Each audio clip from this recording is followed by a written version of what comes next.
Are you ready? That's like Lingo saying, "Are you ready?" Yes.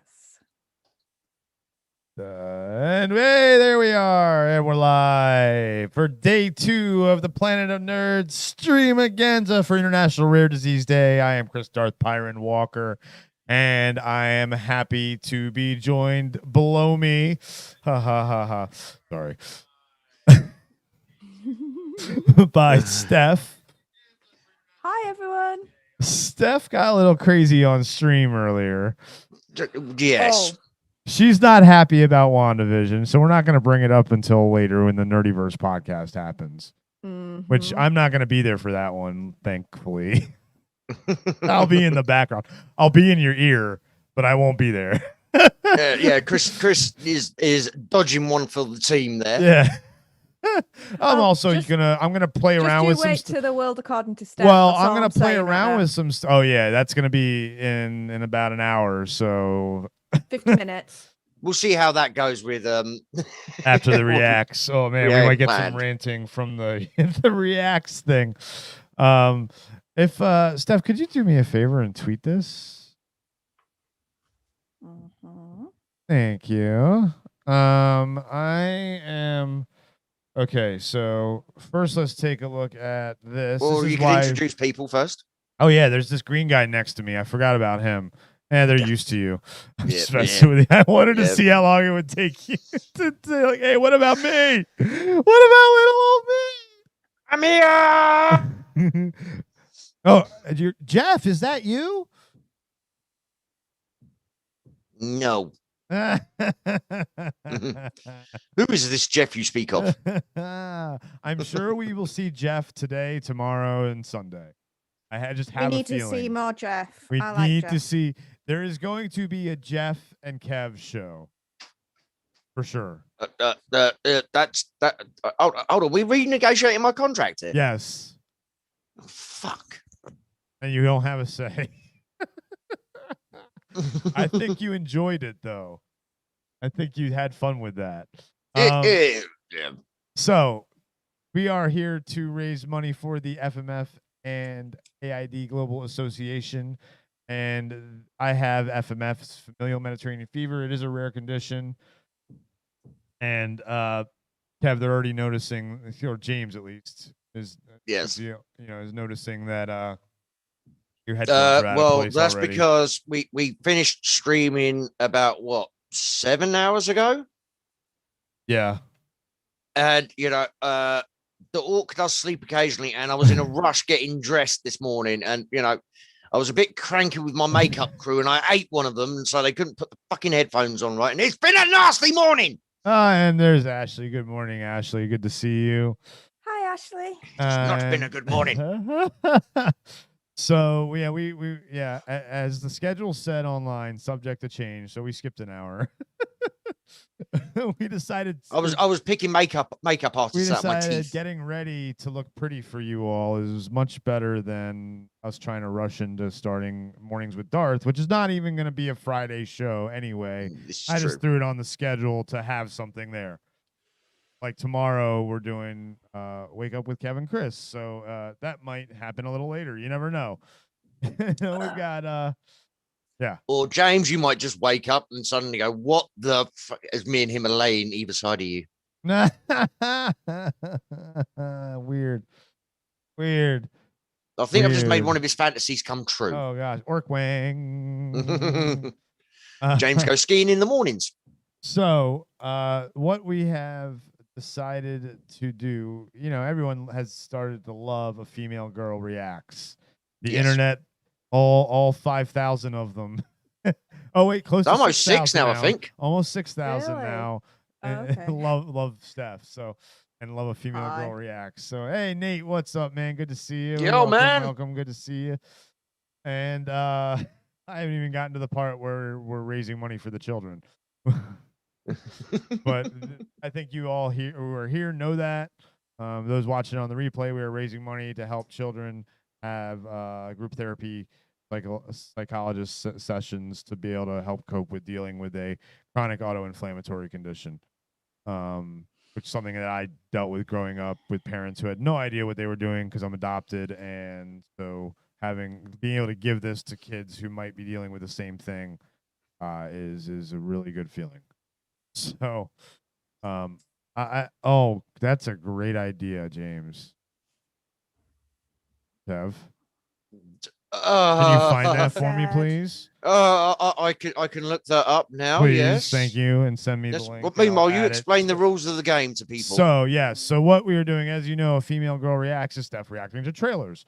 So, Kevin, I thought it'd be fun to just find some random trailers, some of movies we've seen, some movies we haven't seen, and we're like, oh my gosh, this would be hilarious. So, we're going to have Steph react to, now it's going to be 10, because one's going to be a commercial, Steph. Right, so hang on a minute. We're going on to firstly me reacting, right? Yes. So Steph's gonna react. Yeah, that's first, and then we're gonna do the world according to Steph because there may be a rant in there about a female girl reacts. They're all Steph friendly. Don't you worry. It's just Alright. we know. I can't. The last. Oh my God, which one is it? Which one do I want? Are there multiple? I've got a 1:09, a 1:13, a 2:17. Oh Well, no, just no, it's that's just you have to go to the end part and make sure it has that whole end part. I know. I'm doing that now. I'm doing that now. Okay, and I'm sorry to put you through that again. You taking one for the team. Right. Okay. Until you learn OBS, you got to take ones for the team. Right. Okay. Oh, where am I? Too many tabs open. Too many tabs open. Right. Hold on. Paste that one in there. All right. All right. Got it. Got it. Yes. Are we doing this one last? Or are we No, gonna do no, the no. other We know one which one we're last? doing last. Okay, We know so which one we're doing we'll last. do this one second to last then. Or do you Okay. want to do this one first? I think I think James is here. James suggested it. We'll do this one first. Does that sound fair? yes. That sounds very fair. Okay, give me one moment. Right. So I'm what we're recording it gonna now. do? Did you tell him what we were doing? Yeah. Yeah, posting it in the Discord. Steph's never seen it. No. Do So not not in the post, Discord, no, in the Zoom in the, chat, so in it the doesn't Zoom. have I the know. thumbnail. I was in Discord at the time, copying the link. Yeah. Yeah. And then Right, I am posting the first one. and In the then Zoom I'm gonna chat. do that. And then we're gonna hold on, I gotta spotlight Stefania. Yes. Hi. Right, so I've got to watch this. Yes. Yes, hold on. Wait a second, because Chris is gonna. Are you gonna pull it up for the stream as well? Spot it. Yep. Oh. There we are. Bam. Alright. Helen, we're gonna click play at the same time, Steph. Wait, hold on, let me make sure. Yep, that's muted so they can't hear. Oh, balls. Sorry. Actually, Hang on. yeah, we're gonna do no sound so that actually Yeah. we can do a little bit of sound. Should we do a little bit of sound, Steph? How do you want to do this for the streamers? Like you've been the one making these. Or have you been doing it with a little bit of sound still in the trailers so that when people are watching on the replay, they can hear the trailer? Give me a moment because I'm just getting used to still a little bit more about OBS. Yeah. No. I just need to set Steph, something we up. are in no rush. We've got all Trust day, me. kind of. We've only got another 15 hours today, is it, Chris, roughly? Something like that.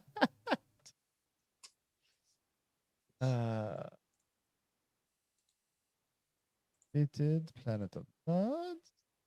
Copy that link. Oh, Spencer in the house as well. Sorry I didn't see you there, Spence. James. No, I'm not doing that, James. No, we've got enough.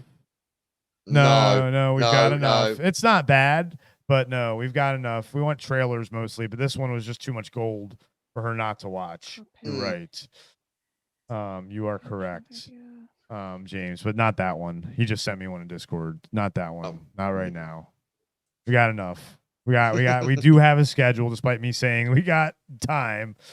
We do have a loose schedule. What am I trying to do? I'm trying to do something. Oh yeah, put that in there and put this over there and this here and that there and that there. Oh, wrong one. with the widget here and a thingy bob there. Here a thing, there a thing, everywhere a thing. What was that about things? Sing. Everywhere a sing. Which way are you now? You're that way.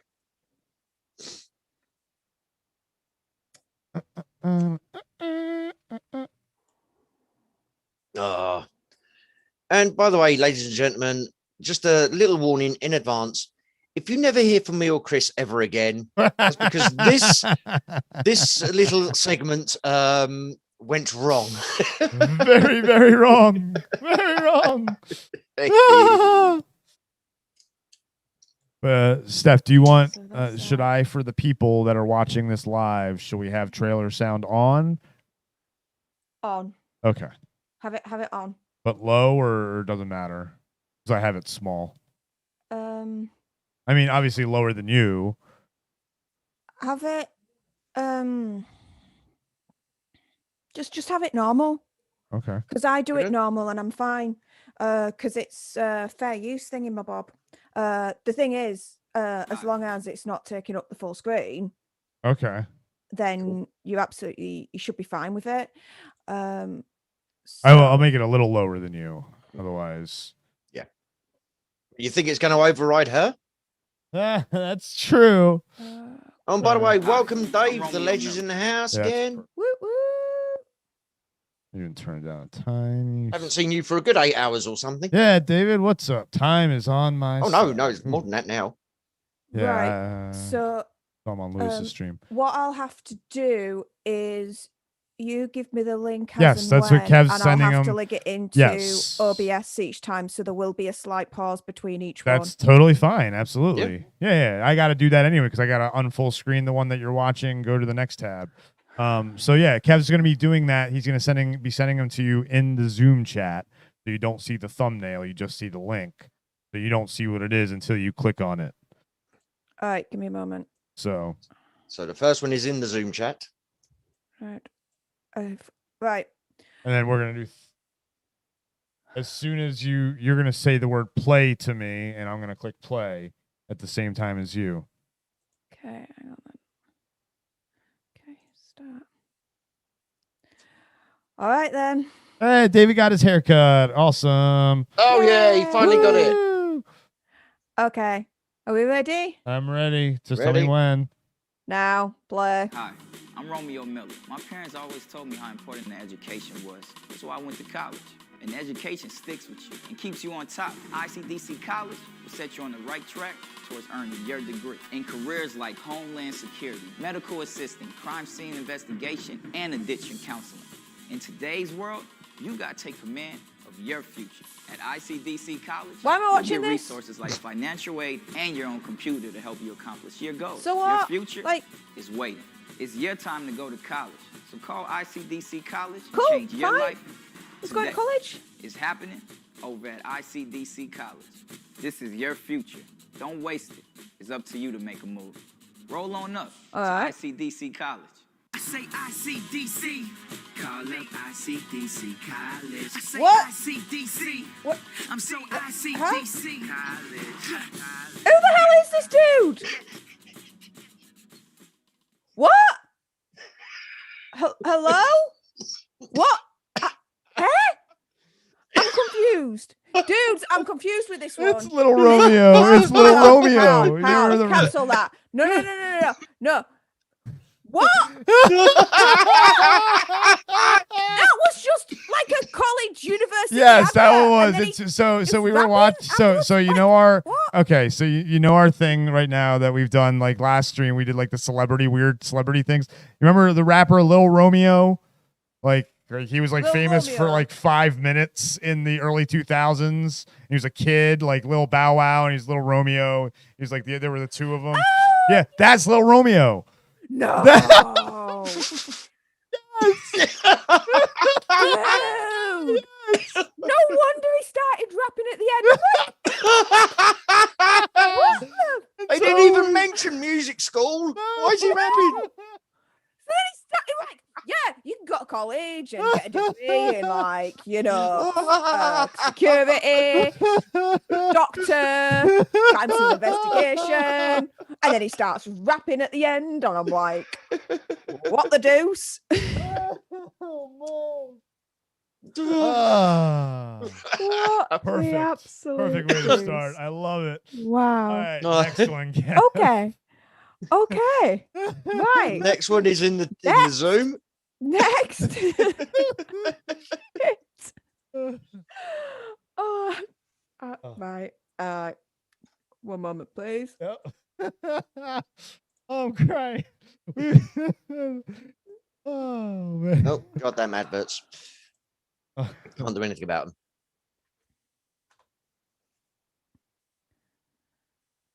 Okay.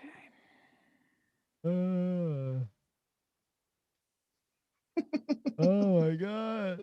Oh my Pocket like God. it's hot. Pocket like it's hot. Oh no, another time. Save that for another I time. will. James said it in the chat. What? Pocket like it's hot? Yeah, you'll Alright. understand it the next charity stream. Right. Okay. Feel like it's something we should do now. But anyway, okay, hang on a No. minute. We have Hang a on, list. hang on, Yeah. hang on. Oh, and Chris, I am just sort of like picking him in a random order. Except for Oh, no. I which one do you want first then? Which one did Next you then. do next?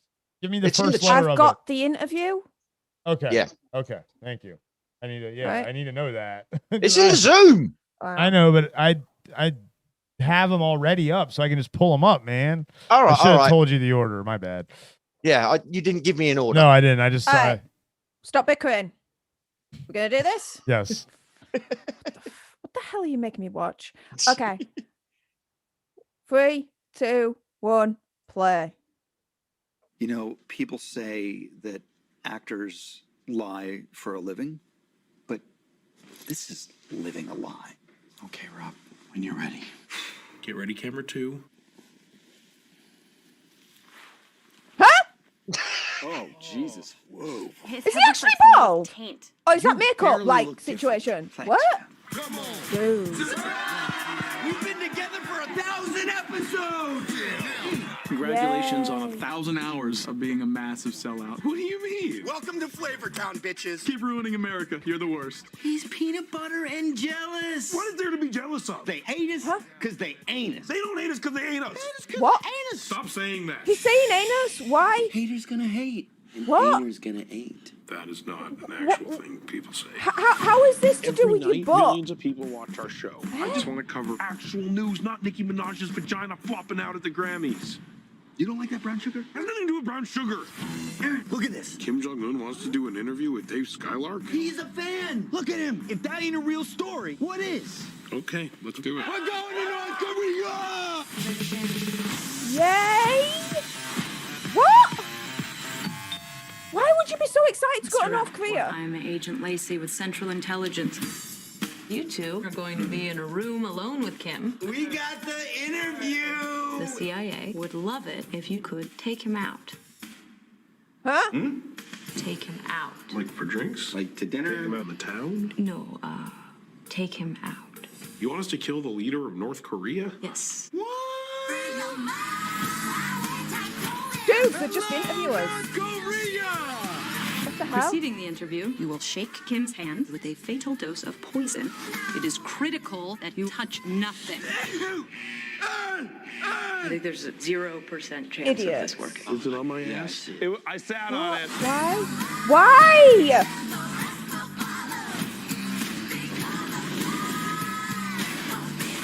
You have to secure the payload. What do I do with it? What do I do with it? There are people coming. Where do I hide it? I'm confused. What if you hide it in your butt? I don't want to stick it in my ass. You gotta put it in your butt right See? now. It's a little big. Things about the closing in on bugging. you. The package is secure. Huh? Okay. Right. I have questions about this. Right. So what I got from that is you got two morons that are on TV. One of them interviews, the other one's like a background Alfred producer situation. Kim Jong-un from North Korea is somehow a fan of these American deuces, and he wants them to interview him. CIA get involved and say, yeah, you guys are going to be spies basically, and you're going to kill him. Yep. There's a lot of butt stuff. And what? Yay! Like part of the thing, it was like, yay, we're gonna go to North Korea. Yay! Oh, like office is like, yay! And I'd be like, no, you don't step a foot in that country. It happens in that country. It ain't yay, like that's for sure, you know? But like some kind of, I don't know, advertisement for North Korea is actually friendly, folks. Look at us opening up our borders and letting these two idiots in. And like, he's got that thing in his hand. And it's like a bomb or something. I don't know what the fuck it is. And he's like, you've got to secure the payload or something. And he shoves it up his butt. Dude. Like, that's some rectal relaxation techniques right there. I have to applaud him for that. All right. Yeah, next. Next. I love it. This is going awesome. Oh, this is going good at the moment. D. Okay. Wait, which D? DR, DA? DR. Okay. Oh, yeah. Oh, boy. Okay. Right.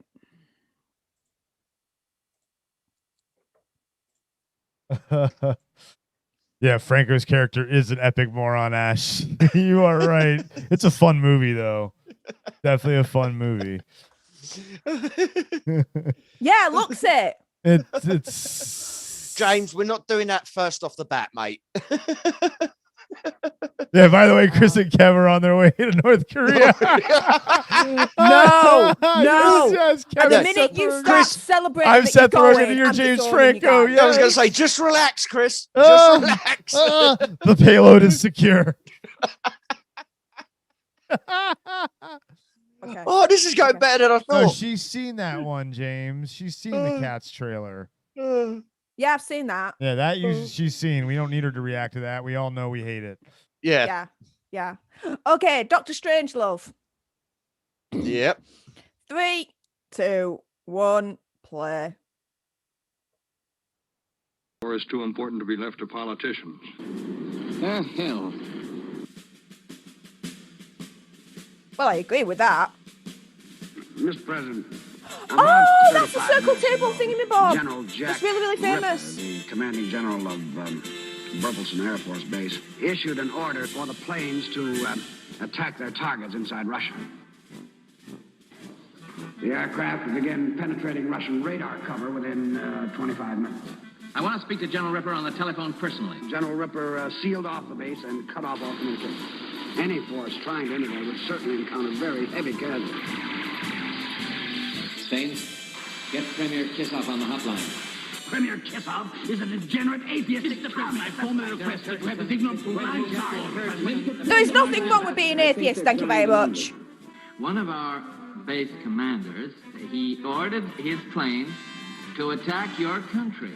Check bomb door circuits 1 through 4. They will not reach their targets for at least another hour. Why is the dude wearing a We're cowboy just hat? gonna have to help you destroy them. The fools, the mad fools, the doomsday machine, a device which will destroy all human and animal life on Earth. Is the Premier Basically a threatening nuclear to bomb. explode this if our planes carry out their attack? No, sir. It is not a thing a sane man would do. The doomsday machine is designed to trigger itself automatically. Automatically? It's an obvious commie trick, Mr. President. We're wasting valuable time. Look at the door. They're getting ready to clobber us. Dr. Strangelove. Mr. President, the technology required is easily within the means of even the smallest nuclear power. It requires only the will to do so. Gentlemen, you can't fight in here. This is the war room. As an officer in Her Majesty's Air Force, it is my clear duty to issue the recall code and bring back the wing. You'll excuse me, sir. He says one of the planes hasn't turned back. He says, according to information forwarded by our air staff, is headed for the missile complex at Laputa.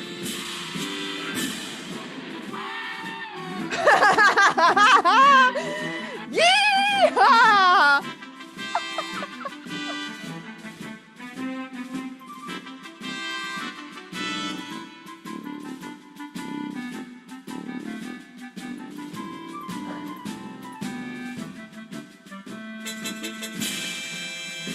I learned to stop worrying and love the bomb.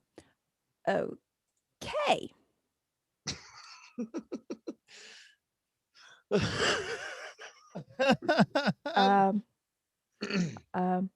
Well, I know where that famous scene of that circular table now comes from. Yeah.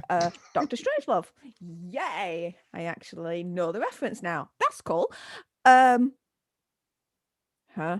What the hell is that film all about? Okay, so it's what I got from it is America's at war with Russia. Dude, tell me something new. That's like an age-old thing that's going on throughout the ages, even now. Fucking all that malarkey and bull. But, yeah. Oh, I know. That's where Eddie Murphy gets it from. Playing like a buttload of characters in just one film. Peter Sellers did it first. There you go. Yeah. Apart from that, it's a film that I've not seen before, of course. That's why he's showing me the trailer. Don't care to see it. Although it did really look cool. That dude, like, he's on the bomb and it's falling and he's got like the cowboy hat in his hand and it's like, yeehaw! And I'm like, yeah. You don't think that's where Steve Buscemi ripped off from on Armageddon, do you? And that's it. Yeah, But think of the there you Steve Buscemi thing, Armageddon now. yeah. Which you just watched recently. Yes, I did. But meh. All right. Next Next character. one's there. B.I. Yeah. Next one. All right, let's have a look. Oh, no, I thought you were saying that for second to last, but okay. No, I changed my mind. Okay. Uh-oh. There Oh, we boy. go. I mean, last one is just gold. Gold, This I is say. The last one is the pièce de résistance. Oh my goodness. Stop foreshadowing. Well, no, don't stop. Yeah, there we go. What? I ain't started anything. No. Oh, it's- her. It started automatically for her. No. Fuck off. There we go. I did not swear. I said cook off. you go. YouTube trying to get at us. Not happening today. Not today, Satan. Not today. Right. Okay. I think we're ready. I think. Okay. Who the hell knows? The official Birdemic Shock and Terror theatrical trailer. Well, firstly, there's a lot of tease there. So a lot of alliteration. What? All right. We ready? Ready. Yes. 3, 2, 1, play. So now you got a big payday with a big Keep stock in mind, option. this is a real movie. Yeah, I earned it. All those big deals I did with NCT. And millions of dollars of revenues and sales. Well, you've done a great job, Rod. Meet Rod, Hi. a young software salesman on his way to achieving his Silicon Valley dream. Thinking about opening up a green tech company. Really? Meet Natalie, a beautiful young fashion model driven by passion. I remember you now. You were my English class. I was. Yeah. So how come you never made a pass at me in school? Throw true love into the equation and anything is possible. I was wondering if we could keep in contact. Sure. How big was the sale? $1 million. What are you getting my eyeballs to see here? Today, What the population of crap? polar bears is declining rapidly. Hi, my name is Jerry Owens.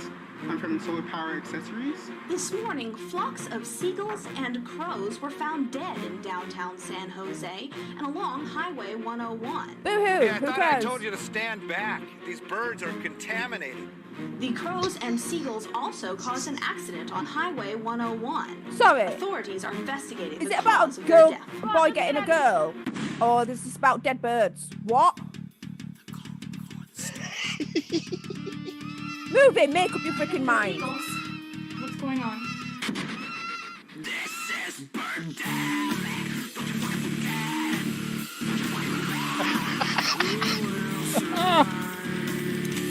What?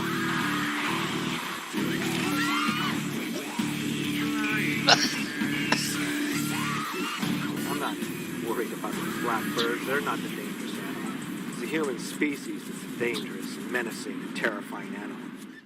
Alfred Hitchcock is probably turning in his grave right now. Just saying, people. What they do. What? These are all fake reviews. Fake reviews, surely. What the heck? Fake. Why would birds do something like that? I mean, why would they just attack? I don't know.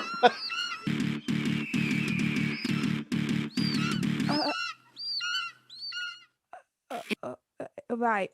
Okay. Right. I saw The Room a couple of months back, right? That had better acting than that. Yep. There you go. What? Yeah. Oh, right. Okay. So a bunch of murderous birds are going to come after us. And what we're going to do, let's get a contraption that we essentially hang claws on to attack the birds and defend ourselves. What the hell is that going to do to birds? It's going to piss them off even further and attack you even more because they ain't going to do much. Now, they had the right idea with guns, don't get me wrong, but, freaking clothes hanger? Dudes! Seriously, Chris like, didn't even believe me when I told him this was a real movie. I still doubt it's a real freaking movie, to be fair. It is. It's had a sequel as well. Man. There's a sequel. The sequel. Oh, Yeah. no, thank you. Yeah. The CGI on the birds was better than the acting. Dude, what? Oh, fantastic. Yeah. No. No. Like I said, Alfred Hitchcock is probably turning in his grave right now that this film freaking exists. Like, dudes, that is just like bird poop all over anything that is holy when it comes to film and actual good cinema. That is just wow. Now, the only thing missing there was Tara Reid. Boom,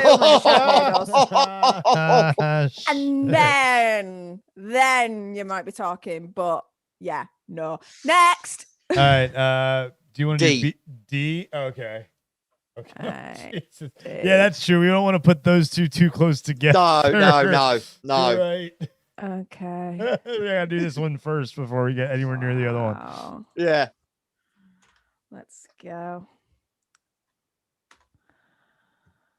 Bloody ad. Das Boot. I've heard of that before. I haven't seen it, but I have heard of it. All right. Hang on. Right.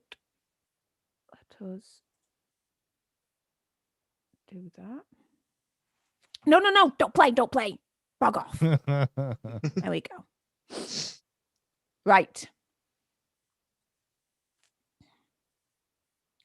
Oh, everyone in the chat, got a little bit of a challenge for you.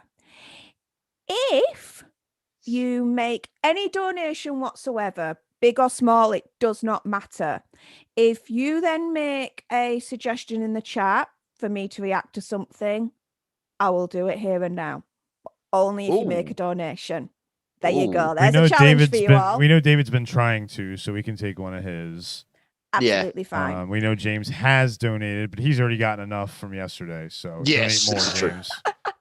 And we did do the very first one, the ICDC. Yes, we did that one for you, James. Too. Dave, That's true. yeah, for James. Well, David, if you have tried and there's an issue with it, firstly, I apologize. But secondly, if you'd like to do what Gippy White did yesterday, it's entirely up to you. Like send the money over to like my PayPal, and then I'll forward it onto the GoFundMe if you want to do it that way. But that's entirely up to you, mate. I'm just putting that out there, hon. Anyways, yeah. Are we ready for this one? Yes. Oakley dokley. Hold on.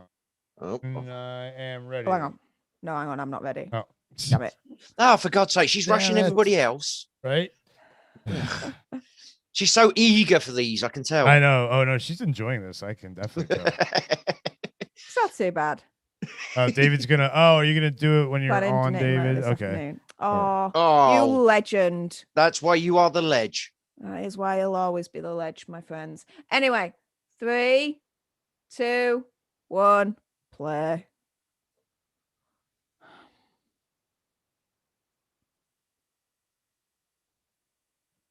Why is there no sound? Is there sound for you? I've got sound. Hey, it's not playing sound. That's weird. Huh? Very odd.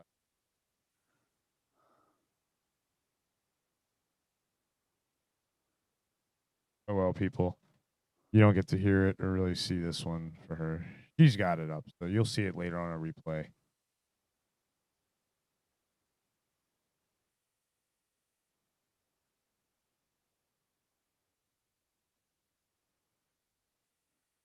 I think this is another war film.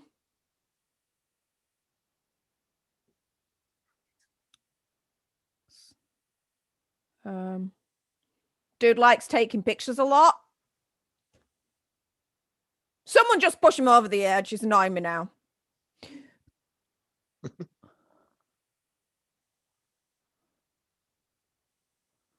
love beards by then. Trailer, get to the point. Come on. What are we talking about here?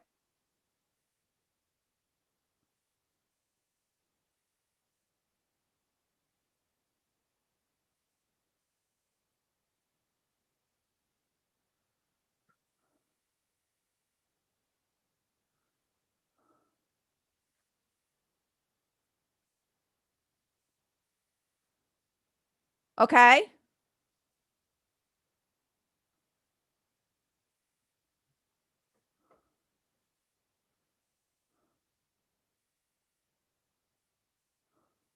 Sorry, folks, that there's no sound on the trailer.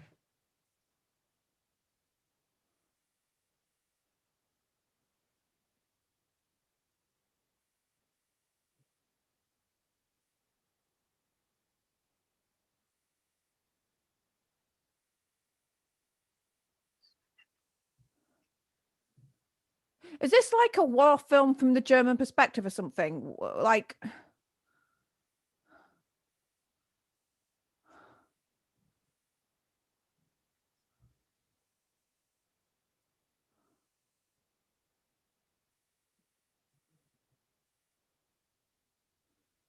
What's with the pauses in between every single sentence they say? Like, you know, talk properly, dudes. It's not like I say a sentence and then I go, and then I talk again. Like, what? Dudes, shorten your pauses between your sentences and get to the point, right? Okay. For a submarine, it spends a lot of time above freaking water. Right, that's boot. Right. I'm booting that down to hell straight away. What?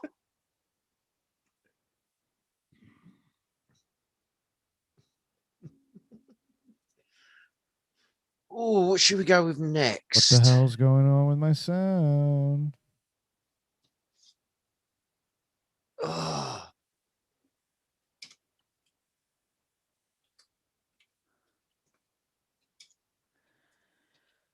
What's going on with my... Hold on, I need to... I don't know what to think to that one. I'm like, I kind of like look at a trailer like that and I think, okay, I've seen it. Would I actually want to see the movie? That one? No. Is that supposed to be a classic? Yes. Like one of those on the bucket list that you need to see? Yes. Yeah, it ain't on my bucket list. Screw that. Next. We're gonna go, Chris, with. Hold on, I'm having technical difficulties. Oh. The YouTube is not playing sound for some reason now. So I need to test it. Hold on one second. There it goes.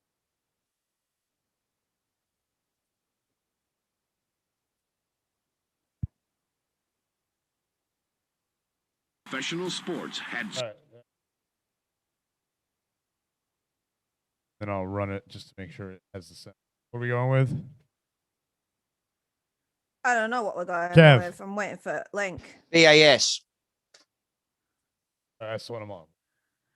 Give me a moment because I just need to message the ledge. Yeah. Mm-hmm. And look up Buckaroo Yeah, I'm looking up. Yep. I'm looking up. I'm looking it up. It'd be so much easier if I could just put my DVD in. I actually do have that on DVD. I believe you.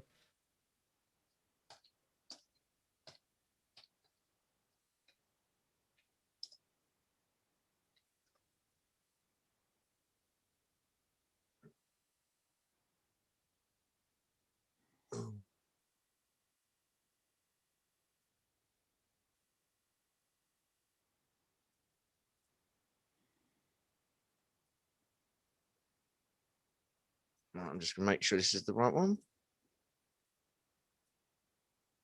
Yep.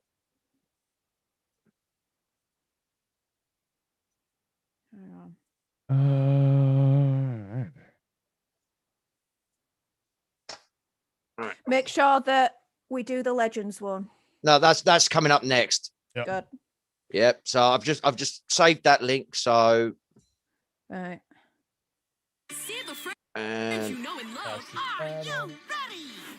and it would have helped if I'd actually Later, Ashley. Thanks for popping in, love. Bye, honey. Ledge, I've just sent you a DM on Twitter. Let me know if you've got any issues, honey.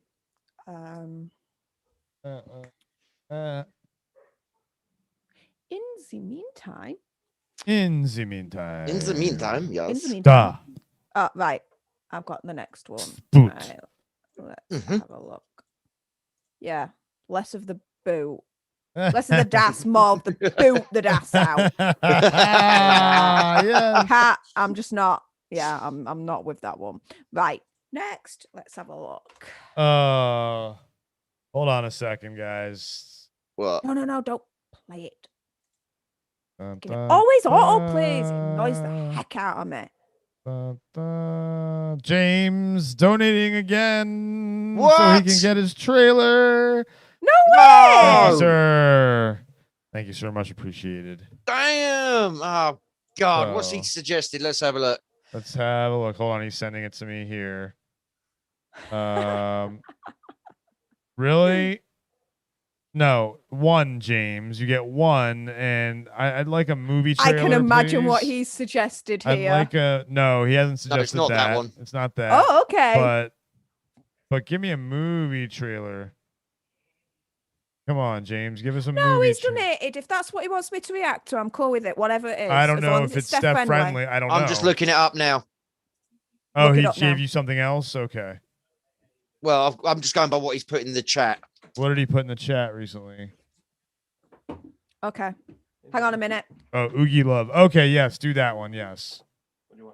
So that one, we'll go with a trailer. If you want to make Mhm. sort yourself out, 'cause my tongue's still dicky, honey. Oh, you don't want your change what I'm doing that way. Right. So okay, I'll copy that. Close that. I Yeah, want if you don't mind, that. thank you. I We're want- doing some trailer reactions at the moment, honey. Or reactions to something, I don't know. We're doing reactions to something. We are doing reactions to something, yeah. I've got All Richard right, in so- background. He might say hi. But yeah, Richard, we're live, honey. Hey, Rich. Telling me not to say anything that will land you in the shit. Basically, yes, please. Fucking unlucky. Nothing offensive. Thank you very much. Nothing offensive. It's for the children, for charity. Yes, it's for the children. We're fundraising for FMF and Hey, AIDS Dante in the house. Association again. FMF, familial Mediterranean disease, the condition that Chris has, in honor of World International Rare Disease Day. International Rare Disease Day. It lives in America. Yeah, it's. Oh, his geography's fucked up. No. What? He doesn't get the term of it. It's like, but he lives in America. He's not Mediterranean. No, I just like taking the piss. It's just taking the. It's Yeah. his own Oh, brand yeah, of yeah, sensitivity. yeah, You know what yeah. he's like. That dudes, didn't, all right? yeah. That didn't make sense as a joke, though. He's an idiot. That I'm one an didn't make idiot. sense. We're all idiots. Sorry, It'll Richard. be all right. We're good. Sorry, Richard. It's the Yorkshire in them. But where are we now with the fundraising? How much are we up to? 315 quid. Which 315 is beans. Yes. Hey, which is what, 400 thanks, guys. About $440. 40, yeah, 440. Is this an American charity? It's a charity No, based they're in based in Europe, but it is Switzerland. worldwide. Yeah, they're based in Switzerland. They're registered in other bunch of countries. They're trying to get registered in the United States. Yeah. So that we can do then I can do the GoFundMe, guys, and it'll be a lot easier. Sorry.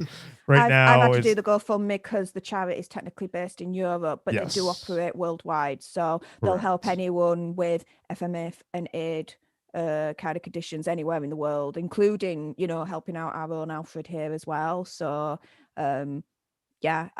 please, if you can, consider donating. This stream is for a good cause. And for everyone that's joined, we are doing a female stroke girl reacts to, and these idiots have got a list of me to react to things that have been quite interesting so far. But for all you lot in the chat, if you do actually make a donation during this stream, whilst we're doing this segment, you can then put in the chat what I should be reacting to, and I'll do it as long as And the it's GoFundMe's in the chat as well. There we go. All right, then. So next up, Basketball official trailer one. I've seen this movie. I've seen it with you. Did you? No, you didn't. Yeah, I did. What? Months ago. Remember? No. On a Zoom overnight, and you were sharing your screen and we were watching it together because you were like, I can't believe you've never seen this before. I've seen this. What? Next. I've seen it. All right. Yeah, it's okay. We'll go with Buckaroo Banzai. Yeah. We'll go straight to the ledges. Straight to the ledges. Go for it. Yeah, I am. I'm sending you the link now. Thank you. The link now.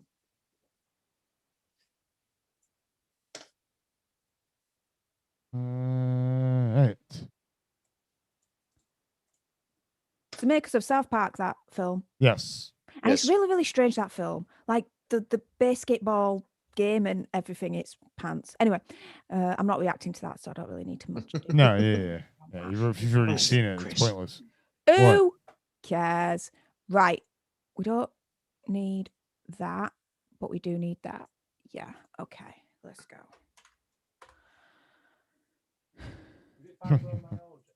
This is going better than I thought so far. Yes. No, don't start. Don't start. Why is Yes, it like excellent, Smithers. You probably have autoplay on. Oh, there we go. Excuse me one moment. What was that, Richard? It's not fibromyalgia, no. Is it FNM, did you say? FMF. FM for mother. F for Familial Mediterranean fever.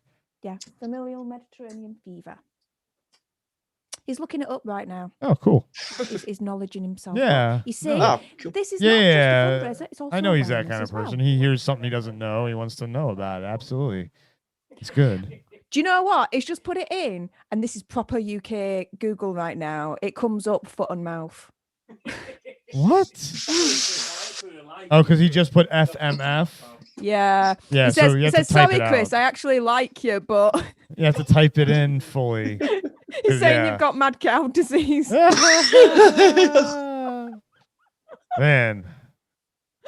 Anyway, Better give me some good drugs for Adventures that. of Buckaroo Banzai, Christopher Lloyd. Oh, we like Christopher Lloyd.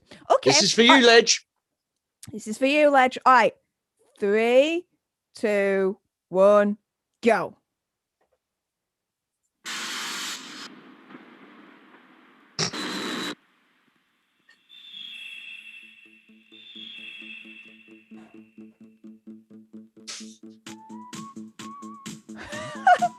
I like this on the music.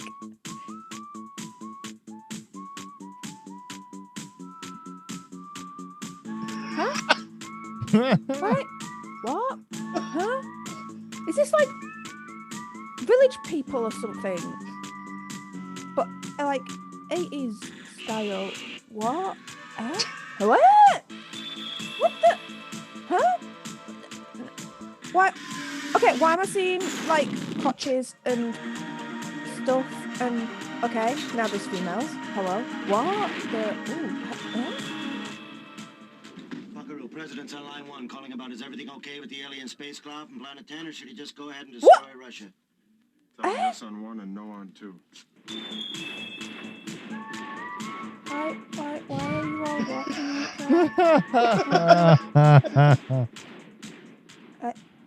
Which was yes to destroy Russia or number 2?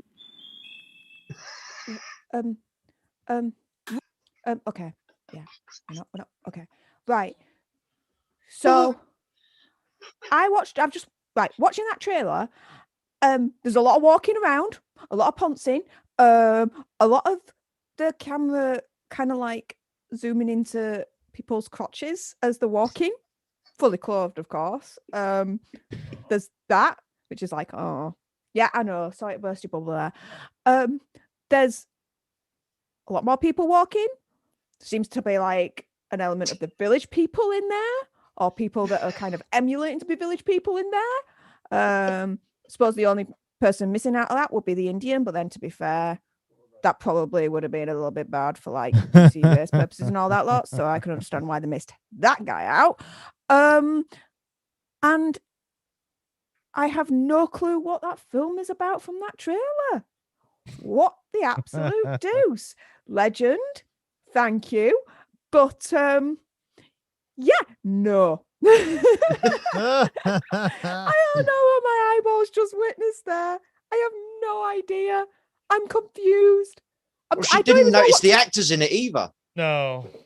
No. I had Jeff no idea. Goldblum? Yeah, you didn't see Jeff Goldblum. He was the one in the cowboy outfit. I was just really confused that there was someone in a cowboy outfit rather than actually noticing. Jeff who was Goldblum. the cowboy. Okay, so that's Jeff Goldblum. Who else was in it? Peter Weller. Peter Star Weller. of RoboCop, etc., Okay. etc. To be fair though, He's the guy the in only the suit. thing that I know Peter Weller in is in RoboCop, and True. and to be fair, most of the time he's RoboCop. You don't really see his face. So Oh, come on, move there was on other from films as well, like Leviathan, for example. Yeah. Oh yeah. Who else is in it? I can never remember his name. He plays the Kurgan in Highlander. He's the drill instructor in Starship Troopers. Oh God, why can I never remember his name? Because who he's I not mean. important. Next. Oh, he's a massive actor. If he's You a can massive remember, actor, you yeah. should know his name. Yeah, you know, it's like I don't remember Steph's name most of the time, but then she comes on a Zoom and it's got her name in the corner, so it helps. In my head, it's just All right, Hobbit. Next. We're going with James's. I've posted it in. Okay. Let's have a look. Oh my goodness.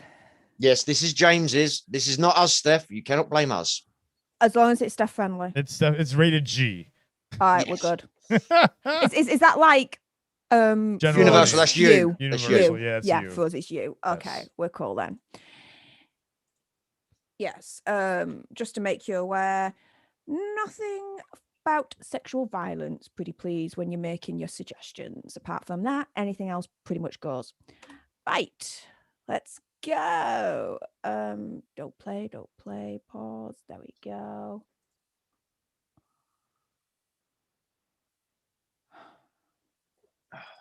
Hang on. There we go. Firstly, right, just looking at this title. The Oogie Loves in the Big Balloon Adventure. Who the frack are the Oogie Loves? James? And what did you say at the very beginning of this stream? I hold remember on, now. Let me go back. Right, hold on. Direct quote. Oh, I can't go back that far. If you I think it was donate. something along the- I don't know. I don't have a problem with you, James. I like you. That might change after this. Let's have a look. All right. All right. Are we ready? Yep. 3, 2, 1, play.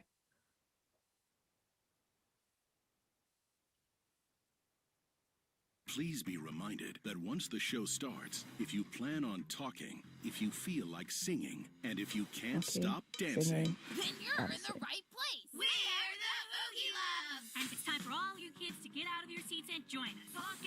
Join Susie and me, Tookie, for a whole new interactive movie-going experience where singing along, dancing along, and playing along are all part of the movie fun. Can I borrow your blanket, please?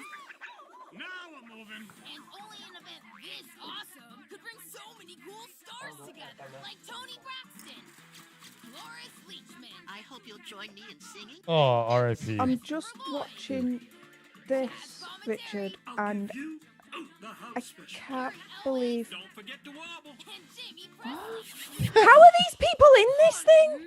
From the marketing visionary of Teletubbies, Thomas the Tank Engine and Friends, and Eloise, and Academy Award nominated director Matthew Diamond. I'd like sweet pickle, dill pickle, warm pickle, chill pickle, please. My favorite. I could use some fixed-all bismol right now. The Oogie Loves. What? Big balloon adventure. This adventure doesn't start until you join in the fun. I can hardly. Firstly, for all those well-known actors, fire your freaking agents now. What? Secondly, I have a proper problem with that. Like the two male Oogie Loves character monstrosities, whatever they are, right? One of them is a scientishalicious. Brilliant. Scientastic, I think it was what Whatever. it was. The other one is adventurelicious or whatever. Yeah? Fine. Brilliant. The female, sparkalicious. Dudes, females can be scientists too. Females can be adventurous too. We can be a heck of a lot more than just sparkalicious. Woo! We definitely know though. We'll get into that in a moment. We definitely know though, right, that this was written by a man. Quite clearly written by a man. Like, dude, like seriously, the sexism here on play is just off the freaking charts. It's like males can be useful and females can be sparkalicious. It was 2012. Oh, Yeah, wow. just like with the I thought Ashton it would have been Kutcher thing based in yesterday. 1960s. Yeah. James, you're all right. You're just a little bit misguided. Well, he does like. I cuck just after need all. to rearrange your brain a little bit, and I think we'll be all right. Let's put it that way. With a bat. And one moment. And yeah, Richard, it's a familiar Aye. Mediterranean fever. You found it, didn't you? No, it stands for Fetal Medicine Foundation. It helps improve the health of pregnant women. Why I'm thinking of doing it, Chris, is FMF, Fetal Medicine Foundation, helping to improve pregnant female health. Apparently. Oh, there you go. Yeah. Is that the one you got, Chris? Yeah. Yeah, that's it. Tell him to also look up periodic fever syndrome. Another name for it. Right, No, he's Chris, taking the mic now. No, I know that. Chris, we're going with I, and then I was going to do BU, and then BA, and then D. Right. D. Yeah. So, again, I. for everyone that may have just entered the chat at this point and don't know, I'm laying down a challenge to you all. If you make a donation to the charity that we're fundraising over the weekend, you can then in the chat make a suggestion for what I should react to. And as long as it's Steph friendly, so no sexual violence, I will react to it right here, right now. So there you go. Now, Here's the let's donation page too. Let me show people the donation page. And thank you to James for your second donation today. Thank you to Dante, Gippy, Steph, the Planet of Nerds, Anonymous, Kev, and my friend Robert Wright, an author who I have to thank him on Facebook through my personal. That is fantastic. I'm so excited, guys. Appreciate everything. All right, next. I'm ready for the next one. No, now, don't play. So that Steph. Oops, wrong thing. There we go. Wait, let me pull it up. Oh, Idiocracy. Sounds promising. Yes, it is. Yes, and Oh by the my way, goodness. in the chat is the link to the fundraising page again. So Make a donation. Make a suggestion for me to react to, and it's done. As long as it's Right. Steph friendly. As long as it's Steph friendly, exactly. Right then. James is just reviewing the Shire video just to see if Steph approved. It should be. Are you All right, my donating friend. again, James? yeah, James. To Come be on, fair, he man. did We're giving donate you yesterday, 2. so he gets 2. Yeah, we did. That was the first one we actually showed. He The suggested it. ICDC trailer was him. Oh, Yeah. okay. The little Romeo thing was him. All right. So he's He's trying to He's trying to slide it now, isn't he? Yeah, yeah. Cheeky boy. I'm happy to give him a freebie. I beg your pardon. This is for the children stuff. Yeah, come on. Okay. Right. We ready? Yep. Yes. 3, 2, 1, play. At the dawn of the 21st century, the Army began a top-secret experiment. Meet Joe Bowers, our first subject for the human hibernation experiment. As you know, this is highly classified. However, if successful, we believe humans can be stored indefinitely. However, the trial run was prone to human error. See you in a year. And Joe slept slightly longer than expected. Half a millennium, to be exact. From Mike Judge, creator of Office Space and Beavis and Butthead. Oh my God! If you were the smartest person in the world... So what? This goes in your mouth. This one goes in your butt. Hang on a second. This one goes in your mouth. And we're stuck Why? with the dumbest people in history. If you have one bucket that holds 2 gallons and another bucket that holds 5 gallons, how many buckets do you have? 2? What would you do? Excuse me. I'm actually supposed to be getting out of prison. You're in the wrong line. I'm the smartest guy in the world? Says who? The IQ test you took in prison. You got the highest score in history. You've been smarter in prison. Why is he in prison? He's been asleep for like 6 zillion years. He only just woke up. 505. We got this guy. He's gonna fix everything. So you smart, huh? The ordinary will be considered extraordinary. I thought your head would be bigger. Idiocracy. For the smartest guy in the world, you're pretty dumb sometimes. Just like the director and writers of this particular movie. I love Idiocracy. It's like real life now. I wish in the trailer they showed the electrolytes part. I wish they did, but they don't. They leave. You have to watch it now. Okay.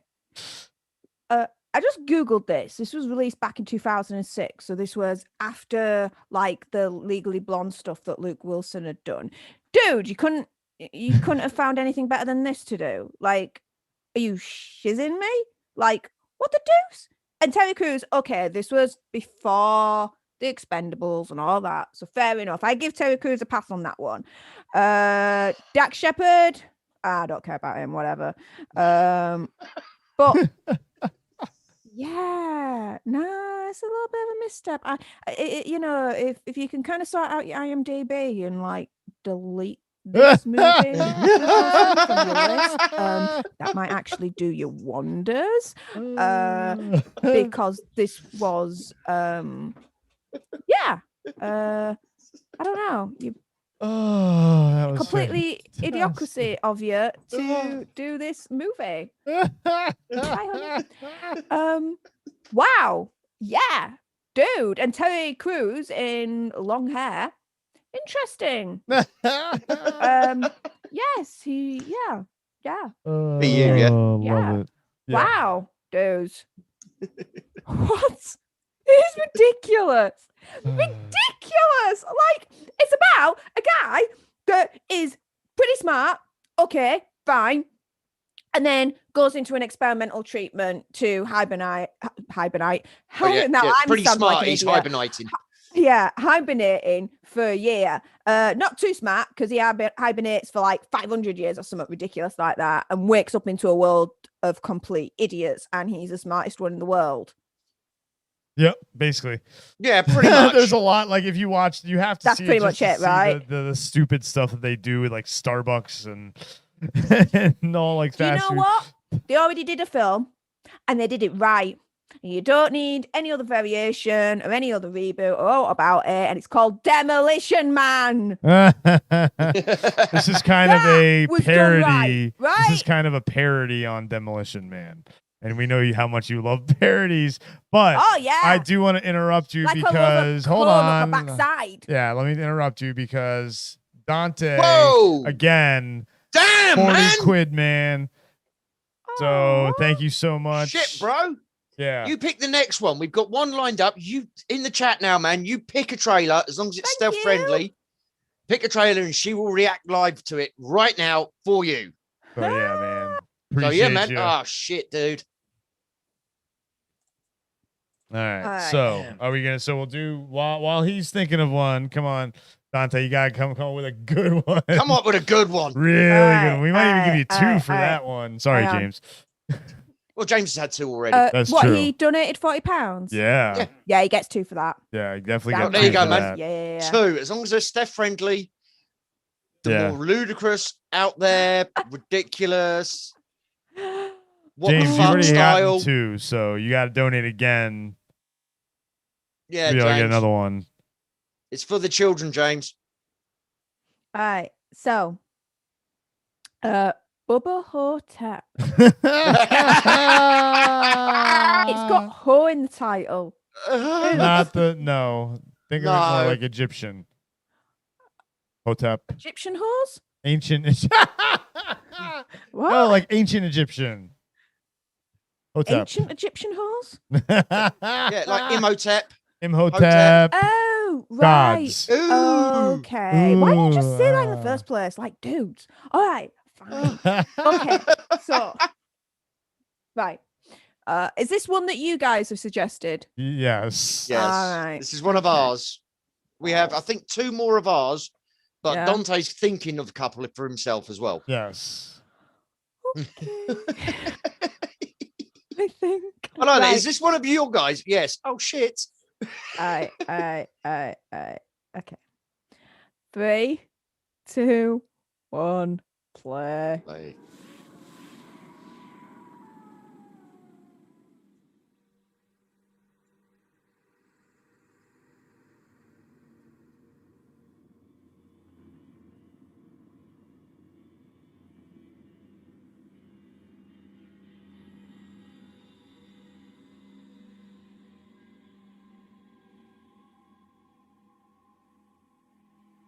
Bruce Campbell. He's Dawn of the Dead dude, isn't he? yes. Okay.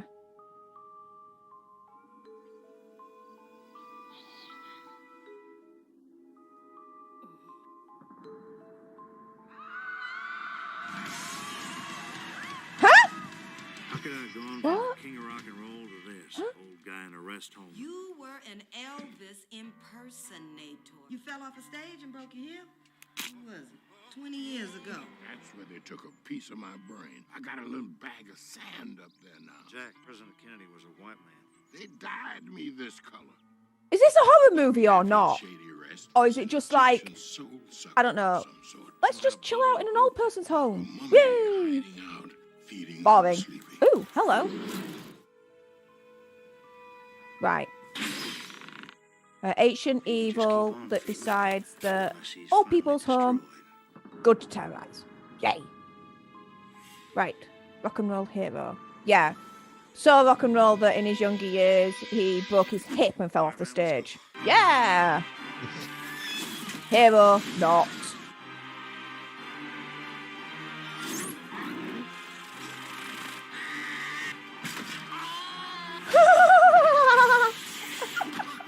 With the walker, fighting, using the walker against the monster, whatever it is. That's funny, actually. I like that. Okay, who is Bubba Hotep? Is it the monster? Is it him?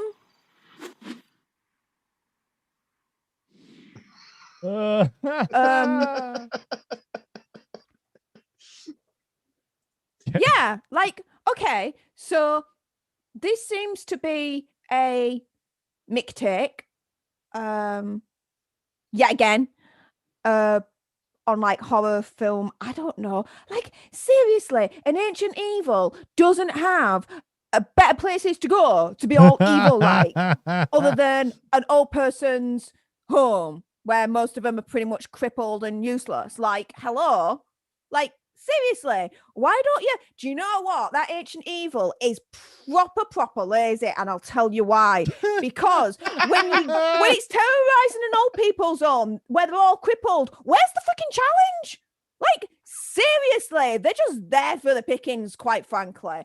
Why didn't that ancient evil go a little bit younger and, I don't know, terrorize like a university or something where, you know, the people have a little bit more strength to fight back? Then you've got yourself a little bit more of a challenge. That's why I'm saying this ancient evil is proper lazy. Although, to be fair, it is ancient and it's lived probably for millennia, that it's probably thinking, do you know what? I want to be evil, but I can't be bothered, so yeah, screw it. I'll take the easy way out and terrorize people at an old people's home. Yay! No.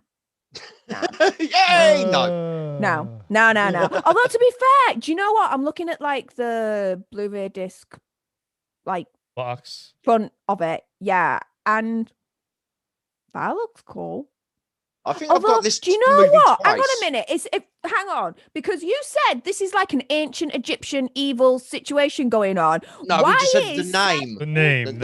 Okay, but you were on about home. It's got home in the title. No, like in mode. Okay. Well, either way, this ancient Egyptian evil being thing is wearing Levi jeans, a cowboy belt, and a cowboy pretty much hat. Yeah, it's Bubba Hotep. How ancient is this being really? That thinks, oh, do you know what? I think I'd look really good in a pair of Levi's. Yeah. No. What the deuce? All right, Steph, you've seen Billy Madison? Have I seen what? Billy Madison. Adam Sandler movie. What's Billy Madison? Okay, so no, good. Okay, good. Okay, Right, I'll good. put it in And the chat now. Have you seen the Last Airbender movie? No. Okay, perfect. I've heard of it. Perfect. I know it's a bag of Oh, yes. I like that for the second one. Yeah. So the first of Dante's picks is in the chat now. Okay. Someday I'll ask you a question. Advertisements. Yay. One day we might get to the stage where we have those. That is true. That is very true. Yeah, help us get to that, guys. Share our channel, get people to subscribe to us and watch a few of our videos so we get our watch time up as well. And yeah, maybe in no time we will get monetized. Diddy. Right, next. But at the moment, all we want is you to give money to charity. That would be nice. But hey, as you brought it up, just saying. What the deuce? Okay. Right. Oh shit! No, fuck, wrong one. Bollocks. Wow, this is what 95. 25-year-old. Yep. 26. Wow. 25. It just had its 25th anniversary last year, and then another Adam Sandler movie, Happy Gilmore, just had its 25th anniversary this year. Okay. Right. Let's go. We ready? Yep. 3, 2, 1, play.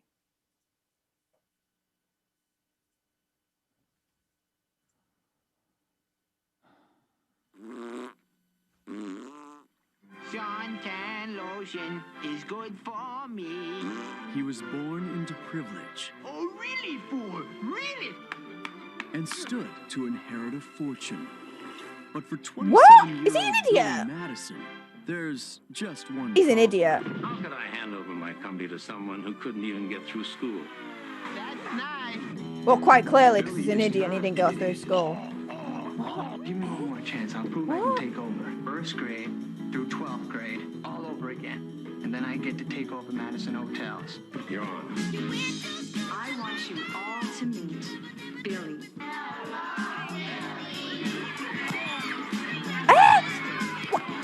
No, this is dodgeball gone wrong. Don't you think it's a little pathetic that just because of who Like, you're attacking kids right now. Like, dude.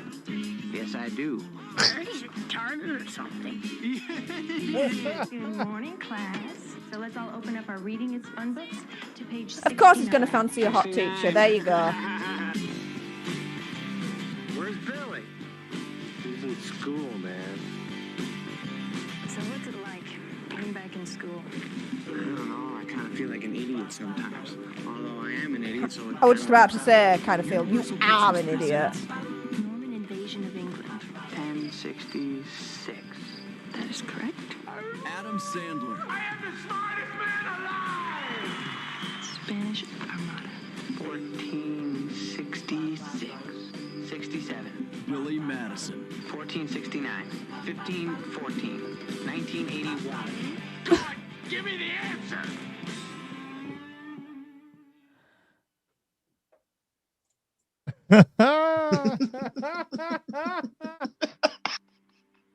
The reactions, come on, guys, look at the face. When a trailer starts out with fart noises, you just know it's downhill from there. Quite frankly. That's one of Adam Sandler's best movies, by the way. Bog off. No, it really No, it is. is. That's it the really movie is. that made him with Happy Gilmore. No. Yes. No. Yes. No. Yeah, that movie is really No. good. If you the trailer does not do it justice. Him acting like an absolute imbecile. No. Waterboy does No, it right. That's what the trailer shows you. That's what the trailer shows you. It's got heartfelt, like he's shows he's a good person, all that blah stuff, growth, yada yada yada. Not why Don't we're say here I'm though. not okay, but thank you No, for asking. we're here for the reactions, mate. Yeah, we're not here. Oh, for... this is going a lot fucking better than I thought it was. Yeah. I don't. Do you know, like, and it's like, I'm done, but I want to take over a hotel. So how I'm gonna prove myself? I'm gonna go back to school. No, thank you. Oh. Wow. No. Oh, Jesus Moving on. Christ. Okay, well. No. Just got to bear with us 1 second, folks. Alfred is back. Right. Taking a picture of Hang Bodhi for. Okay. And yeah, we're doing Dante's second suggestion. Second Yeah. suggestion. All right. That was his first. Yes, that was his Dante's first. All right. Well, you donated to chat. Do you know? I can't fucking speak right now. Do you know what? She's All you these from idiot Yorkshire. trailers are getting to me right now, and they're mushing up my brain. No comment. Yeah, Oh, you- no. Dante, you donated to charity for this, so fair enough, mate. I won't hold it against you. Any other time I would do, but not here. Okay, Last Airbender, right. Okay, the only thing I know about this is that it's big, massive manga situation, but the film is absolute trash. So, not like I'm coming into this with any preconceptions, of course. No, don't play. Ugh. Right, you ready? Yep. Yes. All right. 3, 2, 1, play.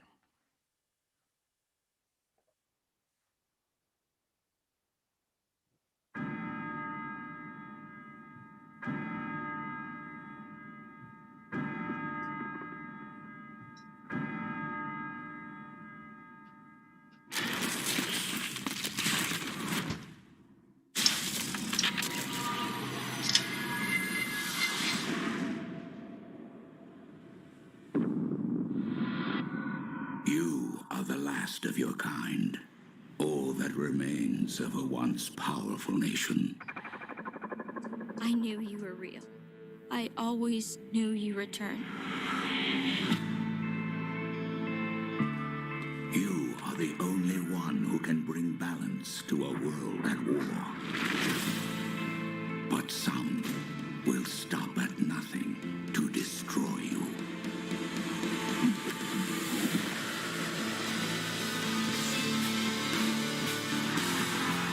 Your destinies are tied, Zuko.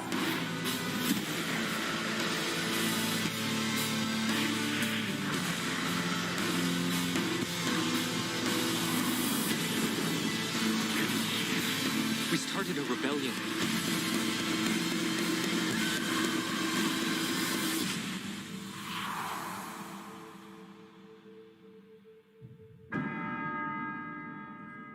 He will need you.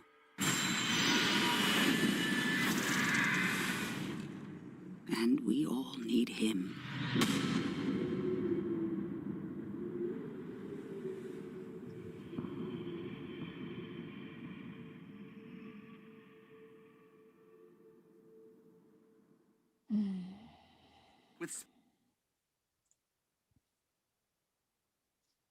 To say that's from a Japanese manga, there's a lot of Western people in this movie.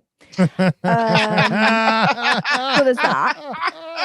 Oh, so it's a film about someone who's the last of their kind, and there's a world in chaos, and this person of the last of the kind is going to be able to just save the world because of the status that they're the last of their kind. Yeah, like we haven't seen that told over and over and over and over and over and over again. Boring. Oh, do you know what though? You know a film better than this? Well, better than this trailer anyway, from what I got to see, which to be fair, I definitely don't want to see the movie now because that trailer's freaking pants. It didn't really show much. It just kept repeating, he's the last of his kind. Like, that's the most important thing ever. He's the last of his kind and he's going to save the world. 2 seconds later, he's the last of his kind and he's going to save the world. Wow, yeah, I got you first time. Tell me something new, trailer. Like, dude, you are so on repetitiveness there. It's untrue. The Last Samurai. All right, it has Tom Cruise in it and he's the lead. Fine. But there's less Westerners in it, at the very least. So it's a little bit more, I don't know, dare I say authentic in a sense? Well, The Last Samurai is authentic because he plays a U.S. soldier who gets stranded there. And so it's not like he's playing a Japanese guy. Yeah. Like Tom Cruise is sitting there as a Japanese guy. Yamamoto Machito. Yeah, no. Yeah. Okay, so yeah, that still proves my point. Anyway, Yes. so The Last Samurai is That's better. a really good movie. Watch that instead of this balls, and your eyeballs will thank me for that probably. Yeah. Dude, and in the corner, CinemaSins presents Everything Wrong with the Last Airbender in 4 minutes or less. I'm surprised that you can do it in 4 minutes or less, just judging by that trailer there, to be fair. I thought it would take a heck of a lot more longer than that, dudes. But well done. Yeah, but that was 8 years ago. That was when they were really starting off, so they were keeping it smaller then. Fair play. Yeah, like, wow, nah, I'm not impressed. I'm really not impressed with it. Hang on a minute. It's not. James said it's not a Japanese manga. It was an anime made in Yes, America. but it was inspired by, and the premise is Japanese manga. You know, inspiration. So okay. Well, if it's by the way, Steph's never seen the anime. No, Steph has never I'm not seen really that big in anime. Although I have seen Dragon Ball Z. Because my brother was so heavy in that when we were younger. Like when it was, first came out. No. Dragon Ball Evolution, no. I've already seen it. Okay. Oh. That was bad. Josh Hutcherson, right? Isn't that Josh Hutcherson? Something with Cherry on Fat. Yeah. Oh, yeah. And it's got Spike from Buffy in it. Yeah, no. Right. Next. I'm crying. BA, yeah. We've only got 2 left, Steph. 2 left. So if anybody else wants to donate and then do another one, have another one, then we've got time. Otherwise, after these 2, we'll go into the world according to Steph, which will be perfect. It might be being rewritten as we speak. Yeah. Oh no. Oh, it's about WandaVision. It's about WandaVision. Oh. If it's about WandaVision, okay. At least you'll get the anger out before Nerdyverse. Bunda, of course, Bunda likes Dragon Ball Evolution. Yeah, funny that, you know. Bunda, no, you can't even say it's not that bad. No, it's bad. It is worse than very bad. It's Bunda, bad. very bad. No, Bunda. James, not your idea. In the words of the alert that Lunga has, shut up, Bunda. Shut up, Bunda. Like, that's a bad movie, Bunda. You know it. But this is Bunda. We love him for it. I completely misread that. I thought it said Boobarella. Well, it might as well, actually. Well, you know. It might as well. Okay. Because well, no, Chris, just now watch this. I will. Cinematic gem. I know. from 1968. Yeah, let me know when you're ready. 3, 2, 1, play. I can't wait. Oh, this is gonna be. Meet the most beautiful creature of the future. Her name is Barbarella, and she makes science fiction something else. Why is she getting naked? Is Barbarella. Barbarella is a 5-star, double-rated astronavigatrix Earth girl whose specialty is Love. Shall I tell you what I would like? I think I know. her top secret mission is a real wing dinger.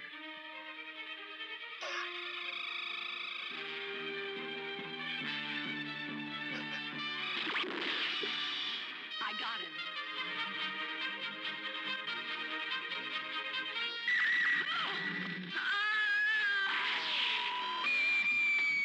Good many dramatic situations begin with screaming.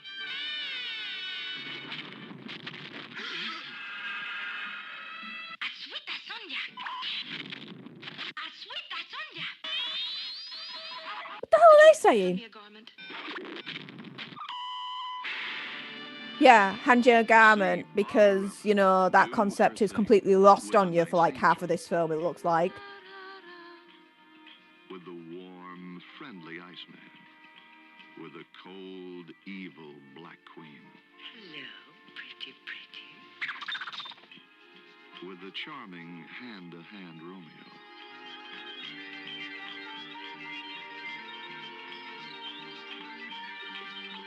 Huh? See Barbarella do her thing in the wild, excessive machine. Sort of nice, isn't it?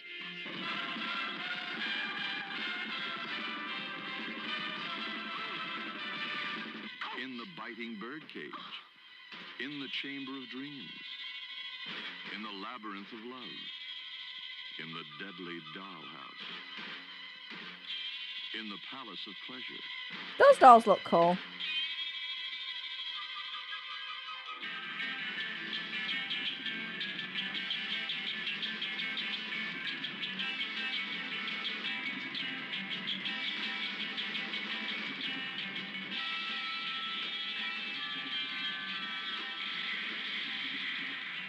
You find adventure beyond your imagination when you get lost in space with Barbarella.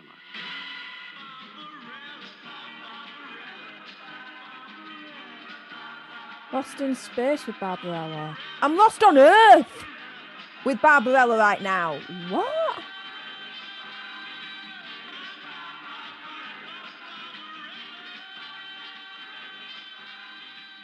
She's even lost. Look at her.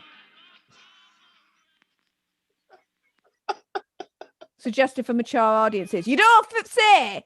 What? Wow. Okay. Right. Right. Now, apparently, if I've heard right, this is like a Jane Fonda classic, right? Yes. This is something she's proud of? Yes. Yes. Wow. This is Jane Fonda we're talking about, though. Wow. Yeah. Send her the last one. We're gonna play it. Then I'm gonna go take. I gotta take Yeah. Bodhi out while she's reacting to that. Yeah. Okay.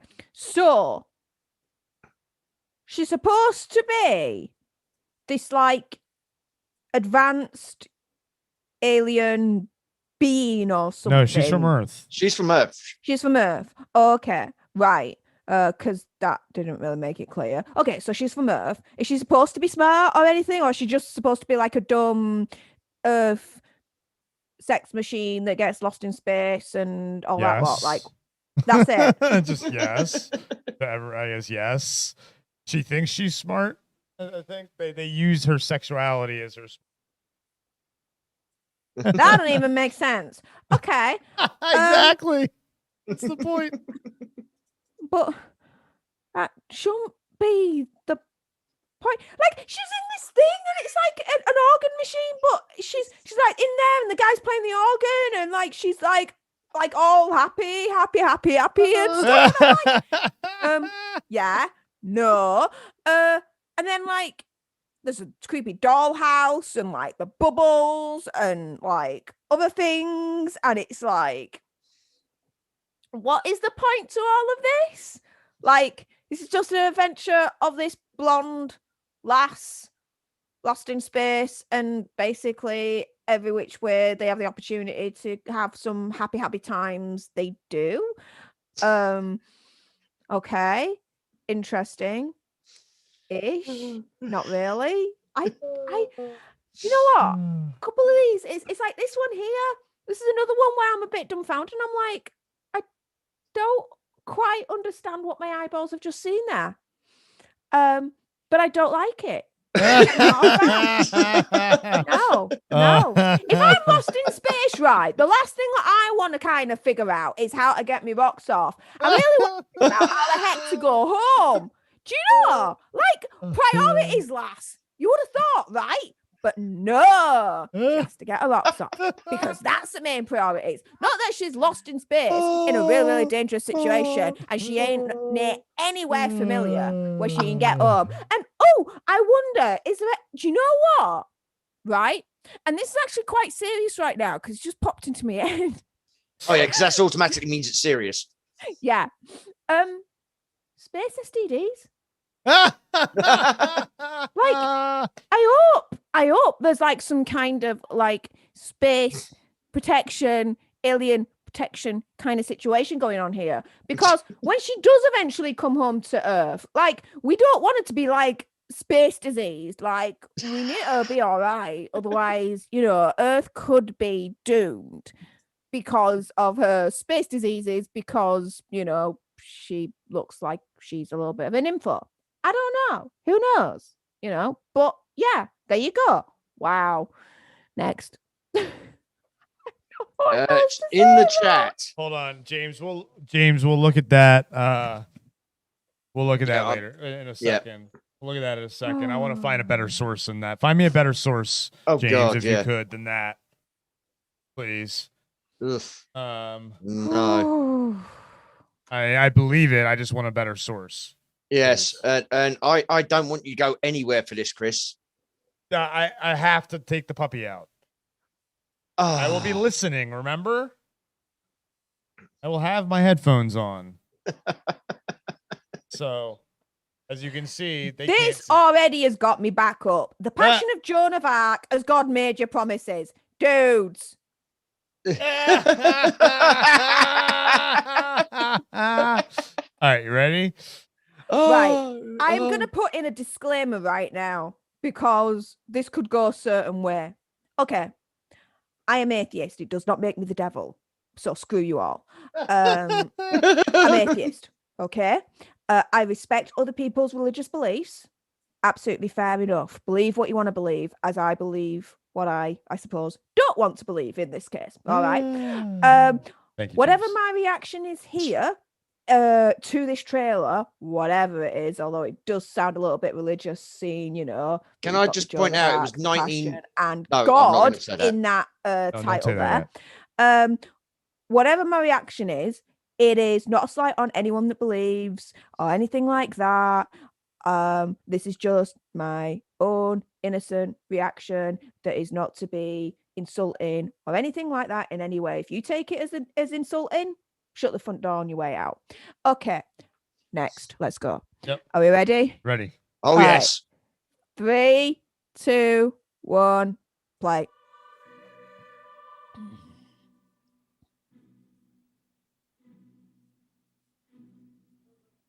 Old dudes in religious gear. Right, okay. So far, so standard. Don't know what they're saying, but they're probably quoting the Bible. All right. Oh, okay.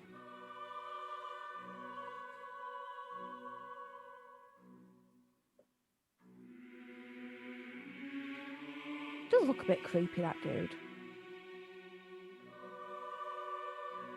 What the hell are you telling her? Probably some religious stuff, of course.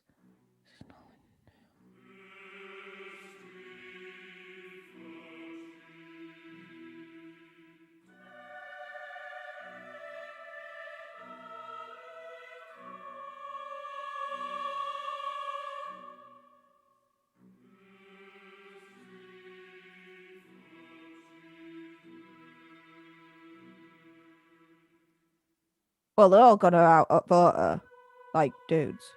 What's she done wrong?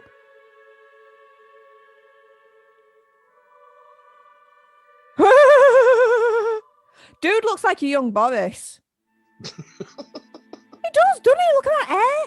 Just means he's brushed it a little bit, but he does look like a young Boris.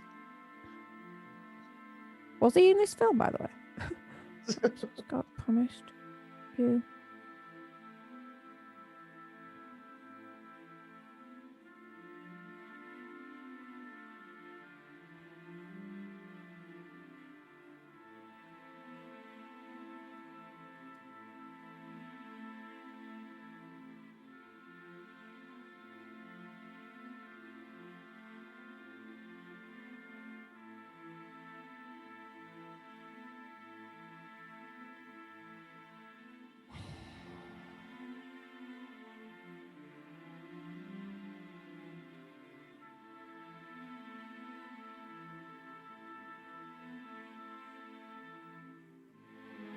So you got a lot of religious dudes that are basically judged during execution, it looks like, putting a female on trial.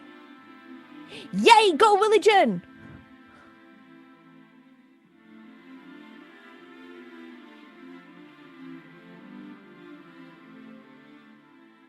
What the hell has she done wrong? Was that it? Joan of Arc! You know who Joan of Arc is? Oh, okay. Yeah. Did the Passion of Joan of Arc in the title not kind of clue you in a little bit? Yeah, I get it now. Whoops. Okay. Really? You thought it was a good idea to show me that? It's just your face all the way through. You're just like, I'm just not like. Oh, I must admit, I was expecting a better reaction than that one from that one. Just what the fuck? It's a silent film. What? Hey, silent films are silent films. Fair Oh, enough, that's disappointing. That don't. That's very disappointing. Yes. It was a medium back in the time when sound was a little bit difficult for cinema. So okay, I get that. But yeah, no. Ah, bugger. All right. Well, that was the last one that we had for now. Yeah, unless anybody's gonna donate quickly, let's. Yeah, but we need to get a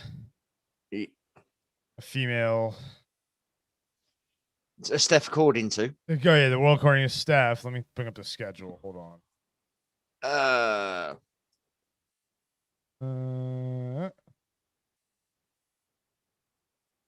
Yeah, we need to get that in because at in 45 minutes, Paul's supposed to be coming on. So do a quick, maybe 15, 20-minute world according to Steph. Or do whatever you want. Or a 30-minute one, and then talk a little bit about, because you were going to talk about pancreatitis. So what would you like to do? I think the people want to see the world according to Steph. But if you don't have the energy for it after doing all that, understandable. I have the energy to do it.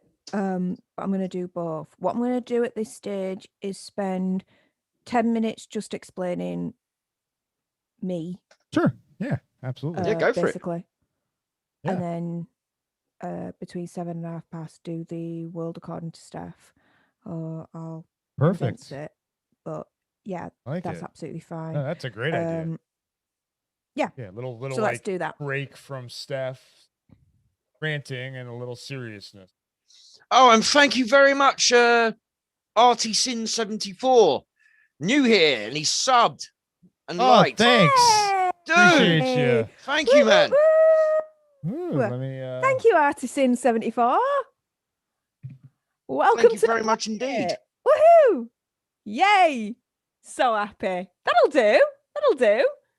Okay, so I've stopped recording, so that's that right, segment good, on its own. Nope. Oh, You got a what bunch of little Steph reacts now. And you can choose which ones you want and which ones you just want to throw away. Like the last one, which we're very disappointed that you are okay Yeah. with silent. We were hoping you were going to bitch about the having to read the subtitles. It's black and white and silent, and they're not even the subtitles aren't in English. Nah. You guys don't know me at all. My goodness. All right. I'd say it went pretty well, though. Just that one misstep. Yeah. One misstep out of all those was... You didn't think I saw basketball with you, I forgot. mind you. Let me guess. I fell asleep, right? Yeah. Yeah. It was probably like 2 o'clock in the morning or something. It was probably morning It was for silly you. o'clock in the morning. Yeah. It was to be morning fair. for you and silly o'clock in the morning for me. All right. So, okay. Woo! Right. The subs just went up to 486. Woo-hoo. Thank you, man. Thank you, Artisan74. Appreciate you. Rightio. So, yeah, let's do this. Start recording. Oakley dokley. Right. I kind of, because, I like to be prepared. I've written some stuff down. Shocking. I know, right? I know. All right, let's do this. So, it's not just Chris that suffers from a rare disease. I do too. I suffer from acute idiopathic recurrent pancreatitis. The part that makes my situation rare is the idiopathic bit. So let me just break down that diagnosis, because that's a buttload of scientific words that to a lot of you probably means bum kiss. Steph, So, what was the first word? acute. Acute. I want to put a link in the... Yeah. So idiopathic, the bit that's making my condition a bit more rarer, means that they do not know the cause. They don't know what's driving my pancreas to do what it's doing, which gets onto the pancreatitis bit. So pancreatitis is inflammation of the pancreas. What that organ does is it aids in the digestion of food, and it also deals with like your blood sugar levels. So for example, those that are diabetics, their blood sugar levels are out of whack. It means that their pancreas is affected. I am not a diabetic, but I suffer from pancreatitis, which is inflammation of the organ. So what the pancreas likes to do is it likes to get inflamed. Why? We don't know, which is the idiopathic part. So we go full circle.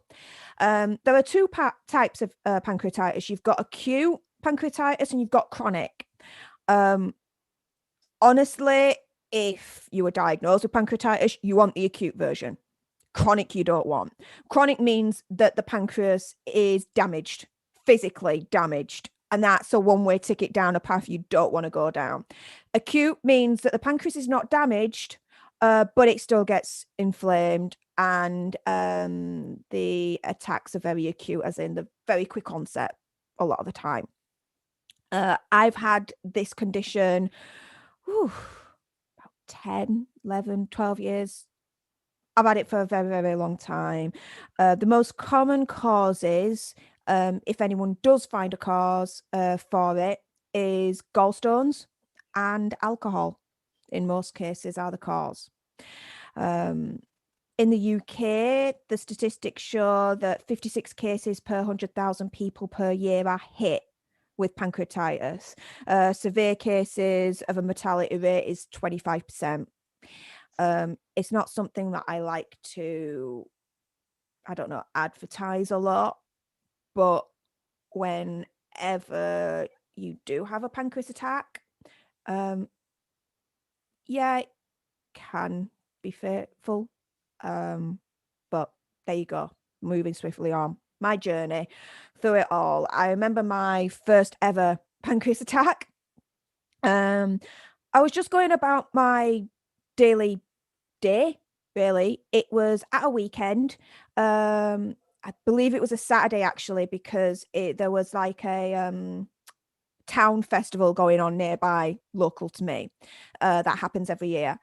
And I went there and I was looking around the stalls, buying some stuff, and I started to have a really severe tummy ache. I just thought it was that time of month, women's things, that kind of thing. I end up going to my mum's and she makes me lasagna for tea. Brilliant. I love my mum's lasagna. It's like the favorite thing that she could ever make for me. I couldn't eat it. I could not eat the lasagna no matter how hard I tried. I know it sounds ridiculous, me saying this, but at that point, I knew something was really, really wrong. Like, something was wrong. If I can't eat my mum's lasagna, something was wrong for me. I then started screaming in a lot of pain. My mum, she's been supportive, don't get me wrong. But at the time, and I can understand why, she thought I was overreacting. She thought, what, Steph? Lass, come on, get yourself together. Like, dude, what you doing here, I was like, no, something's wrong. I remember going to see an out-of-hours doctor at the hospital who admitted me there and then. Now, they asked me a series of questions, one of which, have you drunk any alcohol? And I said, yes, I had done. It was the night before, and I had 2 bottles of Smirnoff Ice, which Alka-Pops, very, very low in alcohol volume. I had a couple the night before. I was never a big drinker. Even during my university days, I never drunk a lot at all. I never went wild or nuts or anything like that, because I either had work the next day or I had lectures the next day, and I never wanted to do either of them hungover. So I was never a big alcohol drinker. But I was about 21, 22 at the time. I had just admitted I had a couple of bottles of Alka-Pops the night before. Doctors probably heard that, saw my age and thought, alcohol-related pancreatitis. Brilliant deduction there. Other than completely wrong. It took about 8-9 months for them to realize it was not alcohol related. After my first attack, they said, right, you can never drink any alcohol ever again. Not at all. So I never did. And I haven't done to this day. But at that point, after that first attack, it was like the floodgates had opened and I was having attacks every other week. It just went absolutely nuts. And I was in and out of hospital like no one's business. So after about 8-9 months, they were like, yeah, this definitely ain't alcohol related. Let's figure out what's going on. So one of the first things that they found, we did like this special scan, and they found that my gallbladder wasn't emptying properly. So it wasn't gallstones, but they found that and they thought maybe that's kind of contributing to the situation. So I had my gallbladder taken out. No, didn't work. I came back from Italy a couple of months later after going to a family wedding. Literally the day after coming back, I was back in hospital with another pancreas attack, and they found out that my bile duct had completely gone like that, spasmed and locked up. So they widened the bile duct. Didn't fix it. Have had numerous attacks since then. They eventually got to the conclusion that it was idiopathic. And the way that they explained it to me at the time, which was it's funny now to say it, but I was like, well, what does that mean? And they were like, well, if you think of idiot. The doctor was like, we're idiots. We don't know why this is happening, but we know it is. So we know the diagnosis, we just don't know why. Hence, idiopathic. Okay, fair enough. I say fair enough. It took me a couple of years to accept that because at the time I was very gung-ho in the sense of, right, we're going to know exactly what's causing this, neutralize the cause and stop these attacks. It was a big pill to swallow. when they told me it was idiopathic, I had to see a pain counsellor for a couple of years to accept that and live with it.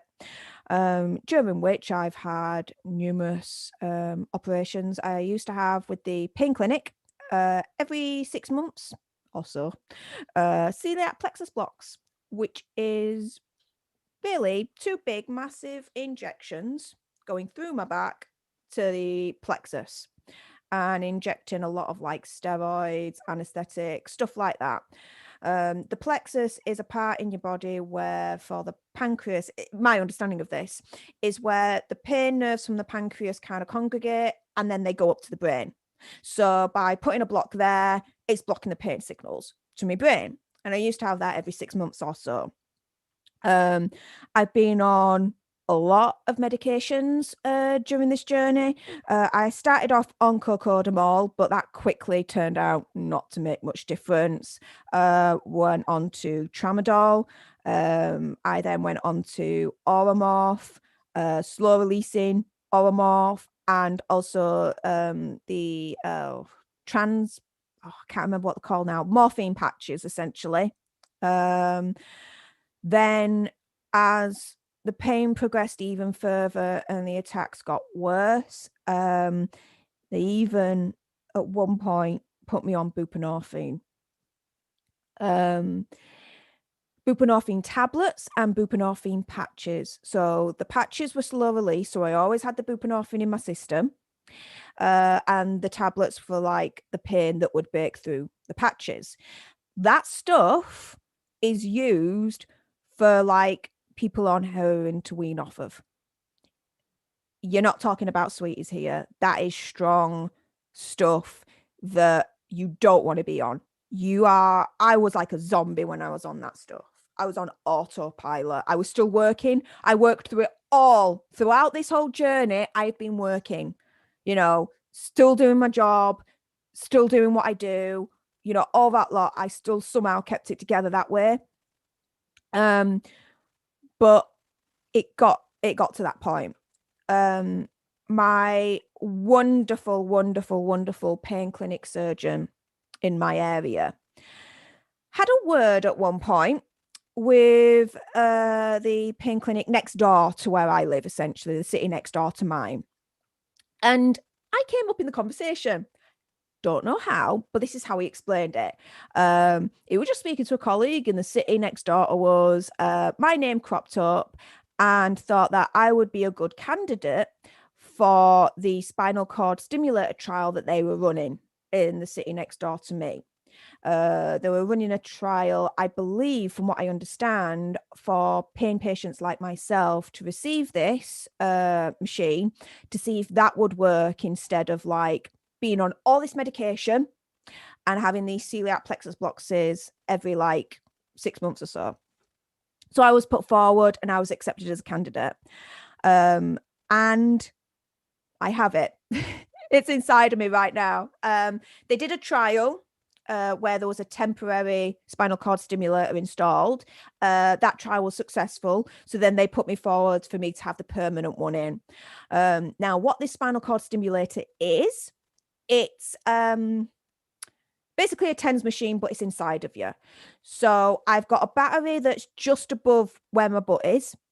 And there's wires that come out of this battery and they go up my spine. And the stimulator, it kind of knocks out electrical impulses. And these electrical impulses, they block the pain signals going to my brain. So it's essentially what the celiac plexus block was doing, but it's a little bit more permanent. And there you go. And easier as well, to be fair. If I'm ever in pain, I've got a remote control so I can increase the electrical impulses and then decrease them back down. I don't feel the battery inside. I don't feel the electrical impulses. It's amazing. It's absolutely amazing. It's given me back a quality of life whereby I'm now not on any of the buprenorphine. So none of that. I'm not on morphine daily. I'm not on any medication daily now at this point.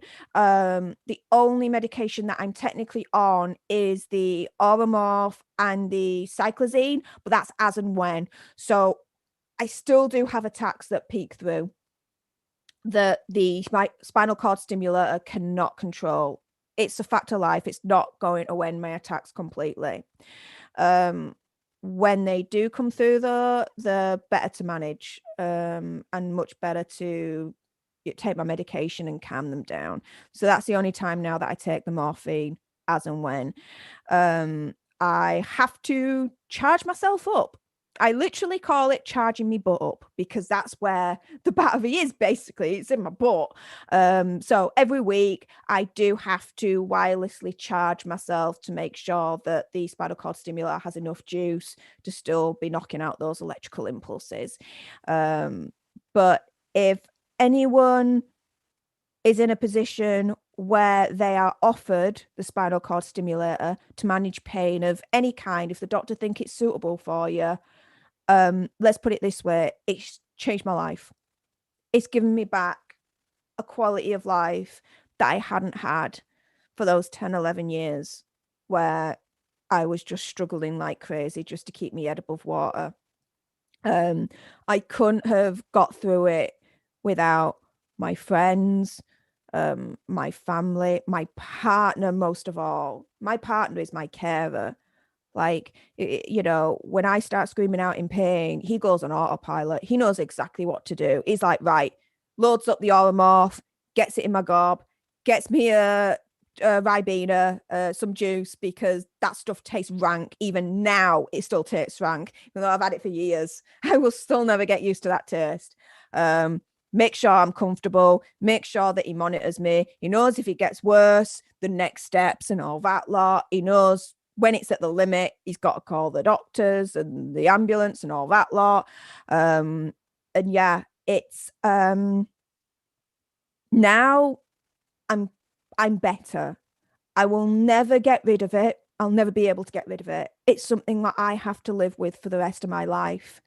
But I've learned that it's not, I always thought it's like a war against my body.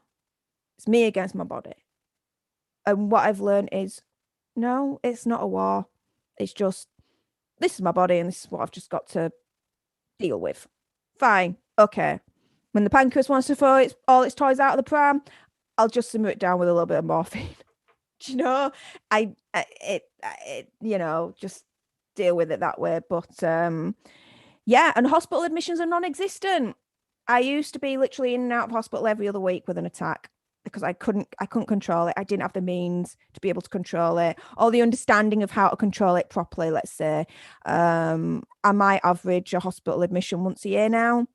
But when I go into hospital, it's not much fun. I'm nil by mouth. So I can't eat or drink anything. Everything's through a drip. Typically when I have an attack at home, I try and mimic that. I don't eat anything. I'll have sips of water because I'm not on a drip, so I'll still try and keep myself hydrated as much as I can, but I try and mimic that just to avoid keeping out of hospital. They'll give me IV morphine pretty much straight away, with some cyclizine, otherwise I'll just projectile vomit everywhere, like a really, really bad horror movie. And then they do scans, and once it's all calmed down, they kick me out and I go back home and do the dance all over again for the next time. But yeah, those hospital admissions now are pretty much non-existent, which is brilliant. And that's largely in thanks to the spinal cord stimulator and my wonderful pain clinic surgeon who put me forward for this trial, which has been absolutely amazing. But yeah, pancreatitis in any shape or form is not to be dealt with lightly. The NHS, which is how do I explain it? Department of Health. Yeah, it's public health. We don't have we don't have to pay. Well, we do through our taxes, but it's not like an American system where you've got to pay out of your pocket, let's say, for hospital admissions and all that lot. when I go into the hospital, I don't have a bill at the end of it. I pay nothing. It's just through my taxes. That's it. So I do consider myself lucky for where I am in this part of the world to have this condition. Otherwise I'd be bankrupt many times over. But I did see an article that I saved, and it's these are the worst pains humans can experience. Okay. This is according to the NHS, so our public health let's say organization.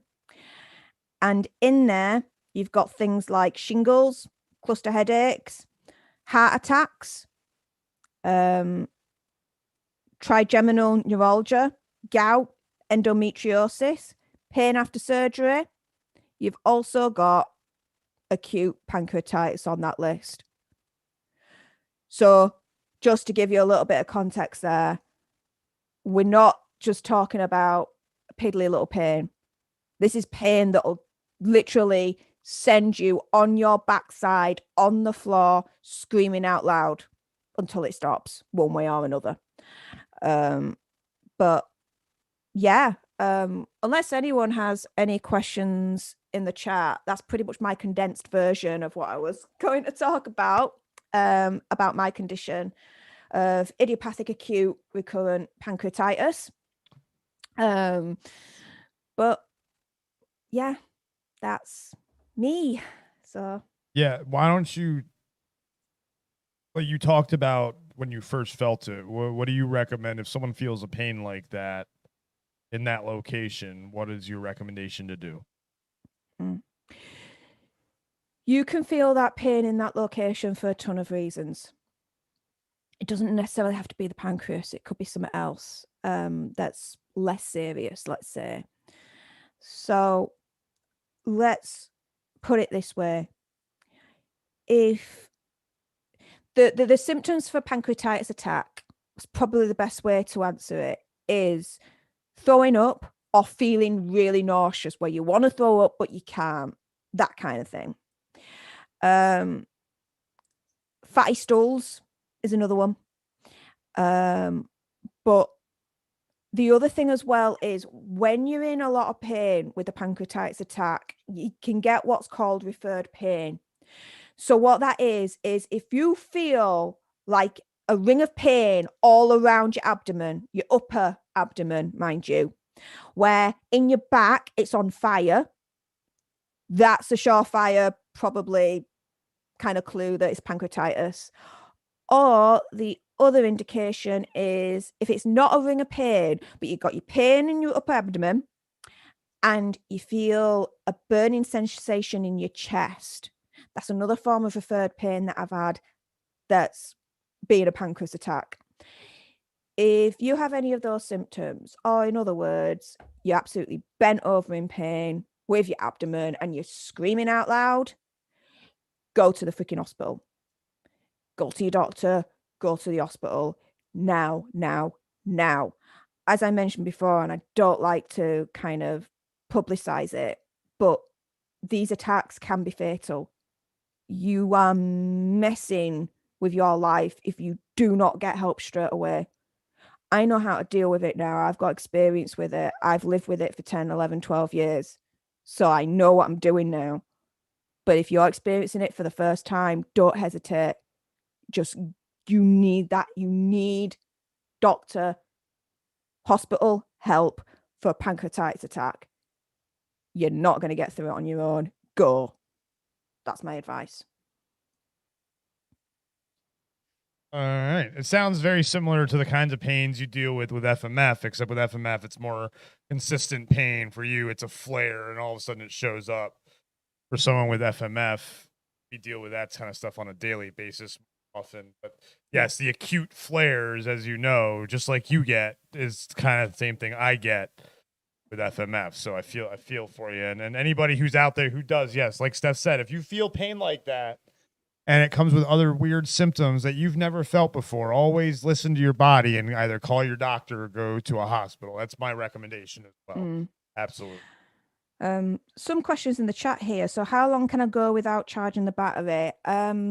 probably a couple of weeks, but I do charge myself once a week on that. In terms of the attacks, does it last 3 or 4 days? Well, James, it depends. It could last less than a day. It could last up to a week. From less than a day up to a week. It depends how I don't know how silly the pancreas wants to get, essentially. How much it really hates me at that stage as to how long it's going to last. Will, thank you for that. Yeah, and I mean, if by sharing my story and by Chris sharing his, it spreads a little bit more awareness of, you know, the rare conditions that we have to go through, even better, because in a way we do suffer from a disability, and even though you can't see it, it is there, and that's something that even to this day a lot of people still have to try and understand. I might be at work, let's say pre-Bud Light. I might be at work, working away, but I might not be all right. I might be in pain. People may not realise that. And I don't advertise it. I like to keep up appearances because I'm just like that. But I could be in pain and you won't realise it, you know? Yeah. Oh, no, I understand. Yeah. Yeah. Can I do activities like skydiving, swimming, rock climbing, workout, etc.? Yeah. I just have to be careful with any like impacts. So like contact sports, for example. I can't really do karate or boxing or anything because if someone punches me in my stomach where my pancreas is, my pancreas might get a bit miffed off at that. Let's put it that way. Now, stress can, I suppose, exacerbate the symptoms of pancreatitis. So any activities that could potentially be stressful may not help the situation. But no, I can't see why I can't do those activities. Let's put it that way. All right. Well, yeah. And Steph, thank you for like Will said, thank you for sharing your story. You know, it's interesting because we've all got different things we've dealt with. Like you weren't diagnosed till you were older. I was diagnosed with mine when I was 3 years old. So we have different experiences on what it was like in the beginning. We're about to have, in a little bit, have someone come on and talk about their child who has a rare condition. So we'll hear that kind of that's that side of it as well. And Kev, yes, we have to deal with you, so that is a disability. And no, but in all seriousness, Will, yes, he has been an amazing friend, and we're so glad that I'm so glad. I know Steph is too that we've met you, Kev, and so yeah, you know the sacrifices that you make for us. It shows. Stop it! Look, I'm tearing up. I know. Stop it! I look, know. Look. Oh. I can't see, but because I've got all too many windows open, but I understand. Let me see. Hold on. Let's hold on. The people need to see. And then we'll get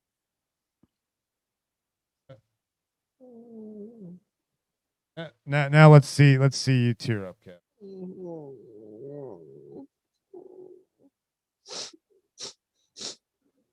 Ah, gotcha. I don't get emotional. I get hungry. Steph, you've got a little bit of time. I'd say 10-15 minutes is enough for a Steph rant. Wouldn't you agree? So 10-15 hours would be enough time. All right, so I've stopped recording. On. Get me back on. Yeah, all right. Spotlight you. All right. Oh, James, I'm telling him you said that as well when he gets here. I know. He I've might read already that. be in the chat. He might already be in the chat. That's James. 3, 2, 1. I'm recording now again. All right then. Headphone warning. It's the world according to Steph. Thanks to James Tyler for this idea. Props goes to him on this one. But yes, the world according to Steph. Hey up, everyone. This is where I unload all my opinions, and they are just that, opinions. If you don't agree with them, that's absolutely fine. But my opinions do not mean that I'm an evil person. No, just means I've got a gob and I like to use it. So there we go. Let's move on. WandaVision. Oh, dudes. Right, I'm jumping straight into this. There's no progression of storyline or characters pretty much in each and every episode. It's like little bit like that every episode it goes forward like a little bit. But that's it. Like, so what? Like, actually give me something tangible to actually latch onto and be excited about. But nah, they don't want to do that. No, this is the introduction to Phase 4, people. Like, think about it. That's pants. Disney's just stretching it thin to try and show on the surface they have content. But what they have is a bag of wank, in my opinion. We all knew about Agnes as Agatha Harkness. Let me say that again. We all knew about Agnes as Agatha Harkness, and that's a big reveal at the end of episode 7. Like, seriously? Like, Marvel, we already knew that, like, right at the beginning of episode freaking 1. Like, that's your big reveal? Like, seriously? That's your big guns? Dudes, like, no. A Vision, like, in episode 7, he's, like, in an ice cream van with Darcy, trapped at a crossroads. Why? He could just fly out. Like, he eventually did. He's, like, wised up and he's like, why am I sat here? Like, I'm being a bit of a doofus here. Laters, and he flies off. Where he flies off to, who knows? Even to this day. Like, where the hell is he? Like, dude. But there you go. What a waste. The Fox X-Men Quicksilver situation, that was cool. But then in this week's episode, it's fake Pietro. And Agatha Harkness just created him out of thin air just to screw with Wanda, because why not? Like, Marvel, you could have come up with a better explanation of why Pietro was there, other than that Agatha Harkness created him. Like, seriously, you probably pay your writers top dollar, and that's what they came up with. Fire them for a lot more reasons in this WandaVision one, but that would be like one of the reasons I would do. But it does prove that Marvel fans will eat anything up.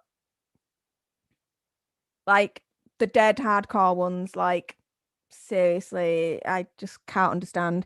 And the adverts. Like, seriously, what the deuce with that? It just harkens back to, like, the previous films and her experience previously, pretty much. Yeah, we already know about that. That's why it's called us in the past. Like, actually bring us forward to the future, the here and now, and how everything's going to progress in episode in Phase 4. But no, they don't do that at all. No, they keep everything static with nigh on no progression whatsoever. And don't even get me started freaking out on that Sword episode of, oh, this is what Sword is about, and this is how it was pretty much like, you know, where the situation is with Sword, blah, blah, blah, blah, blah. No, when it's called WandaVision, where Wanda and Vision are the characters named in the title of WandaVision, then guess what? I want to see WandaVision. It ain't called Sword Vision, you know? It ain't called Darcy Vision. It ain't even called Thor Vision. No, guys, it's called WandaVision. So get it together. The best bits of WandaVision. There are a couple. I'll give it its due. Paul Bettany as Vision. I can't argue with the dude. Brilliant.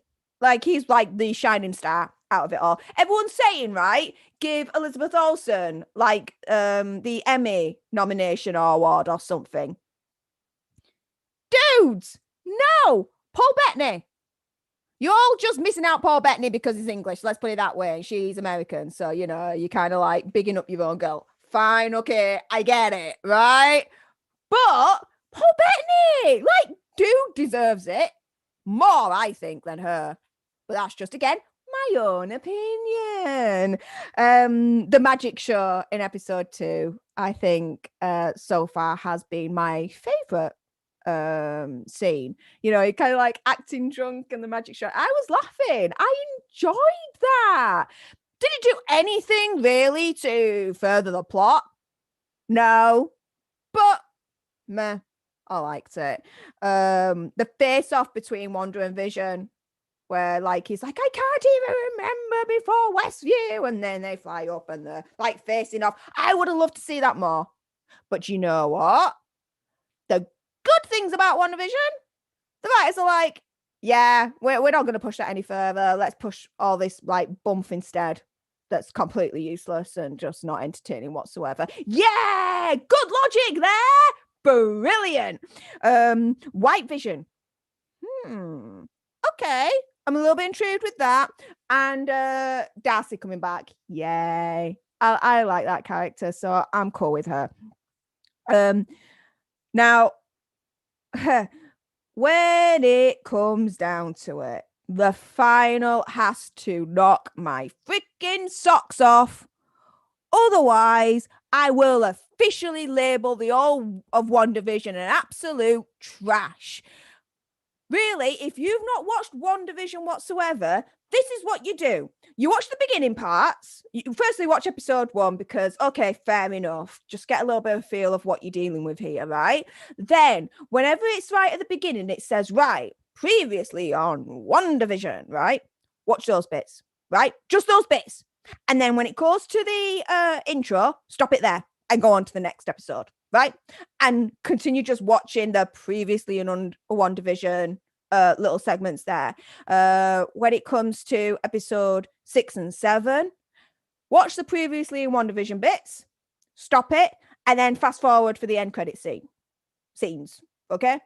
And then you've pretty much watched WandaVision, because the rest of it in the middle is nothing. It's a nothing burger.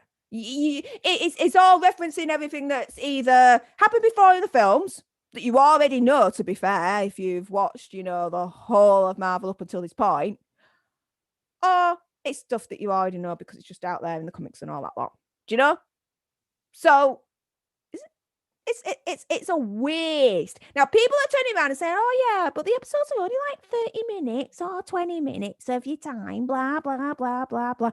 Yes, that may be. But do you know what? WandaVision has been going on a heck of a lot longer than that. 7-8 weeks. Because you've got your episodes, yeah, but then you're talking about them afterwards. So, actually, in fact, WandaVision is like 8 weeks long so far. 7-8 weeks long. So, yeah, am I miffed off? Yeah. Why? Because there's no payoff whatsoever. Like, I'm still like, what's the point of this? Like, what is the point of WandaVision right now? Like, seriously, what is it setting up? Okay? So, episode number 9, the finale, better knock it out of the park for me. Otherwise, me and Marvel have issues. You shouldn't have to rely heavily on future releases to explain WandaVision. It needs to stand on its own 2 feet. With little bit of links to the future releases, like the previous Marvel properties, the previous Marvel films. They still stood up on their own. There were movies and they had their own story in their own right. Yes, they were integrated into the wider MCU.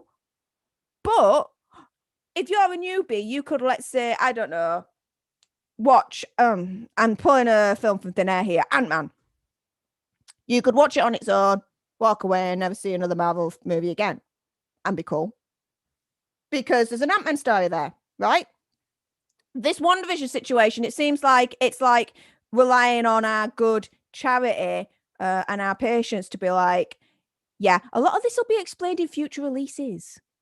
No, that's not the way you do things, right? There needs to be a story from beginning to freaking end. And I need a drink right now, so give me a moment. All this talking, what can I say? So yeah, it shouldn't have to rely on future releases for it needs to stand on its own, and it's not standing on its own at the moment. It's a bag of wank. There'll be game old Int'l. There'll be no payoff till Friday, till FR Strange. I presume you're saying Doctor Strange there, yeah. And you know what? I saw Jodie's Corner video on this, and I'm scared this is going to happen. It's going to leave it on a freaking cliffhanger, episode 9. And if it does that, WandaVision's dead to me. Like, seriously, That's ridiculous. There needs to be something whereby, yes, it leaves it on a cliffhanger, but it kind of ties the story a little bit in a bow. So you get some kind of closure, but you're excited for the next part. Not, okay, I've watched that, so I'm choosing for the next part now.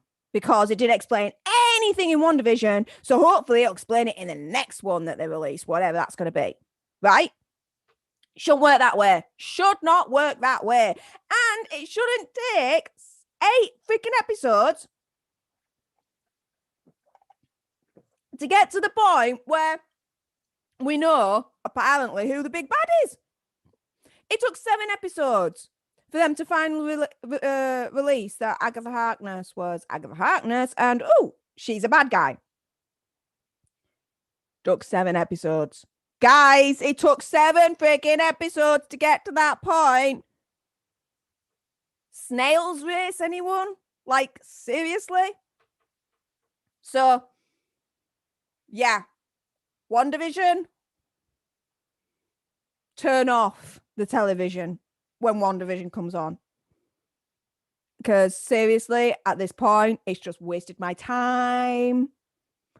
And I don't appreciate that.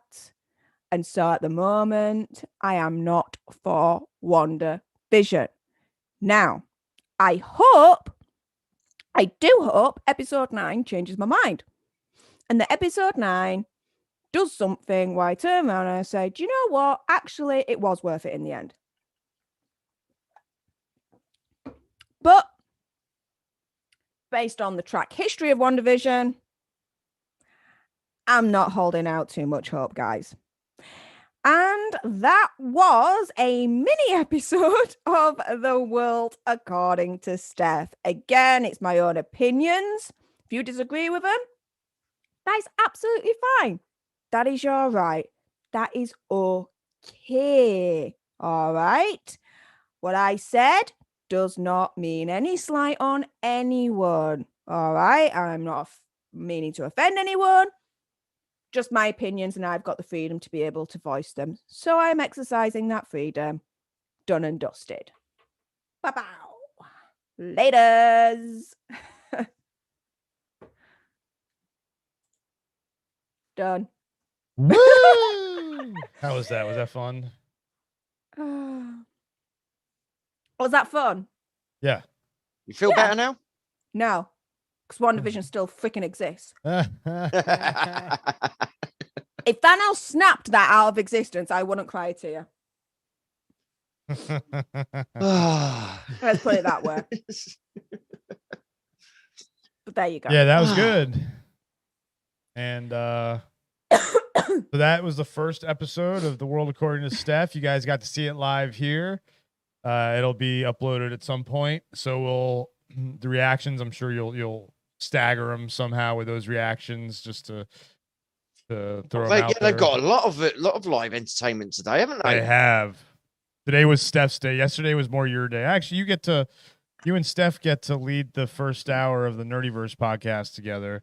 And if Steph leaves, it'll be you. Woohoo! I'll probably jump in then. The Nerdiverse with me and today it's whoever shows up. Bob, David. Oh yes. Steph, someone else. Wasn't Clarice, was it? No, she can't make it this week. Yeah, I was going to say because she couldn't make it. Yeah. Oh, I haven't got the bloody thing on this one. Oh well, whoever shows up, I'll figure it out. Yeah, we've got it somewhere. So we are now just waiting on Paul, Halogen Helix. Paul, if you're in the building, I sent you the link on Twitter. Knock 3 times. I'll send it to you on what's that thing called? Discord as well. So you can have it in places if you're watching. If you're still asleep after, oh wait, no, you would probably your time difference. You would have been awake for WandaVision anyway. So you're just waking up probably. He was on Lewis's stream. Yes.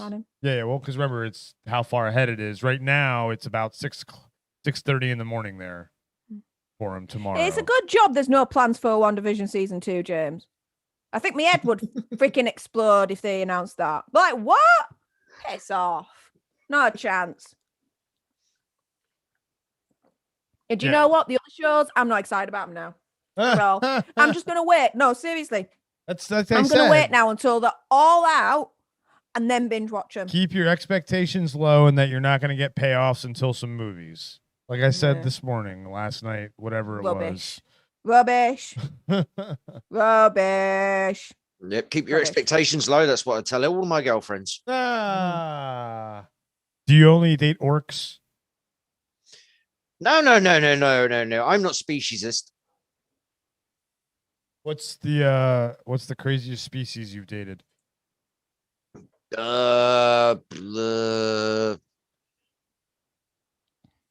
Liverpudlian.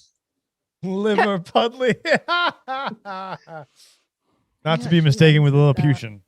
No. No. Funny. You're good, you. You're good, you. No, here we go. Today is supposed to be Paul. Oh, John will be joining us. Bob. No, Bob's Sunday. Never mind. Bob's on Sunday. Bob's tonight for Friday Night Fights. That's what Bob is. So it's Paul, John, David, you, and Steph. And then when Steph leaves, I jump in if she has to leave. But so far, no Paul. So we'll just sit here with our fiddling, you know.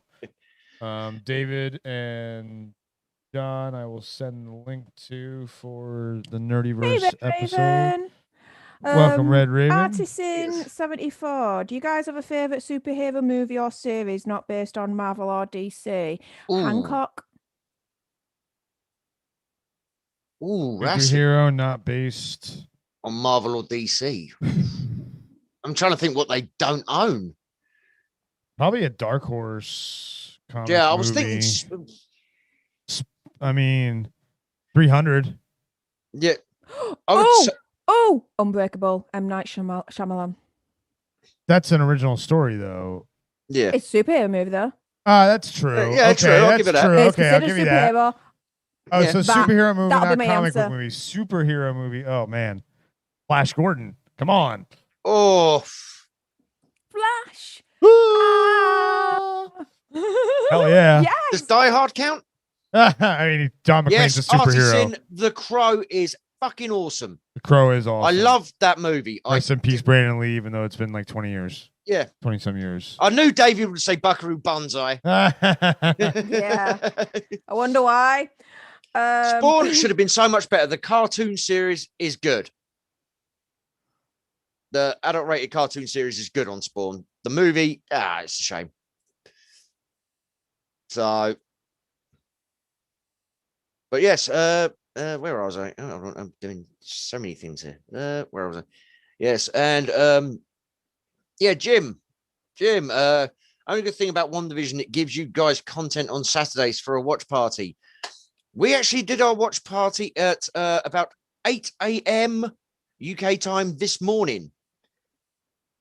The watch party for tomorrow on the Planet of Nerds will be Jean-Claude Van Johnson. Yes. And then we will be going to Nerd Reactor and hang out with John and watch Infinity War. Yes. And John will be joining us on the Nerdyverse podcast today. Yes. And I have to say, Slev, I think you're trolling with my super ex-girlfriend. Come on. Artisan, Darkman, again, fucking awesome. Got that on DVD as well. Sam Raimi at his best. Liam Neeson, absolutely awesome film. Second and third ones, yeah, they were all right. They were straight to DVD kind of things. So, but yes, you have some good taste, my friend. 20 minutes, I'll be back, okay? All right, okay. But you have some good taste, my friend. First two he brings up are The Crow and Darkman. I like the way he thinks. That's the way. He Can I just likes say the it? way he Can I thinks. say it? He thinks. You can say it. That's why I do it. Thank God Twitch Things is gone.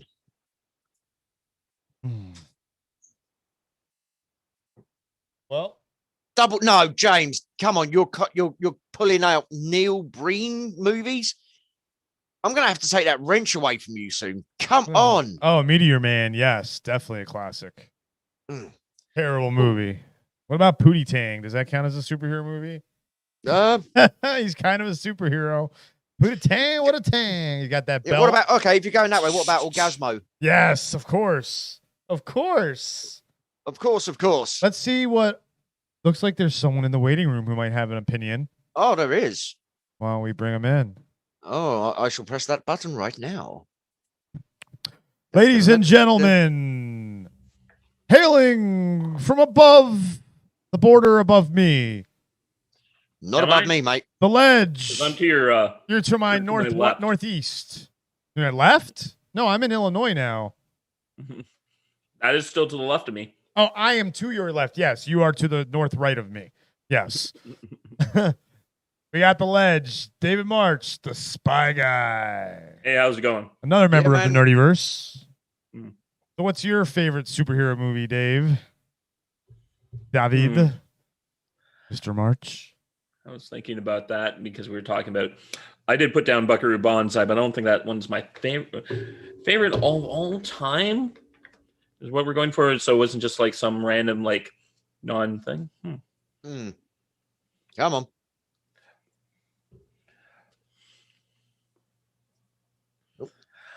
You know what? I'll go back to the classic Batman.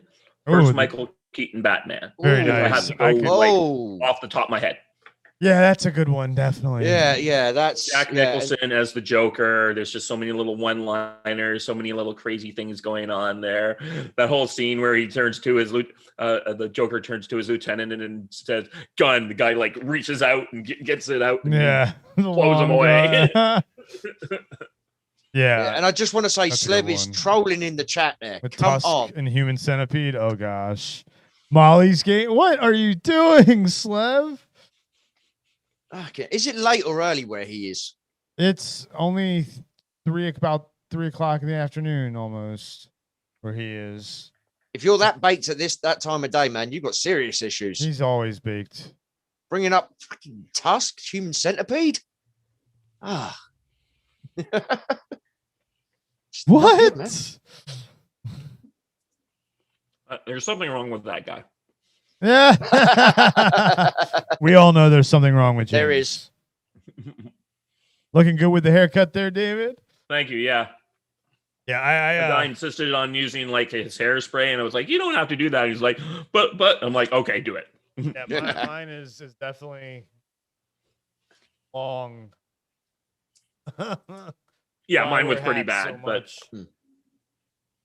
yeah, I'm quite lucky. You know, the auto shops are still open, so I can go get an angle grinder and just little trim up the top, polish the horns, buff them down a little bit. Bob. Oh, yeah, that's that line. That's the line, Sleb.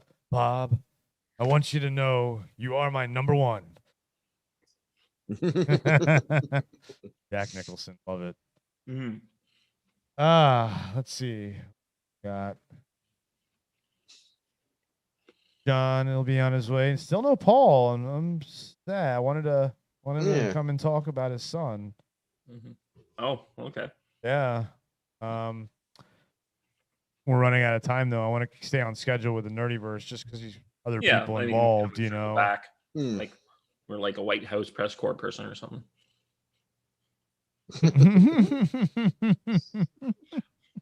Tweets coming back to haunt you. Who knew? So yeah, for the first hour of this episode of the Nerdiverse podcast, it'll be just a free-for-all WandaVision discussion. Okay, well, that'll be great because I know nothing about it. Oh, you haven't watched it at all?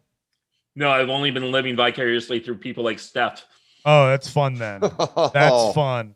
And then the second half, I want to pivot and I was hoping Paul would be here. Star Wars. Yeah, I can talk about Star Wars. Yeah.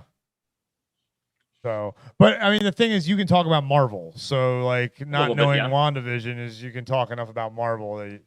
And again, that's the point of it. I mean, did you watch yesterday's Nerdiverse podcast? I mean, a little bit. We went off on all kinds of different tangents and stuff. So it'll happen. And that's why I wanted to get everyone together like this. That's why we brought the Nerdiverse, the NCU about, because we all have different opinions, and it's interesting to see, and we all have different ways we talk about things, and but we all have one thing in common. We're all nerds. Yep.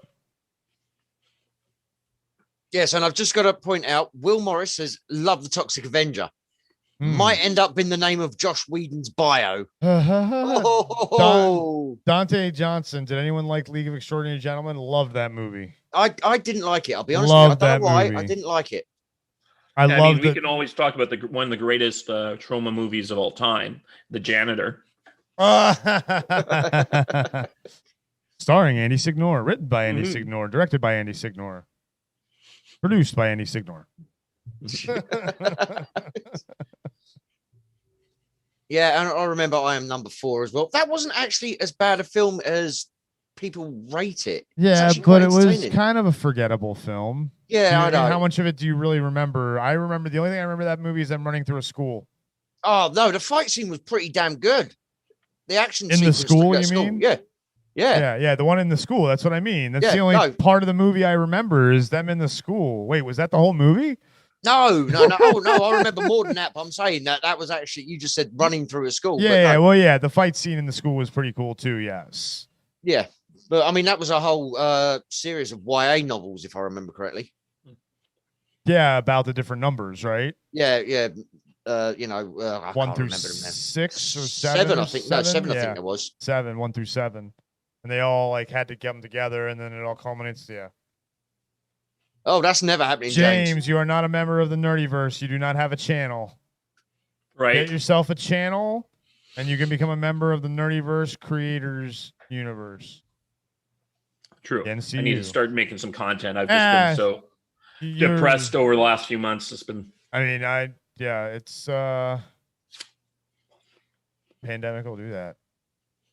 Yeah, well, hopefully over here we'll be opening up in the next few months. Yeah, that's months, man. Like, at least it's going to be springtime. Yeah, it's been a freaking year. At least they say not that, at least it's the crappy weather still now.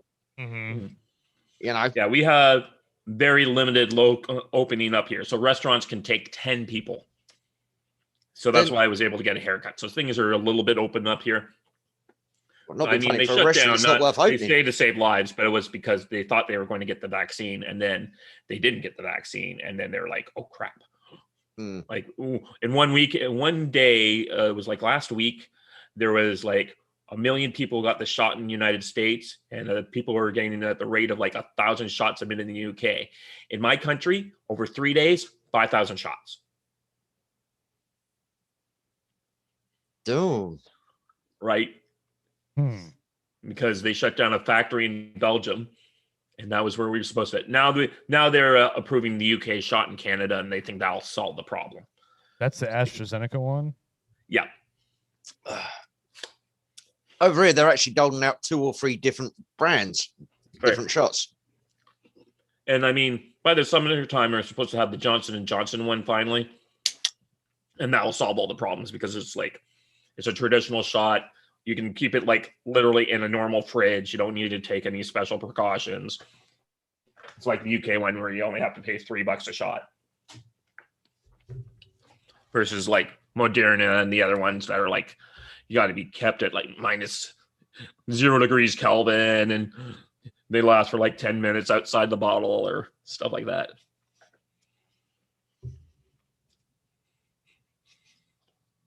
I'm spazzing out a bit. Spazzing. The Buckaroo Banzai trailer is just not that very good for that movie, unfortunately. No. And if you look at the back of the thing, it actually says Christopher Lloyd, but you don't actually see him in the trailer. Nope. Yeah. David, which one was your favorite reaction? I think her first reaction there when was definitely not Dr. Strangelove, because that was even worse trailer for that movie than Buckaroo Banzai is. At least you get a something of like, you know, the scene where it's like, oh well, what are we going to do? Are we the president on the line? He wants to know about the alien spaceship, or if we're going to destroy Russia. Oh, what do we do? But I have to admit, I quite like the Birdemic one. Yeah, that was a good Birdemic one. wasn't too bad. Oh yeah, the first one was of course the interview. The interview was great. The interview was great. Yeah, that was a good one. I'm glad she. I can't believe she's never seen Billy Madison. Wow, I had a session I had to go call from 1 to 2 that I had to deal with. Oh, okay. Yeah, she did So I Billy missed a lot of stuff. Billy Madison, and because Dante donated and suggested it, and yes, she had never seen it. I was surprised. Mm-hmm. Well, she hasn't seen a lot of things. That's what makes her reaction so great. That is very true. Yes. Very This is true. I'm very excited for the next charity stream when we do that again. Oh yeah, that is going to be a thing. Yeah. I was very disappointed with the last one though. I really thought we'd get better from that. From that. What was the last one?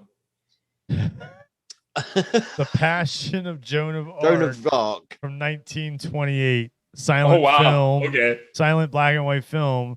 And we thought that reading the subtitles in the silent black and white would throw her off. And she was like, oh, okay. And she did a 5-minute disclaimer before she even pressed play about I'm not mocking religions and stuff. Oh, okay. Yeah. I just what was it? The other one she did? You confused her with the boot. Oh, Das Boot. Yeah. Das Boot. It's like, what's going on in this movie? Why is it this? Like, what? Yeah. Why are you talking like this? Idiocracy got the reaction I expected. Yes. She's like, why are these people so stupid? How is he the smartest man? Luke Wilson, didn't he do this other movie and then he went and did this? What the hell's wrong with him? Well, the one that I can think of is like the I Spy remake with Oh, Eddie Murphy. yeah. That Oh. movie, I'm not too sure how the trailer holds up, but I do remember that movie being like, how is this possibly related to the TV show from the 60s? Yeah. Or the Get Smart remake. Mm-hmm. That's a good one. Well, a good one. For a trailer. Yeah, I was going to say in inverted commas there. You know, you use the word good. Yes. The Rock. And Steve Carell.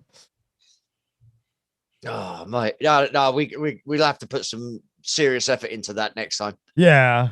World War III was almost caused by James Franco and Seth Rogen. That is very true. For that movie, North Korea was not happy. They were not happy at all Hey, about we got that the film. Sony hack from that. That was great. Yeah, that's Didn't right. We see all the behind the line scenes from like all those guys making fun of a certain president at the time. And it's like, really, Yeah. you guys are giving this guy how much money and you all hate his guts. Yeah. Yeah. Or what was the other thing they did? Oh, it was just like because they were they the one that released the new Ghostbusters movie? Because I remember some of the messages are like, we need to shut these people up so they stop pissing off half our customers. I think so. Like, oh, bless. What's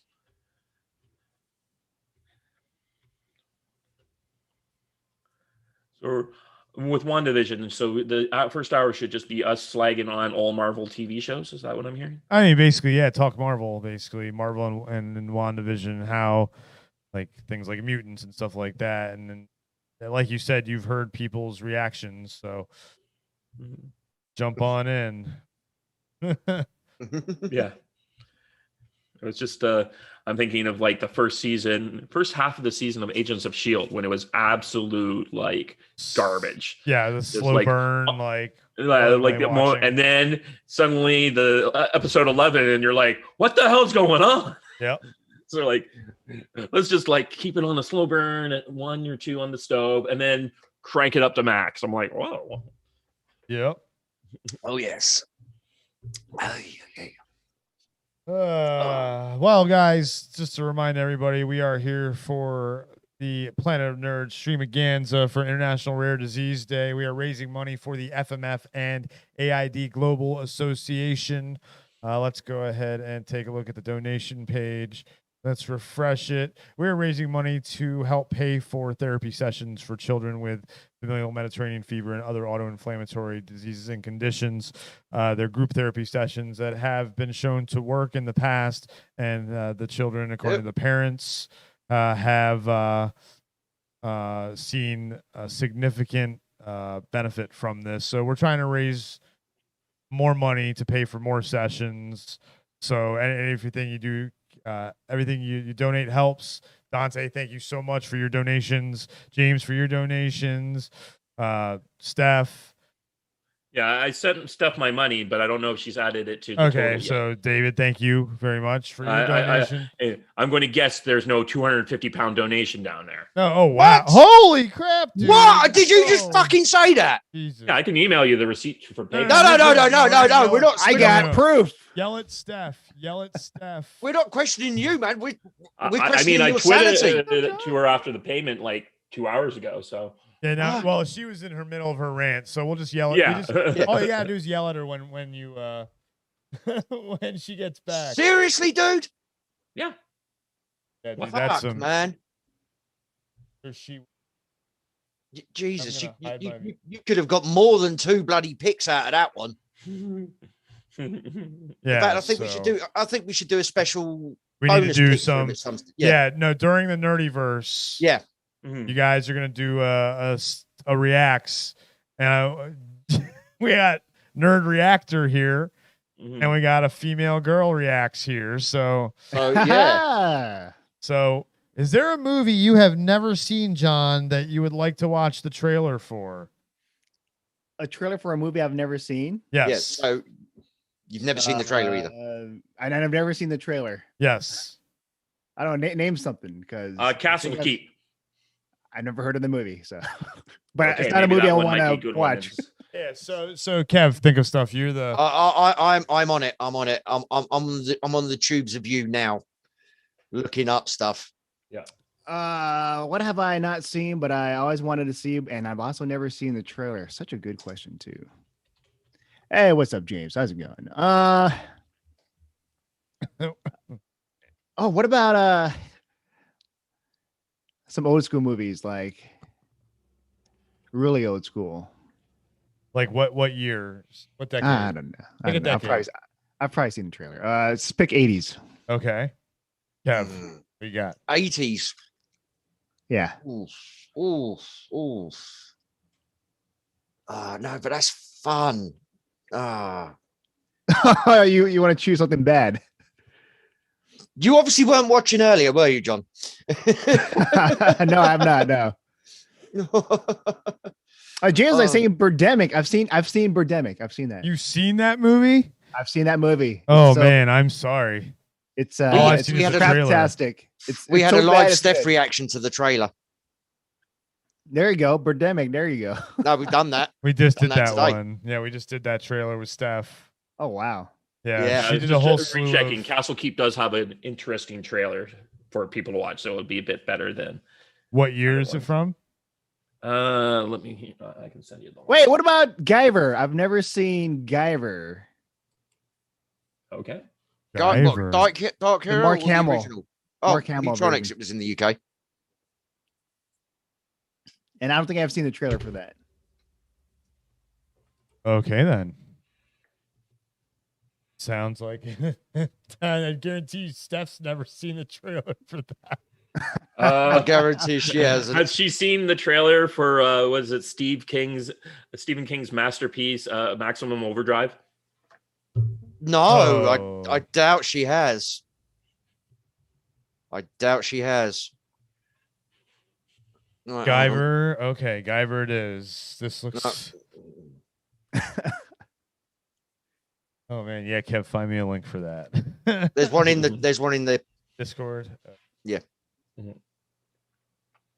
Because it was the original with Mark Hamill was called Mutronics in the UK. And we'll definitely do this Castle Keep movie. Oh yeah, man. You know, I mean, that's a given. That one is. Mm-hmm. Oh, freaking hell! Really? No, James. No, I watched Garbage Pail Kids a couple of years. Well, no, it was a bit more than a couple of years ago. With one of my exes, because we both loved that movie as kids. We rewatched it. We spent the whole movie going, "What the fuck did I actually like about this as a kid?"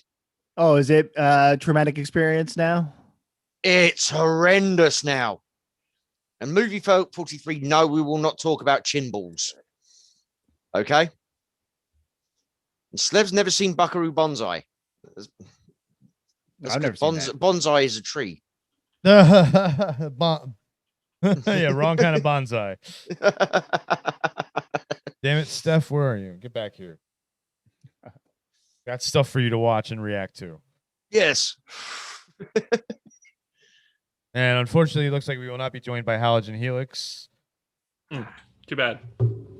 Yeah, I haven't heard from him yet. How do you know he's not? Well, because he was supposed to be here half an hour ago. Oh, okay. All Yeah. right. That's a good indicator. Yeah. You know, there was a small hint there. There's a small piece on the schedule that had his name specifically. Paul, if you're watching this, I wanted to help you man, get some awareness out. You got to help yourself too, man. And I understand if things come up. So yeah, especially with what you are dealing with. So definitely understandable if things came up. Just message me, man. Communication, it's my big thing. Ask Kev. Or yes, sleeping. Communication is really important for Chris. Yeah, but no, it's because it's 7 o'clock in the morning there for him tomorrow. Mm-hmm. So he could be sleeping. Yes. Right. Plus WandaVision. Yes, Steph had interesting things to say about WandaVision. I've just put another one interesting. I'm guessing you didn't like the episode.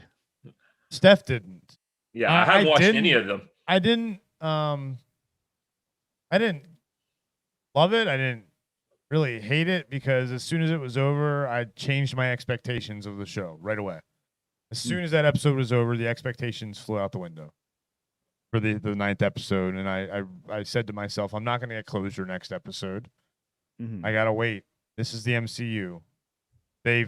Just because there were standalone movies that work by themselves in the last 3 phases. Yeah. They've now realized if they connect everything, they can make as much money. So it's like it's a series though. Like just like any TV show, when you watch the climactic finale is like a cliffhanger. It's like, now I gotta wait for season 2. Yes, exactly. Like a bunch of other CW shows. Any shows. show. I mean, I remember watching Alias back in the day, Jennifer Garner, and they had cliffhangers every season. You're like, every episode. A lot of episodes too. But I still remember the end of season 3 when the car get crashed into when he's about to reveal what his real name is, and you're like, no, I gotta wait a whole year for this now. And so those I remember, I missed that. I kind of missed that. The good one was what is it? For me, like one of the best was Game of Thrones, end of season 1. Oh yeah. Oh my gosh, yeah. Ned Stark. I'm like, sad about Ned Stark. What? Yeah. What? Sean Bean, man. You had to know he was going to die. I've seen him only live in 3 movies, and one of them is National Treasure. Oh yeah, but he goes to yeah. I've already pointed out before on this channel, you break the cardinal. Sean Bean, you're hired for one specific reason in a movie, to make your movie a blockbuster success, or your show to be a blockbuster success. You do that by killing him off. National Treasure was pretty popular. He didn't die in that. It wasn't super popular though. It's a fluke. Yeah. That one was a fluke. Jupiter Ascending? Nope. No, Jupiter Ascending. And I mean, he lived through all the Sharp movies. Well, they were TV series. Hello. Yes. Steph. Hello. Steph. Yep. David. You legend. Yeah. He just Yeah.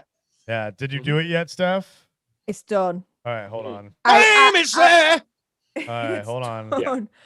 Holy crap. Very frustrated with.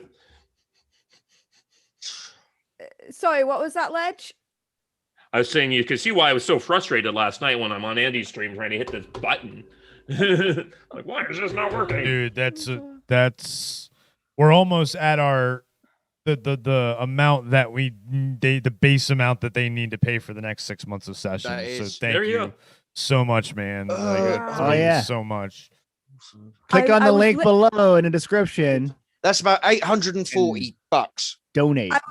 I was literally like, I'd sat down and I checked my phone, and I was here for like 5 minutes listening to you guys, like looking at it, thinking, no, dude.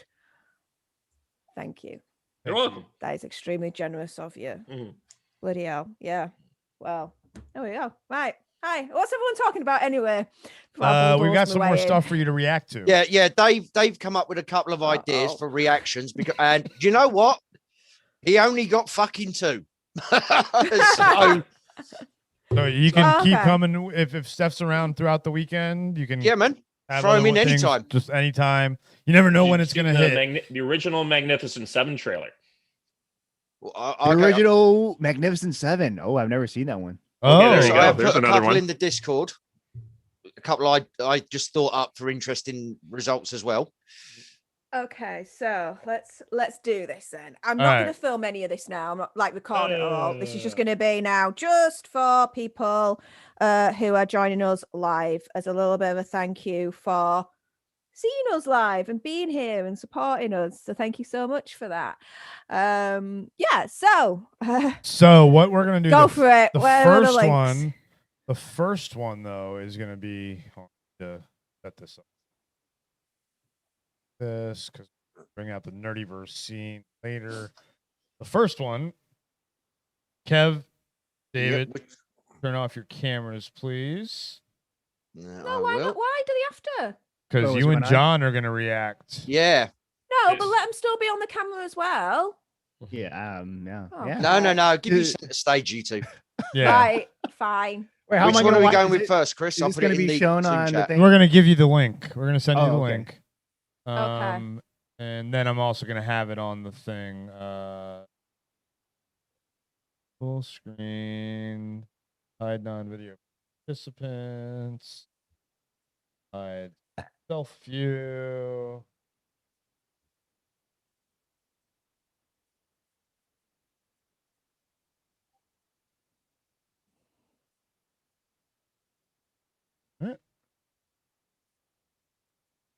Yes, James, you do suck. Which one are we going with, Chris? You're gonna do the Guyver. Okay. Okay. Steph's like, what? What is it? Yeah, what is this? What did you sign me up for? Link is in the Zoom chat. John? Right, link in the Zoom. Let's go. And then wait till everybody's ready. And when you two are ready, we press play. Oh, we got to press play at the same time? Yeah. David, you can get this up on a separate YouTube as well. Copy the link from the Zoom chat. I'm doing that, and then I'm going to mute it on my end. Wait. Hold on. Why am I having issues finding it now? Got too many windows open. You need 6 monitors. This is it's Mutronics as well, right? This is the one? Yeah. Okay. Yeah. Mutronics. Okay. Trailer. There.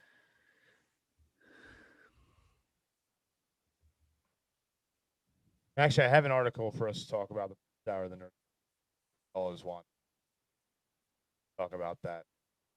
The article James sent. Yeah. I think I've got. And James, Andy's got exclusive details on what? You'll see on the article he just sent. We'll talk about it. We'll talk about it. Don't worry about it right now. All right. Yeah. Focus on your job, woman. But faces at the screen when you're going, what the fuck? Well, I'm kind of looking at it right now, thinking, what the fuck? Oh, That's yeah. a good start. Right That's now a good start. A creature? Yeah, there's something going on. There's something going on Is that here. even a face? What is that? It looks like, do you know what? It looks like the creature you see in Galaxy Quest. I've never seen Galaxy Quest. I've seen a movie that someone else hasn't seen. Yes, Never seen Galaxy it does happen Quest? at times. Oh my gosh. No, And because you have the word nerd in your channel. I'm not a huge fan of like Star Trek type stuff. I'm You'll gonna love say this. Then. Don't You'll worry fucking about love this. Skywalker. Luke Skywalker. Yeah, dig that in. No, Yeah. no, that's the Steph. That's Star Wars, not Star Trek. Meh. Either way. Shut up. Either way, I know what Steph's trying to do. Exactly. Thank you. Get with the program. Come on. All right. Guys, in 3, 2, 1, click, okay? All right. 3, 2, 1, click.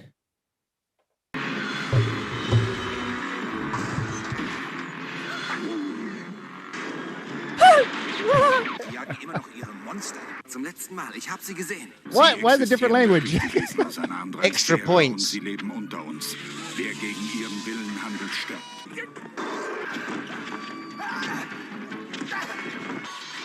Motronics. Die Welt des Absurden erwacht zum Leben.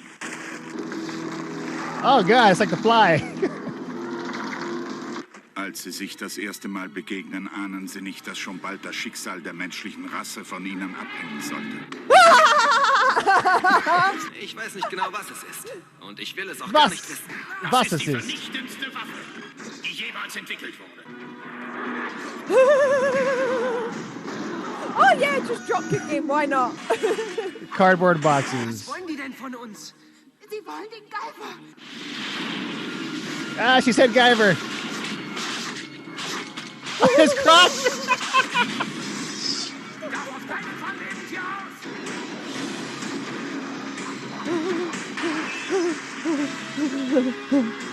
This is like Mighty Morphin Power Rangers, but monster yeah. style. Motronics, fantastisch, bizarr, beklemmend. Ich habe einen Schopf. Fantastic beklemmend. Ah!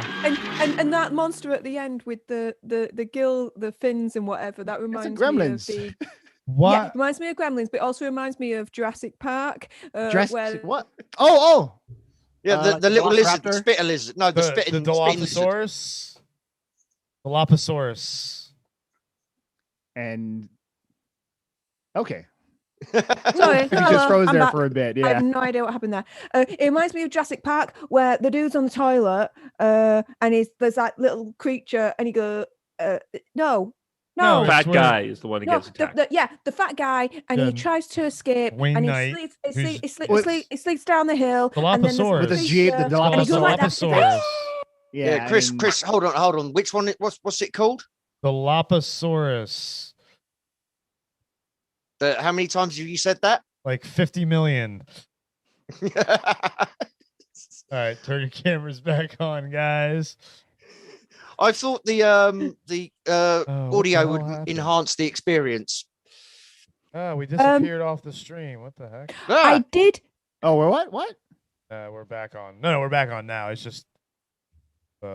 I did not understand, of course, a word that it was saying, but I did not have to. Why? This was a B movie, probably actually being polite there, a movie of some sorts, of basically monsters attacking people. Yay! Oh, Sprechen Sie The Deutsch. people have it coming to them.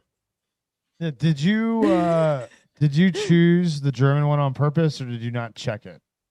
I chose it on purpose, of course. Gee, you didn't check it, did you? I didn't check it. I don't think it was German. No, I didn't check it. It sounded more Dutch than German. Oh, maybe it was Dutch. That was German. Was it? Was Okay. it? Yeah, ich spreche ein klein Deutsch. Sprechen Sie Deutsch? Yes. Whatever. It's Okay. Journeyman. All right. All right. What's the other one that we've got? We've got a couple more. We got a couple, yeah. We Right, got well, one, David picked MAX. But no, I think that was the monsters were basically pretty much a rip-off of Jurassic Park. Actually, to be fair, a lot of them. You know, they saw rip-off Jurassic of Park and Jurassic thought, Park. "Ooh, Pretty do sure you this know movie what? was made before Jurassic Park. It was. I actually In have that on- reality, okay. I actually have that on this DVD. movie Those is monsters are after called Jurassic zoonoids. Park. And it's ripping off. They're like Jurassic distant Park. cousins of mine. Steph's in fine. her own hex now. Damn right. Yeah. And you're all trapped with me. All right, Steph, you in the Zoom. John, have you seen Maximum Overdrive? I've never heard of Maximum Oh, Overdrive. there's another one. that's Stephen King directed, like the only film that he's done, like he's directed or Right, something, right? Okay, I've heard of it. It's Stephen King though. It's got to be good, right? Link is in the Zoom chat, correct? Let me have a look. Let me have a look. Oh, I'm excited about this one actually. Oh, and it came out the year of my birth. Woo! Okay, let's see which one's aged better. Piss off. Was this another one that Ledge recommended as well? Yes. Yeah, well, the first one was actually John's pick. This is Ledge's pick. All right, then. This is one of his picks. Yes. We like so far. Okay. Yep. We're all gonna react to this one. You haven't seen it? I've got it on DVD. Wow. So you've seen it? I've All got right. it on Well, then DVD. anybody who's seen it, here, I'll turn myself off then. Yeah. All right. So yeah, it's these two again. Yeah. David, turn your. You've seen This it, right? is for your David? viewing pleasure, Yeah, Dave. I've seen it, and I'm turning my microphone off to watch it. So. Wait. Turn off your camera too. Yeah. Badass. This. Big John. What's a John? Papa John.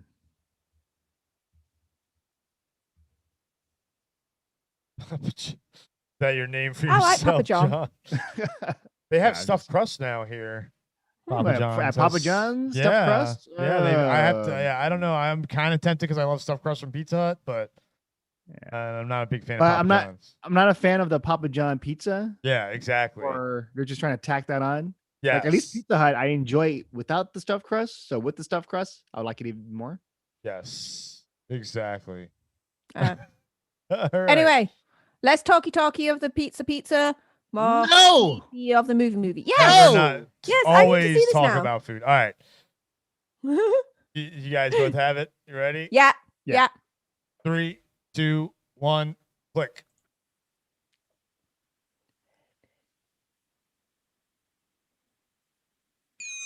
Hi. My name is Stephen King.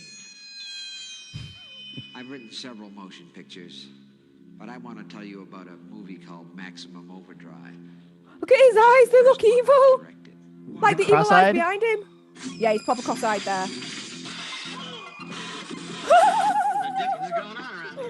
A lot of people What in the have Dickens directed or Stephen Dick? King novels and stories.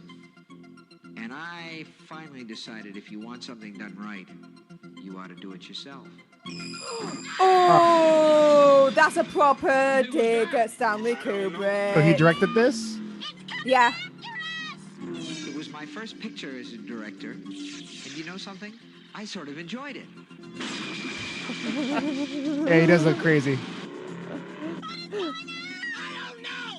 I just wanted someone to do Stephen King right. You want a war? Yeah, he hates Kubrick. I just want to get the hell out of here. Hey! With me and my friends at the Dixie Boy.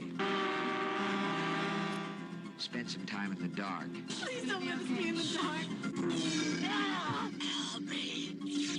I'm gonna scare the hell out of you. Are you now? Oh, it's the Green Goblin. You're gonna get us in an awful lot of trouble, man. We are in trouble. Maximum terror. They got the rights for that? Maximum King. Maybe tomorrow will be our world again. Dino De Laurentiis presents Stephen King's Maximum Overdrive. Maximum Overdrive. I miss the old school narrator. So is the movie good? No. The movie's terrible. Emilio Estevez. Why? Mighty Why? Ducks. Mighty No, Ducks. I know. Breakfast Well, this Club. is really early in his career, so that's why. You say really early in his career. Oh, it was 86, yeah. Breakfast Club was 85, so yeah. Okay, yeah, that was early. Dude didn't know better. He does now, I hope. Although, Was to be it fair, his he's doing first like the Mighty movie? Ducks remake, so who knows now, but They're trying to ride that Cobra Kai wave, though. yeah. Nostalgia. I'm still gonna watch Yeah. it. Yeah, I'm gonna watch it too. Oh yeah. I'm not that jazzed about it. But this, right? It looks okay. It looks like one of those movies where it's absolute shit, but it's probably funny to watch. Yeah. Just on the face of it. Don't take it too seriously. It probably won't scare the shit out of you. It wasn't scary. I will. But he said it's gonna scare the shit out of you. Yeah, no. I was laughing throughout that whole trailer, weren't you? I They were was funny too. as hell. You've got a drinks machine attacking someone in the balls with cans. Like it's just didn't you see it at the beginning? Yeah, it yeah, was yeah, I like saw drinks that. I machine saw was that. like, I am not going to be your robotic slave. You want a can? I'll give you a freaking can in the balls. Boom, boom, boom, boom, boom, boom, boom. Do you know The way you robots described are that fighting back? reminded me of the Guyver trailer where he's getting the pieces. And Oh yeah, it's hitting him in the crotch. The and he goes piece. boom, boom, boom, boom. I don't know, but okay, fair enough. I'll trust your reference on that one. But yeah, that was funny. Not scary. And Stephen King, do you know what? The scariest thing out of that trailer was actually Stephen King himself. Yeah. Like the way he was looking, he were a bit bog-eyed. And yeah, he was more creepy than scary. But yeah. Just imagine him like behind you in the room staring at you. I'd probably laugh. Oh my gosh, those cross eyes. And are throw always a get can me. at his balls. Yeah, I'll throw a can at his balls and be like, see how you like that now? Boom, boom, boom, boom. All right. But yeah. Are we gonna continue to react? Yeah. All right. Yeah, what others have we got? Magnificent Seven. Yep. So That one be a little bit more serious. So not with Steph. Yeah. Get used to this. I come out with some crazy shit. Here we go. All right. Is this from the Ledge as well? Yeah, you suggested this one, didn't you? Yep. All right. What? Why do you look so confused? Charles Bronson was in a movie. Yes, Charles Bronson was in a movie. Charles He's in a Bronson lot is of lots movies. of movies. Hang on. Why- no, You're hang thinking on. of the Do you wrong know him from- Bronson. You're thinking of the You remember Virgin. Bronson? She's thinking of the Virgin guy. Virgin? No, Robert Branson. No. Okay. There is a well-known, and Kev will attest to this, British criminal called Charles Bronson. He is the longest-serving inmate in UK history.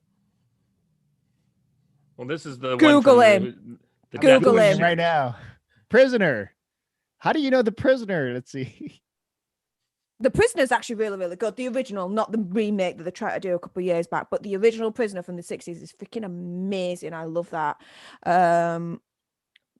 But yeah, Charles Arthur Salvador, better known as Charles Bronson. Most he- violent prisoner in Britain. That's not even his real name. His real name is Salvador. So I wonder bet if was you named he after Charles took Bronson. the Bronson name after the actor. I bet. Probably. Who knows? But when I just saw Charles Bronson movie, I'm like, Charles Bronson was in a movie. All right. And I'm thinking of this dude. Just realised my mic was bloody muted then. Oh, right. Yeah. Kev. Charles Bronson. When you Yes. think of Charles Bronson, Yes, who do you think? yes. All right, I read it. So he is named after the actor. Oh, Yeah. he named himself after the He actor. named himself after the. Yeah, remember what he a did- weirdo. Well, yeah, but Bronson did the Death Wish series Oh, and shit that's like that. right. So Yeah, that's true. that's I where he don't got know the any of that, inspiration but from. Okay. Oh no, but because he was a boxer. Yeah. So yeah, his promoter suggested Changed a his new name. name because it Yeah. was back then I guess. Now Yeah. people would look at you like, what the hell? What? No, don't make your name Charles Bronson. You know, Mm. like if a boxer went and made their name Clint Eastwood. Right. That'd You know, be funny. Well, you know, what is it? There are some people out there that did change their name to familiar actors. Well, yeah, Michael Caine a couple of years ago actually changed his name to Michael Caine yeah. because it was his stage name, and he got fed up every time he went abroad. People pulling him with his passport and go, "No, that ain't you. You're Michael Caine." So he officially went and did it on Depot and changed his name officially to Michael Caine. Very easy to do. I've done it. Alright. Okay, we're ready to press play. Yeah, I'm. Yeah, mine's set okay. up. I got mine set up as well. Just let me know. David, turn off your camera. Yeah. It's like I've seen every movie. Yeah, he's seen all these. All right. 3, 2, 1, click.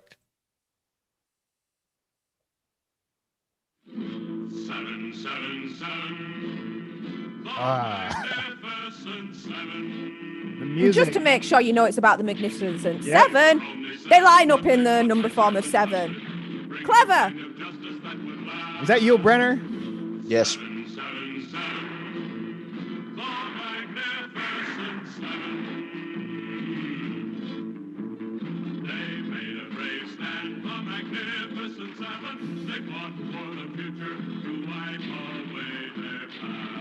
They have a whole theme song.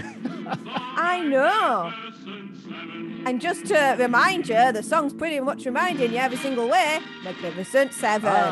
Yul Brenner. They didn't know how to kind of write the song, so they just thought, let's just put in Magnificent Seven a buttload of times to make you realize you're watching the Magnificent Seven. Okay.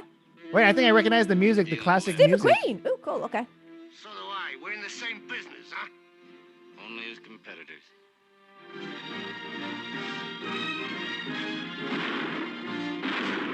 You missed.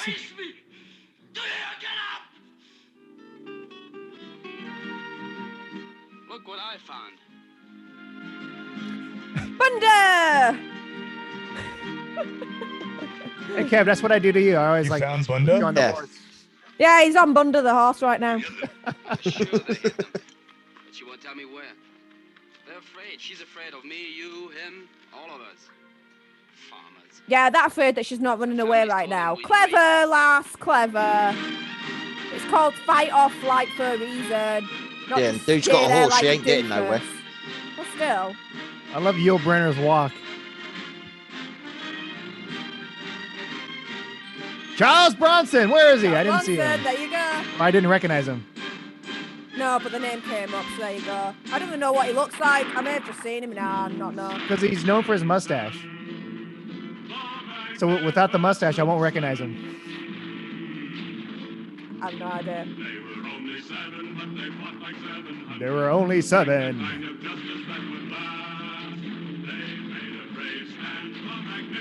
It's like they're showing the whole movie. I think that was him with the shotgun behind the wall. With the shotgun? I think that was Charles Bronson.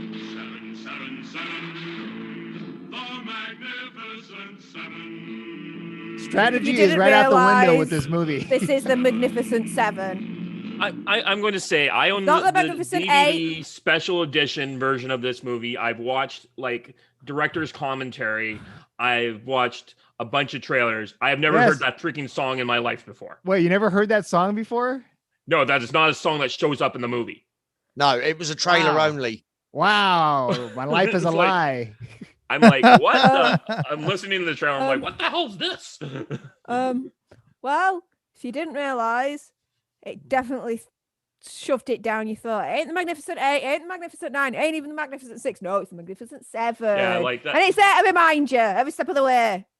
And Yeah, it's also it's to like- remind you that Yul Brenner's in the movie. Yeah, they Yeah. do It's shove that down your fascinating. throat. If you watch like the DVD commentary on it, they're talking like Yul Brynner is kind of like, because he's got this whole cadre, these young up and coming stars around him, and he's like the guy on the top. So they're all like desperately chewing the scenery in the background, and they almost all of them, except for the one German guy, go on to be like major film stars of their own.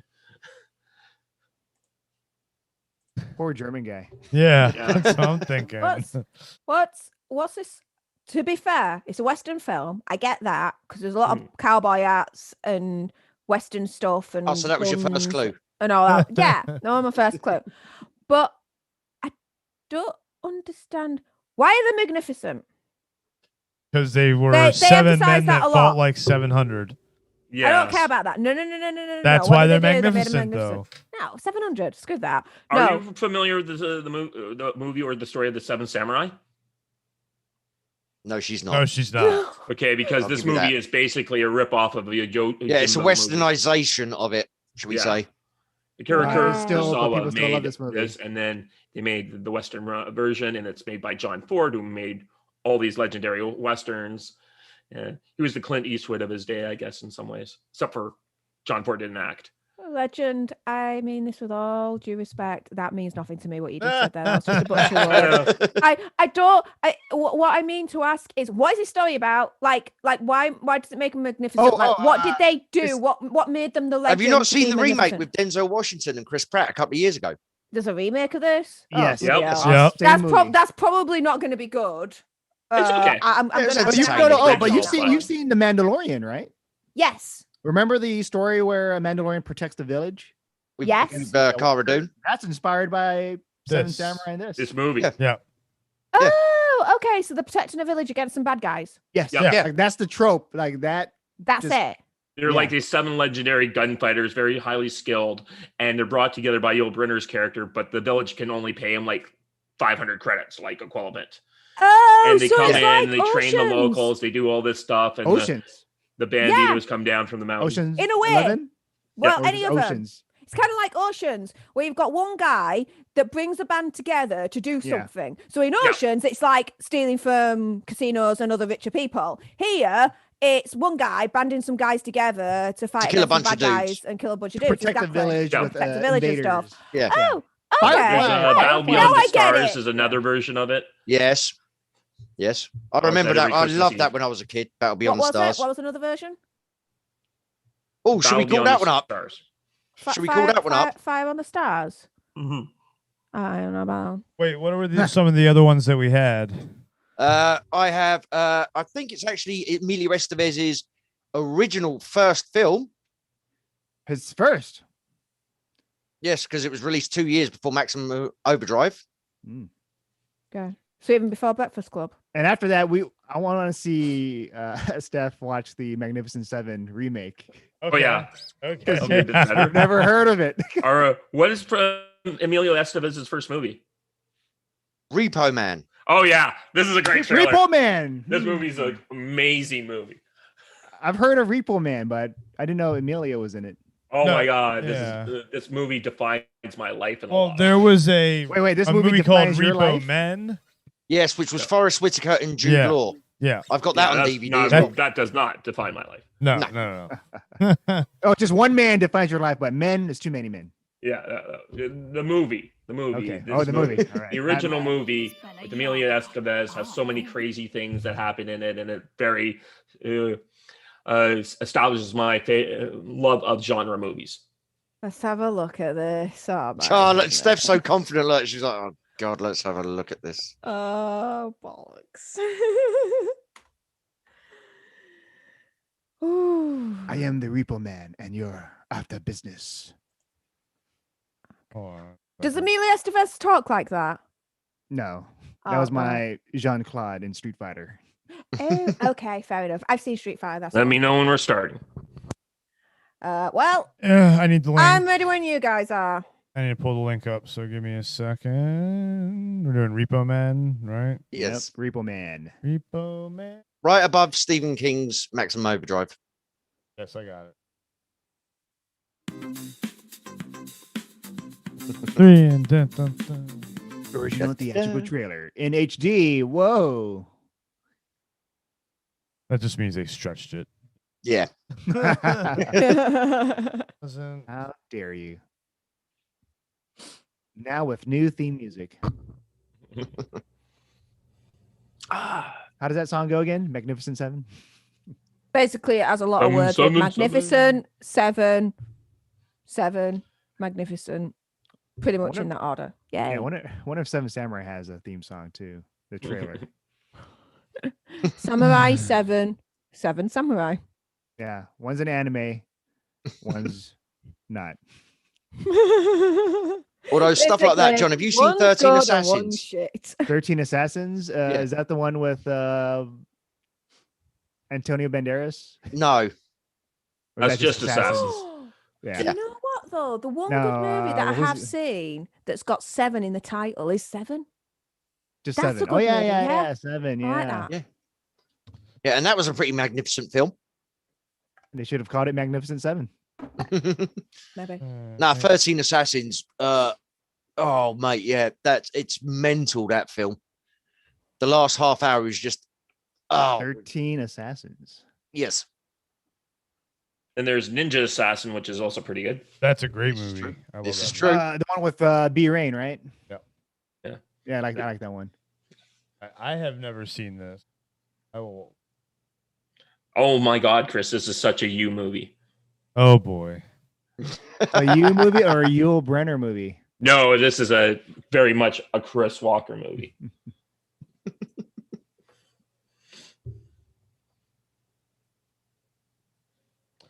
All right, hold on. Paul is messaging. As you're doing that, was it? Oh wow, I'm looking at 13 Assassins, directed by Takashi Miike. Yeah, I never bother trying to say the names. Yeah, but no, what is it? He did a movie that I want to watch, but I've never seen, which has what's his name, Hogan from Thor. It's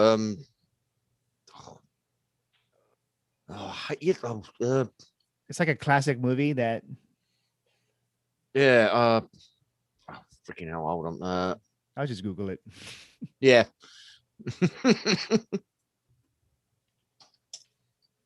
And am I gonna watch this? Yeah, hold on. I'm talking to Paul. Talk some Hold more on, yourselves. yeah. How is he doing? Oh. We got our times crossed. Ah, there you go. Yeah. Because I guess maybe there's something to do like daylight savings or something like that, where the tool I used online to convert the times got it wrong. That happens when there's a Itchy the Killer. That's the one. Itchy the Killer. That. Yeah. That. Do you know what you said when you said Itchy the Killer? I thought of Itchy and Scratchy. Itchy and Scratchy. that I've seen. Yeah. Itchy and Scratchy show. Oh. Yay. No, I do recommend 13 Assassins. Okay. 13 Assassins. Is that on streaming somewhere? Let's see. I'm sure it is something somewhere. Once, and it was on Netflix, and it was awesome. But I need to watch Itchy the Killer. So. I gotta go on Netflix, and it was a few months back, but it was so much fun. What is? I'm trying to find it now. Oh, but yeah, 13 Assassins on Hulu. Oh, there you go. So Tom and Jerry dropped on HBO Max today. Is that yes, did. I heard. Oh man. I have a friend saying it was good, so I'm like, all right, interesting. I'll have to check it out. I like Tom and Jerry. Because the trailer did not make me want to watch it. No. Paul is on his way, so we will do these reactions while we wait for him. Okay. And then actually, let me put this in. I think instead of what we were going to talk about, we're talking a lot about WandaVision. Yeah. Already, where the frack is? Toaster. Oh, Frel. Oh wait, it's here. Everybody.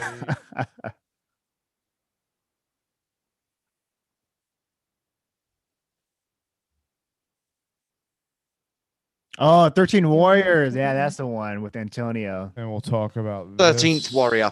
13th, yeah, 13th Warrior, yeah. Michael Crichton book, by the way. I've got the book and I've got the DVD. Been the person that I am.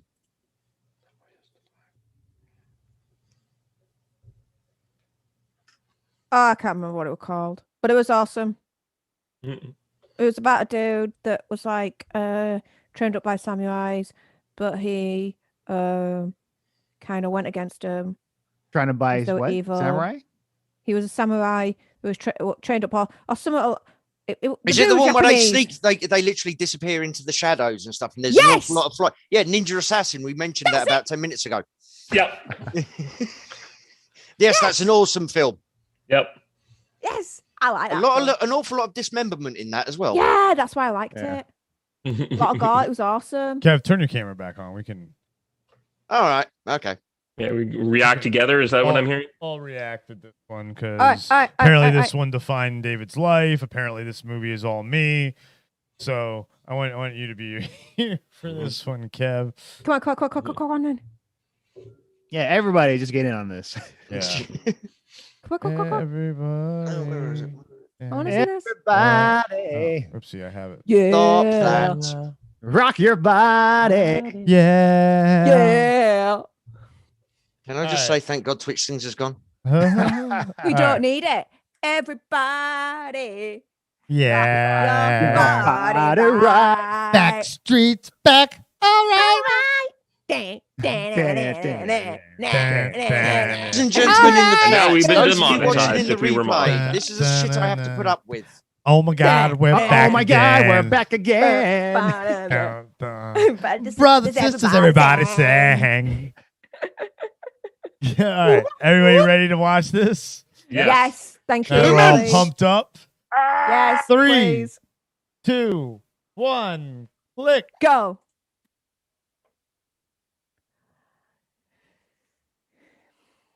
What you got in the trunk? You don't want to look in there. Why would you say dead that? person, dead person, dead person. Please, please, please. don't let wanna it be a look dead in there. person. The cop looks like a budget. Jim Come on, come on, Carrey. come on. Someone dead, someone dead, someone dead. And gory. I want to see it. What is it? What's in the trunk? Suppose you're thinking about a plate of shrimp. Suddenly somebody will say like, Is that the plate jackass guy from of Happy shrimp or Gilmore? plate of shrimp. Oh, There's yeah, no right? explanation. No point young. looking for one either. Jackass. Also, he's Bob in Batman. You eat a lot of acid milk? Oh, yeah. Back in the hippie days? Wow, Emilio looks like Dean Winchester. Look at that haircut. Look at that shirt. Put it on a plate, son. You'll enjoy it more. Couldn't enjoy it anymore, Mom. Dog food? This is swell. It's just food. Can just said food. Ah! What? I'm guessing the cop died. Yeah. You think? Whoa. Whoa. Thanks. I made it myself. What in the world? I had a lobotomy in the end. Lobotomy. Isn't that for loonies? Not at all. A Ah. friend of mine had one. Friend of mine had one. I do my best thinking on the bus. That's how come I don't drive, see? You don't even know how to drive. I don't want to know how. I don't want to learn, see? The more you drive, the less intelligent you are. What? What the fuck is this?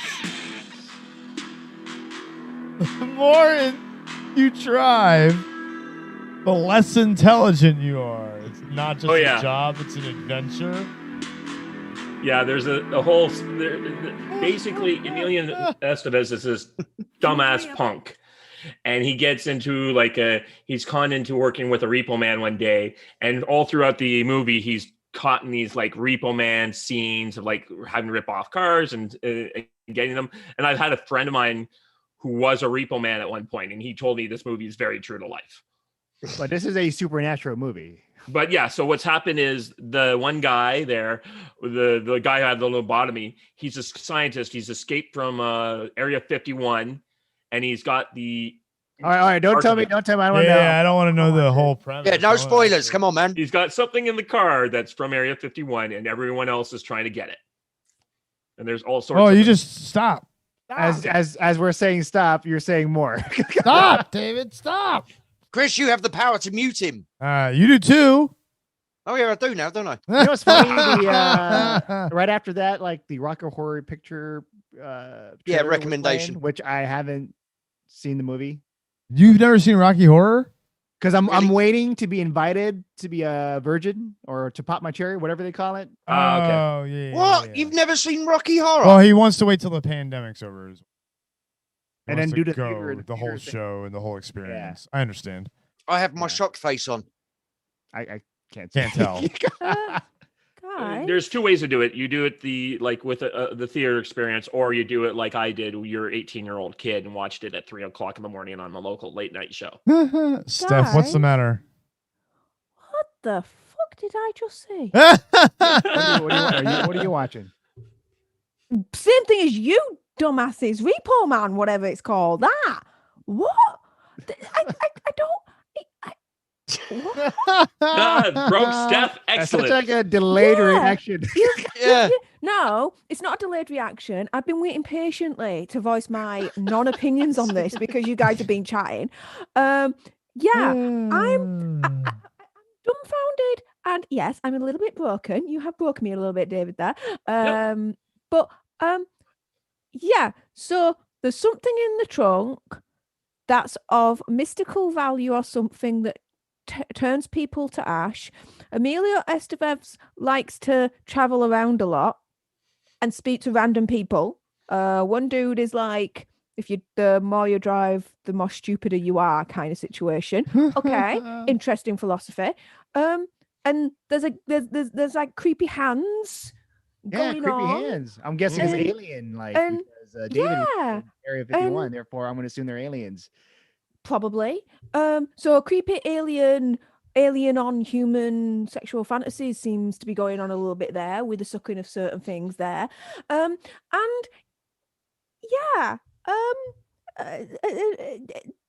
This is a film that defines you, David. Okay. Yeah, I saw this when I was 12.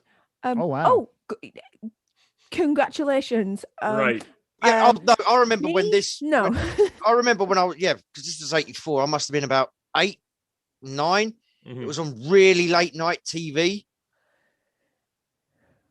And, it sort of like, because the TV shut down at like midnight or whatever. So it was really late night TV was like 10 o'clock or 10:30 or whatever. And, mum's in the bath or whatever. Quick, put that on and just watch that. And you're just watching it as a kid going, It was awesome. It is. It is truly an awesome movie. It is such a Chris movie. You really need to watch this, Chris. And he did that before Breakfast Club? Yeah.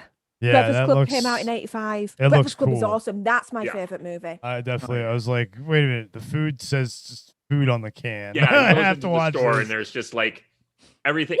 Everything's they're making a mockery of labels, right? So yeah, labeled. exactly. It's just beer. A bottle of beer has just got beer on it. Right. Or, so if it was a paper, it'd just be headlined paper. I don't know how this happened, but we lost that 486th sub. What? Yeah. 486. Someone unsubbed from us. Had to go. Lost a sub. We were at 486. Or sometimes you YouTube win, sometimes unsubscribes you people lose. at random because they're doing naughty things. Yeah. It does. So that's fine. Whatever. Yeah, it's good. It's all cool. Next. I'm more worried about this and the donations that people have made. Thank you to everybody who has donated so far. Again, we were almost at our minimum that they need to be able to pay for the sessions. So thank you so much. Yes. And the reason the goal is that high is because it's in pounds. Otherwise, it'd be $1,000. So, whoops. Yeah, well. Hang on though. Technically speaking, how many pounds do we need to reach for it to be $1,000? I'm just working out in my head now. What we've got now is a base rate of that. So we've got about $843. I think. You need 717 pounds. 717. Yep. Conversion rate's about 1.4. And we're at 605. Woo! There's Paul. Yes. Yeah. Yeah. So we've still got 2.5 days to go. Yeah. So awesome. Yes. So I am so excited. And welcome, Paul. You are muted. Paul, how you doing? Paul, you're on mute, mate. There you go. Sorry, I was just fixing my audio and video stuff. Yep. Sorry, I'm late. No, you're good. Time differences. Yeah, you're convicts. You don't have to worry about the clock, here we go. My alarm went off like 15 minutes ago because I thought I was getting on in like 20 minutes, but apparently it was an hour ago I was supposed to be here. So that's all good. So forgive me while I'm still waking up and drinking coffee. So. Hey, welcome. We're just reacting to some trailers and stuff that we've never seen, or people have never seen or have seen, because Steph and John, there's a bunch that they haven't seen. and they both like to react to things. So yes, oh yes, nerd reactor. Except for Luke Skywalker or R2D2. Yeah, Luke Skywalker, R2D2. Yes, I am not ashamed to say, for everyone that doesn't know, I actually believed that there was like a monkey inside of R2D2 that was piloting the thing I know. for the movies. It was close, but it was just a little man. That's all. Little man was inside. Yeah. I since found out it was just a little dude that was in there Yeah. rather than a little monkey. But yeah, there you go. At least we're both primates. So, you know, there's that. Well, Oh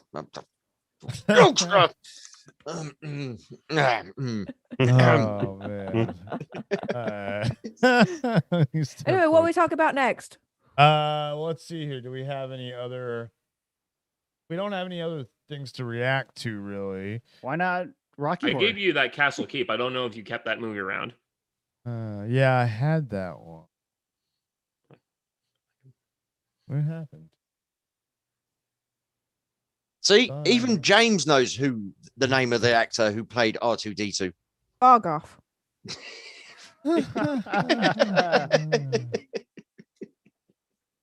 I don't have it. Well, Paul, are you ready to talk about your son? Do you want to do that, or do you want to do it after I can we do that. or do you want to wake up a little bit and talk nerdy a little bit to get your blood flowing? Yeah, probably the first, the second one. Yeah, that's a good idea. Yeah, we're cool. Yeah, definitely. So, let's see here. Let's go ahead and start we're starting the Nerdyverse episode. Nobody can hear us.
And we are live. Oh, you know what? Hold on. You just do that over again. Whoops. I forgot to start recording. Hold on, guys.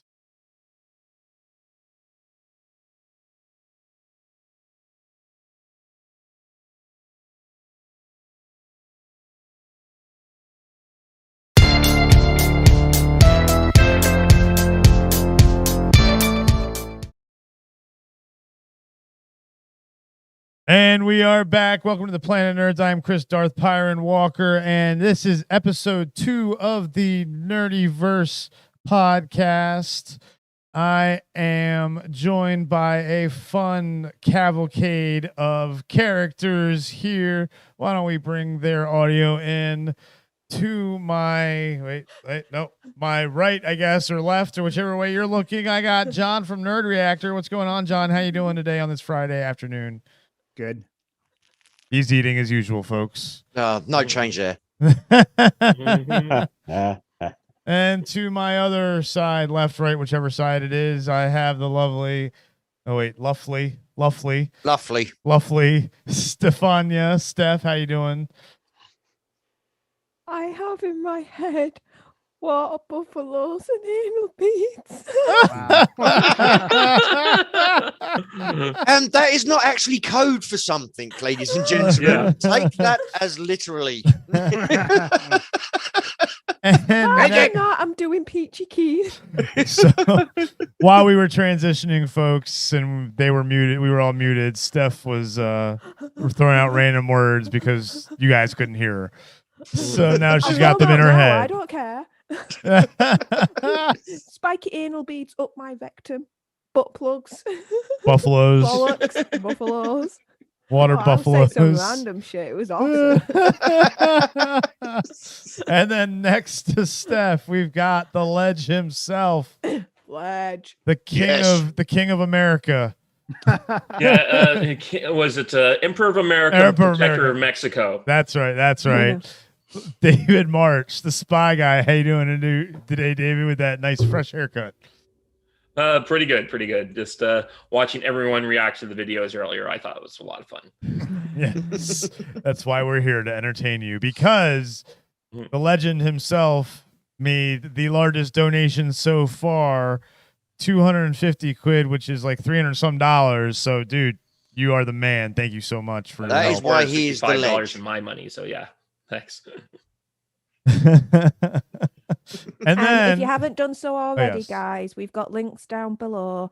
If you haven't already, what you do in your life, subscribe to the Spy Guy. His link's below. Also, as well, Paul's link is below as well. Halogen Helix. Subscribe to them, and John's as well. But John's doing pretty well.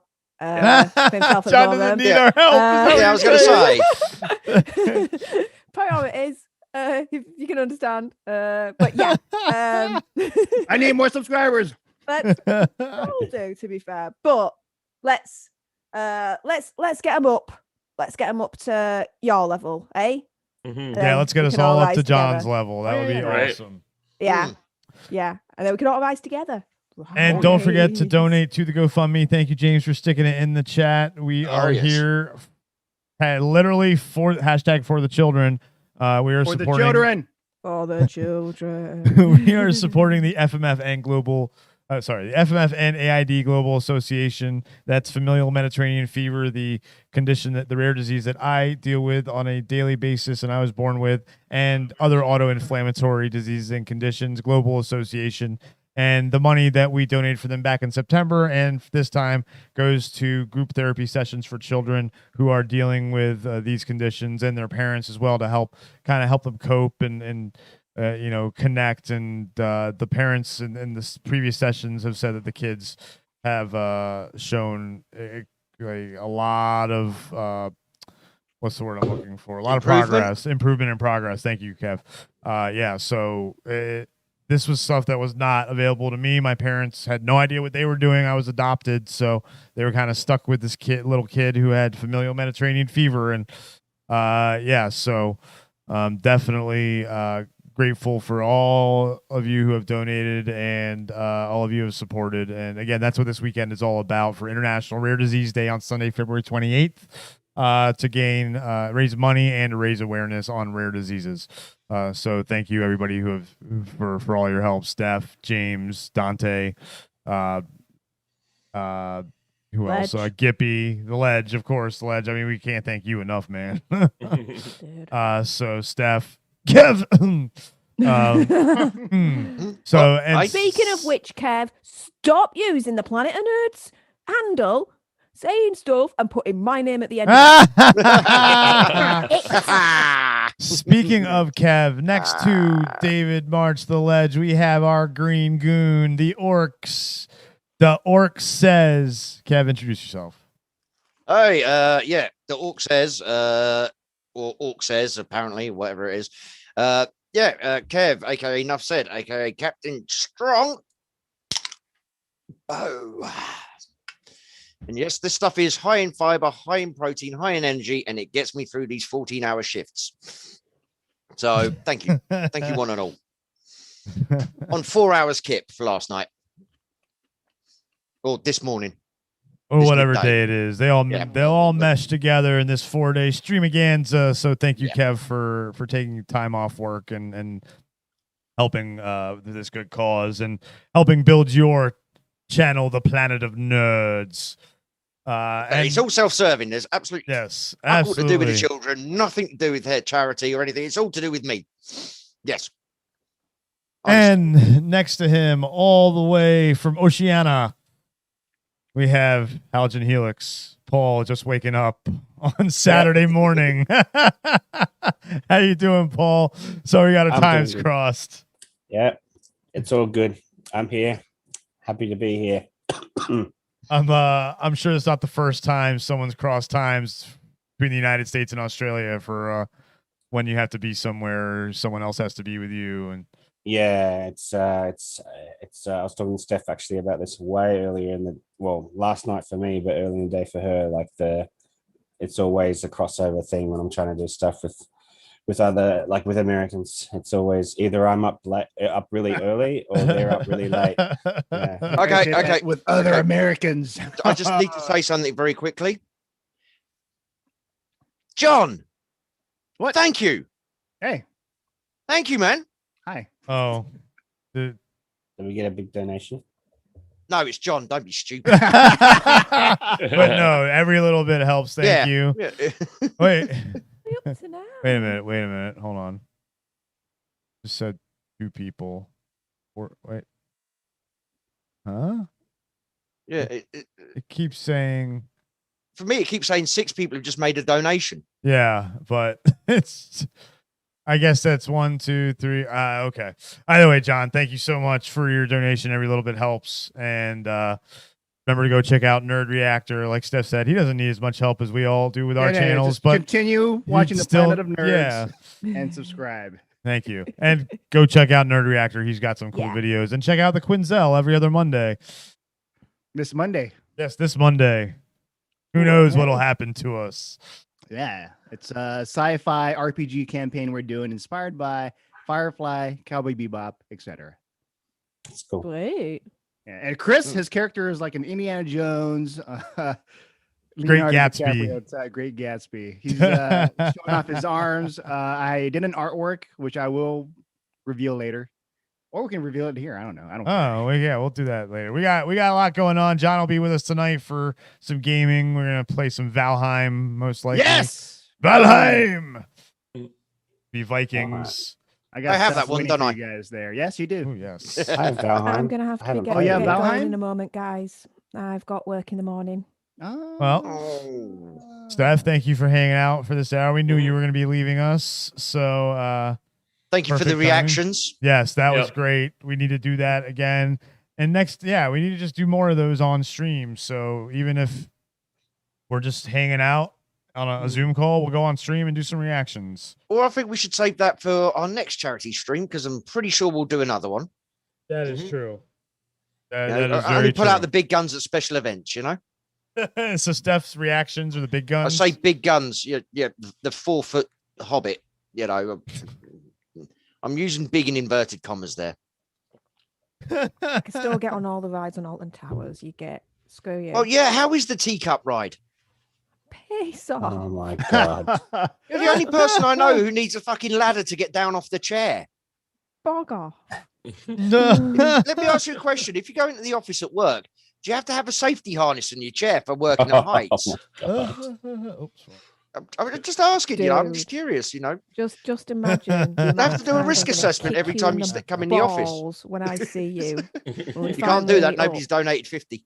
Well, you're doing it a heck of a lot more than that. It's happening, dude, now. You can't get out of it. That's it. But the challenge feel really from earlier interesting. on still stands, though. So if anyone else donates, if they make a suggestion of what for me to react, I will do that live. So even though I'm bogging off now, that challenge still stands for everyone, and I will be back exactly. I'm gonna go now because I need to get ready for bed and be working tomorrow. So enjoy the rest of your stream, guys. Everyone take care. Thanks to everyone that supported us so far, and I'll see y'all tomorrow. Later, honey. Bye. Right, guys, now that she's gone. Let's watch more videos. Well, no, did everyone see that article in the Zoom chat? Paul sent it to you on Twitter. Yep. Yeah, I had a brief look at it, and I've done some little bit of research as well while people were talking. Yeah. So, apparently, there is a new Superman movie in the works with J.J. Abrams producing, and it's going to be a black Superman story. Yeah, so what? Well, discuss. Feelings? I can go first if you want. Yeah, go for it, Go on, Paul. Yeah, I got two. It'll wake I you got up. two things. I don't care. Like, and second thing is, I did some research. He exists in the multiverse. He's on another Earth in the multiverse, but we haven't had an actual Superman in the movies yet. Like, we haven't had a Clark Kent in the movies yet. Like, this is the problem with DC is they want to be like, let's jump forward like 100 years to like, this is what Snyder did. He like put Dark Knight Batman with a Superman who was like literally became Superman in the last movie. Like, DC needs to like hard reset and just do stuff from scratch and start from the beginning and tell these stories of these characters from the beginning. Like we're jumping to this. It's like, okay, we're gonna do another else. If it's like Joker, okay, I'll Yeah, that's I'll what start from the thing. Yeah. If it's like Joker and it's an Elseworld story of like Black Kal-El, because he's called Kal-El on the other Earth. I can't remember what Earth he's from. I Hang can't on. remember which one it is. It's a multiverse, but he's called Kelvin Ellis, and he's like his name is Kal-El in that universe as well. He comes from Krypton. It's exactly the same story basically, but it's like if we do this story with him on another Earth, it's like, okay, we're doing that Elseworld story, but we still haven't got a main universe yet, and we haven't set up a multiverse. Like MCU is setting a multiverse up, but we haven't set this multiverse up for DC. So it's like, for me, it's like jumping the gun again. And what's the point of it? Is it just to have a black Superman? Is that the point of it? Because we already got one with Will Smith when he did that movie with Charlize Theron, Hancock. We already got like a black Superman of sorts, in my opinion. And also, like, what is it in the Fast and Furious movie? Idris Elba. I'm black. Yeah. Oh yeah, that, Hobbs and Shaw. Yeah, Hobbs and Shaw. I mean, that's my initial thoughts on it. Is like, I just don't think I don't think it's needed. I think we need to actually set DC up properly, and have the Trinity actually set up properly, and have like the rest of the Justice League set up properly, and have Green Lantern and have all these different stories. No, that's never going to happen. Do you think? Like you can't say it's never going to happen. I just feel like it should be a hard reset. It should like, be, of but the whole it thing. sounds like DC to me. It sounds like DC to me, based on their history in film, going back to the 90s, where everything was just Elseworlds tales. It sounds like they're just doing that's maybe they're deciding to go back to that, where everything's just standalone Elseworlds. There's no connection. Let's stop trying to copy the MCU. Which I think might be a smart move for them. The problem is the fans want it all connected.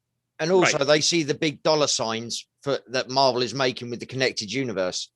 But look at the Dark Knight trilogy. You didn't need that connected to anything else for it to make billions of dollars. Mm-hmm. Yeah, well, I think Mike from Rogue Comics just talked about the writer of Black Superman. He's saying they aren't that good. And he's been writing Black Panther and Captain America for 3 years now. Correct me if I'm wrong, if that's what the comic line you're talking about is the Black Superman arc.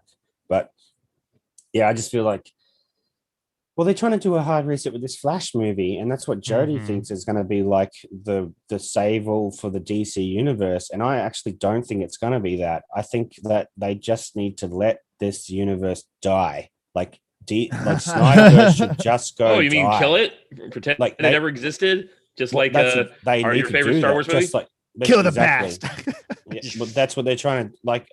That's what they're trying to do. Star Wars, yeah, I agree. Star Wars is a little different because there's no history of it resetting. While with DC, you could just say, "Oh, we decided there was a cataclysmic event and everything reset," and you can just refer to it in like a base. Supposed to be. Well, yes, the problem is that you have Aquaman, who made $1 billion, and you have Wonder Woman, whose first movie made 800, and we know that it wouldn't have been made, but Wonder Woman 2 is still out there, and it fits the narrative. So those movies are important. And then Shazam. It's also Shazam. So we have these movies that are going concerns, and you just can't kill them and recast. And that's why I don't think they should recast that. Like, they're not part of the Trinity, though. It's pretty easy to keep Black Adam around in Shazam because they haven't really shown their Superman. They haven't shown, like, they had no, like, remember at the end of Shazam, they didn't show Cavill's head. It's very easy. Like, and I feel like that's what they're going to try and do with the Flash. Okay, so you just want to keep everything else around, but like the main ones, just like I feel like Jody is right. They're going to reset with Flashpoint. They're going to try to. I think they're going to try to do a hard reset with Flashpoint and recast all these people. Hopefully, Matt Reeves is a standalone because I don't want Mr. Twinkly Vampire as the main Batman in the universe. He's actually. I'll be okay with that if he's. He's actually a good actor. He might be a good actor, and I agree. He's like been in some good films at acting, but I don't like that cowl. I don't like that bat suit. It's like a demented version of Flashpoint's Batman with the high raised thing at the end, and then but also you got to remember in this movie it's only year 2. Yeah, he's still developing as the Batman. Yeah, it's true. But if it's only year 2, say, I swear to you, if they say that is the rumor is that the bat suit, the symbol is made out of the gun that killed his parents. If they literally say that, and I'm walking out of the cinema, I'm done. Like, that is just too corny for me. I cannot compare. Also, that's right. I had a third point. Sorry, J.J. Abrams involved in any movie. It's going to be a fuck. Oh yeah, that's just yeah. I'm not interested in any movie he makes. He has destroyed Star Trek. He has destroyed Star Wars. And then he'll destroy the DC. And he'll destroy DC. He'll do no better for DC than Snyder has. I don't know how he manages it all the time. He comes in, takes a well-known, well-established, loved IP, fucks it up, buggers off somewhere else, and gets a massive deal to do it all over again. Yeah. He's very good at the corporate boardroom politics that make these things happen. He never very finishes good at that something. Stuff. No. That's and he does occasionally okay. He's not like the first Star Trek movie was fine. The first of the new Star Wars movies was fine. Oh yeah, I enjoyed that. But other people come along and wreck those things. So no. Then he made Into Darkness. He remade Wrath of Khan. Like he remade Wrath of Khan. Any Star Trek fan knows what that means. Like, you don't do that. Like, because Wrath of Khan's like a classic. It's the magnum opus of of Star Trek. I've seen it like recently. I'm like, yeah. But then you've got intersystemary transportation. Oh, dude. Star Trek they retcon so much stuff into the show. Like, it's like, this is Kirk's era, guys. Like, you can't do this stuff. Like, they didn't even know how to do this in TNG. Like, anyway, without getting too far off it, it's like he just doesn't. He thinks he can start things, but he never finishes stuff well. And like, he's a bit like Michael Caine in The Italian Job at the very end of the film. Hang on, lads, I've got an idea. And then it just cuts to credits and just like, there you go. Andy wants to call in. Yeah, I sent him the link. Yeah, cool. Link is in your WhatsApp, Andy.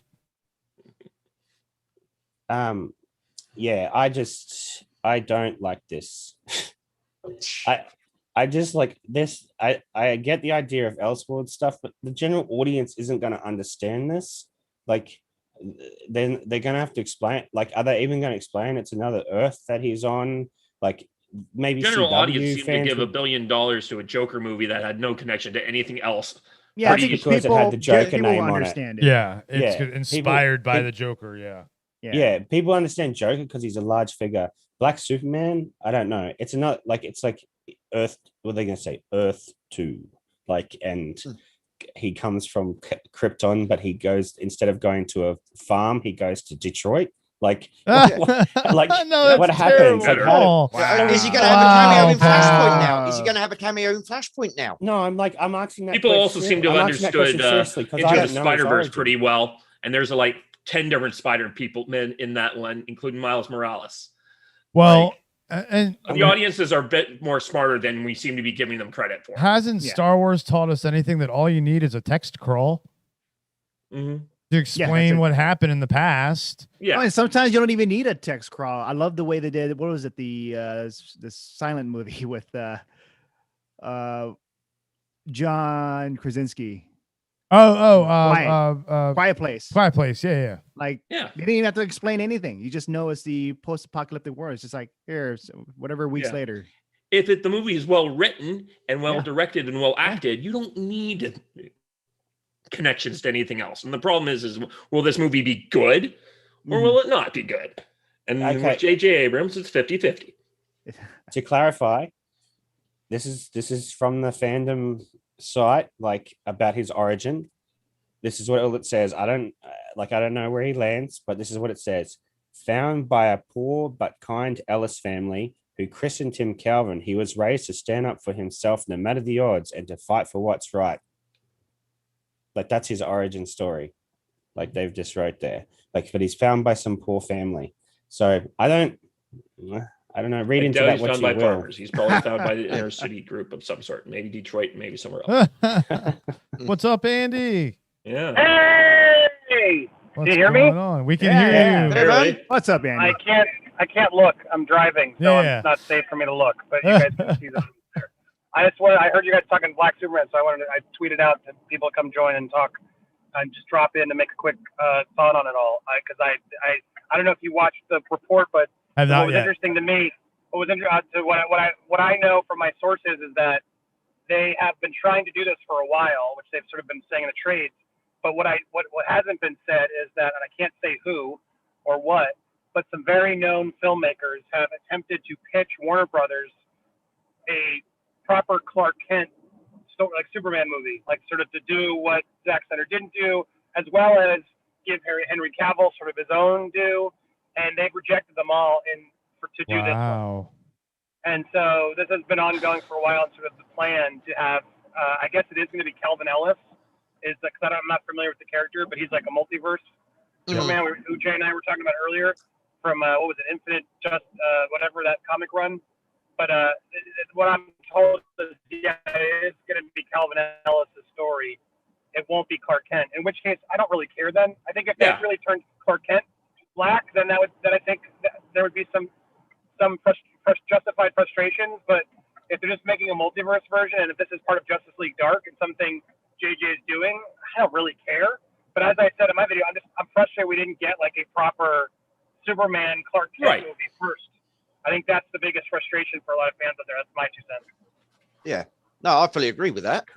I think we saw with, even though they're all different divisions, we saw with things like the Arrowverse and the direction that it has gone, that this is the direction they seem to want to go. I mean, as much as it's a kind of a joke, James, he's right. WB kind of seems like they're going woke a little bit. Like they're trying to. Yeah, that's depressing to hear that. Yeah, which is very depressing. This is not the way. Like, like they're not going to win this way. Like every company that has done this, the fact that Andy just confirmed that they've rejected origin stories for doing like Superman the right way over and over and then they're going to do this instead. Once that gets out into the mainstream, let's because I want to be careful. Like Superman the right way. I think there are a million ways to do it. I think we should be careful. Like Clark Kent needs a justified movie. Is how I think it is. That's what I mean by the right way. You can make multiple Superman. I think there is a way to make a black Superman. I don't want there to be distraction, like, and make it. It's like Lady Ghostbusters. That movie didn't suck because they were ladies. It sucked because it was just a bad movie that disrespected its origin and like didn't have the wherewithal to like do it correctly. And we wanted a proper Ghostbusters again because it had been so long. And so I think it's the same thing here, which is like, look, this could be a great movie. It could. I worry with JJ, but he's a better producer than director. Let's be honest. But but it's like, what the hell is Warner Brothers doing? Why this over giving us a Henry Cavill movie without Zack Snyder? I think would even be better. Like another filmmaker to like take his direction and give him the franchise that I think Cavill deserves. Okay, I'll live with Man of Steel if we can finally get him to stop brooding and be Superman. He's Superman! Jesus! Are you still driving, by the way? Looks like he's at a light. I'm parked right now, yeah. Yeah. Because I was yelling at a driver. Hey! I was saying Morales. did Into the Jesus. Spider-Verse correctly that's- with a black Spider-Man, but then you just drop us that stuff all about what Warner Brothers is doing, and I'm like, oh. Yeah, that's This it. doesn't That's sound like like it that's will what be I mean good. by It sounds the like it'll right be Superman. woke. I'm talking Yeah, no, about Clark Kent. I've seen some takes out there that are frustrating because it's like, who cares if it's a black super? I think we're all. I think it's justified to be frustrated. Like, Warner Brothers, get your act together. You have a good Superman. You can take that. He's clearly down. He wants to do it. As I was saying in my video, I'm curious what you guys think. Like, why won't they just confirm Shazam 2 and bring him back? Because I'm assuming Cavill's like, I don't want to be supporting role Superman. Fuck you. Like, I'm Superman. Am I in a movie or am I not? Am I your Superman or am I not your Superman? Are you gonna put a ring on it? Are we committed? Or are you just dicking me around and not giving me the full thing? I think it's where we're at. And I can see why maybe this could, who knows, maybe I'm speculating now, but this could potentially have some detriment to Cavill's return, which I think is sad because regardless of what you think of Snyder Cut or Zack Snyder, I think Cavill was a good Superman and could be a great Superman in more movies. I think all fans, Snyder Cut or not, agree. No one hated Henry Cavill. They just didn't love the portrayal, It was the writing. That's what happened, like you said, with the Ghostbusters movie. It wasn't necessarily the actresses or the. This is just a garbage movie. It was the terrible written movie. I got a feeling. I got a theory. I feel like Flashpoint. That's how they're gonna put this Superman into the universe. They're not gonna do him Elseworlds. Yeah. They're gonna do a Flashpoint and make him black and make him change to this character Calvin Ellis, and then he'll just be black from then on, like because of the change that So they're doing so much stuff that Flashpoint actually didn't do in the comics or in the animated movie to fix their universe. But in fixing it, I do agree with James. They're going to go the woke way, and people are going to be turned off because they're going to realize exactly what it is. And look at every company that has done this; they have not been successful in it. So it's like I don't think it'll be turned off. Like there are things you can make changes from, and then people will accept it. Like WandaVision. I can't wait to hear Jody's take on this because I don't think he's going to be for it. I don't think he's going to be for it. He's not. I know he just posted a video, but we've been talking, and he's not. Yeah, because he wants a Clark Kent. Like everyone wants that Superman. Like they want to see Henry Cavill do it. Again, like Uche was like, as a black man, I Clark Kent cannot be like. He's like, I want Cavill. Like so, it's like, yeah. I mean, obviously, I don't speak for all, but it's like I agree. It's like this. I think, and John, it's right. It's like this is just stupid. It's stupid because it's like, why now? Why this? It doesn't mean it couldn't be great. It doesn't mean it couldn't be a good story. But it once again shows, as Uche said himself, he's like, it just shows the lack of a clear plan on Warner Brothers' sake. But yeah, I mean, it's clearly going to, they're already, Supergirl is coming back, and I don't have a problem with that casting. She seems like she could be good. But like they're clearly going to reset everything and just in a Flashpoint, which, let's be clear, that's a good thing for them to do. For them to be able to finally have a reset button to sort of do things is great. But what's scary about that is, all right, you get to press that button once. And who's in charge now that you press the button? Because that could be the real problem if you start doing all these stupid things. Because, well, hey, we have a multiverse now. We can do everything. No, that could actually implode on itself if you don't have good leadership. Yeah, and you have to feel bad a little bit for Henry Cavill because I mean he's like his look is perfect for Superman. He's a great actor. He just hasn't been given the chance, and he's fine. He's got The Witcher. Well, I'm not fine. saying And, he's not possibly fine, Mass but I Effect. mean Superman versus Geralt. Who would you rather play? Geralt. I'd choose Geralt just because he's a better character. Well, he's also, I mean, for Henry Cavill, he probably would choose Geralt too because he's a huge Witcher fan. Yeah. But in your career as an actor, he doesn't have to be as built, right? He could probably fake his. He gets to wear all the armor. Yeah, that's true. Yeah. It's less of a. Well, and also I feel like Netflix cast him for it, whereas Warner Brothers is dicking him around. What the hell? Why are there so many bikes in that guy's trunk? He's stolen them all. He's looking at me. My God, that is terrifying. Why is this guy recording me? Spoken to Planet of Nerds traffic report. Oh man, I should turn this off. Are you on Bruce B. Down? Are you on 275 or 75? What are you on, 275? I don't even know. I've lived here, Chris, 3 years. I don't know any of these damn. Come on. Are you on the interstate?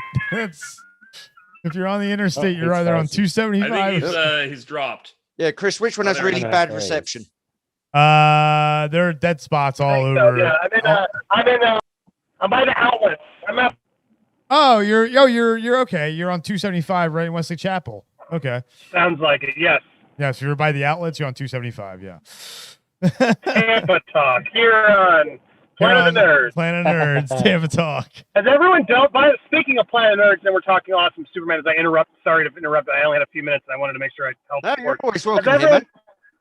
Has everyone donated already? Come on, man. It's for a good cause. If we brought any new viewers in or if anybody's tuning in on this hot topic, make sure you donate to the good cause. Rare Disease Day coming up. You guys are doing amazing work. A massive applause to you for keeping the stream going and raising the awareness for all that you're doing. Good job, guys. Thank you. Man. Yeah, and we've had some really good donations. The Ledge himself, David, donated a large amount. Steph has donated. John donated. James has donated. Dante. So, Gippy, we've had some people donate. And we're actually getting close to our goal, and it's only day 2. For the kids, man. For the kids. Yep. Exactly. For the kids. Exactly. It's all for the children. So you think the kids will like Black Superman? What do we think? You guys know? Is that a idea? I don't care. I don't think I don't think they will. I think they're gonna try and shove too much wokeness down our throats with it. Unfortunately, yeah, they're going to put the message before the product. Yeah, that's why they hired JJ. He's willing to do that kind of stuff. If they had brought in someone else, maybe an independent or mid-range director and Ryan producer Johnson. into this, but JJ's good at taking orders. And Can he's you willing to imagine? do what the guys Can wanted. you If this imagine were more like how- Joker. How funny that they're like, let's do, or hey, we're going to finally, JJ, we're going to pay you about $500 million. Come fix DC. And we'll have JJ be the white savior to finally bring Black Superman in.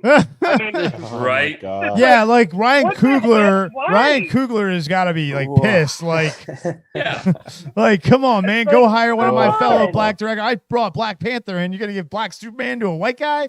Like, it's true. Michael B. Jordan's been trying to do it for years. Yeah. And then JJ walks in. He's like, all right, yeah, let's do the Black Superman. That'll be in right now. That'll make me look not racist. Cool. Right. And That'll make Erica, all the people who hate me about Star Wars. Erica Mason, welcome to the chat. Thank you for coming by and watching. Don't forget to subscribe, donate if you can for the kids. We're raising money for the FMF and AID Global Association for International Rare Disease Day on Sunday, February 28th. She makes a good point. Like you said, Andy, you don't care what color he is. She just wants a unique take on the character, which I think we all want. I think we just want a good, unique. We want a good story. We want a good film. We don't want one that's not true to the character, but we want it to be that actor's unique take on it. Yeah. Yeah, we just want good product. Yeah. Well, and I can tell you, there seemingly was some good product, and they rejected it for this. So yeah, it feels like they're going back. I feel like they're going back, woman, on this.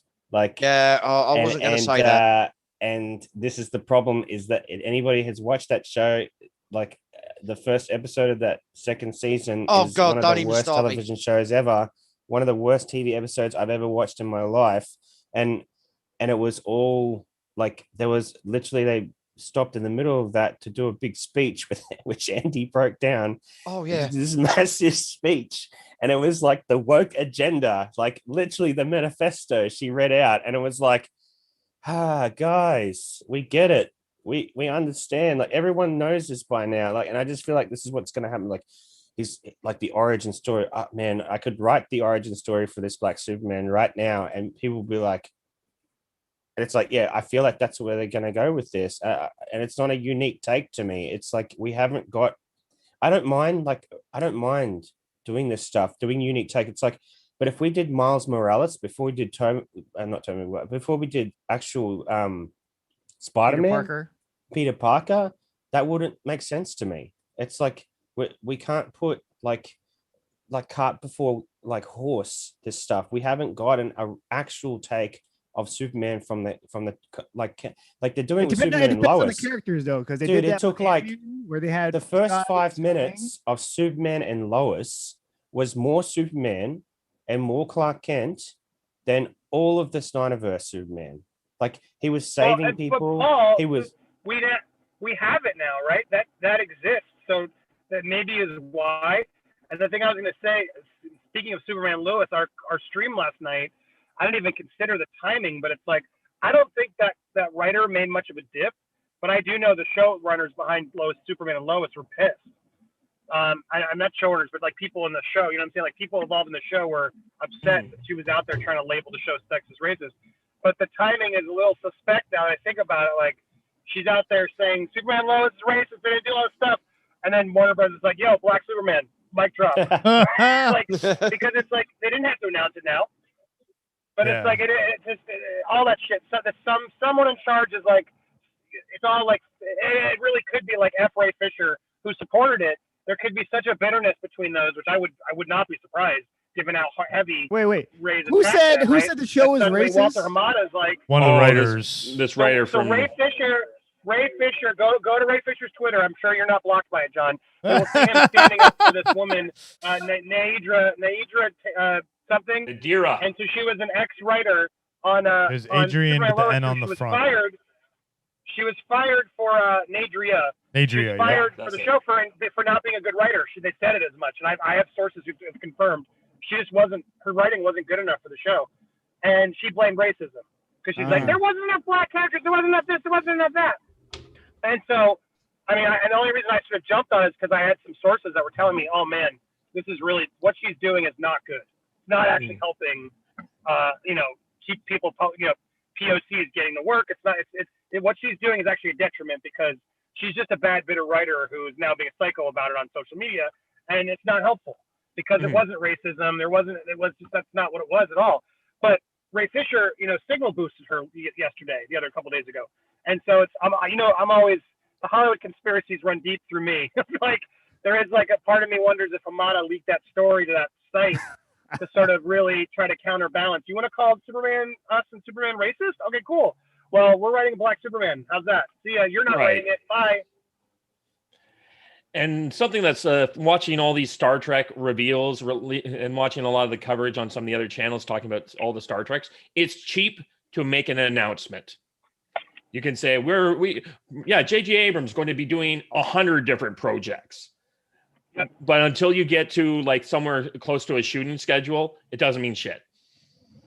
We've had so many Star Trek shows and movies announced that haven't seen the light of day. But people. No, this wasn't a leak. This was an announcement. This was an announcement. Yeah, I got to run because I'm going to lose reception in a minute, Chris. But I'll leave you words with this. You guys keep talking. But this was an announcement. This was they made a point to say JJ is doing this. We've hired this writer. We're so excited for this new take. Yada yada yada. This was this had purpose. This wasn't like a lot of other stories that the trades say this is happening and then we all speculate until they confirm. No. How many times has Warner come forward and announced who's writing one of their movies? It's pretty rare these days where someone officially acknowledges it. So it only amps up the reality of this is a woke move to sort of save face, to sort of say, nope, we're doing this. Cool, see ya. Which take it as you will. But everybody donate, subscribe to Planet of the Nerds. I'm going to lose you in a second, so I'm just decking out before I lose you in this area I'm heading to. But keep it up. The good work, guys. Thank you for letting me drop in. Yeah, thanks for coming by, Andy. Anytime, man. I'll be back soon when I get a moment, but we'll talk soon. Thanks, guys. Sounds good. Drive safely. Drive safe. Yeah. Bye. Bye. And speaking of donations, the Yes, novice, thank you, you. man. 20 quid from the novice. So definitely appreciate you. We're getting closer and closer to that goal, guys. Oh man, this is I'm right, just looking Chris. at what I was going to counterpoint back is just you look at Bad Robot. They've announced at least 4 or 5 shows for Star Trek with directors and writers attached, and we've never seen any of these shows. No.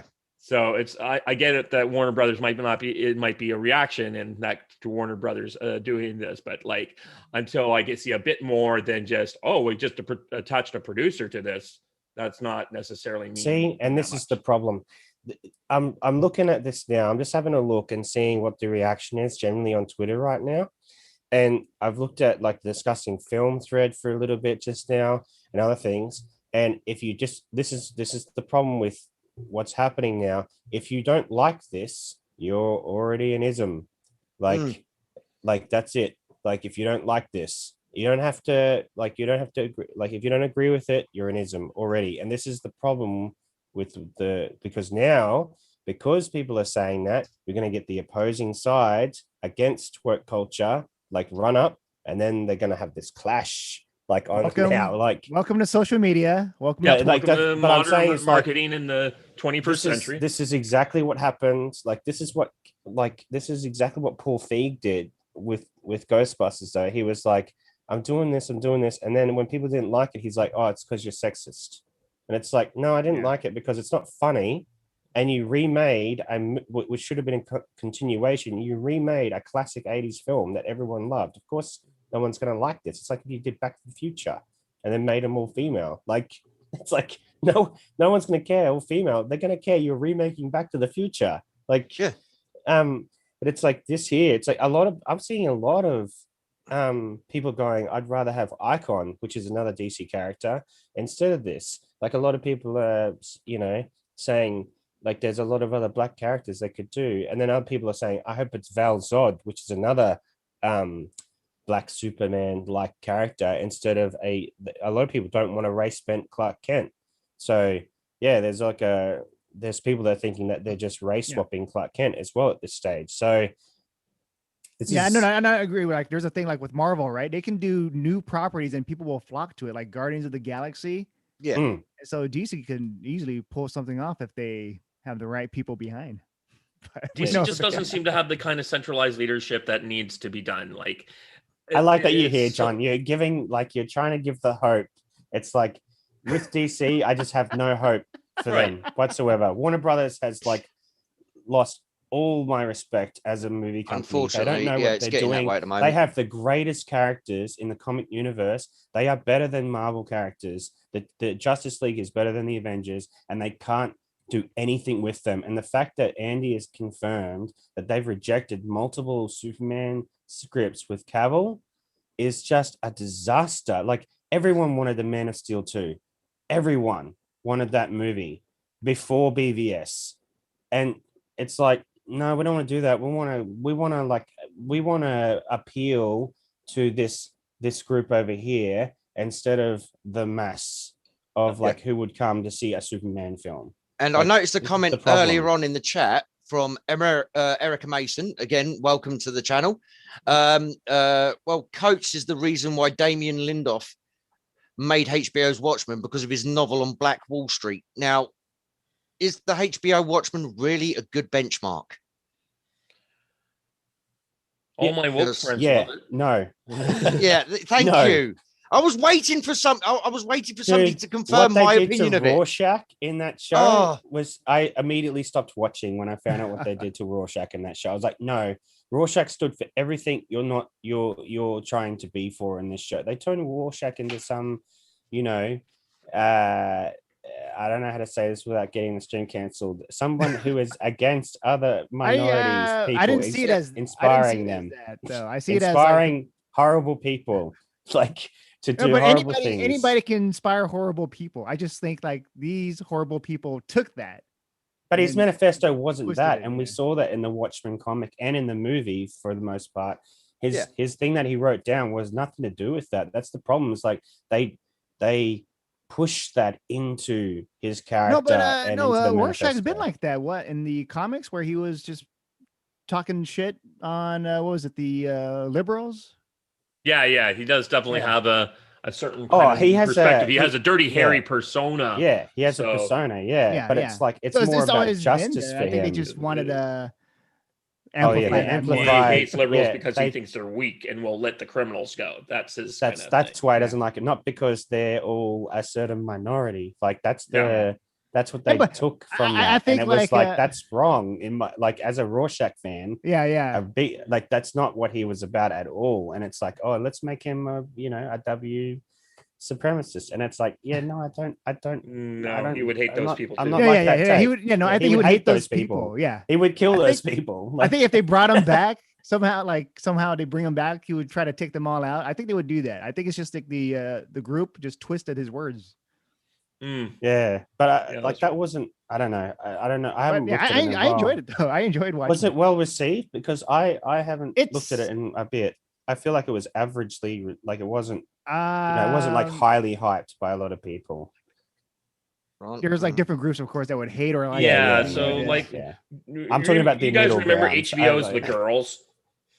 Yes, I remember that. So it has a tiny little audience, but because it was the right critically reviewed audience, they loved it, and now all the people who hate those critics hated it. So there's more people who hate it, but all the small narrow of right people loved it. That's kind of my perspective. It reminds me of The Girls. I mean, and also one thing that happened with The Girls, because I remember that being back in 2014, all these right wingers, like one time I was listening to these guys on a podcast and they're like, do we really hate this show because it's bad? Or is it just because it's the in thing for all us crazy right wingers to hate this show? Yeah, that's always a good question to always ask. Mm-hmm. Yeah, so on Rotten Tomatoes, the critics are like 96% for it, and it's 55% rating audience score. So it's average. Yeah. Which, not that I don't really go off critic rating, but the audience score, prior to Captain Marvel release, it used to mean something. But yeah, that's something you can sort of tell on it. Like, can sort of tell a little bit about it. I don't really put much stock into it, but it's like average. And I thought it was, from what I remember, a lot of it was like, oh, it's okay. Like, no, there wasn't. They had, obviously, you're right, John. They had like the people that hated it and the people that hype beast it, and the middle was just like, oh, it's okay. It's something to put on. I'll watch it. Like, which is generally like when you can sort of see how a show is doing if you look at just the middle and people. I don't go by critic ratings for anything. I just go by audience. Side. Yeah. Yeah, so I don't go by any. I just watch the movie if I'm interested. Yeah, well, that's it. Yeah. Oh yeah, well, yeah. But if I like it, I like it. So that's because they're audience ratings are known to like review bomb, especially Metacritic. If like they really hate something, let's give this game. Oh yeah, all Metacritic. Ones. I'm like, come on, Metacritic. Yeah, come on, a one. I feel like what's the other? Yeah, but you also get people not just review bombing. People bomb it in a positive way as well. Yeah, that's true. Yeah. So you can think about if you think about it, it kind of cancels each other out because you have the people who just want it to be good, so they constantly bombard Metacritic in a positive and hype it. They review hype bomb it, and they review bomb it. It's like that's why we have the Snyder, but Snyder fans coming in with just praising Snyder stuff every time. Like someone says something, he's like, "Oh, you can't talk crap on Snyder." It's like, "Whoa, Snyder is the best." Come on, I like most of Snyder stuff. What's the where they record you as you come out of the cinema and they take your like score? I know they do that in the States. Cinema score. That's the only one that you can really trust, because it's like they actually ask the people as they've exited the theater from the movie and asked them exactly what they thought because at like that time. those people aren't going to actually go to Rotten Tomatoes. Or Metacritic. They're going to say I hated this, or I really liked this, or it was average, and that you're going to get a pretty good audience score from that from that sort of, it's like a poll basically outside of the cinema. So sorry to interrupt very quickly. I'd like to say thank you very much to our new subscriber that I got a notification about, Testman2K9. Welcome to the channel. Thank you very much. Hope you're enjoying what you're seeing so far. And then also Jeff Harris has donated, people. Thank you very much, Jeff. This means a lot to us. Thank you so much. And seriously, all of you in the chat watching now, if you're watching on a replay tomorrow or whatever, the GoFundMe, we're doing this all weekend. So we're going all weekend long. Me and Chris are putting our bodies to the test. We did 20 hours yesterday. We're doing 15 or whatever it is today, however long we feel like going today. You guys are all awesome. And I'd like to thank everybody here for joining me. Paul, John, The Ledge himself, David. Mm-hmm. You guys all rock. I mean, thank you to Andy just jumping in earlier, popping in, saying hi. Thank you to guests we had yesterday. Thank you for people who are coming in over the next couple of days. This is amazing. Seriously, we did not expect this to go this well. Mm-hmm. So I mean, that's why Chris isn't here at the moment. Because this is so close to him. He's he'll be back in a minute. But thank you ever so much, all of you. Seriously mean it. from whatever passes for a heart in my organ body. Yeah. Possibly the bowels. There's a heart in there. Wow, I'm surprised. I'm shocked. Yeah. I didn't say what color it is. Yeah. So can we talk about WandaVision now? John. Do you really want me to talk about WandaVision? No. I'll put myself on mute and you can talk about how good it is. How's that? I'll do that. John. I watched your reaction, John. So you feel the complete opposite of how I feel. After I finished with Lewis and Kiwi Studios and that, I came off and I watched Jodie's and I watched yours. To have a look at what Jodie was very middle, which was cool. And you were very hype beast. So I was like, that's good. Like it, I like the two. Yeah, it's cool. I get it. Like some people love this show. It's cool. Like I'm not gonna hate on people that love this show. That's not what I'm about. I don't like it's neither here nor there for me. I just don't personally. I think that this show is longer than what it should be, and I feel like the last two episodes should have been in the middle of the show rather than towards the end of the show. I just feel like it got way too long to get to this point, and so the emotional beats didn't work for me like as much as they work for other people like yourself. Like I just was like, yeah, I don't know. Like, wait, did you like the first two episodes, the sitcoms one? I didn't laugh at any of the sitcom jokes, and I found that the what do they call it? The style of what they were trying to do got old very fast. It was like, and I'm a fan of I Dream of Jeannie and Bewitched. Like I love those shows. I watched them as a kid. But I just feel like the jokes didn't hit, and it was just it's too like I was talking to some people afterwards, and they're like, if they re-edited this and they just edited down those things and just sort of tightened up the sitcom aspects, and we could make like an hour and a half movie out of this show, and like just tightened all those little parts up and made it a little bit more concise, we could get to the actual meat of the story a lot faster.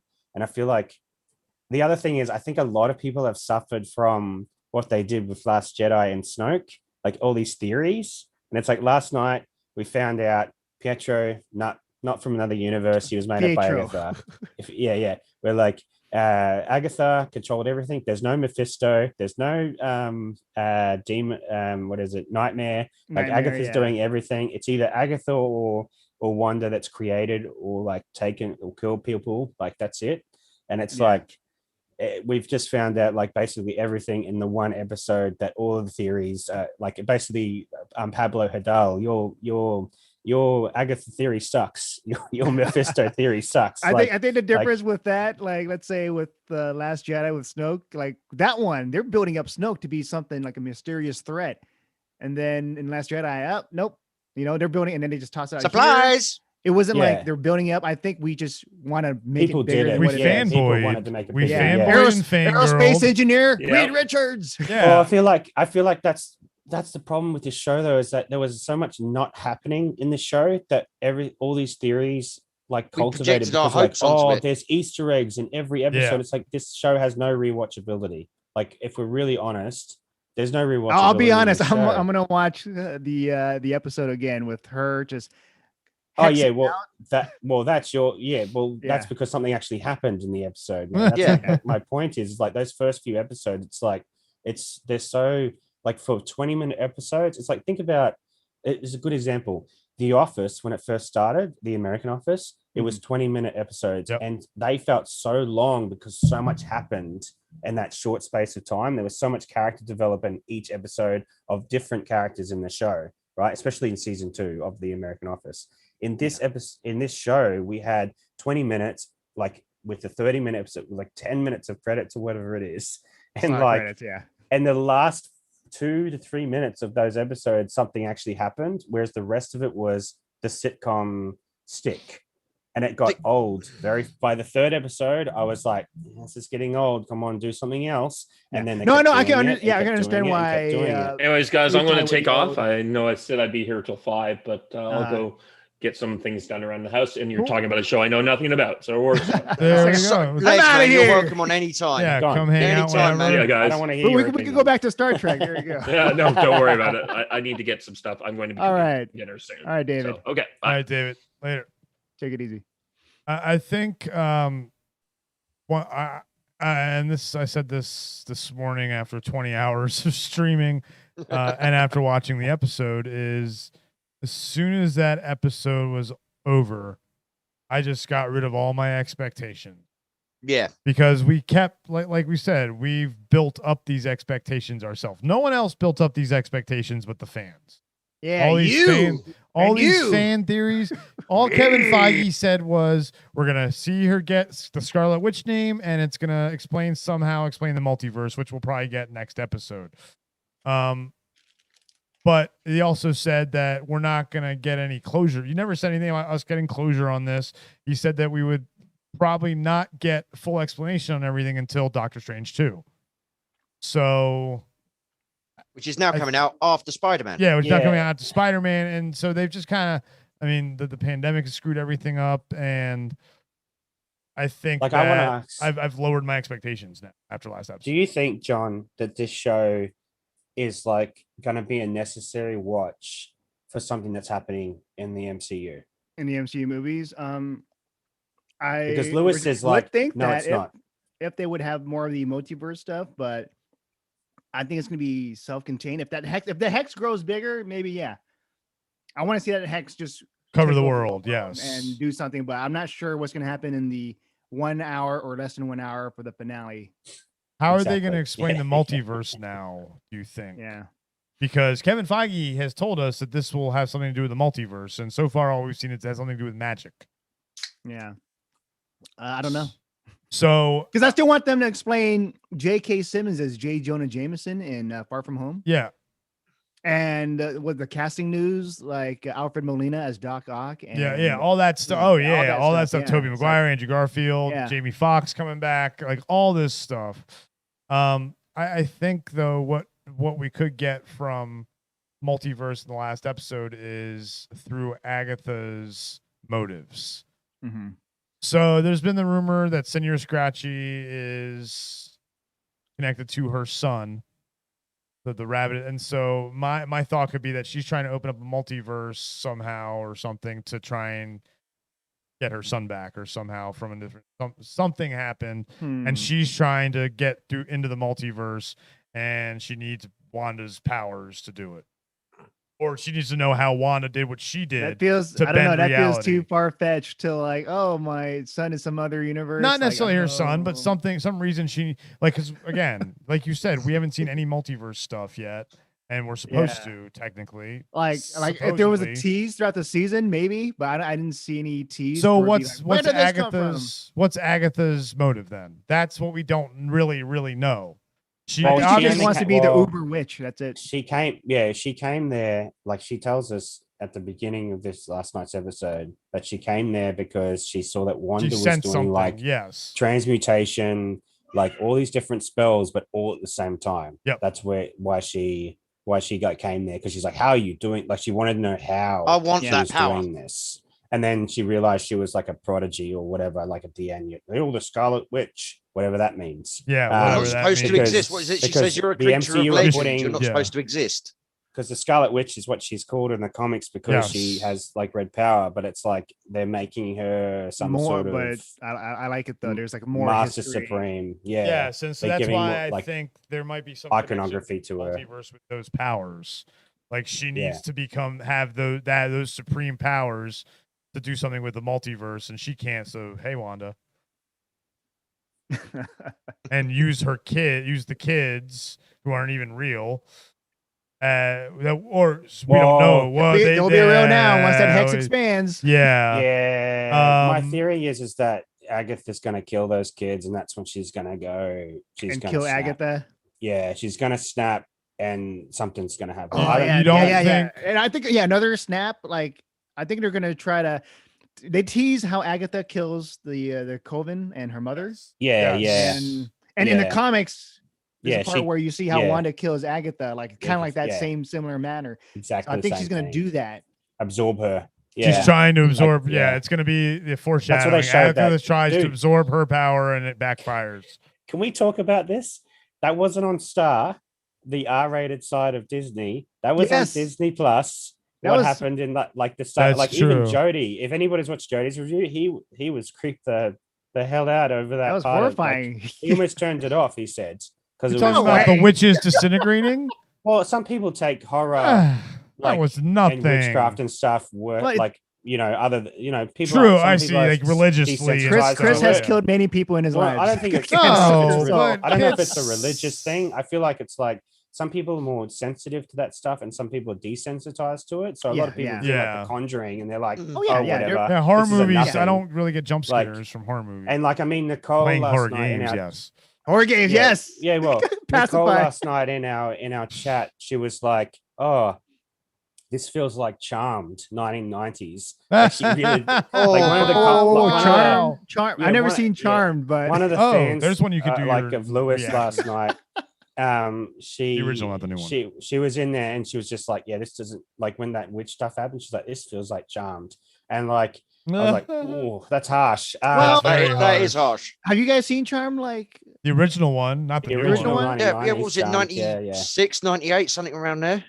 Yeah. No, because like I'm watching the Vampire Diaries, right? And then it's like, oh, CW teen vampire drama, but that show has some gory stuff. I'm like, yes, wow, it's gory as hell. Well, Riverdale And has it's like, some like kind of Riverdale, dark like that. themes as well. Yeah. Like yeah, well, that. Buffy. Oh yeah, that's true. When Willow goes like big bad, Full X, man, full X, that goes full witchcraft, like full, like right down the They don't the pull whole punches. Occult. Yeah, they go right down the occult line on that one. Like last night, I was just like, oh, this is like, there was no, the problem for me was if you had like children watching, that you generally were like, oh, that MCU is fine for kids. Oh, yeah. Kids up to this point. that. I feel like there wasn't any warning to show, like to say, hey, But they've this got might be a warnings bit for the Muppets. Too much. They have warning that's for the problem. Muppets. That's true. Yeah, That's they true. put a warning on the Muppets, man. They put this content might be not safe for, like, Or, might be what- offensive to people. It was done in a certain time, like that sort of. What about the rating warning. though? Was it like TV 14 or? Yeah, I don't know. It just I didn't I show feel it, like right? it was a very intense scene. Like It it was reminded me of like I was like, oh, this is they gone full witchcraft with this. Oh yeah, like this with this like that caught me and I off was guard. like, I was surprised at how far Marvel like was allowed to go on Disney, to be honest. With that scene, especially absorbing their souls or whatever the hell she was doing, like sucking this their is essence, their their life guts. force. I do think the end, though, I will say there was a little bit cheesy. The end part. Oh, don't I say love how- when Agatha floats. When Agatha floats and she's holding the guys, it reminded me of Hocus Pocus. I was like, this looks like Hocus Pocus. Yeah, I was so like, the beginning of Hocus I would Pocus, agree yeah. with you. That is my gripe with that, where you get to see Agatha and then all of a sudden she just turns full evil. I'm like, yeah, and what? I'm like, she changed her makeup with They magic, did- and I was she like, got the evil witch makeup. She's yeah, wearing the witch evil makeup, outfit, and yeah. she was fully changed. And I'm like, Come on. I'm like, this reminds me of Hocus. Like, I just thought of a Bette Midler on a broom, sucking sucking the soul at the end. I'm like,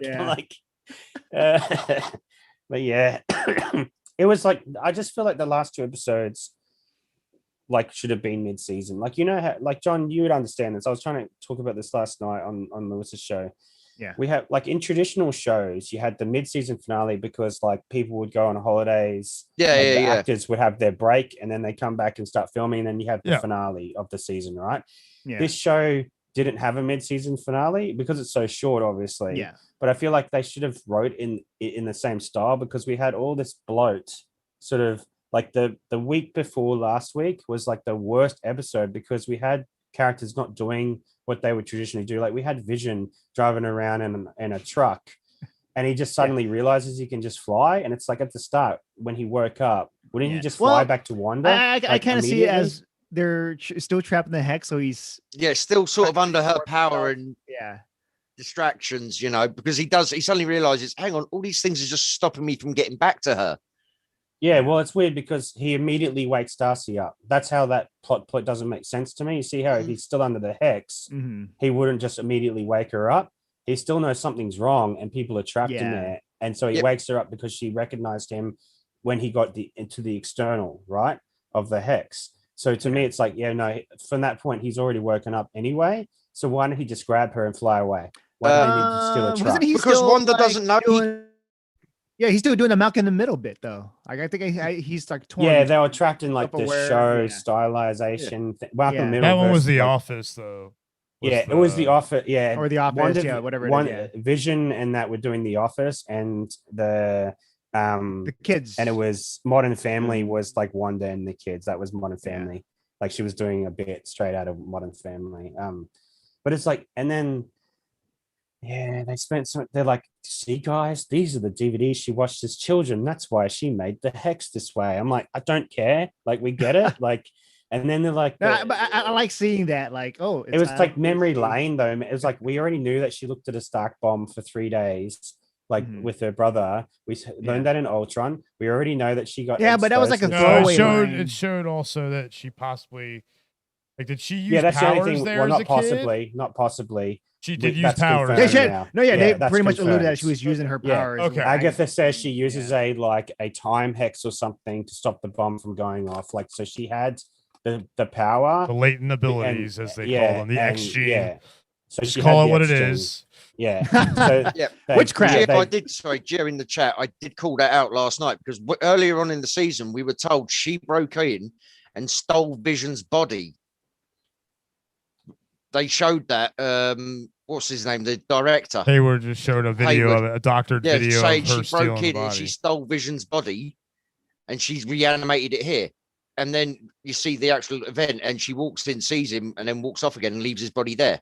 And Vision's not real. We've learned Vision's not real. We've had that argument for weeks now. He's real now. I'm saying one person's told us she Inside the stole the hex. body. Inside the hex, yes. He only exists inside the hex. Yeah. White we were told Vision is Vision's real. body was stolen, and then we made find by out a it wasn't. Sword. So we have White Vision as well. Like that's what I'm saying. Like a lot of stuff happened last night, and a lot of like the questions that people have made up in their minds were answered as well.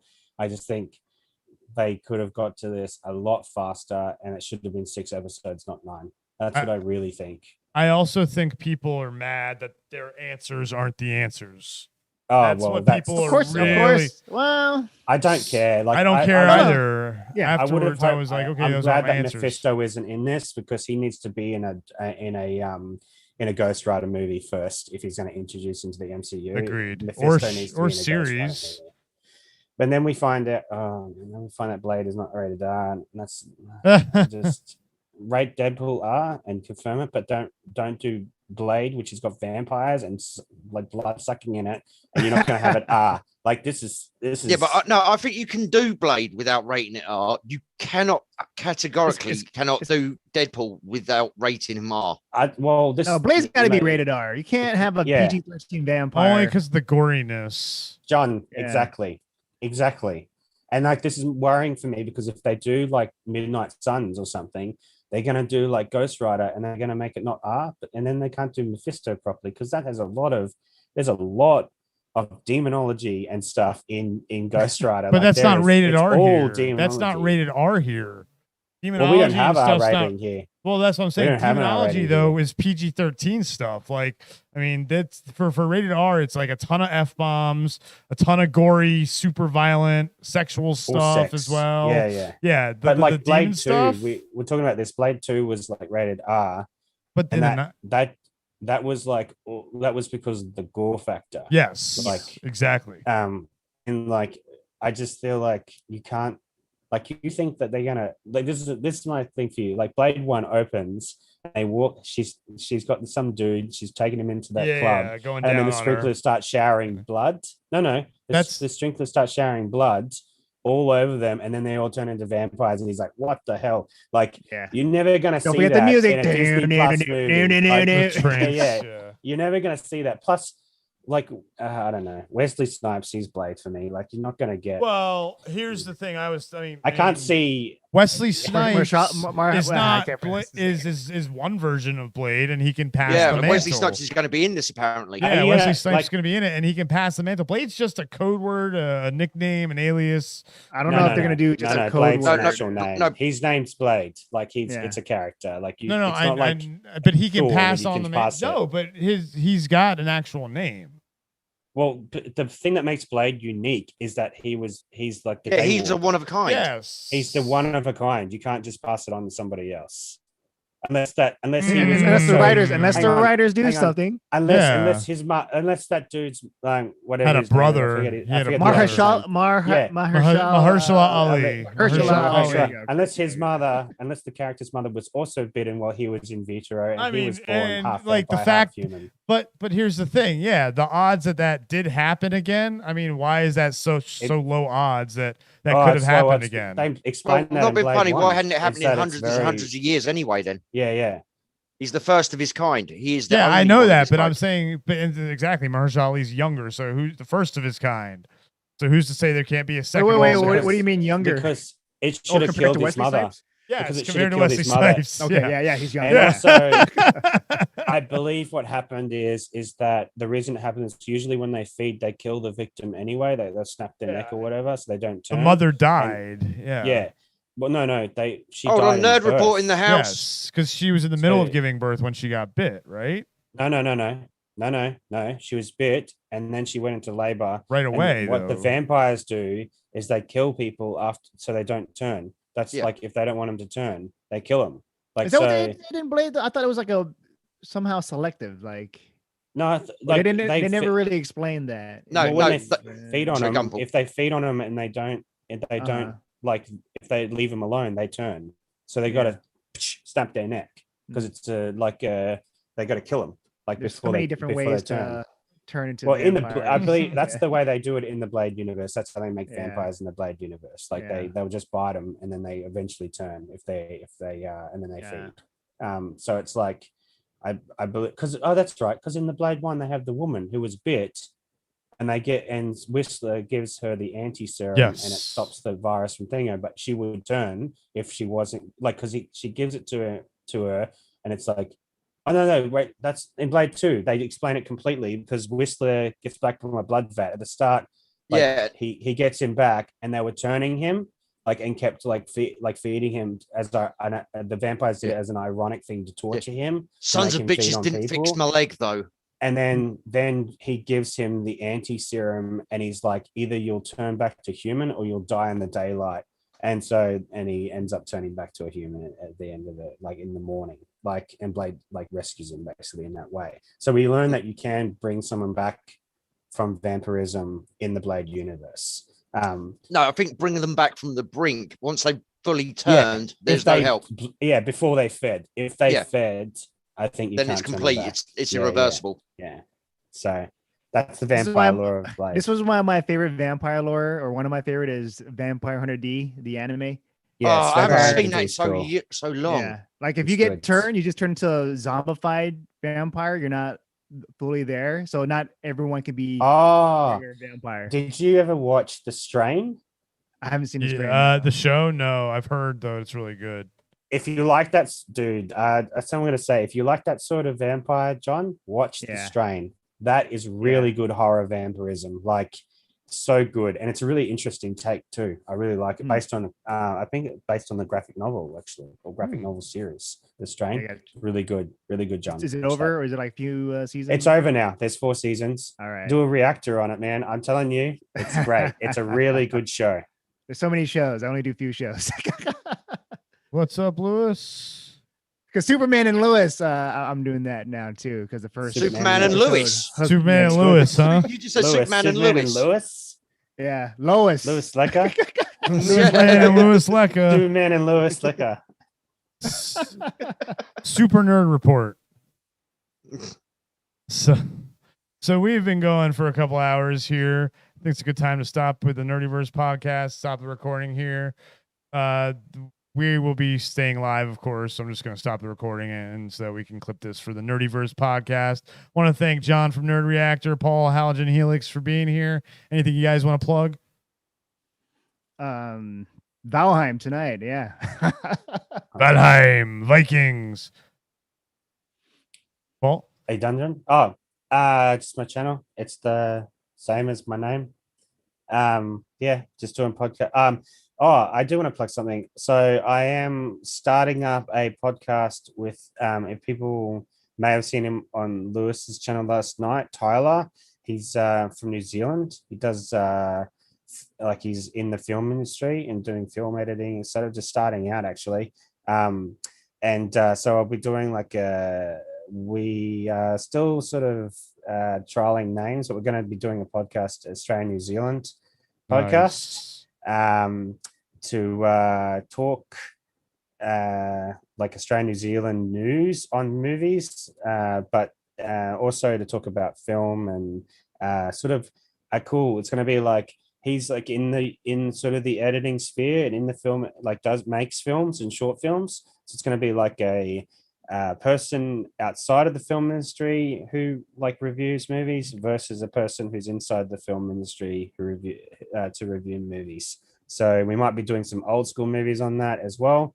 I've got an idea for a name. Right, so he's Kiwi. You're Australian, yeah?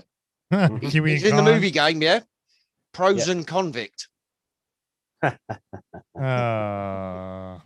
So funny. Well, you know, that's why people come to this channel. Is like you should change your name to Imperialist. The Imperial. I did. Imperialist Orc. I love it. Imperialist Orc. All right, so I am Chris Darth Pyrin Walker. He is Kev, aka Nuff Said, aka Captain Strong. I'll go get another one. Oh. And this has been the Nerdyverse podcast, and we will be back soon. Laters. Laters.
Cool. So Chris, I was gonna do like still probably gonna do it for the charity that I'm about to talk about. But Chris invited me on to talk about like rare conditions or rare diseases because it is we're doing that to raise awareness for it, particularly for his condition in this case. Again, why is Levin saying there's no sound still?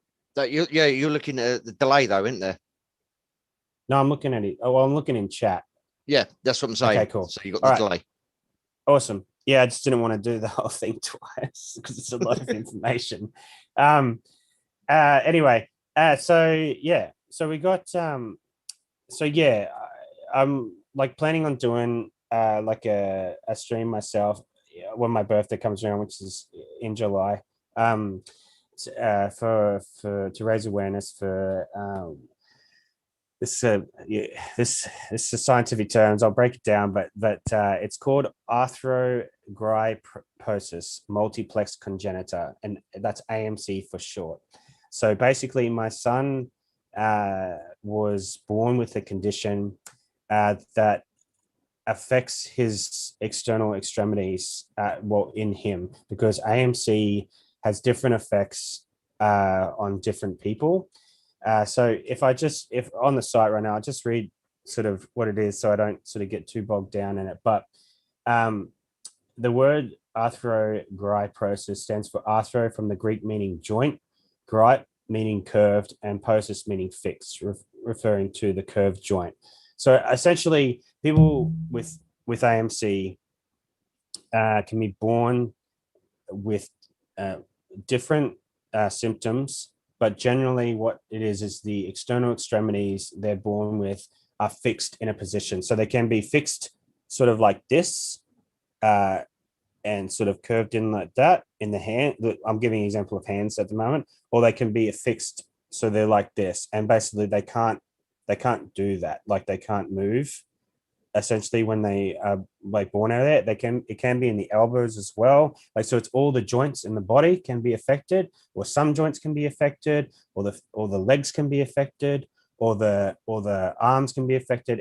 Or the neck. It varies in different people, and they have like two sort of general causes of it. It can either be caused via a like genetic, like there's a genetic cause to it, so it can be like another syndrome is involved in it, such as like Down syndrome or something like that, or it can be that there is no genetic component and it just sort of occurs and they don't know what causes it in utero, basically. So I asked my missus whether I could sort of talk a little bit about our journey with it to sort of give an understanding of like the perspective of other people that go through this.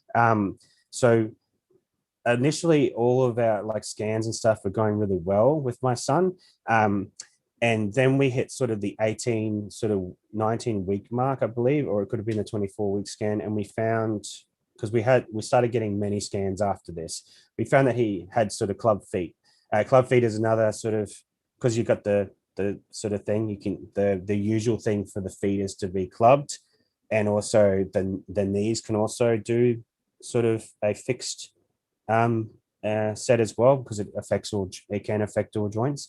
But initially it was just club feet for him, and sort of that was the only sort of issue that could be attained with him at that time. And then we sort of got further down, and the more and more sort of water in the womb started to develop and scan, which usually indicates that the child is not sort of moving as much anymore, that causes the water to sort of become like more and more. So we got that that was drained via like a procedure, and then we were sort of taken into a room, and one of the specialist doctors came in and basically said to us that we were like pretty much in shock about what was happening at the time, because they did some scans and it was very hush hush. They wouldn't say much stuff about it. And then we sort of found out that he would, if he wouldn't survive birth. If he did survive birth, he wouldn't survive long after birth. If he survived long after birth, he wouldn't survive the trip home. If he survived the trip home, he wouldn't have a normal life. That was sort of what we were told, because my wife kept sort of pushing for, is there hope? Is there hope? Is there hope? Like, because, you don't want, obviously we don't want a, kid to die. Like, so we're sort of, is there hope? Is there hope? And then, so we were sort of given that sort of, that layout of the plan. Sort of fast forward a little bit. I don't want to fast forward this year because it's been a pretty full on year, but, people with arthrogyposis, AMC, I'm going to say AMC for now, because even the doctors really don't really know how to say this word, which we found out. Well, my wife found out that she sort of had to give a lot of education on it. But basically, AMC, just doing a little research on it, it looks like it's 1 out of 3,000 births are people born with AMC. And yeah, so it is a fairly rare condition, and and it is, yeah, the treatment for it, they don't really have sort of, they treat the symptoms rather than whatever the underlying cause is, because they don't know what actually causes it. So for my son, that means like physio, OT, and generally that means that the OT and physio will tell my missus how to do those exercises, and then she will then enact those exercises with my son. So yeah, it's, and there can be so there's a point where they get to where they can flex their, like they can sort of get to a point where they can have movement to a degree, and then that's it. So there's a point where they'll have to continue to get physio to sort of keep to that area of movability, but after that point there's no there's like no more progress. It sort of just ends at that point. So it's like we don't know what that is yet, and generally you won't know until sort of whether it's a sort of syndrome based too, but you won't know that until they've developed to a point where they start getting the cognitive development starts in a child. So we don't know that yet either.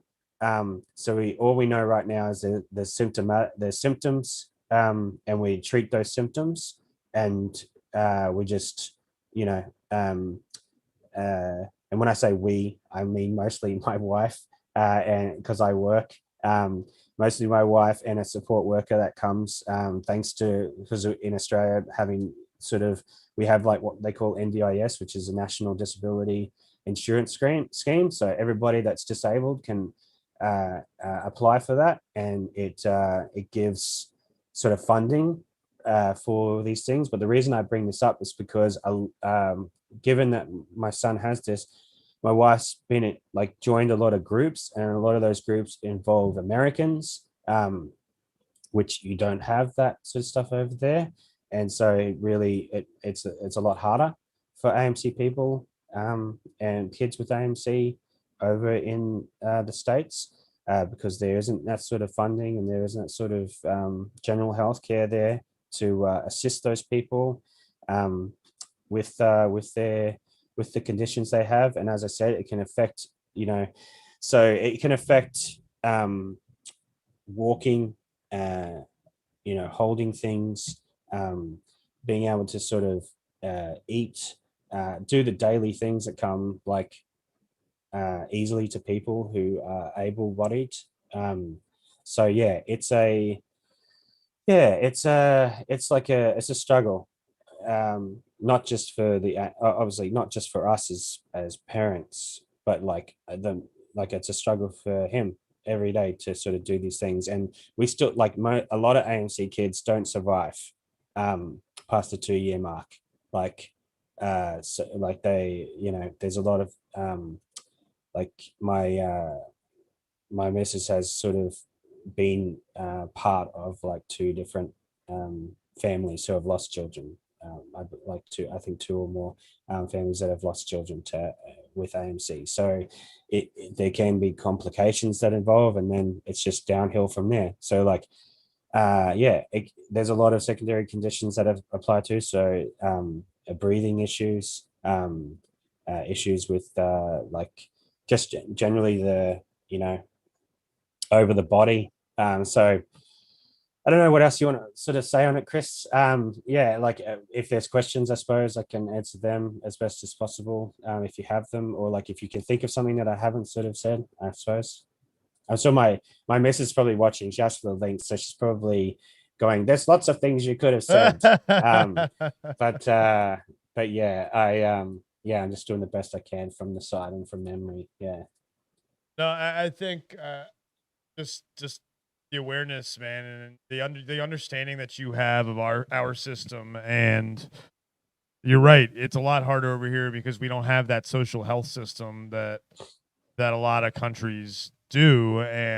But at the same time, man, I mean, the struggles, you know, I think about what you are dealing with, and I think back to what my parents dealt with me. And, you know, yes, what you're dealing with, my parents dealt with me having fevers and pain. I mean, you're dealing with so much more, and just, I feel for you, and, anything we can do to help, raise awareness and definitely raise money. When you do your fundraiser in July, we'll be right there with you, man. The Nerdiverse We'll be is right there, behind man. you, and the Planet Nerds is behind you. And James, don't say that. Don't say my condolences. That's not the way to look at it. No. Look at it as Paul said. I mean, it's a miracle that he's alive at this point. That's still. yeah. And That's so you exactly got to look how at it my wife as and I look at it's it. a blessing that he is able to experience the world, because sure, he doesn't have his full motor skills, but he's got his smell, he's got his sight, he's got his taste. He's got those senses. Yeah, and I have like 2 kids. So my firstborn, she's completely able-bodied, etc. And they are very different in personality already. Like this guy, like my daughter is not chill at all. She is very very strong-willed, all this sort of stuff. Whereas my son, he's just so chill. All the stuff that he's gone through, like he went through surgery earlier this year, like all the stuff that he's gone through, he's just so laid back and chill about it. Like it doesn't bother him. Like he's so carefree, which is just an amazing thing, sort of, I suppose, to witness, given what he's gone through thus far. Just how he doesn't sort of react the same way as I suppose I would if I had to go through all this sort of stuff at my age and be like, no, I don't want to be touched again. No, I don't want to go through this again. Just leave me alone. But yeah, like I totally agree with what you're saying, Chris. Like the fact he was like born, like and I didn't even really go through like the sort of the struggles after sort of birth. Like he had his own, like he has had his own struggles after that, and so have we. Like there was a long journey to get to where we are now, and we're still in the middle of it at the moment. Like as I said, a lot of people don't survive the first few years after birth, so it's always touch and go. But we're confident at the moment that he's going to make it. So that's a good thing. And yeah. Yeah, and one thing you brought up in here, let me bring people back in. One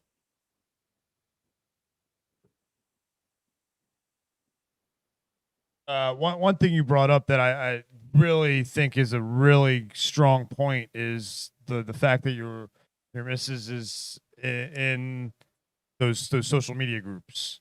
Those to me, I mean, for my condition, have been so helpful. That things that we didn't have those, 20, 30 years ago, when we were kids, and growing up, and, my parents probably could have benefited from those groups, because I see parents in there able to ask questions. No, that was I'm glad you brought that part up. Yeah, like Chris said, man, anything you need, fundraisers, we're there. So yeah, I appreciate that. Because I just want to, I think like being here, it's very, and it's sort of what it's like, because you guys have like you have a version of universal healthcare in Britain as well. It's like, yeah, I feel like yeah, we're very fortunate here. And I sort of even just doing slight research of like the stories like of people with AMC in the States, it's like 100 times harder for those people. And so I feel like it's like anything, like it's like people that get cancer or whatever, it becomes like a real personal thing for them. And it's like I feel like if I can sort of use this platform to sort of help like other people or sort of other parents who aren't as fortunate as me or my wife to live in sort of Australia with the universal healthcare system that we have, and the NDIS, as I said earlier, that's specific for disabled people. I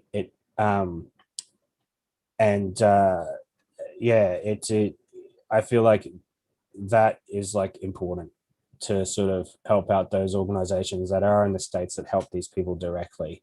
Yeah, James. James says, and your wife sounds like a fighter for her kids. Yes, I just want to say this too. Like, I'm not tooting my own horn here. I go to work and like all day, and my wife stays home and she does, like, while looking after a toddler, does all these things for my son, so who's an infant. And so if there's one thing I can say about that, is that yeah, my wife, she does the majority of the work with Noah, with the support worker that's funded by ABS. Like, she does it all. She's the reason why he can sort of move his legs. She's the one, she's the reason why he can do, like, he has like the ability to roll now and to somewhat sit up and do like what comes normally to an infant. Like, she's the one that's like worked with him to get him to the place that he is now. But that if I can sort of praise anyone in this situation, she's the one that's kept the hope alive too, as well. Because I tend to be, anybody who's seen me online knows this, I tend to be a pessimist and Really? more I of a hadn't realist. And so, being that I'm a realist and a pessimist, it's harder for me to. It's easier. I should say it's easier for me to sort of look at things from a realistic, non-hopeful standpoint, and sort of more, I suppose you could say, more logical aspect of like, oh, this is where it's going to be. This is the worst case scenario, etc., etc.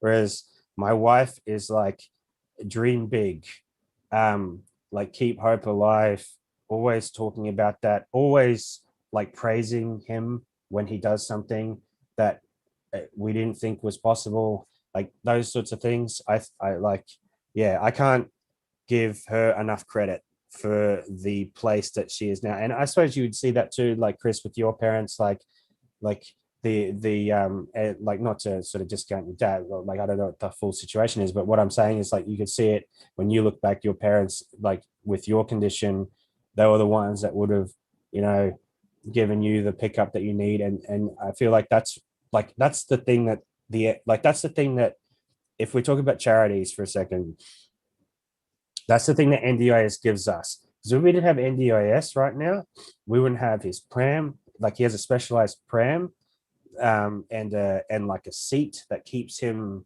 sort of in the position he needs to be in order to breathe, especially at the start, because he couldn't hold his head up properly. So he'd always slump forward and he wouldn't breathe properly. This pram that he got, as soon as he's in it, it allows him. So he struggles to move because he's got like this really bad in his shoulders. So he really struggles to move. Everything takes effort. All the things take effort for him. And so when he's in this seat, it's like the first time he ever was put into it, he just went to sleep immediately. So it was like instant relief for him. He's like, it's not a struggle anymore. I can just chill. Like, and so we wouldn't have that without NDIS. But there's people in the States that don't have that. Like, they don't have that ability. And I feel like the struggle would be so much harder. Like, NDIS, it funds the OT, it funds the physical fit, the all that stuff, all the medical stuff is funded by that. It's like, without that, we would be like bankrupt, basically, trying to help him. Like, and so I think of the people who are in the States that don't have that stuff, and it's like, man, like, these people need that. And that's why these organizations exist. That's why, like, my wife has tapped into those social media groups where they exist, because they can learn. Also, she's learning from them, but it's like, I've like tapped into some of those as well, and I'm like learning. They don't have these resources, and they need like that stuff. But anyway, sort of I could have called your name out there for a bit, Chris. So No, you're good. I'll let you respond if you want. So yeah, my parents, so being adopted especially, my parents didn't know what to really do with me. My mom was more that person than my dad was. My dad, in his position, was a high-ranking diplomat, and so he wasn't really around a lot. When You know, he was away at meetings or dinner parties or traveling for business. So my mom was that person. So yes, I completely understand having that one parent, you know, and I'm sure yes, your son loves to see you and when you come home from work, but I'm sure he has that attachment to your wife a lot more because of everything that they go through together. Yeah, for sure. There's no doubt to me with that. Like she always says that he gives me the best smiles. Like, but I think that's because he just rarely sees me. Yeah, I feel like yeah, yeah, and I feel like that's like I don't know sort of how like other people's families grew up, but that's how it was with me. My dad was a military dad, so he'd be up at 5 a.m. He'd be on the base by 6, and we'd go get him at like 6:30, like 6 o'clock sometimes. He'd work like late, right? And like my mum was always the person to come to the school assemblies, to come to the school events, all those things. Like it was just how it was. And I like my dad later on said to me, he was like, because and this is like how it was back in the day. Like it was it was a struggle for people back in the day, before like we had like a lot of the social stuff we have today. My dad used to work like night fill at Woolies, after coming home from the base every day. Oh wow. Like to basically for my mum to stay home and look after me, so she didn't have to work. And yeah, he said to me, it's just what you do. That's just what you do, man. Like that's what you do. That was always his whole thing. It was like, it's just what I do. And he's like, and he's upset that he missed a lot of that stuff. He's like, for him, it was more important that there was one person at home to look after us and raise us. Because I have a sister. Like, so it was like, it was more important for him in that sort of frame of mind. So, and then yeah, when we went to high school, my mom started working. It was like, but it's like, yeah, it was always that sort of balance. And for me, it's like, yeah, without all of this NDIS stuff, Kim would probably have to work too. And it's like, then who would take care of him? Like, so it was all this sort of stuff. And I think about that stuff, and I think about what these other people go through in these other countries, and not just the States. It like AMC isn't countries, just AMC isn't just, I want to sort of make that clear. It's not just contained to the Western world. This is worldwide, this rare condition. Like it just happens spontaneously to people. And yeah, it's way worse than third world. Like these people will never walk. Like, and they could if they had the physiotherapy when they were kids to be able to, pull they call them contractures, by the way, when you're stuck in this position, they call them contractures because they're basically the tendons and the muscles are shortened and they don't actually fully, and they're atrophied into that position. So they're really stiff. So it takes a lot of work to sort of get them to this position. And then you need to do constant exercises to sort of lengthen them out so that you get the hand to sort of move in a way that sort of works. Yeah, in a thing. And there's a lot of there's a lot of stuff at the moment that the doctors think that he'll never be able to sort of, be able to do this, like that simple movement there, to be able to sort of cup something, right? So it's like that brings all sorts of things along. So that means that he can't grab things. So it's like there's how is he going to do that? How is he going to adapt to that? Like, so there's all those sorts of things, and that's with physiotherapy. So minus all that sort of stuff, these other parents are like going through hell, and that's why a lot of people like with AMC don't survive as well, because the secondary conditions sort of take over, and their effects come into fruition, and yeah, they can't do that stuff. They can't breathe or whatever happens. It's yeah, it's like when you get onto the internet and you fight and it becomes personal, and you're like, oh, there's actually like a whole world of people that have this that we didn't know about previous. And that's why I really appreciate you doing this stream. It's like, hey, this stuff exists. Like I didn't know about your condition. Yeah, and I didn't know about your sons. Yeah. Yeah, it's like I didn't know about that. I didn't know that even existed.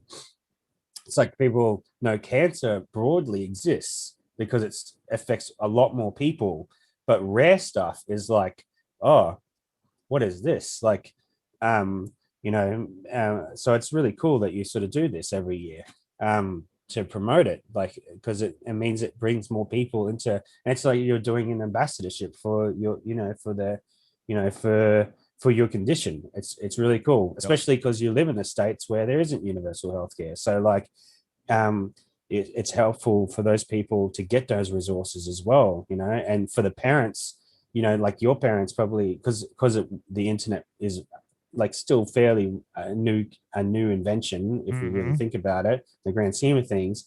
It's like back in the day there was an internet when I was a kid, and I could imagine like if there was like, suddenly my nerves were on fire one day, like my parents were like, what is happening? Like, there wasn't any research for that sort of stuff, there wasn't any stuff like that. So it's like it's good resource for parents who go through that stuff today. AMC, I've lost the name of it. Help me, Chris. I've lost the name of the condition. It's out of my. I've got mine. It's on my. Yeah. FMF. Mediterranean right. fever. Yeah. It's good to sort of promote this stuff so that more people are aware of it, and if they feel the the kindness, the generosity to give to it, they can. Absolutely, man. I mean, we're here. Obviously, when we first started this, it was based. I hate to use the phrase based around Chris, but Chris's condition. I'd never heard of this before I met Chris. I didn't know this thing existed. So we got together and decided to try and help raise a bit of awareness, raise a bit of money to help children suffering from this condition, other people suffering. And yeah, I didn't know the first thing about your son's condition. I'd never heard of that before. And we're just here trying to spread a bit of information and show people that have these rare conditions where, like you say, what did you say with your son? 1 in 3,000 possibility? Yeah. So 1 in 3,000. So potentially you're talking not. You could be, without trying to be too jokey about it.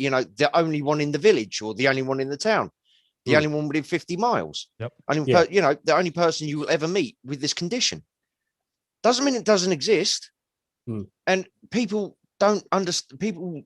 Other people suffering might not know of, don't know of other people, don't know how to get into contact with support groups who can help them out, or, just give them information how they can help deal with it. So anything we can do to help people, spread the word, raise a bit of awareness, and hopefully provide a bit of support, we'll do it. Like I say, when you want to do your charity stream, let me know the dates, mate. I will book some time off.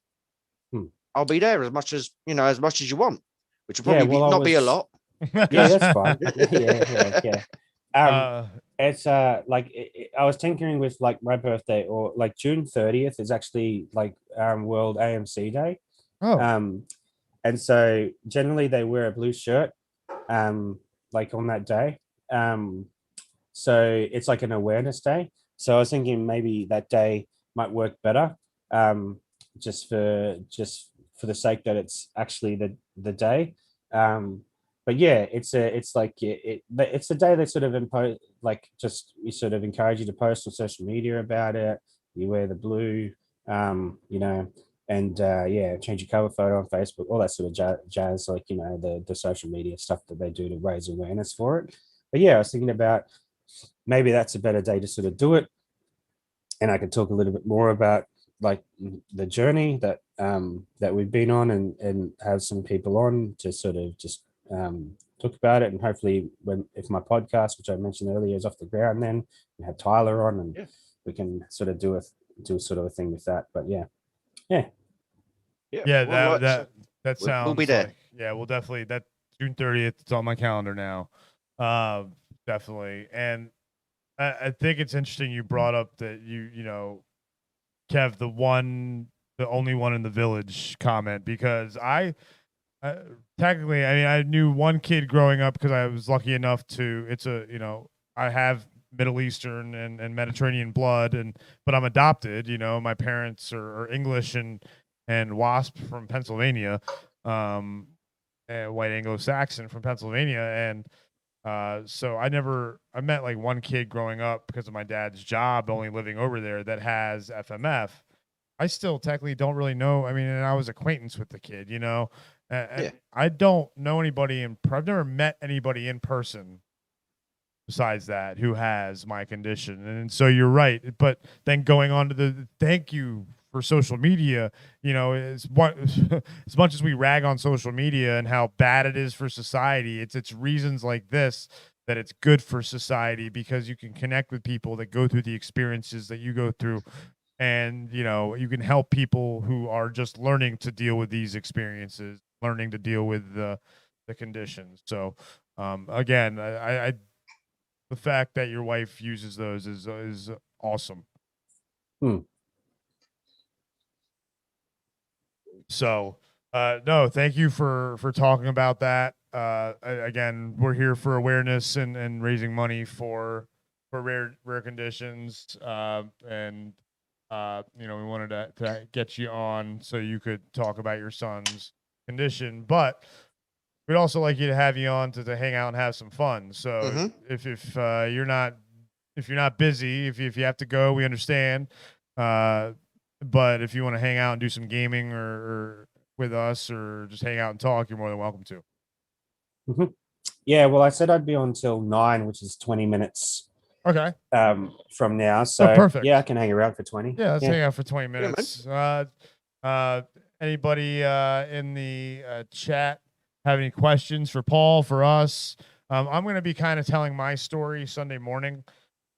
It's be kind of a cute Mike Ask Us Anything kind of session, but my story is a very long and not to toot my own horn, very long and an interesting one of the journey that I've been through with my condition in my life. So I definitely haven't really fully shared that yet with the world, and so I'm excited to do that.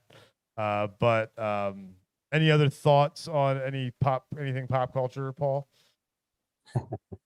I was going to ask, when are you playing Valheim? We're going to be playing that tonight. So our time. How many hours? How many hours from now? That'd be the easiest. Well, where's the schedule? Yeah, where's the schedule? I've got it, but it's in UK time. All right, well, tell me. I can do that. That's easier for me. So what's next? Besides Free Game Friday. Yeah, Free Game Friday. Then we got Shoot the Shit. Possibly have a break. We've only been going for 6-7 hours now. Yeah. We're on Friday still. Yeah, it's Friday still. God, still Friday. Saturday morning, Shoot the Shit. Friday night fights. We got Friday night fights coming up. That's right. Yeah, that's half midnight my time. All right, so 6:30. So that's in an hour and 45 minutes. Yeah, and Friday night game nights is 2:30 my time onwards. So that's 8:30 my time. But here we go. No, wrong one. Hold on. Here's an interesting one. I actually saw James mention this earlier. I'm going to paste this article link in the chat, in the Zoom chat. See if anybody's got any opinions on this for 15-20 minutes. I'm sure Paul's got an opinion. I haven't read the article yet, but the game in 8:30, so in like 3.5-4 hours. Cool. Yeah. If you haven't played, we got a dedicated server. So yeah, I haven't played it at all. It's fun. So, it's fun. Yeah. Definitely. But I have it in my library. So excellent. Yeah, definitely. I have so many games in my library. Yeah, there's gonna be a bunch of us playing tonight. Spencer should be here. Bob, John, Yellow possibly. I know he has it, and then a couple of John's friends have it. We're playing with us, so yeah. And I just want to point out, by the way, two things. One, like I said, I put this article. It's the first one I found. Interesting item in the Zoom chat. If we want to chat about this quickly, and also we were over 30. At one stage, we had 36, 38 people watching. I know. Yeah, that's thanks to Andy. He tweeted it. Oh, did he? Yeah. Yeah. Why didn't I get a notification on my team then? I'm still learning. I'm still learning the Twitter, but yeah, I didn't see a notification thing And pop he up. tweeted an hour ago, going live, talk Superman news over on the Planet of Nerds. He called us Planet of the Nerds. Oh well. Well. Yeah, well. But yeah. No, that's okay. John thinks we should be just Planet of Nerds and no the. So what pon? Pon, yeah, instead of T-pon. They think 4 letters is too many. They said for the abbreviation.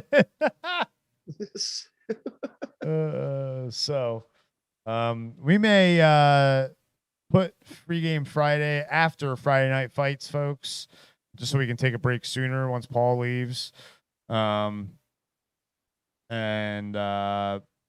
just letting people know. Let's take a look real quick at the donation on camera thingy, and we're still at 640 again. Thank you, Jeff Harris. Is that Jeffrey? Is that who that is? Is that Jeff Harris? Is that Jeffrey? Paul? Yeah, I don't know. That's not Jeffrey though. No, I don't think it's Jeffrey. Okay, it might be Jeff Harris. I don't know. I don't know Jeffrey's last name. Okay. The Jeffrey Harris. Lewis would be able to tell you if it was true. Jeffrey. That is true. If you are in the chat, Jeff Harris, thank you for your donation. The Novice again, thank you for yours. John, thank you for yours. The Ledge, David March, with his insane donation. Ridiculous. So thank you, man.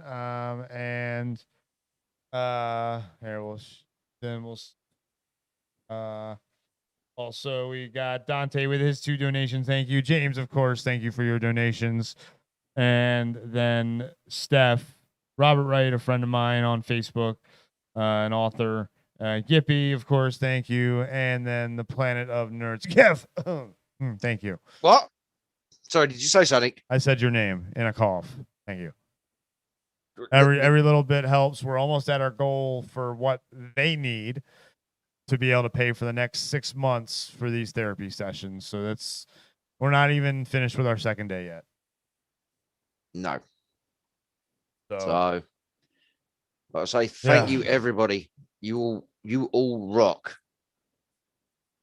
What article did you put in the chat? Apparently, I mean, from this place, Bloody Disgusting posted this an hour ago. Netflix and Skydance are joining forces for a series that will bring the Terminator franchise into the world of animation. What? Why? We don't need that. Yeah. We don't need that. Even better news, the Batman writer Mattson Tomlin will showrun the series. We don't need that. Paul, what do you think? I just skimmed the article. It says he's saying Netflix John Derderian, or however you pronounce his name, promised in a statement of his own. The new animated series will explore this universe in a way that has never been done before. Wait, what? So they're retconning more? Well, if it's never been done before, the only way I can see that being true is if they do the Rise of Skynet and they actually do like the Terminator War. I was going to say the proper after 3, basically, which makes me upset. In a way, I'm cool with that because that's what I wanted for years.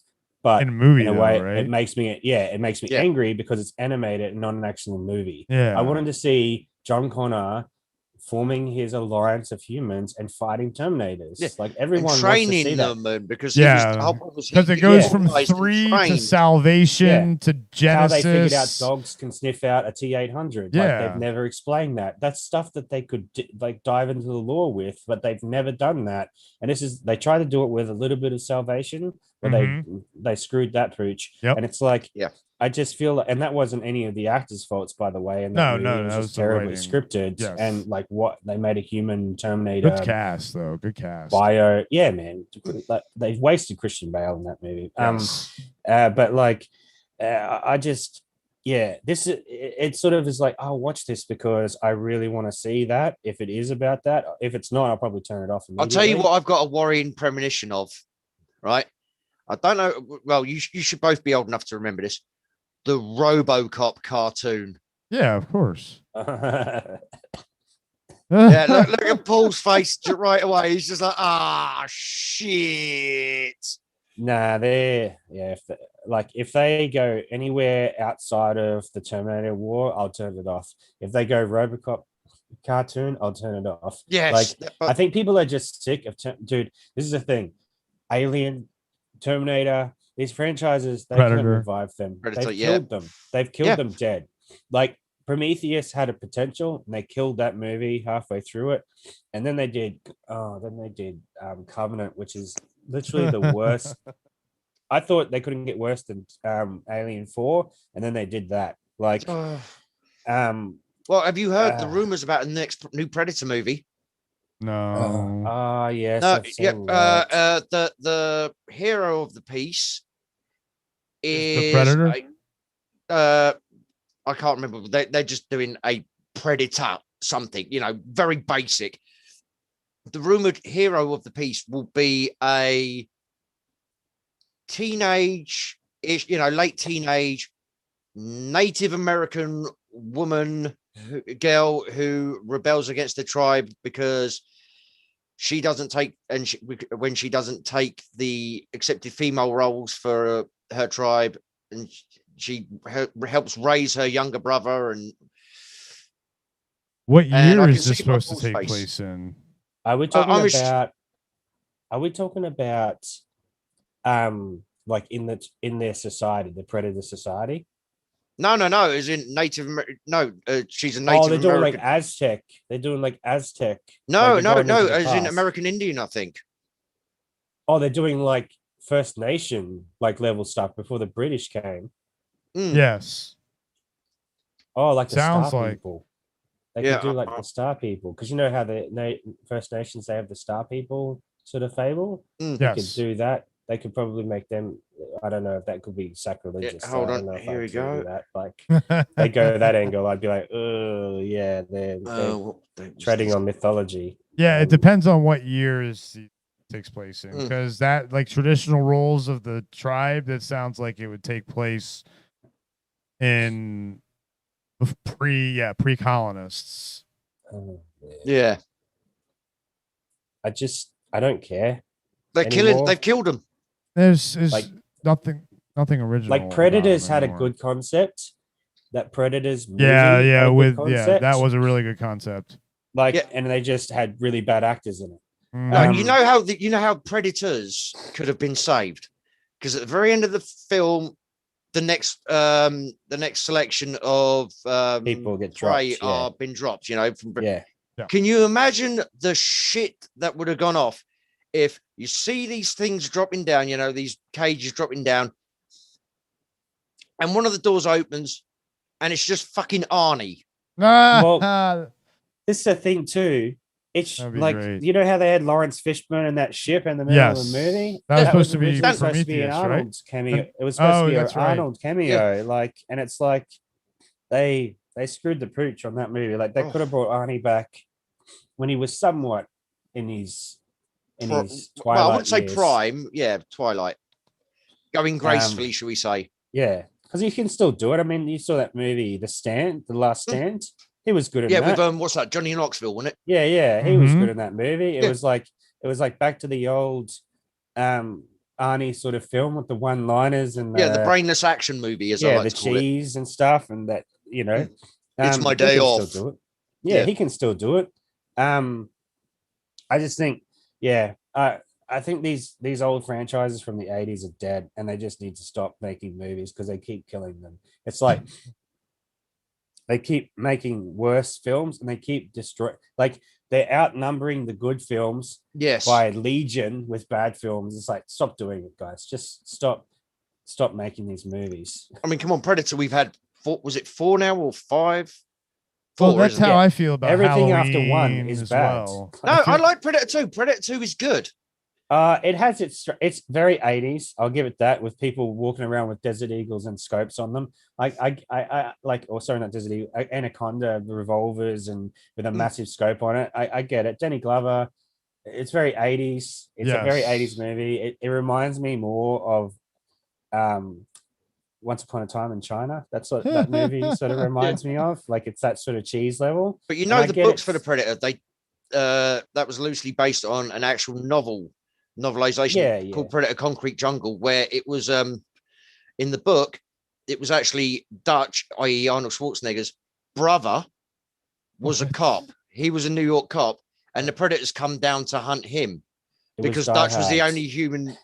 Because Dutch was the only human to beat the Predator. Yeah, they beat the Predator. Yeah, yeah. See, that sounds like a good idea. Yeah, and they tie it in because you also get like Hoffman showing up in it because the Predators are there, and he's still tracking them. And Dutch's brother, I can't remember what his name was, Schaefer, I think his name was, is also having a not, mentally, ideologically conflicting with the general because he wants to know what happened to his brother because his brother's disappeared since. And that was a great. I've got the novel of that. I've got the concept of him being inside instead of a jungle, inside of a city was a really cool concept. Yeah, like it's just that it was stuck in the 80s.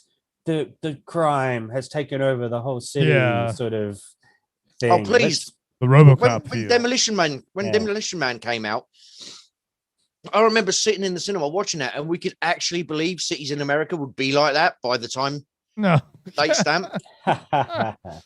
As in the rioting and violence, because back then, that's true. Escape from LA level. Still today. That's another movie. Like, it reminded me of like Escape from LA level of like cheese, like, which I love. By the way, I love Escape from LA. I love that movie. I was so I love gutted Kurt Russell, for that. So yeah, no, Kurt Russell and John Carpenter. John Carpenter is one of my favorite directors of all time. Him and Sam Raimi are definitely up the top. The Thing is like probably one of the best horror movies to this day. Still one of the best horror movies ever made. The Thing, yeah. And the second one was not bad. I liked it. Well, you know that they did all of the. Yeah, they had all of the like prosthetics and stuff. Yeah. Like already. Oh, made mate, for that was the studio. CG. Yeah, that was the studio. Yeah, the studio made it CG, and it made it terrible. Yeah, like if they had done it in the same vein of the original thing, it would probably hold up. Yeah, still. they made all the prosthetics, like you say, and also, I mean, and the care and attention to detail they put into that, to the point where when they rebuilt the base, after they did that, you'd be. They released it all online to say this is what we fucking planned, and the stupid gits in the producers or whatever fucked it all up. But the care and detail to where they recreated faithfully the whole Swedish camp, to the sizes of placing the bullet holes, the blood trails, the frozen, everything. James, I mean Carpenter's thing. I should have been more specific about original. I mean the Carpenter thing. Yeah, just 89. Just like the 80s version of the Blob is better than the original Blob. Yes. Oh yeah. Big time. Yeah. Anything involving prosthetics, because it doesn't involve CGI, because they didn't have the tech back then, because directors weren't lazy. And that's what they have. They've become lazy. CGI is lazy. Like, it holds up. Just like auto-tune. Carpenter's thing holds up because it's really happening. They're filming what's actually happening on screen, like in front of them. Yeah, with the prosthetics. It's there. It's actually there. Like, there's only a few things, I think, in Carpenter's where they switch out sort of things. But when you look into the behind the scenes of that Carpenter thing, especially like the surgery table thing where mate, I've got special editions with all the bits and bobs. The stuff they did for that is incredible. Like the flame scene as well. Oh man, some of the stuff, like, it's just it was where you had to be creative to get the vision you wanted as the director. It's like, we want to do this. How are we going to manage it? We don't have a clue how we're going to do it, but we want to do this. We've got to come up with something. It's amazing. Exactly. And it's like, now it's just, we'll just CGI that. We'll just do that in post. Fuck it. Just react like this is happening. We'll fix it in post. And you just lose. You lose it. Yeah. You lose it. That's why, I feel like they should. what's his name, Scorsese, he should redirect his comments about theme parks to majority of cinema makers today, because that's what it's become. It's no longer a craft anymore. Like to make CGI, no, it's a copy and paste. It's like yeah, they do a lot of effort. I'm not gonna like neglect CGI creators. They put a lot of effort in. I'm not knocking their work. I'm knocking that CGI is overused. It should be used to enhance a movie, and in most cases, CGI detracts from a movie because you're like, ooh, oh, I noticed that's uncanny. That doesn't quite. Even if it does, even if just know that's CGI, like you can tell straight away. Like even if it looks really good, your mind subconsciously goes, well, no, that ain't right. Whereas if it's practicals, it's it's there. If it's real life, it's there on the screen. You can tell the difference. Yeah. For real. It winds me up, man. It really does. But yeah, this Terminator thing, I just don't care anymore about this universe. Like I just like, it's like MCU for me. I'm like, yeah, I just don't like. Endgame was the end for me, and so I watch these things because I enjoy like talking about them with other people.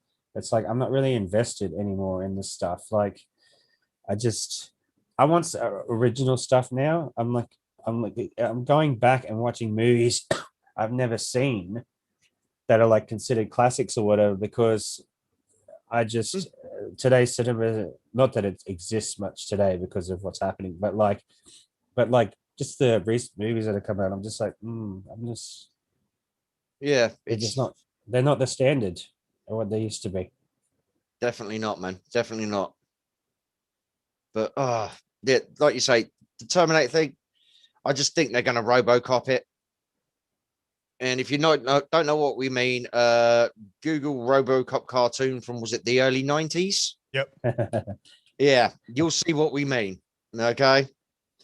And they did that because they wanted to. That was a point as well. Even when you had the 18 rated films, you still were able to get the toys. Yeah. Yeah, they marketed toys to kids, but the movie, like, I remember when Spider-Man first came out, the Tobey Maguire one, and it was like M, like when as the rating here in Australia, which is like 15 or above. And they were marketing the toys to 12-year-olds, 6 to 12. It's like, it was just irony to me. I know. And people didn't complain about that. Oh, my son wants to watch it. Well, there's a reason it's rated this way. Yeah. I mean, you literally see a guy get impaled at the end of the movie. Like, yeah. So, don't tell Harry. Power Rangers level action. That movie, it was pretty funny. But yeah, man, freaking hell. Yeah, that to me, like you say, is they're creatively bankrupt now.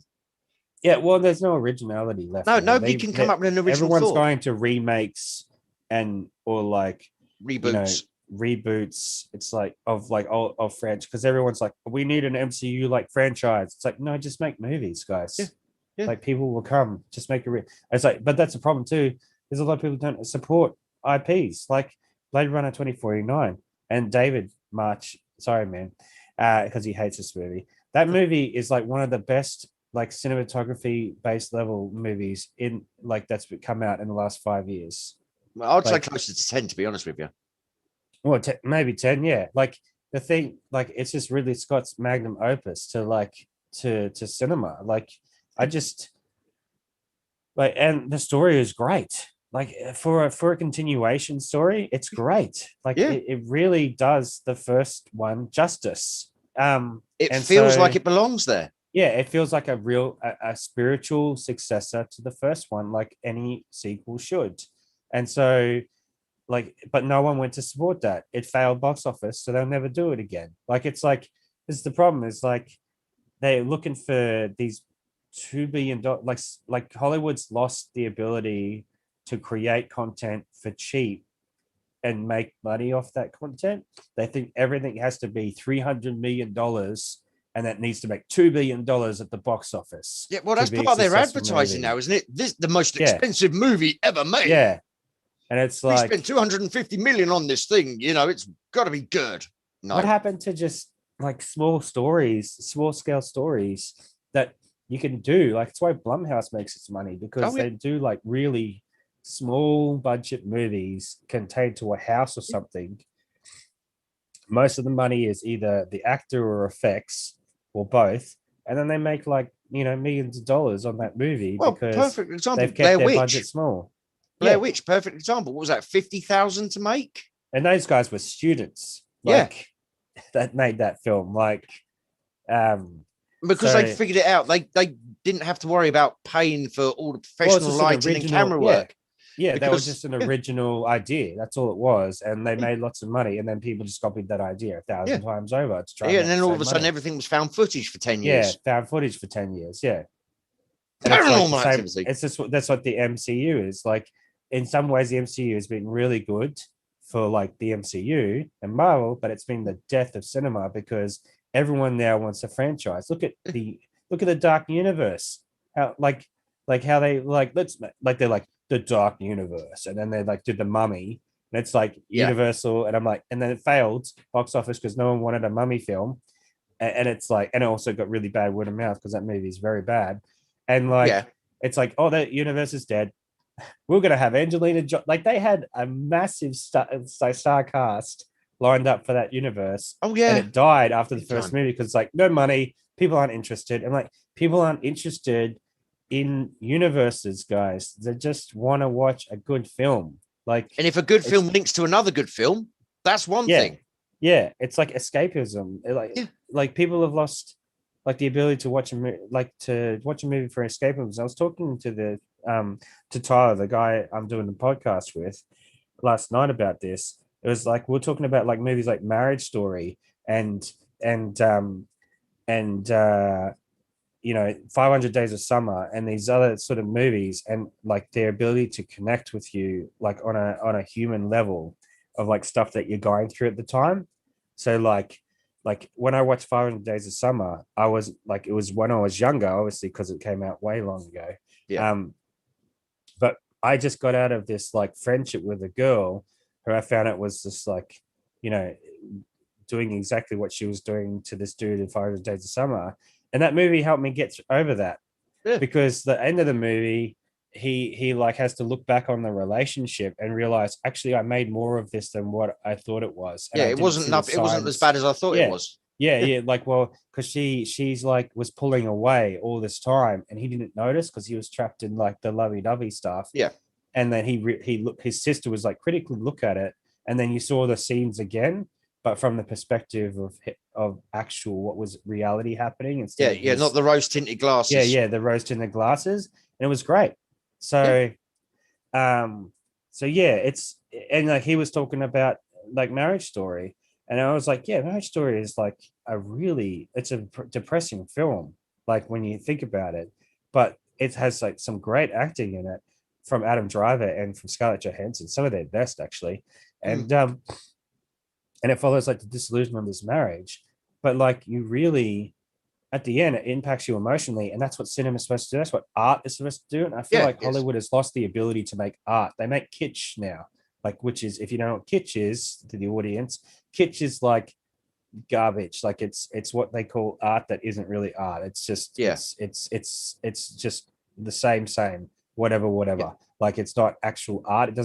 It doesn't elevate like cinema to a new level. These films that are coming out, it's like there's nothing new. So you've got these independent films that are amazing, like Elijah Wood going and starring in these just even like the Harry Potter himself going in like starring in like these independent films. What was it, Swiss Army Man? Swiss Army Man, like just like these really weird films, but like they're like human condition films, like they're about the human condition. And it's like cinema has lost that. They've lost the ability to tell a story outside of the tent pole, make like films. I think that's part of the problem, is because good art, in this case we're talking about movies and cinema, should evoke an emotional response, right? Exactly. Yeah. But people are afraid to invoke an emotional response because somebody is going to disagree with the emotions that they feel from whatever product from whatever creative vision you have. somebody's going to have an emotional response they don't feel comfortable with. It's like, well, that's down to you, not me making the film. I've made this film to create a specific style of emotional response. Yeah. If you're uncomfortable with that emotional response, you need to look at yourself more than me. But nowadays it's like, oh no, we can't do that because we might upset somebody. Somebody might not feel the right thing, or, you know, so we've got to be safe and not do it. Yeah.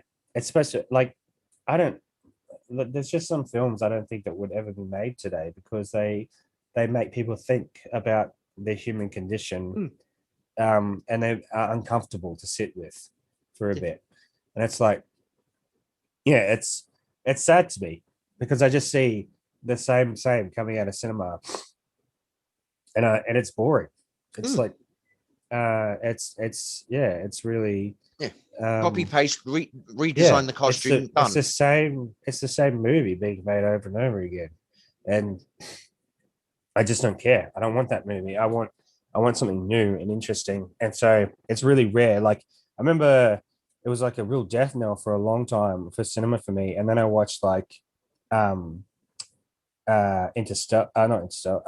Inception. And I was like, when I walked out of the cinema after that movie, I was like, what did I just watch? Like something like new, original, something interesting. Like I had to think about it for a bit. I had to think about it for a long time, what I just watched. It wasn't just like a piece of sugar that you eat. It was like a full meal that you had to sort of think about and digest. Enjoy. Yeah. And it's like this, and I love that. That's why I love Blade Runner 2049, because you walk like, just like Blade Runner, after I watched that movie the first time, I had to think about it. What makes us human? Can an android feel? Like if we got so sophisticated that we made humanoid looking robots, did they feel like, and it's like, that's the sort of that like ethics and like morality and stuff. I love movies that do that. I love the cookie cutter stuff too. Like I love Faster than Furious. I love to turn my brain off and watch stupid things like like I love action. Like I love Commando. I love Terminator. Like I love movies that are like just don't make sense, but they're just like they're just action-packed movies. Escapism. Where people do stupid things like escapism. Rambo killing a helicopter with a tank, with a rock. ramming a helicopter with a tank. Yeah, that sort of stuff. Like it's just like, this is amazing. Like I love this stuff. It's stupid. But then there's like sometimes I crave like an original story that makes me think about like and actually is art and makes me think about the human condition. And like the MCU doesn't do that. It is all entertainment. Like it is all you know, a showground, like Scorsese says. But ironically, and a lot of people don't like me for this opinion, I've watched a lot of Scorsese's films recently, and like I feel like he just makes mob films, like, and he makes them well, but that's what he does. Like he makes crime films, like, and usually they're about the Italian mob, and it's like he's I mean, I'm not going to argue. You know, you're good at that. That you've got that niche, as it were. That's great. You stick with that, but you can't judge other people for doing something different to you. Yeah, exactly. And it's like, I think that's the irony of him saying that the MCU is just like a showground, like a roller coaster. It's like, dude, you make crime. The Ghost Train, shall we say? Yeah, you make Italian mobster films. Like that's what you do. Like The Irishman and Goodfellas, and I mean, he made Baby Driver, like, but it was also again a crime movie, gangster movie, yeah, and it's like he has a niche, he sticks to it, fair enough, but it's like, yeah, you can't then turn around and be like, I'm the only one that does real cinema. It's like, yeah, dude, hot take, bad take for some people. I think Goodfellas is overrated. I mean, I only watched that movie the first time, like end of last year. I watched that movie for the first time. I sat through it and I watched the whole thing. And I'm like, I don't see what's so special about this movie. But I have to slightly take away from you there on the basis. No, on the basis. Many people do. Many people like that. No. Probably not. It's amazing. Probably not for the reasons you think. I'm going to take away from you there because you've only just watched it for the first time last year. Yeah. Yeah. The time it came out. Oh, it broke Right. cinema or something, you know, like Yeah. people blew their Yeah, minds. what I'm saying is, when the yeah. time it came out, it was. I hate to use the word revolutionary because it's, you know, at the end of the day, it's another mob movie. Was it But like it was like the Matrix for yeah, mobster films? exactly. You know, if you watch if you watch the Matrix for the first time today, yeah, you people just like go, it's nothing new. "Eh, Yeah, I've it's seen like that before." like it's like watching Blade Runner, like and not having the context that informs sci-fi movies for the next like 30 years. You watch Blade Runner today for the first time, you're like, oh, I've We seen wouldn't all have this. Matrix without Blade Runner, like No. that sort of level. Like, so that's where I'm taking a bit of umbrage with you saying I don't get what Godfall is, because you've experienced. Oh well, like as a movie, evolution like, of the like I would say, like I can take that. Yeah, it revolutionized cinema for mobster films, or whatever you want to say about like mobster films. Like it was revolutionary for that. As a movie by itself, like I can separate that out and be like, okay, well, it revolutionized mobster movies at the time. That's fine. But as a movie, I have issues with the pacing. I have issues with the character development. I have issues with some of the scenes, like don't make sense to me. Like, so it was like I can like, so like if I broke it down as to be like critical of it, that's how I'd break it down, particularly the pacing. I got bored in parts of that movie. Like, I was really don't, like, mate. oh man. Donnie Brasco, for example, I went and saw it at the cinema. It's a good movie. It's a good movie. It just feels like it should be edited, like it just feels like there's certain scenes that should be edited down for like just for the audience to better digest that movie. Goodfellas, I'm talking about. But it's like, what's that movie that just popped in? I can't. Well, if it was just in my mind just now, when I was talking about that. Oh, I can't remember now. But like, yeah, I just think there's. It's like, product of its time would be a good way to put. That's a good phrase for it. Yeah, like it's a product of its time. It revolutionized that sort of style of cinema, I suppose, and Scorsese's known for it, so I give it that credit. I just think that it has issues. It's like I actually like Rocky 2 more than Rocky, and that's another thing. Last year I watched all the Rockies for the first time, right, in sequence, and they new releases over there. And no, haha, good one. No, I just never had watched it because I felt it. I always thought it was very. And I've never been really big on sports movies, but like I was just encouraged to watch it by Lewis and by Andy, and I watched it, and I was like, yeah, it's Rocky is really long. It needs better editing. And it was like this won the Academy Award. I actually was shocked that it won an Academy Award because it's not a great movie. Like it's not really that great if objectively we look at it from an editing and cinematography standpoint. It's actually really not that great. Rocky 2 is a lot more tighter, and like it's like they did Rocky and then they learned really good how to do evolved it, and then they evolved, and then 2 they were like, we've got it now, we understand the formula better. And it's like, and that's why I like 2 better. And I really like Balboa. I think Balboa is better, like, and also the boxing, like, let's be true about this. The boxing in Rocky is garbage fire. Like, he's still hitting him on the ground. There's a lot of, like, they don't follow the rules of boxing in these movies. I think it gave birth to the UFC, to be honest with you. As they get further into the Rocky train, the boxing gets better, and Balboa is like the pinnacle of that. It actually makes sense from a boxing movie standpoint. It like, because it follows the rules of boxing. And I just really like that movie as like a one last ride for Rocky. Like, funny enough, Balboa's the only one I don't own. Yeah, it's the best for me. And I think haven't Lewis found it even yet. said it was the best for him as well, because again, the boxing thing really stood out to him as well. But I understand, again, product of its time. And Rocky also did something for cinema, and it also did something for, I suppose it is very American. Like it does something for Americans that I don't see as an Australian. I'm like, okay, I get the American hype train here. Plus Rocky 4 against Russia, I was like, if you can change, I can change. But we dude, can change. Man, Dolph Lundgren, I love Dolph Lundgren. Like Rocky 4 is so good. Like he's like I must break you. I must break you. Oh man, it's so good. Like it was like that cheesy 80s that I was missing from the first lot of Rocky films. Oh, come on, Dolph. Come on, Masters of the Universe. Yeah, Dolph Lundgren's the best.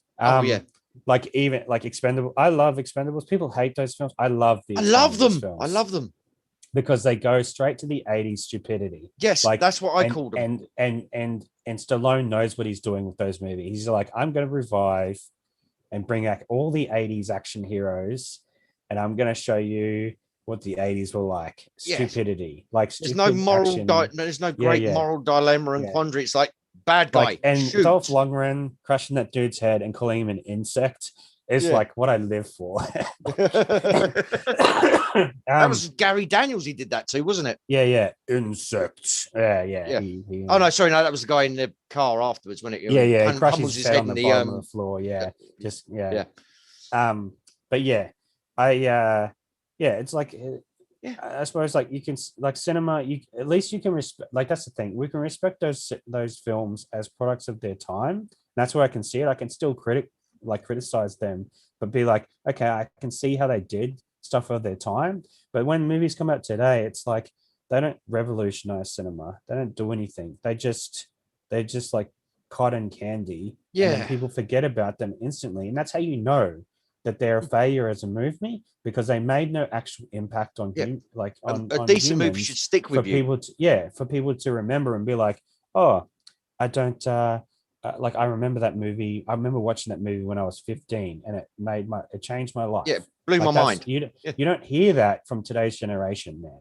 Like the last movie that did that for me really was The Matrix. I remember and that was my big man. I remember watching The Matrix when I was like, I think I was like 16. 17. Yeah, I was a cinema man for that as well. And I watched that movie and I was like, it blew my mind. Like I was just like, this is amazing. It made you think. Yeah, I was sitting in the cinema and me and my mates were like, what's going on? Did I miss something? All right, that's really cool, but what the fuck is going on? And it made you think about it. Let's talk about the commenters. I want to talk about this. If Star Trek 4 was an indication, the 80s were about saving whales, and then Geo, Star Trek 4 was the best Star Trek movie, and they weren't even in space. Listen, let me just. Here we go. I bet that was James that started that. As a Trek fan, let me just drop some stuff here. Every even movie of Star Trek is the better. This is the truth. Star Trek 2, number 2 is the best Star Trek movie ever made. Number 4 is a close second. I agree with you with that. Number 5, the first starting scene is the best scene in Star Trek. Yes. Because like when they're doing the boat, and he's like, it's a song, green-blooded Vulcan, you sing it. It doesn't matter the words is. What happens is you have a good time singing it. Oh, I'm sorry, Doctor. We'll be having a good time. That's brilliant. Because it goes back to the dynamic of those three from the original series, and that's what made the original series so strong, was the dynamic of McCoy, Kirk, and Spock. They were like the Trinity based of Star Trek. It was character, and it was always McCoy into Spock about being a Vulcan, green-blooded Vulcan, no emotions, and it was about the friendship of Spock and Kirk, and Kirk like helping Spock understand what it was to be human. Yes, which they've had in every single Star Trek show except for the Kurtzman Trek. I don't recognize that. Yeah, they've never heard of that. What's that? They've had the person trying to understand what it is to be human in every Star Trek series, and that was the audience's way into that Star Trek series, was how to understand how that crew worked. In that, like, it was Data for TNG, it was Spock for TOS. 7 of 9, it was Odo. For 7 of 9, it was Voyager. Like in Voyager, but Star Trek 2 is the top tier because they brought back the old villain from the original series, the one that almost killed Kirk. Yes, really almost killed him, and stole his ship, and they brought him back. And he was like, he's the big bad, and it was, beating him was great. And so, but Star Trek 4, I agree. And plus, the other thing about Star Trek 4 was it was very fish out of water, and it made comedy. Yeah, and they didn't have a very big budget for it. And having a Russian run around in an American city asking Where where is a the nuclear nuclear vessel vessel? is. Nuclear It's vessel. it's like genius level Yes, comedy, like yes. genius. Like, and, No, and you're a you know, Rusky spy. What's this then? yeah, and Spock trying to work out like colorful lingo of that Yeah. time is a genius Yeah. comedy. Like, Oh, that was brilliant. Even they to the up the point hell of your Wales. even to the point of Scotty when he's like he gets him the computer. Oh, hello, He wants to play, and he picks up the mouse button. He goes, he just when he sits down first, he goes, computer. And she's like, that's not how it works. You need to use this. And he goes, still a bit primitive here, I see. Yeah, and he yeah. picks up the mouse and talks into the mouse. He's like, Yeah, he's computer. like, yeah. and No, then no, use you the- need the just use keyboard. the keyboard. The And keyboard. he's like, how quaint. old school. Yeah, and yeah. he's like, But he types hardcore. Like he's like a word like a second sort of dude. Yeah, man. Old Scotty. Teaches And I him love how the to way they make- deal with the time issue with that as well. It's like, but How do you we know- know he didn't invent it? yeah. It's like, you're giving this you're giving this formula to somebody. You know, this wasn't invented for decades. He's like, why, laddie? How did you not know that he invented it? Yeah, exactly. There's some great comedy in 4. And yeah, I agree, Gio. Like 2 is a classic, but personal preferences to go with 4. I agree. Like if you want to have a good time, like 4 is like the one More that upbeat, you preference. It's more upbeat. If you want a serious like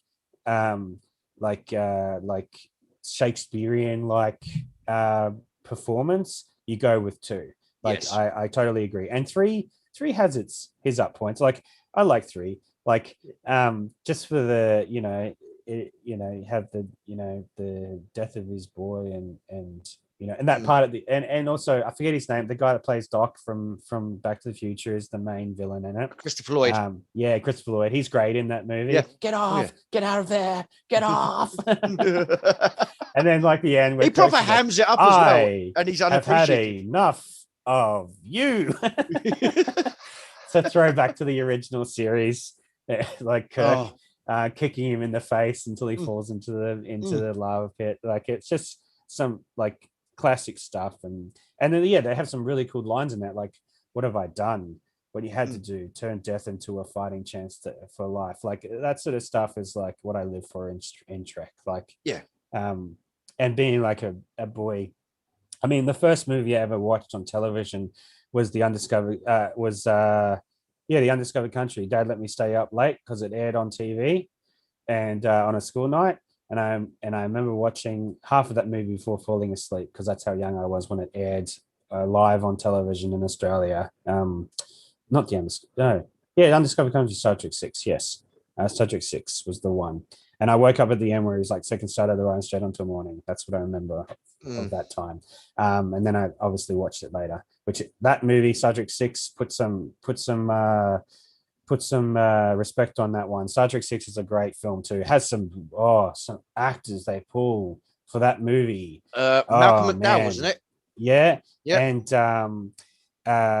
who else was it? There was the guy that played the Chancellor, and there was the guy that played Kang. Kang was the guy from Sound of Music.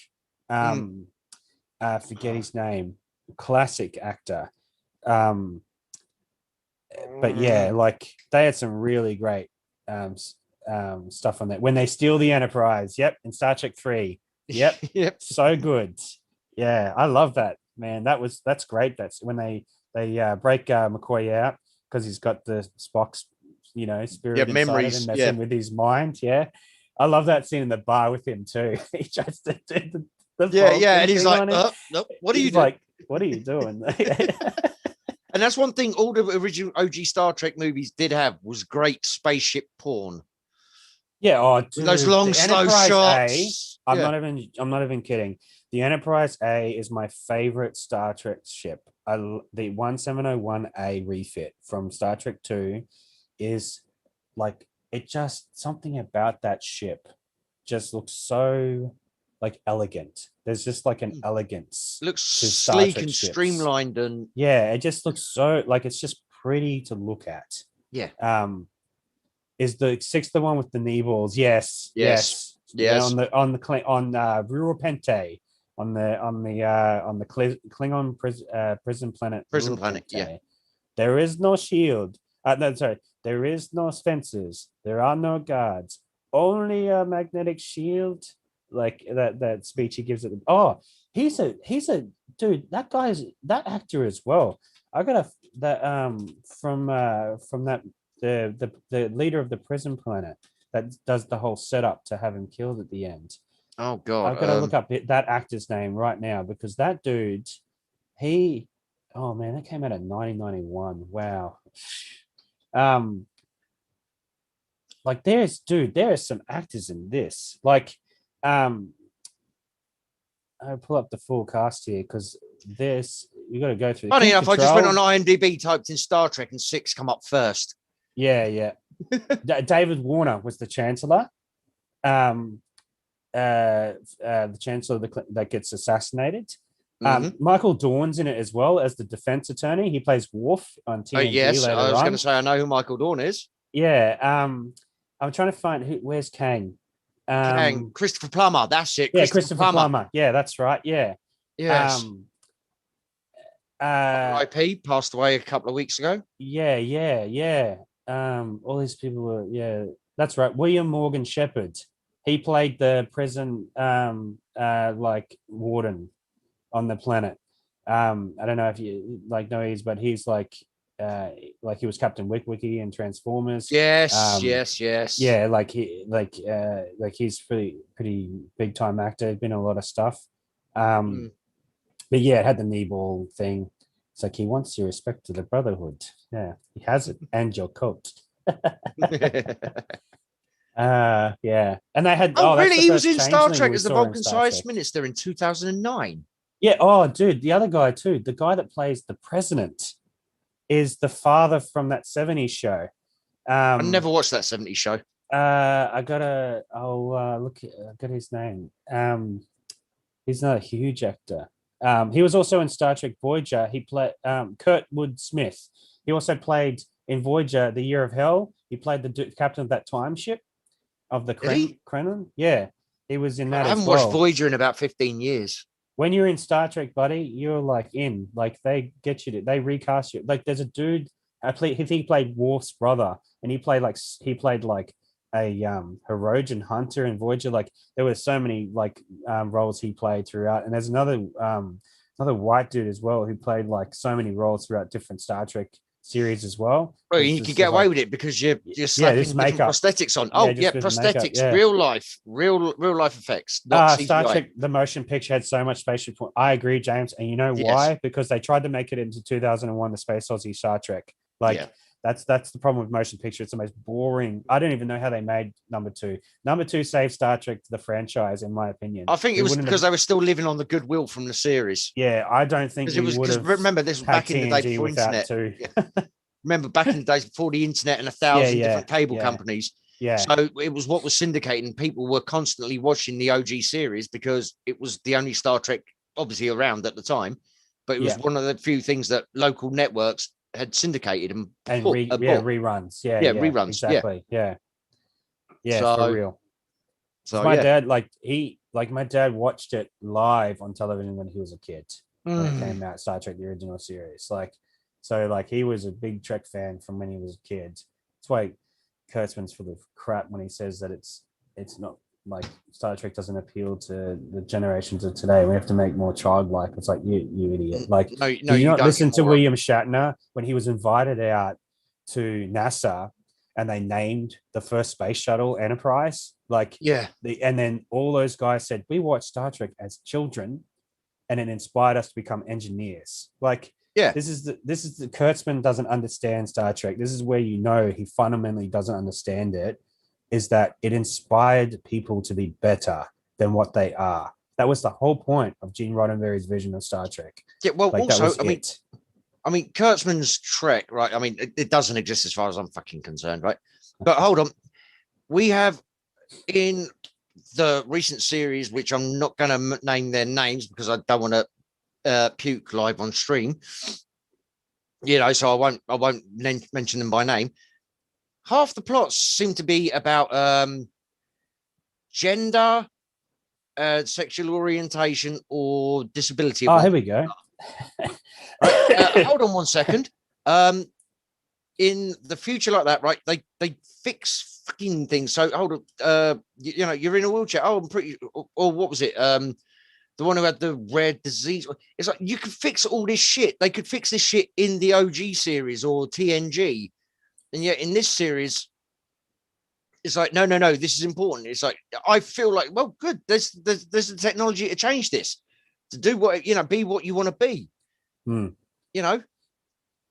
Yeah, You can no, do it. they've lost. Like this is it. This is the issue. In every single Star Trek series up till Enterprise, right, including Enterprise, it was a crew-based show. The crew, yes. So they had, and they wrote Star Trek. They wrote Star Trek the way they should write TV. They have an A story and they have a B story. Yes. Usually, the A story would be something to do with the ship or like a outside phenomenon, and they're investigating science-wise, or they're know trying to save a planet from disaster or something like that, right? And the B story would be focused on one of the characters of the bridge crew dealing with and something, and like making their character grow, right? In some way. So by the end of the series, we have a full complete character listings. We know what they stand for. We know what they're doing. Like Worf had like probably one of the biggest arcs in TNG because we went to because they expanded the Klingon universe a fair bit in TNG.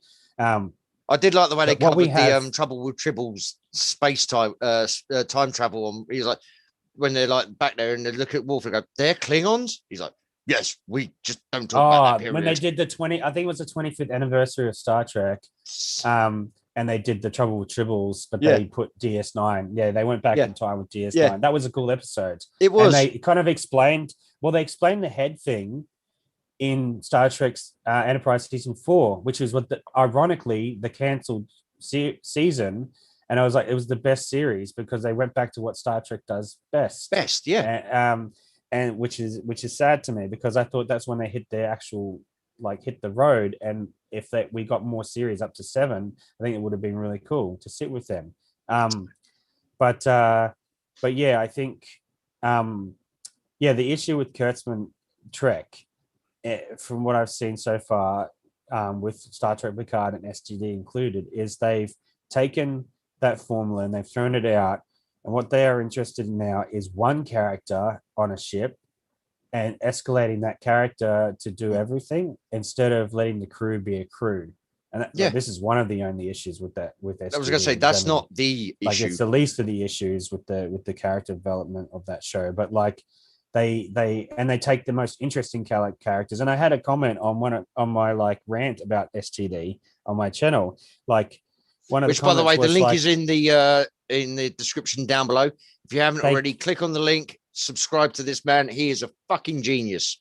They killed all the interesting characters in STD. Like when they character develop them, they kill them. And it's like, because it always has to be about Burnham. And that's the problem. Oh, come on. What is it? Trek. Stupid. What is her name? Fucking Tilly or whatever it is. The dopey one who can't do fuck all right. And she becomes captain of the fucking ship. What Saru makes her first officer and she's an ensign. Yeah. And like they're in war, like, and Starfleet is depleted, right? Like they're not gonna give. And this is, by the way, this is their most advanced vessel, apparently, because of the stupid spore drive that doesn't make sense. No. Oh, come on. You saying the spore drive doesn't make sense. They put sonar on a fucking spaceship. The Admiral is going to sign off on a ensign being like promoted above everyone. Like even the engineer, they had this conversation with him and he's like, he's validating her. It makes sense. And I'm like, no, it doesn't. It's a military. Dude, Starfleet is still a military organization. There's rankings. Like primary goal is exploration. Like, I've got no command experience. She's like, oh, you know what Saru says to her to justify him promoting her? I'm trying to remember now. This is what he says. He says, I think traveling 900 years into the future is and the pilot program that you did for commanding, I think that's enough to qualify you. I'm like, oh my god, really? She's got no command experience at all. The janitor on C deck, he's traveled 900 years in the future and he's kept the same mop for 3 years. I'm like, this is not how command works, guys. Command works like this: you have captain, You have first officer, then you have lieutenant commander, then you have the commander, then you have what is it? Something above ensign and then ensign. I was like, she's jumped from Not ensign. senior ensign. It's Yeah, something. But then just she's call like, it senior ensign. Just she's jumped like 5 ranks to first officer. I'm like, and she's dumb as well. Oh, Tilly as a character. She couldn't outthink a rock if she was given a fucking slide. Science is she's and a science is cool woman. Science is cool, people. Let me just say a bunch of jargon. It's like back in the day, like one of the complaints from like people, like even on Voyager, they were like, "Oh, we had to learn so much scientific jargon," and it's like, yeah, because you've got to make it Star Trek was based. This is the thing. This is the difference between Star Trek and Star Wars, right? And they each have their high and low points, and they each have their place in the universe. I'm not for one or the other. I like both for their own individual reasons, right? Like I'm not one of these people that's like Marvel, DC, or like Star Trek and Star Wars. I like both of them. This is the thing. This is the difference. Star Wars is is fantasy inside space. That's what it's about. Yes. Space wizards and like all this really cool stuff. There's lore, there's deep lore in it, all the rest of it. Star Trek, especially in TNG, solidified theoretical science. Like it was about what was possible for the future of humans. Yeah. It was, and they explained it in depth. They explained what warp drive was, what a warp bubble was, what the warp drive did, how they activated the dilithium crystals, all this stuff they went into in TNG. It was super science based. There was like, oh, we've got the asteroid coming. We need to calculate like the curvature of like how it's going, how we have to hit it with the phases to make it break up correctly, or beam in a photon so it doesn't break up and just turn into a shotgun shell. Destroy the entire planet. Like this is the sort of things that we were getting. The writing level of Star Trek was about science, and it was for people who wanted that. And then Star Wars was there for people who wanted more of a fantasy and to chill out and not have to think. Like this is it was just there for that audience. Now Star Trek has become Burnham solves everything. Let's cry. I am Mikey Spock. It's like, and by the way, and then Star Trek 3, which is they do Unification Part 3. Unification Part 1 and 2 from TNG are two of the greatest episodes of Star Trek that have ever been. I know where you're going with this. They bring Spock in. They bring Spock back, and they want to unify. For people that don't know what it is, they want to unify Vulcan and Romulus together because they're distant cousins, right? Spock go and does that. And we have these great moments because Sarek, Spock's father, is dying of like a brain disease that only affects Vulcans, and his emotions are like erratic and he doesn't have control of them anymore. And what happens is, like in a previous episode, this is, and so that Sarek can like negotiate with these other people, he does a mind meld with Picard, and Picard takes on those volatile emotions, and Sarek gets Picard's like stoicancy and like stoicness rather, and he can complete the negotiations before his brain goes to mush, basically. So what happens is later on in Unification Part 1 and 2, Spock's doing his thing to try and reunify the both, and they have like a transport ships, and there's this big Romulan plot. I won't go into it because it's very convoluted, but basically it doesn't really work. At the end, we get a scene where Spock gets to mind meld with Picard and actually feel his father's love for him for the first time ever, like beyond. Because as a Vulcan, he would never have shown that. He would never show it to him, right? Yeah. In Star Trek Discovery, we have Sarek smiling in the first 5 minutes of that show. Like first issue with that, like one of the first issues I had with that show. But we have Unification Part 3, where we have like literally the Vulcan minister says to her, Spock is the person he is because he had a sister like you. Oh that was her. Was it the minister or her mum or her mum? Yeah, that's right. Yeah, it's her mum. It's her mum, wasn't it? Yeah. Oh yes. There. Yeah. Oh, I'm amazed Spock managed to do this. Well, that's because he had a sister like you. Yeah. So Spock did everything. He joined Starfleet because of his adoptive like sister that was human. And we see all of TOS, he doesn't want to be human. He wants to be Vulcan because he wants to get the approval of his father. That was what it's about. Yes. Like, which, if you think about it, is a very emotional response to it. So he's always going to fail because his emotional response is, I need my father's validation. So he's never going to achieve that in the first place because he's coming at it from I want my, I've got an emotional craving for the validation. Yeah, that's exactly right. It's, and yeah, no, James is right here. Star Trek is philosophy and Star Wars is mythology. Yeah, I would agree completely with that. And they have their space. Both of them have their space in the sci-fi universe, and they are for different people. Hosea is talking about how he hates the new Superman idea. Well, you're gonna hate this worse, Hosea. Like, Andy came on earlier and he talked about what Warner Brothers had planned, and apparently they were given a bunch of Cavill scripts to do Clark like Kent scripts. a Clark Kent sort of thing with him, and they rejected them all, and now they're doing this. So when I learned that, I was like even further out than I was originally with that. So he basically muted his mic for 5 minutes. If he turned his camera off, we wouldn't have seen the reaction.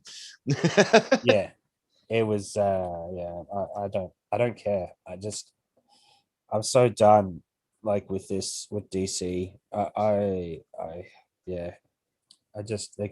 They don't know what they're doing, Warner Brothers, and it's just really sad. Problem is with Warner Brothers, they're panicking and knee jerking, which is the whole reason the Justice League went the way it did, is because Marvel had done all the build up. You'd had your OG movies, your Iron Man, your Thor, etc., and they built them all up to combine them into the Avengers. DC did a reboot of Superman with Henry Cavill. I like that movie. I'm sorry, I know people don't like Man of Steel. No, I like Man of Steel. Yeah, I'll fight for Man of Steel. Yeah, big time. But so they did that, and they'd had various Batman IPs over the course, between Superman movies. They'd had various Batman IPs, and they just suddenly went, "Fuck it, they've got an Avengers movie. We want one of them. Do it now." Yeah, they rushed it and they destroyed themselves. That was funny. Gio the Sage, I watched all of Picard. I will never get that time back. I completely agree with you, Gio. I love the finale. I love the finale of that. I am now a robot. Sorry. I'm sorry. Data. This is my impression of Data. Please kill me. I am in pain living in this computer. Shut the fuck up. And becomes an android. Yeah, and the funny thing is, they put him in an android body which is identical to his. Yeah. Oh, we gave you a real lifespan too. A couple of yeah. Oh, we want you to keep apologizing to everybody you ever meet on any planet ever. So we put you in. Oh, it was so funny too. Talking about CGI cheapness. Every single ship that shows up. Oh, dude, do you remember DS9? I don't know if you watched it, but in the Dominion War, right? Yes. How many different ships that turned up to fight the Dominion? Right? What you on about from Federation Starfleet? ships? Yeah, from Starfleet, different types, all of them. I think types. every single fucking one was different. It's like having the end of Picard was like having every Starfleet ship being a Galaxy class starship and just warping in. Yes, and that's literally what happened. I have at the back the most powerful Starfleet ship ever created, and it's so they just created the same ship 100 times because Starfleet has become a military organization rather than exploration with military overtones, shall we say? Yeah, it's like Kurtzman doesn't understand Star Trek. That's literally what it comes down to. Every time he does something, I watched actually an article where he was quoted, and he said Star Trek is a platform for getting a message out. I can't remember where that was. Yeah. It's like, I watched the behind the scenes for STD season 1, right? And this is the reason they changed the Klingons into space orcs, right? This is the thing too. They changed my favorite race in all of Star Trek. They've put so much lore into it in TNG and in DS9. They put all this lore into the Klingons, and then this is what they do. One of their things is like, we made the Battlets the way that they are We made them backwards because we wanted to make them make it more defensive of a weapon. I'm like, do you understand who the Klingons are, you idiots? The Klingons, the only defense a Klingon uses is his fucking forehead. Yeah, I just like they want to die in battle, you idiots. Like, yes, that's this is the how great they get into They're Vikings. Stavacor. Like, do you not even know what alien versions of is? Vikings. Yeah, it's like so stupid. The reasons they made the Klingons the way that they are, like just that alone is enough for anybody that is actual Star Trek fan. And I'm sorry, I'm going to use the terminology here. Anyone who's actually a Star Trek fan and defends STD unironically is not a Star Trek fan. No. They have destroyed canon. They have like taken like a race of beings and completely made them redundant, like nothing. And then they have made like they did the time crystal in season 2 with Klingons, like some time crystal with the albino Klingon, like the convoluted plot that is season 2. Then they do season 3 where they say dilithium is in a tricorder. It's in all of Starfleet technology, dilithium. Oh, please, no. I'll tell you what, Paul, I know you said you were going to go an hour ago. First episode, they talked about that. I need to interrupt you for just a second. You said you were going to go an hour ago. I'm really fucking enjoying this conversation. Unfortunately, Chris has gone, and I really need to hit the toilet quickly. Yeah, no, it's all good, man. I need. So no, if you want to hang around and continue this chat, I'm more than happy to. But you've got to give me a couple of minutes. Sure. Yeah. So if Chris is listening in, come and keep Paul company. If not, Paul, I'll tell you what, you go make yourself another coffee. All right, ladies and gentlemen, we will be back to this conversation in approximately 5 minutes or less. Back in a minute.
All right, ladies and gentlemen. Yes, short commercial break there.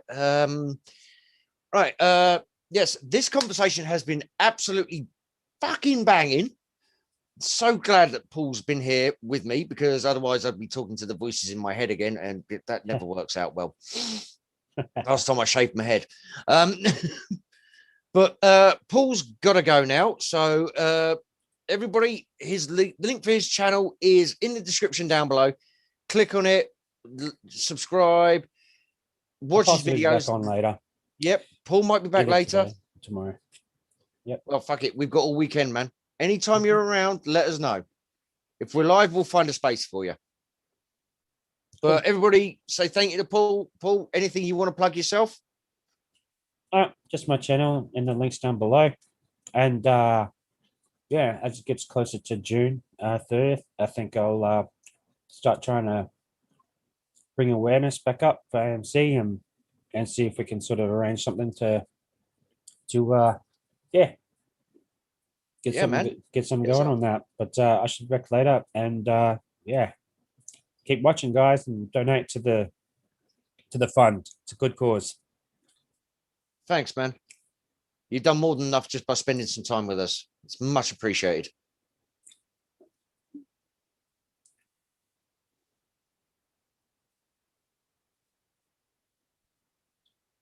I've got a feeling me and Paul could have gone for another 5 hours. Yeah, no. I could talk about Star Trek for a long time. It's my definitely my thing.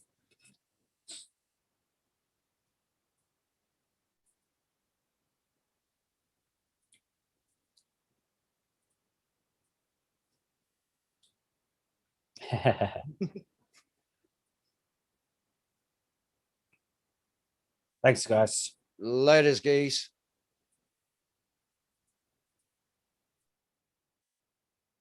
Oh, Jesus. Ah.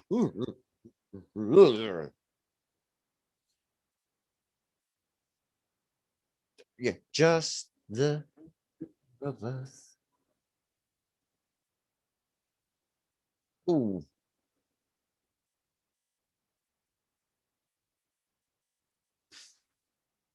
This is going wrong again.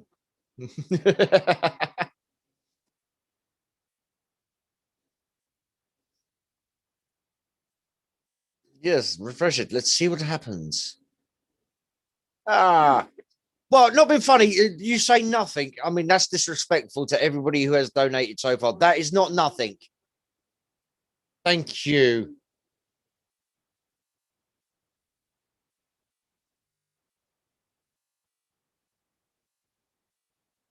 Legend.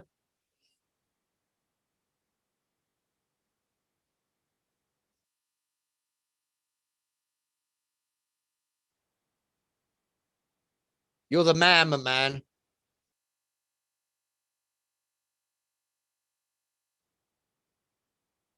Yeah. Yeah. Oh, yeah. I remember that time. Yeah. Yeah. Dude, that's a bad cough, man.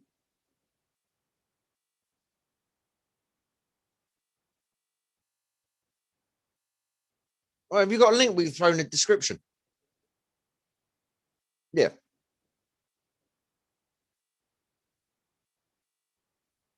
Ooh, yeah, Amazon links are ridiculously long. Yeah, Gippy in the house.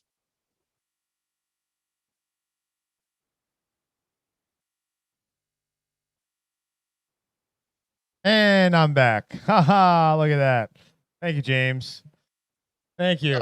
I was going down thanking people. So thank you everybody who donated. There we go. Yes, and it's not actually even showing up on screen. I actually showed up on screen, but oh yeah, here I can do this. No, I'm saying the donations page is not even shown on the screen. For you or for me? No, on the. Oh yeah, because I haven't done this. Oh yeah, I thought you'd done that. I was having us. No, I hadn't done that. Oh, that right, okay, fair enough. Fair enough. So because when this is just a website, so like anything I do, it can't change. It doesn't change. Mm. You know, so it's just this is just to go look at it. I do need to do one where we have the other thing. But thank you to everybody who donated. We are hanging out for the next couple minutes before we're supposed to have Friday Night Fights, which might be problematic because one contestant is having health issues and another one I haven't heard from, and they're for 2 different fights. So I'd have to. I'll tell you what, we could do something generous here. What? We could do something nice here. If James wants to come in, James can take over one of the fighter Well, roles. we'll see what happens. Let's not promise anything right now. No, I'm not promising. Okay. I just want to see James lose. That's the whole reason. Oh. That's not fair, though. He doesn't know the question. The other person. And your point is, like I say, I want to see James lose. I mean, you know, we appreciate you, James, in our own way. Let's see if Bob shows up. No, James is good. He's not going to be interested. Okay. No, James wanted to come in earlier for the Nerdyverse, and I said, James, you don't have a channel. This is not, this is for creators. Yes. Yes, it is. Let's see here.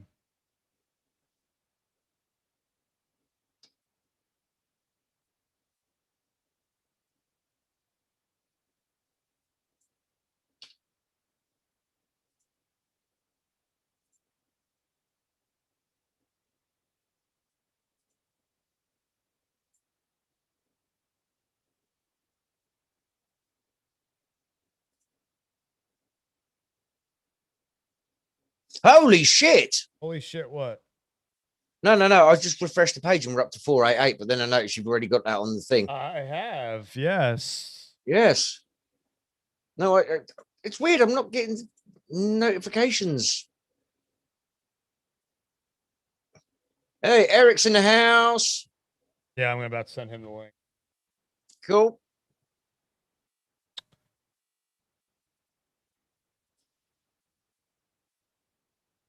Yeah, and you know what we were talking about before, Chris? Would you believe this is 7 hours long already? Yeah.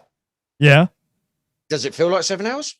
No, it doesn't actually. You're right. Today it does not feel as long. I think because we haven't gone on different streams. Yeah, we've just been yesterday settled, we as it also were. were trying to shows different layouts. Today I think we were just more kind of hanging out and BSing. The Steph thing kind of took a lot of pressure off of us. Yes. Anytime we can make Steph look, I mean, get Steph to entertain people. Yeah. You know we love you, Steph. If she's watching. Probably not. She's probably in bed. Yeah, I don't blame her. I cannot blame her at all for that. It's close to midnight. Yes, the other way around. It's 10 It's past. after midnight. See, I can change it. Oh, you know, your ad-libbing is really coming on leaps and bounds here. I know. Amazing. Then with a blink of an eye, you finally see the light. Oh, I have no idea what you're doing, but you're sharing all your messages. Yeah, with With you, me. not with them. I know. Oh no, you can see my Twitter private messages. They're all Yes. it's all these people I'm talking to about you, Kev. Yeah, I know. Road Comics, Sean. Yeah, you're trying to Paul, pimp me out. I mean, Lewis, how much did you say you Jesse, charged per hour for Joshua, my guess? That fat samurai guy. This guy I went to college with. I'm talking all kinds of mad crap to you about you to him. T-Mobile, T-Mobile and U-Haul, you know. Oh, U-Haul. They're not still arguing the fact that their truck broke down, are they? No, that's been fixed. That's been fixed. Bob's here. Hey, there's a Bob. Let him in. Letting Bob in. All right, I can turn off the share screen because we're back to gallery view. Ah! No. Oh, hey. Was that for Bob or the dog? Chris?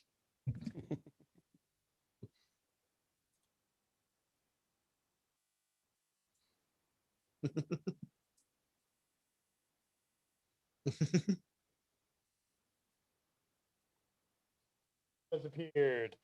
What up, baby? What up, my man? So can you DM me your answer just so I can make sure that it's not the same as the other person who's about to come in, your opponent? Oh, my movie? Yes. DM it to me. Yes. Don't say it out loud. Yeah, I won't. I want to make sure it's not the same because we had that problem with the other fighters. Yeah. There you go. All right. And Mr. Bob. Oh, perfect. Different. Excellent. I like it. Oh, this is going to be a good one. I am going to tell Kev what that matchup is then. Where did I put my freaking notes about this movie so I don't go in dry and look like a geek? Yes. Here we go. Let's see. There's Eric. There's your opponent coming on in. You got one matchup. He's coming in. Who's my opponent? Eric. Hi. Hey. What's up, Eric? Eric, I'm meet good. Bob. Bob, meet Eric. Hola. Hi, Bob. Eric is the former Discord, Popcorn Planet Discord champion. Nerd Warriors champion. Nerd Warriors champion. Nerd War King, we call Nerd him. War King, we call him. Paul is that right now. Yeah. And yeah, this is now the start of our first here. I'll even show everybody. We'll go behind the scenes because I want to set up. Piper, stop it. Oh, I need to go unlock the door probably because the girlfriend will be home soon. Just wanted to know, you guys can hear me fine? Yeah, man. All right, cool. So the computer mic's working. Yeah, it's a little bit roboty, but you know, we're used to that with you. Okay. Says the orc. Long time no speak, man. How you been keeping? I've been doing good. You know, finding some jobs. You know, just trying to survive this crazy normal world. Yeah, because what was it before? You were animals, wasn't it? The was that you? No, I don't really know what you're. No, I'm thinking about somebody else. I was talking. Yeah. Way back in the day, last year, when I wasn't working either, and doing a lot more on Popcorn Planet and shit. Yeah. I lose track. I can't even remember what day it is now. 28 hours in 30. It was That was 20. Ethan who you're thinking Ethan, about. that's it. Yeah. Ethan. Yeah. Yeah. They begin with E. You can see my confusion. It's okay. Yeah, he kind of disappeared.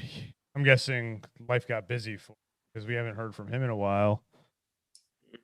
He was Tiger King in That's Discord. it. That's it. Tiger King. Yeah. I know who you're talking about now. Remember him? Yeah, he fought in the very first Discord Nerd Yeah, Wars, too. very first.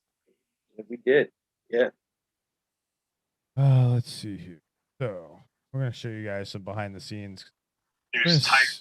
See what you guys think about this layout. Oh, let's turn.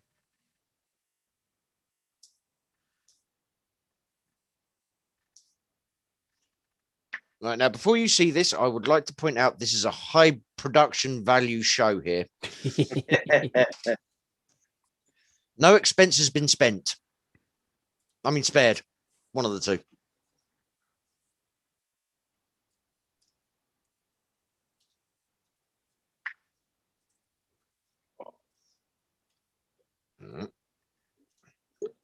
Sorry, just putting a few things out there.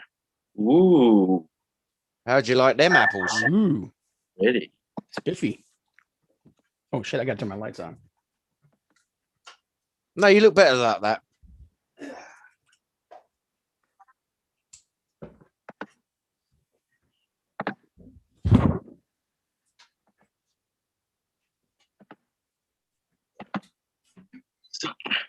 So what I'm getting, so if I can remember the format about it, it's going to just be me and Bob talking about the same question. Yeah, you're gonna head. So the first round's gonna be 4 minutes. Then it's gonna. All right. Then it's gonna stop. You're gonna get Okay, a minute cool. break. You're gonna go back in there like a boxing match and keep fighting. And then you're going to get another minute break after 4 minutes. And then you're going to go 4 more minutes. Then Kev and I are going to judge. Cool. So let me go get myself some water first then. Yeah, Like, take your like the time. actor We're not watches in any, do. we're not in any rush at I'll be all. back.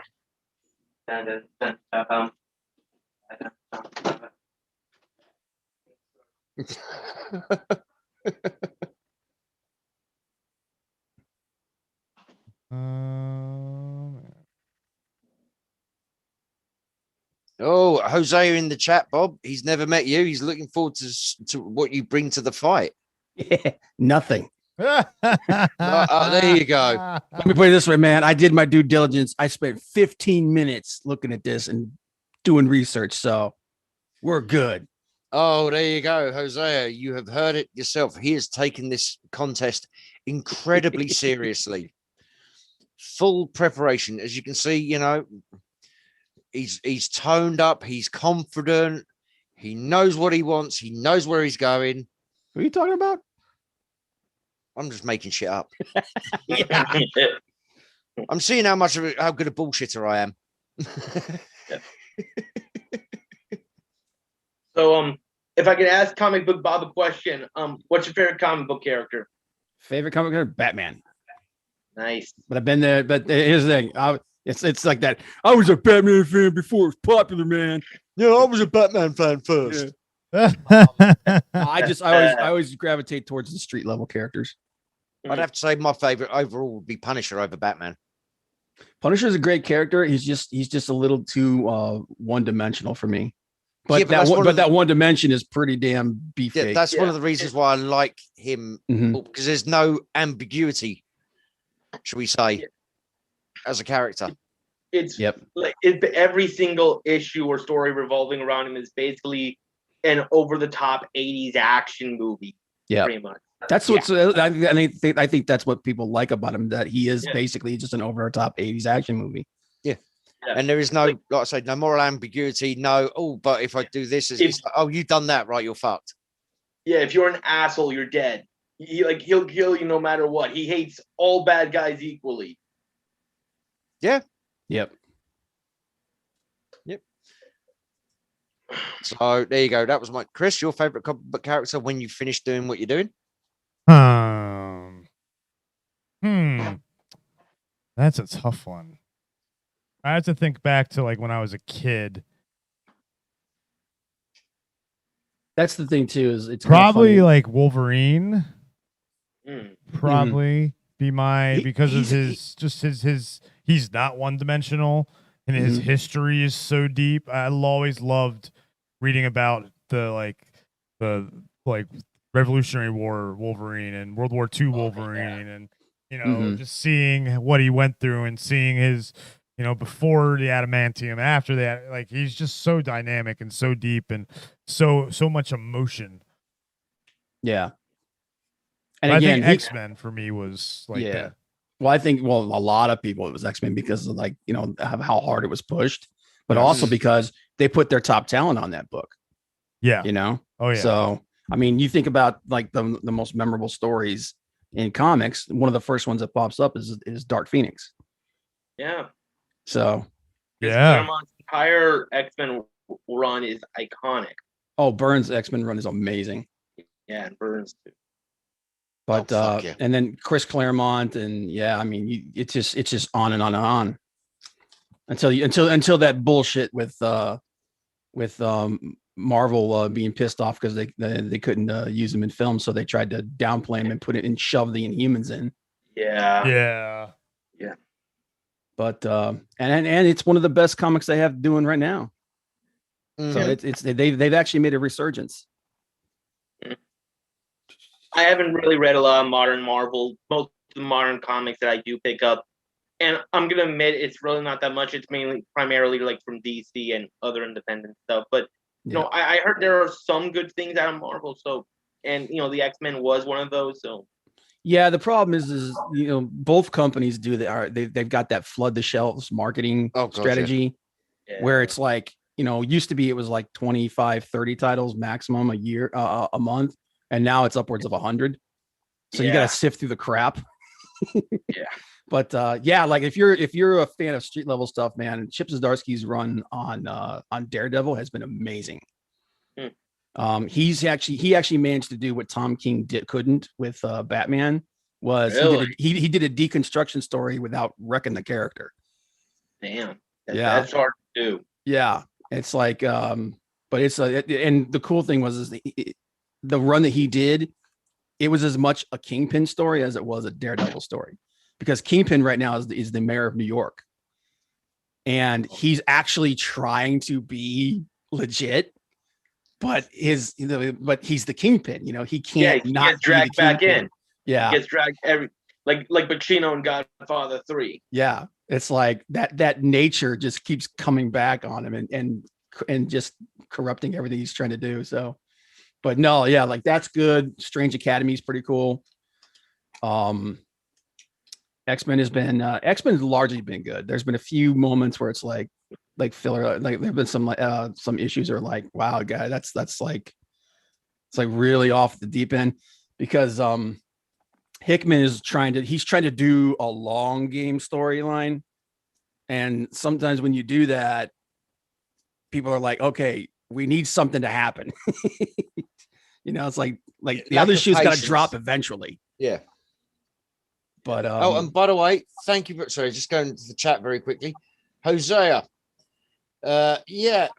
He's like fighting of the blue. I'm assuming. Oh, should we have made one of them blue? Corner. Should we have made one side blue and one side red, or do we like them all? Next time we'll do that. I like. Yeah, we'll do that for next time. I like that. He's like fighting out of the blue corner. Yeah, that'd be awesome.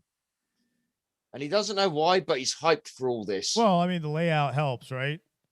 Yeah. What do you guys think? You guys like the layout? Sure. Yeah. Yeah, it looks good. Looks good.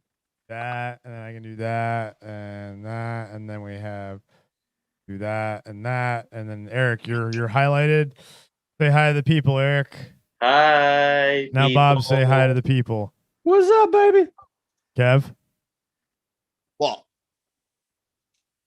The Orc says, yeah, you're still here. Congrats. And then there's me. Let's see if I show up on speaker. So I don't show up on speaker view. How rude. How rude. Poor Alfred, always in the background. So. Hosea, I like your thinking. Coffee in one hand, ciggy in the other. Yeah, I was doing that 8-9 hours ago. Now it's alcoholic beverage in one hand, ciggy in the other, and a third one in my mouth, because I like to. That's why people think this cigarette never goes out, because I've learned the art. I've got really quick hands, so I just swap them in and out all the time. One day you will actually see me without a cigarette. I'm sure. Bob, what do you think about WandaVision? I haven't actually watched it yet. Okay. So no spoilers in the chat for WandaVision, people. Yep. I'll be doing that probably after we're done here. Nice. You gonna come play Valheim with us tonight? Oh, hell yeah. Yeah, okay. Come on. I know. We're addicted. Come on. Yes, we are. We're gonna be streaming some Valheim later, guys. So there'll be a bunch of us here hanging out. Hopefully Paul joins us for that as well. And then we'll have John, probably Spencer. Of course, Bob. Who else we got? Yellow, possibly. Yellow was actually in there when I got off work this morning. Nice. He was actually it wasn't in there. He was telling me about he was in there for a little bit, and he was actually a little bored. He said, but I'm pretty sure that it picks up later. So well, yeah. And when there's other people, when you're in there by yourself, it's not as fun. He should have been there when we were on the boat trying to get their stuff back. It's like everything's trying to kill us. Yeah. That was insane, man. That boat, pretty. Boat? That was. Oh my god, it was pretty trying, man. But still, it was cool seeing all the stuff we're gonna fight later. Yeah, well, and John said he went over to that one place we saw that looked like a altar area village, like fire village, embery village. Yep. And he said there were a lot of enemies there that he couldn't probably handle. Well, I mean, the map is an entire world, so it's deep. Yeah. Yes. All kinds of different biomes. If you haven't checked out Valheim on Steam, it's a $20 game. early access. It's already sold 4 million copies. Yep. And that's an indie game. And it's an indie game that's been out for like a month. Not even. It came out what the first week of this month. I think? It's been out for like February 4th or something. Yeah, like 3 weeks. Yeah, nuts. It's insane. Insane. But hey, it shows you that anything's possible, folks. Just put your mind to it. You too can sell 4 million copies of your $20 indie game. Yeah. It's so much fun. I want an ancient Egyptian mod. Dude, from what I understand, they're looking at doing all kinds of things going forward with this because they've already mapped out like the first 4 updates. Yeah. Oh, I can't wait for the shipbuilding one. Oh and my all God, the different, dude. hopefully we get long ships with giant oars. Yeah. All sit in and Someone sit up there with the hammers. Yes, beating on the drum. Yeah, What a dragon on the front of the ship. Yeah. Awesome. Oh, what did I miss? We're talking about Valheim. Yeah. Hey, how many strongbows are you in so far? 1, 2, 3, 4, 5, 6, 8. That's just today. Yeah. There you go. How many did you have yesterday? 17 by the end. I think it was 17, 18. When? Yesterday? How many hours? 20 hours. So it Yesterday wasn't that was bad. 21 hours. 21, 22 hours yesterday, wasn't it? Today we've been going for 7.5. Yeah. But And weirdly enough, I feel more refreshed today than I did yesterday. When after yesterday we started off on a good night's sleep. I had about 4 hours kip. Yeah, what was it? Yeah, about 10 o'clock this morning went to kip. Woke up about 2. And I feel more refreshed today than I did yesterday. Yeah, I feel fantastic still today. And I mean, but granted, after 7 hours yesterday, I felt fantastic too, still. So, oh, Road Comets is here. Hey, Mike in the house. Letting him in. It's going to mess up our layout for a second, but that's okay. We will fix that. We will fix it because people who aren't fighting are gonna have their cameras off. Yes. So, like, do any of these additional people that come in judge or just you two? No. Hey, Ezra. Hey. What's up, guys? What's up, Mike? So your opponent might not be able to make it, so we might have to find you an impromptu opponent real quick. Hopefully one that can fight that fight. Well, now I get my choice, so that works. Yeah, exactly. So let me see if he wasn't feeling well. So I have you fight, Kev. Yeah, man, I'll fight if I have to. Yeah. I'm an orc. It's kind of what we do. Yeah. Apart from the drinking, wenching, pillaging, yeah. So while we're waiting, I'll throw this out there because if Kev doesn't have to fight and Sean doesn't show up because he's not feeling well, is there anybody in the chat who wants to fight Mike for best comic book movie soundtrack? There's a lot of them out there. Hell, Kev and I were looking earlier. There's some ones that you wouldn't even think of that had good soundtracks because they were terrible movies, but the soundtracks were amazing. Yeah. So, Kev, I know you could fight that fight. I can. Would it be permissible to use Google quickly if I had to refresh myself? Because sure, I wasn't expecting. I didn't do any prep work. Yeah. Well, let's see if there's anybody. Let's look in the Discord too. See who we got.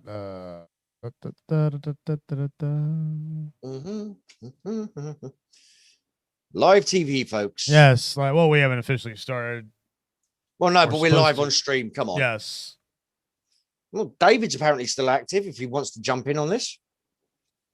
Yeah, I don't know how much he would know about that topic. Here, I'm gonna do this. Here's how I'll fix this. Hey. The genius of the at everyone. So, how many fights are going on tonight? Should be just 2. Just the 2. And then, well, no, there'll be 3 because we have the winners fighting each other. Yeah, blind fight, isn't it?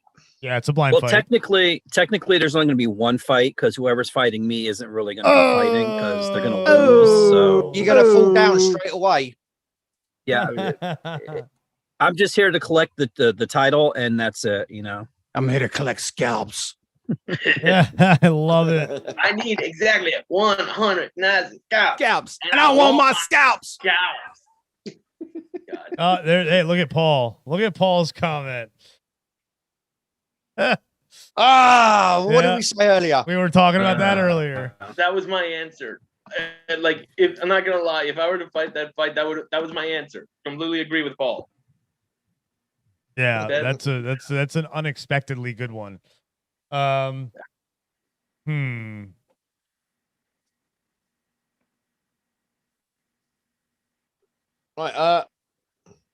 Say it, James. Say it, type it. James. Yeah. No, he's just singing Evanescence in the chat. Yeah. Well, he has got a high enough pitched voice. He does. one song does not a good soundtrack make, though. Yes. Oh. Well, that's an argument though, because there have been come on. There have been some movies where one song and it was just like it was a monster hit, like Men in Black. Oh God! What you mean, the Will Smith song in the Will Smith movie? Yeah, dude, it was a huge hit. But that's it because would have of been Patrice a huge Rushen, hit no though. matter what, because it's Will Smith. That too. Can anybody think of a film where the one song is so iconic that it just makes the soundtrack? The Bodyguard. Ooh. But I'm going to call the same thing as Titanic. Titanic. Oh wait, hold up. Titanic only had the one song. Like Yeah, the Bodyguard one had song made multiple songs by Houston. Yeah, true. But the Bodyguard, I'm going to call the same thing I did with Men in Black. Actor and singer. Yeah. Okay. So, Yeah, but they were able to. Unlike Men in Black, though, it didn't have this cool, crazy, action-packed sci-fi film behind it. It was a drama, and dramas don't appeal to like everybody. Well, there were. But that one did. You're right. In the Bodyguard. Yep. Plus, it was Kevin Costner at the height of his powers. Yep. Kevin Costner at the height of his Kevin powers. Costner's great. Yeah, I just watched Prince of Thieves the other day, or at least had it on my the God, background, love fell Prince of asleep Thieves. while watching it, and I was Dude. like, I love this movie. Underappreciated film from Kevin Costner, Mr. Brooks. Oh, he plays a serial Pretty good killer. one. It's pretty good. He plays a freaking serial killer, and he's awesome at it. What about recent one, Draft Day? Draft Day was all right. That one was I like pretty that good, movie. especially if you're into American football and the Very draft. very unrealistic though. You never would make that kind of trade in the draft. That would never happen. No, you wouldn't. Never. But no one that follows football would they just look and say, yeah, that looks It's a real fun to movie me. though. And yes, Oh, yeah. James, by the way, yes, it is soundtrack, not original score, because we did have this conversation beforehand as well. Yes. Yeah, that was a question. It's soundtrack. Yeah, but anybody that has not seen that movie, Mr. Brooks, you definitely need to check it out. He is awesome in that movie. And it's And the only also- movie that can stand Dane Cooking. Also, whilst we're here, I would like to thank everybody again who's donated so far. Me and Chris are, we're almost through day 2. We're at the halfway point, shall we say, of day 2. I just need to give shout outs to Jeff Harris, the novice, John. Yeah, okay, John, really. I'll be having words with you in a little bit while. We have the ledge, David March donated. Dante, what up, man? You are rocking here. James, yeah, okay, it's James. Whoever this Planet of Nerds person is, probably Kevin. Steph.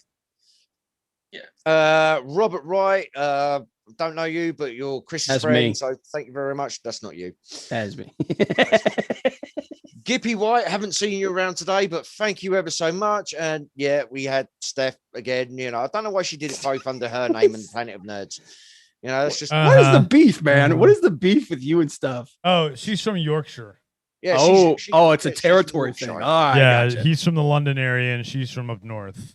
All right. Southerners. Yeah, I'm they from get the you. London area. She's from the 17th century. The accents are slightly different, so you know, blood feud. It's like the Hatfields and the McCoys. Yeah. Yeah. That's awesome. Man. All right. Well, let's get down at least to the first fight since. All right. But let me we're gonna mute everybody, do intros, and I just have to remember to unmute. Yeah. No. Leave yours on. Okay. Because I put up the because you're a fighter technically right now. Right now, yes, I need to do some research. Just gonna yeah. So let me do it this way. Actually, I'm just gonna be a voice. Perfect. Not the voice in my head again. Yeah, no, I'm gonna be the ring announcer. So, folks in the audience, and the viewers, and other fighters, because we were technically just gonna have 2 judges and the viewers. Kev has to fight now, so I'll judge. The viewers will judge, and the people who aren't fighting will judge, and their judging will you get to give points, but then we'll take your points and divide them in half. Does that make sense? Because you're fighters, so your points only count for half. So, real quick, can I just have 2 minutes? Yeah. I just gotta go run to the bathroom. Yeah.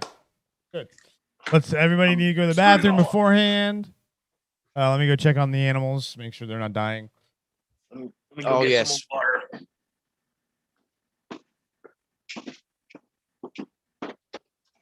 Welcome to the Planet of Nerds, also known as Puppy Watch.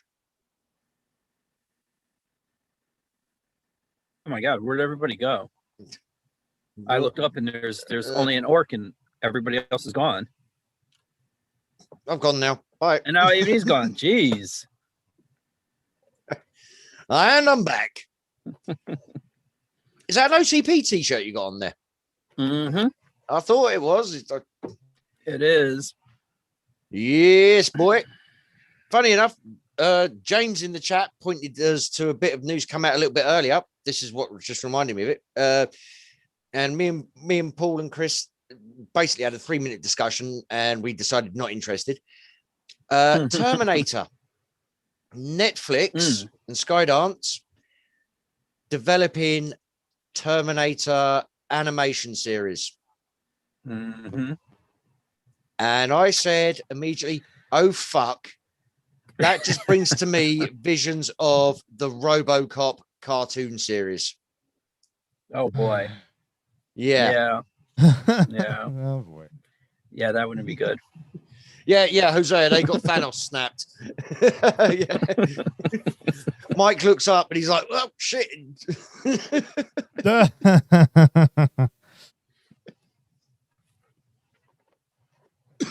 Oh, this is perfect. I'm in the middle too, so the fighters on either Chris side. likes being in the middle. He's always enjoyed skiing. All right, I'm back. Did they say what era this cartoon is going to take place in? No, they have not. We were talking about that. We were Paul wants it, and I like this idea. After 3, Skynet's rise, the future war kind of if you get what I mean. Yeah, that would be what I want. Before Salvation. The rise after of the 3, resistance, shall we say. The rise of the resistance and the rise of the machines at the same time. All right, I'm gonna mute everybody else but myself.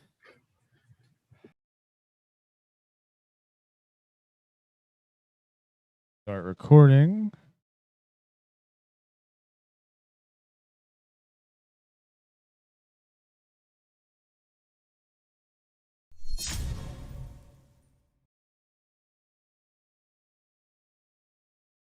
Ladies and gentlemen, and other people and species in the chat, let's get ready to rumble.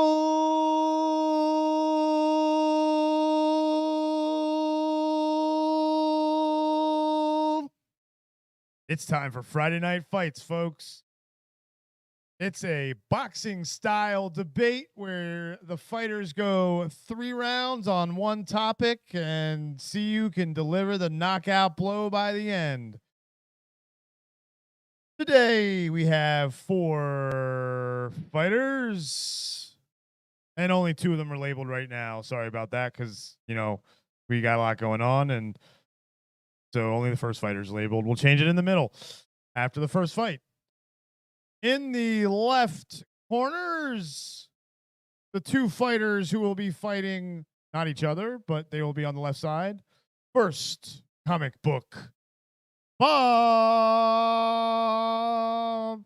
Bob, anything you want to plug?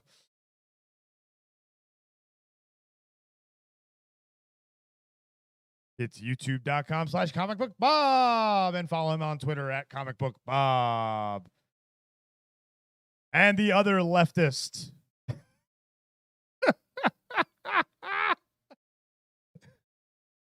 He's green. He's mean. He says it's Kev, aka Nuff Said, aka Captain Strong. All right, click. Bo. Kev, how you doing? How you feeling? You ready to be an impromptu fighter?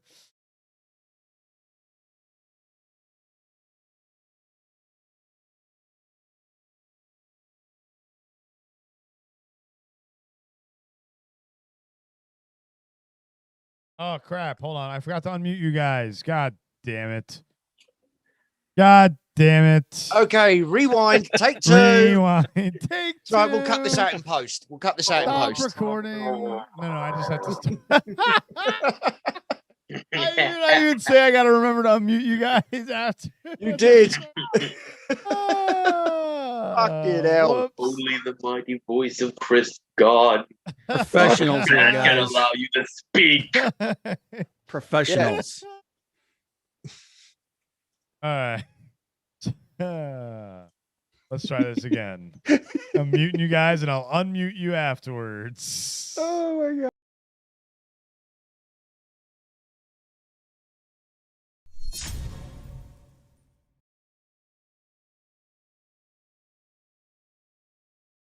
Ladies and gentlemen, welcome to the planet of nerds and Friday night fights. Let's get ready to rumble.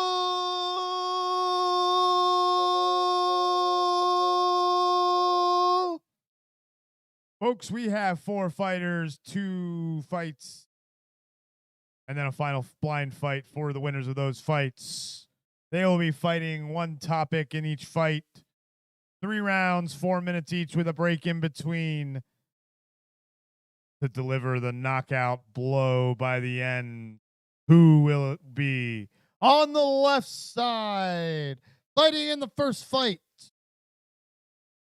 He loves comic books, apparently, and Valheim.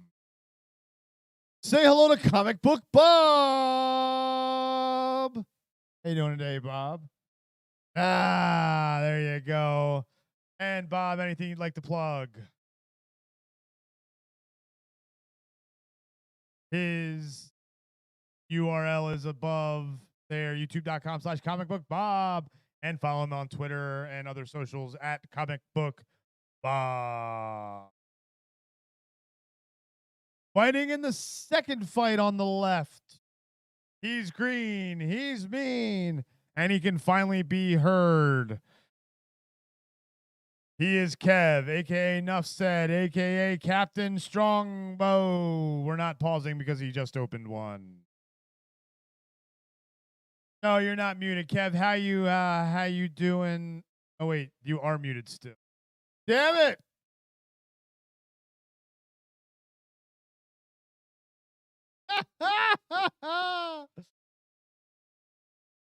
We are.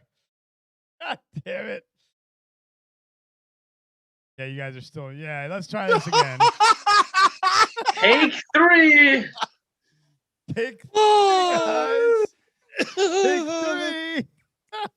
Guys, we've been doing this for a long time, Kevin and I have, so. Just so you'd think we'd be better at it by now. I know. I don't think a long time like a long time. No, I'm going to do it again. I have to. I'm recording this. Do it live. Right. I'm not going to mute you guys. Just be quiet.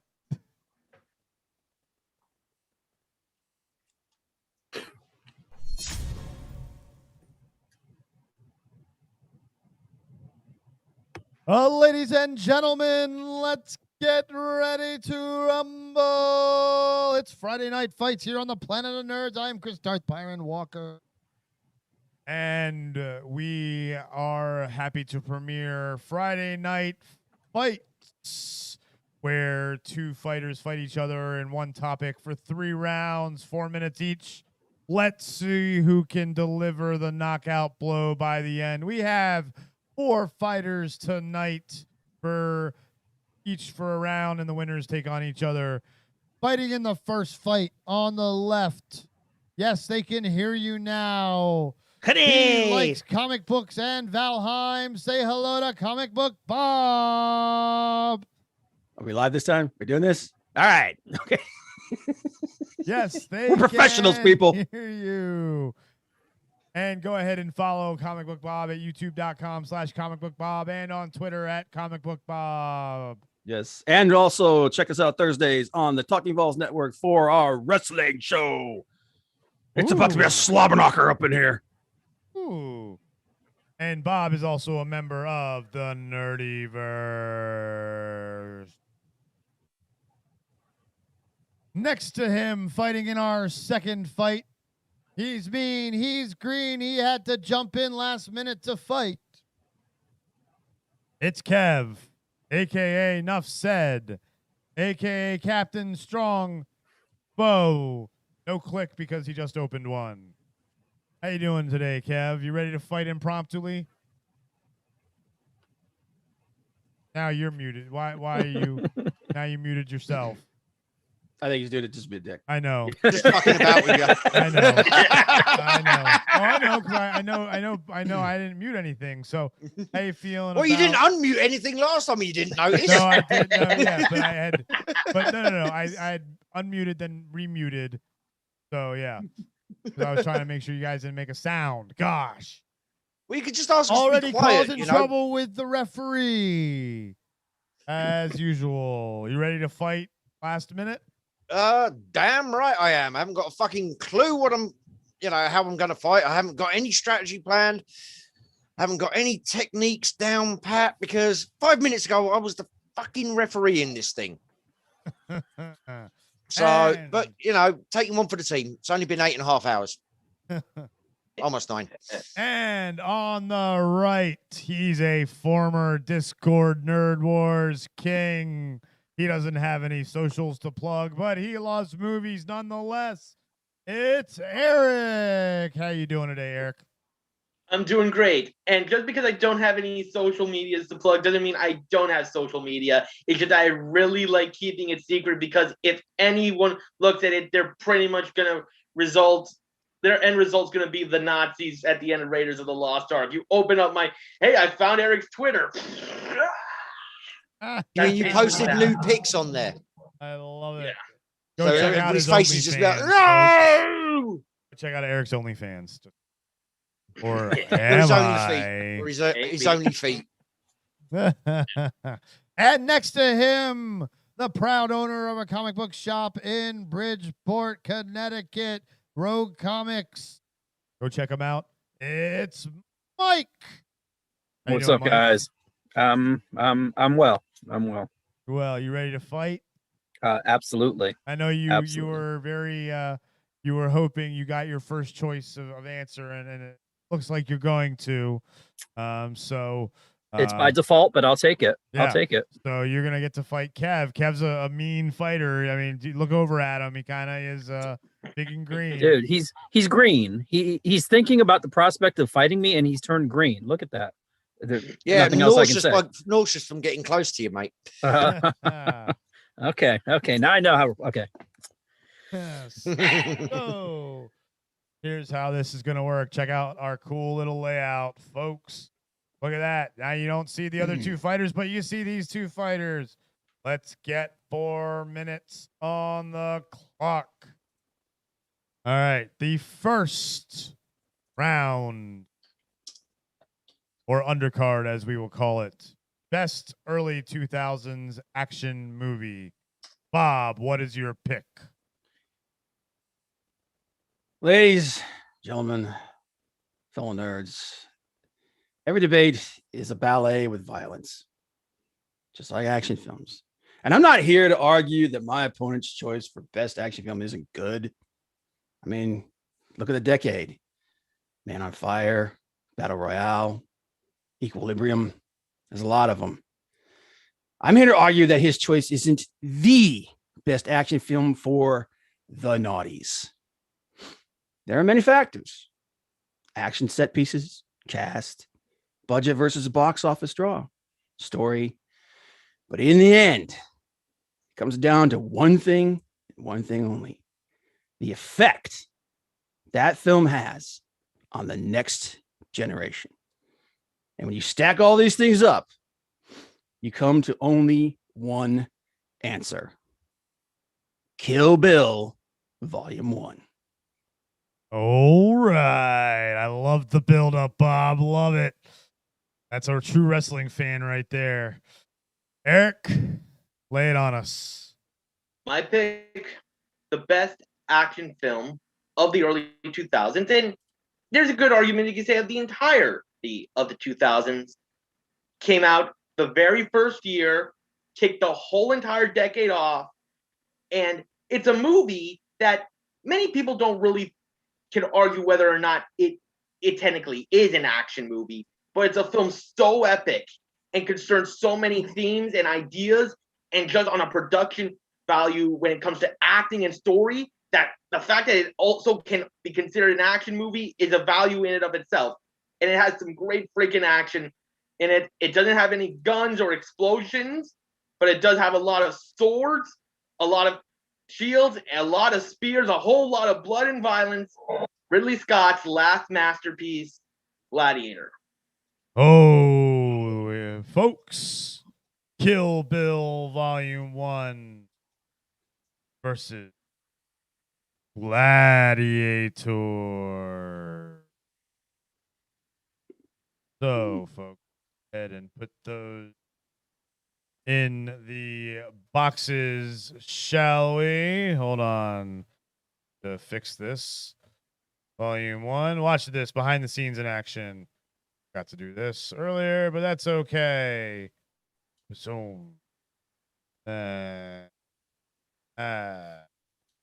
text. Boom. Gladiator.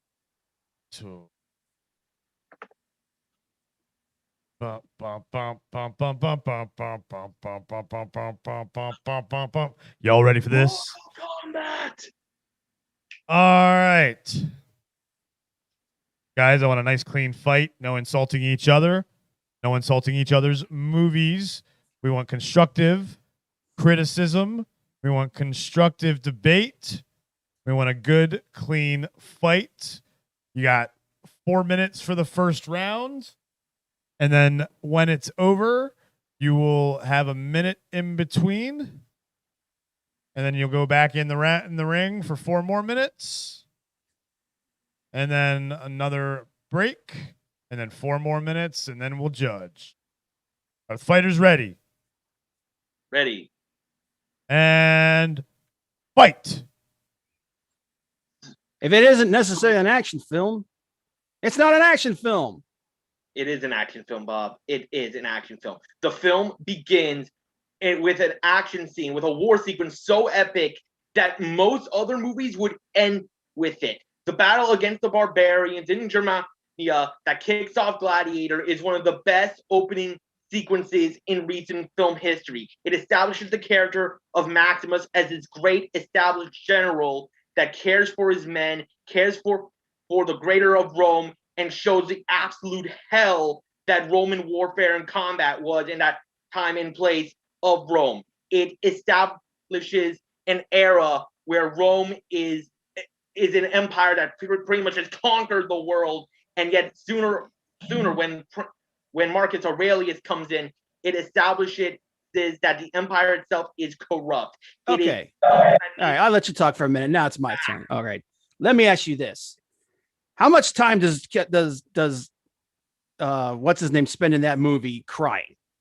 Okay. Kill Bill reestablished the samurai genre. It was the perfect balance of action and comedy. and it gets better with every watch. Every time you watch it, Sword it and gets Sandals better. genre. Hey, I let you talk for a minute. It's my turn. Okay.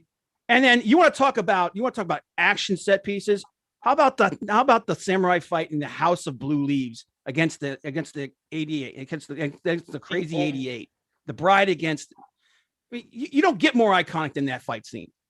So the only action scene in your movie at the very end, where my movie opened with a scene as epic as the crazy 88 fight, and then go through various battles in North Africa, straight to the Colosseum, the battle against the Twin Tigers. Now you're showing your ignorance. The only action scene in the entire film. The only one action that's scene? memorable. Are you forgetting her? Are you forgetting the masterful action scene again of the bride versus Ori and Ishii in the snow? Yeah, exactly. That's what I mean. The whole my entire God! climax of your movie. You're showing your ignorance here. The crazy 88 and the battle of the 10 leads. That was like the last half hour of the movie. My movie has action actually spread. Do you want hamburger or do you want steak? Your film has these battles spread throughout it. Yeah, Kill Bill takes you on a journey with this character, leads you through this story, and then at the end, it serves you freaking Wagyu filet mignon.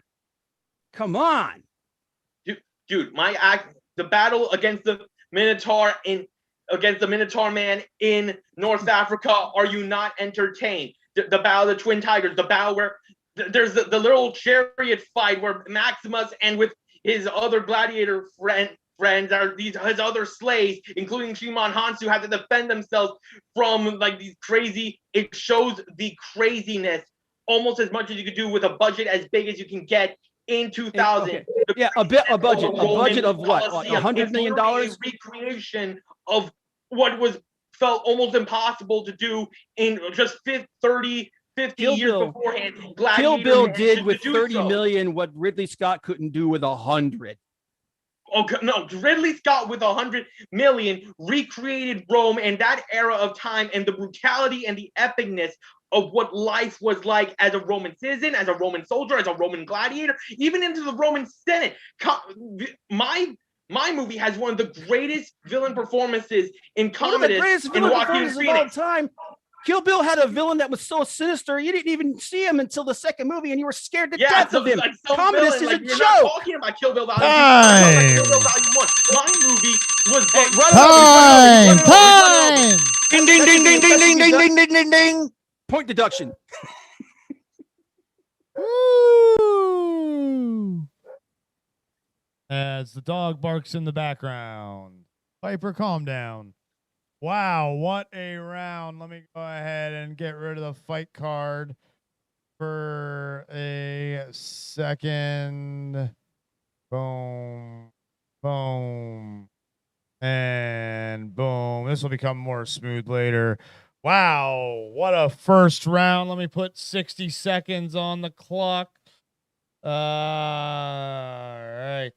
Clear 1 minute. I should have this ready to go right afterwards, but sorry. First episode. So we got 1 minute of in between. How do you guys feel after that first round? Not what I was expecting. I thought we were going to go round robin, but okay. Let's go. No, it's a fight, man. It's a boxing match. I got you. This is a boxing match, man. And no, that was good. Like, I like that. I let you talk. You let me talk. Good aggression. I like it. And Eric, you were very aggressive as well. I like it. What do the other fighters think so far? They don't think shit, apparently. No, apparently. No. I'd muted my mic. Can you hear me now? Yes, can hear you now. Good. Personally, I think you both suck. You're both wrong. Well, no, that's not what I meant. Not Best early 2000s action movie was Shoot 'Em Up. I love that movie. The turn signal scene, my favorite scene of the movie ever. Yeah. So yeah, my favorite was. I think Bob's leading by default because he didn't pick Gladiator. Because Gladiator is one of the lamest movies I've ever seen. All right, we don't need that. Okay. Hold on. Listen. Gladiator. Listen, this is a fight. Welcome your hate. We're respecting. I respect his opinion. Because Gladiator, like I said, was on the list. But come on, man. All right, so seconds out. We are getting ready. 4 minutes on the clock. You fighters ready for round 2? Yep. Ready. And go. All right. So a film is only as good as its creator. So let's look at the creative process here. Produced by Tarantino and Uma Thurman together. Directed by Tarantino, who can make chicken salad out of chicken shit. With a cast that in most movies wouldn't get anywhere near as much press as Kill Bill did. Uma Thurman, Lucy Liu, Vivica A. Fox, Michael Madsen, Daryl Hannah, David Carradine. Most people didn't even know who the hell David Carradine was. And most people didn't know who people like Derek Jacobi and Joaquin Phoenix was until they saw Gladiator. I didn't know who Joaquin People Phoenix really was. know His brother who was Russell River Crowe Phoenix. was until they saw Gladiator. Gladiator is this incredibly well acted with some of the best, most quotable dialogue with some of the biggest actors in the industry. Tarantino did this with people that most people didn't even know existed. Sonny Chiba, who else besides me knows who Sonny Chiba is? I mean, Michael I know Parks. Who Sonny Chiba My is, God, come on, come on, people, man. come on. You can't compare the really, cast. people didn't know who. How many people were talking about Joaquin Phoenix before they saw Gladiator? You were there in 2000. I wasn't. Joaquin Phoenix was a child actor. People knew who he was. Nobody knew he was that good. No one really knew. No one was talking about Russell Crowe like he was one of the biggest stars in the world. The movie took several of some of the best actors and put them in front of a film. Like this is one of the most epic films. Again, it's just the simple fact Ridley Scott is a great director. I am not going to argue with you about Ridley Scott being a great director. But I'm telling you this, he pulled from the creme de la creme of Hollywood. Tarantino pulled from the gutters. Tarantino is famous for taking people whose careers are over and turning them back into stars overnight. Yeah, and so did Ridley Scott do that with Russell Crowe. Russell Crowe was on the up and come. He was in the Virtuosity. That movie made him to a fucking megastar, dude. This movie is like you want to talk about this movie. Who was a megastar? So freaking good that even though it was technically a summer blockbuster, this movie was released at the beginning of summer. How many summer blockbusters do you see get the amount of critical acclaim and just critics were all over this? When the director's name is Ridley Scott, all of them. Like the Academy Awards Tarantino are likes to build his best from the ground up. My movie was so good that in a year like 2000, they were able to look at a movie like Gladiator, basically this epic action war movie. They were able to look at that and say, damn, that movie was so good. It like put my higher up end ass. And I had to give it the fucking Academy Award for Best Picture, dude. You cannot say that Russell Crowe was an unknown. He was an up and comer. He was in movies. He was in Virtuosity. He was in Romper Stomper. He was one of the Hollywood darlings. Tarantino makes his films with people that have been cast off. Come on, dude. Most people knew. If anyone knew Russell Crowe, he was like the 5th most important person in LA Confidential. Russell Crowe, it made his career. Gladiator. It made Joaquin Phoenix. Virtuosity made his career. He was in the movie with freaking Denzel Washington, for God's sake. You can't you tell me Denzel Washington isn't a huge box office draw no one talked about Denzel Washington. No one talked about Joaquin Phoenix in the Denzel Washington movie. Everyone talked about it. People still to this day talk about that's because the roles were reversed. In Virtuosity, Russell Crowe was the Joaquin Phoenix character. That's why he was cast in Gladiator to begin with. And then Joaquin Phoenix came. Time. Woo! That was a good round, guys. That was a good round. Back and forth. Get the rest of the gallery in. 60 seconds on the clock. Not 46. 60 seconds. Start. All right. So we got a minute to talk about this, guys. Whew. So one thing I want to say is, though, focus on the action part a little more for this third round. Because you guys are definitely going blow to blow on what's the better movie, but I do want to know what's the better action movie, and it's very close on so far. See, since I loathe Gladiator, I wanted We Eric. couldn't tell. I wanted Eric to convince me that I was wrong, and Bob just kept like body blowing him with all those facts about Tarantino and the stuff that. So yeah, I'm so waiting for Eric Eric to come back, man. All right, so Mike is looking for an Eric comeback in the third round because he thinks his unofficial scorecard has Bob ahead. Kev, we're gonna run out of time on the mid timer, but I think I was impressed with Bob pulling out the virtuosity card. I have to say, not everybody remembers that movie. Yeah. So yeah, that was a good blow there. That was a solid blow. Definitely a solid blow there, Eric. You definitely have had some the Joaquin Phoenix thing for me. Definitely is in my mind because you're right. But that's all I'm going to say right now. So let's put the fighters back in the ring. Oh, what the heck? I got rid of the Zoom gallery entirely. That's what I did. Put the fight card back up. Fighters are back in the ring. Are the fighters ready for the final round? Yeah, let's do this. Ready. And fight.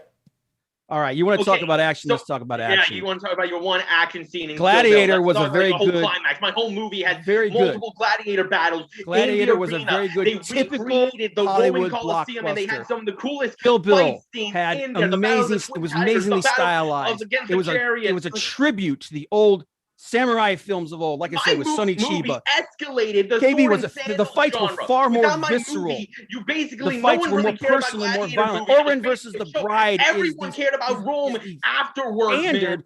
going into the next generation. And talking about the next generation, this film was a precursor to the next generation. Films like John Wick, Logan, Dread, The Raid, My movie brought Mad you Max, Troy. Fury Road. My movie The brought you test of 300. an action My movie film brought you this Last is Samurai what and a whole it bunch of brings historical to the fiction next that generation. People were obsessed with this genre. When the epic brides faced off historical against tales Oren and gave them the amount of and cut time the and top money of and her head action that off they deserve, in one it led to some of the greatest action movies. And once again, you're showing your ignorance again because you're saying one action scene. One action scene. There were action scenes the whole is. It's just that they didn't blow their wad on every action scene. They built to that scene against the Crazy 88. And then that in turn built to that finally reaching Oren after going through this gauntlet.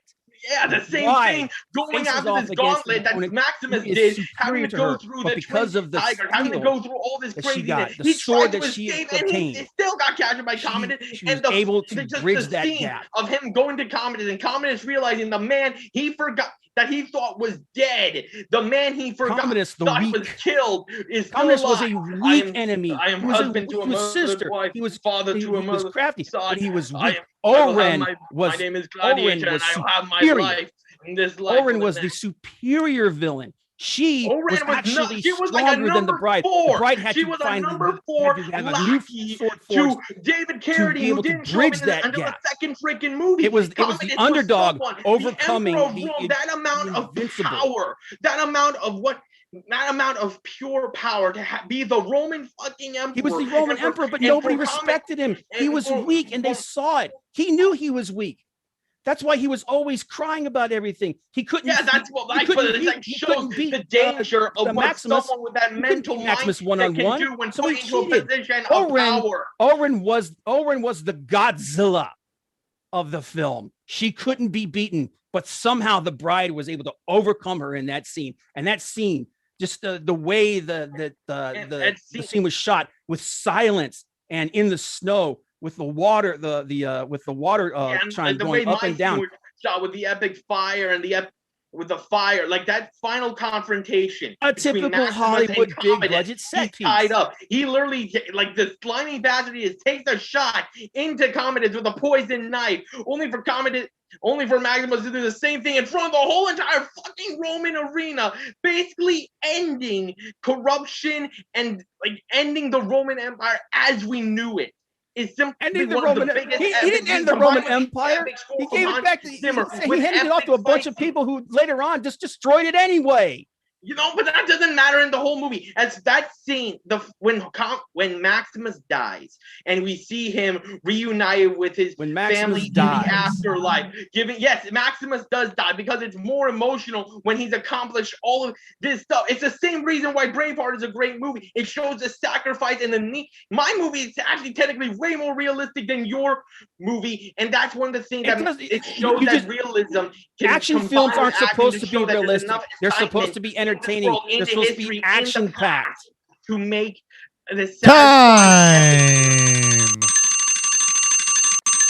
Ooh. Wow. Whoa. You guys okay? Yep. Good job, man. Yeah. You too, whoa, man, oh man. Oh my. Yeah, the fight was intense. Eric, Bob got you. He had you against the ropes the whole time. Because he was pulling out why it was a good action movie, and you kept just saying why it was a good movie. And the last round was kind of bad, both of you. Yeah, I kind of blew my wad on the second one.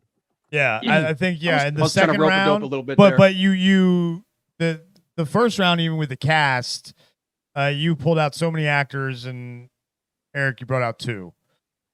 Yeah, I mean, I don't know why. I just forgot Richard Harris and Jimon Hansu, and like, oh god, that movie is just so bad with that. Dude, and to be fair, Gladiator was almost my choice. I was like, exactly. Man, I'm trying to figure out. It's like, and the realism thing at the end that got me points. Like, without Gladiator, you don't get Rome on HBO. You don't get The Last Samurai. Right, you don't get Troy, you don't get 300, you don't get this whole slew of historical. All right, where was that during the fight? There you go. I brought it up at the end. He tried to. I was kind of shutting him down. Yeah, you were shutting him down.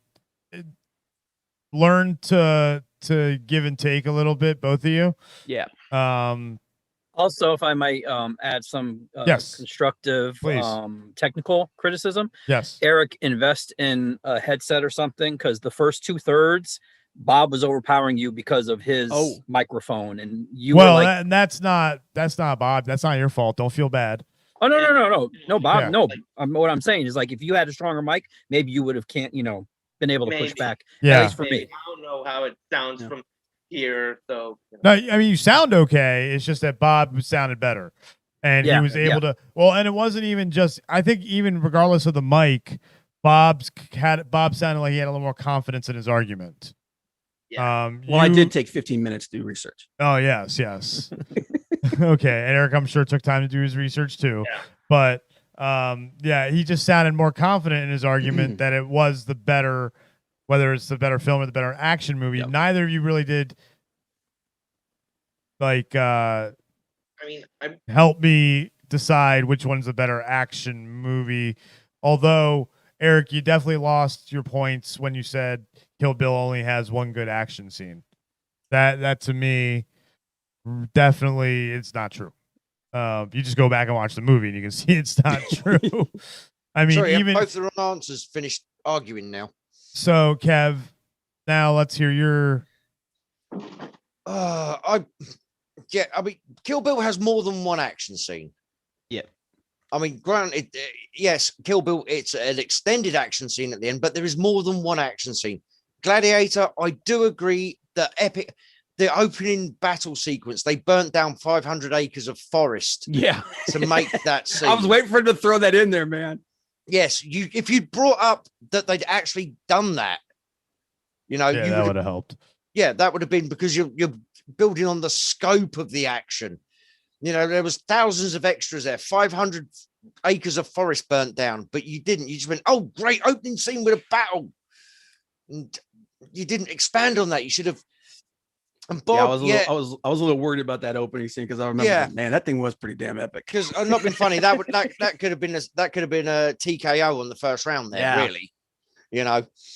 But No, Bob. Yeah, Eric, you didn't focus enough on the action. You kept bringing out, oh yeah, great actors like Joaquin Phoenix, and suddenly Russell Crowe. Yeah, Russell that's the Crowe. one. Yeah, and Bob, you only mentioned the actors once, which was Yeah. good.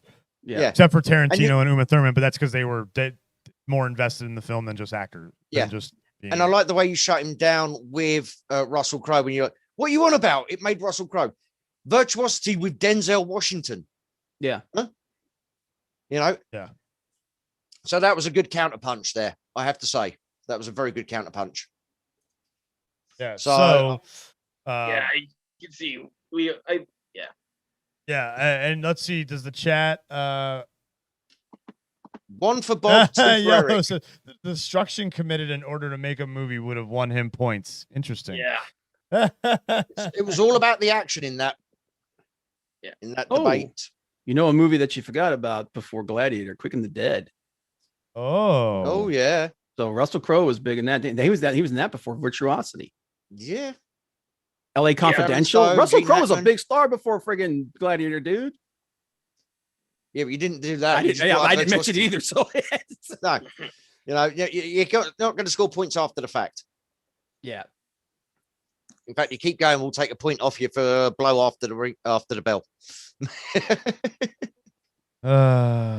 So this is where we have our intermission, and I changed stuff, or I just turned it off. Just gonna turn those off. Later. Oops. It was a good fight though, man. Like I said, Gladiator was like that was like my second choice. I was like, yeah. But I thought about it, I was like, he's probably gonna pick this one. Yeah, like that movie was just iconic. I'll tell you what, man. Oh, it's an amazing movie. It's one of my favorites. It is Ridley Scott's last truly great movie. Yeah. We gotta do like the best Godzilla film of all time. Like it's gotta be the original 54, at least like in terms of movie, like in terms of standards of movie, it's the 54 original. Like at least in my eyes. Yeah, I don't know, man. Destroy All Monsters is pretty like that was kind of like them. That was like, kind of blown their wad. Yeah, by the way, Hosea, sorry, in the chat. No, you're wrong, because Ryan was 98. Yeah.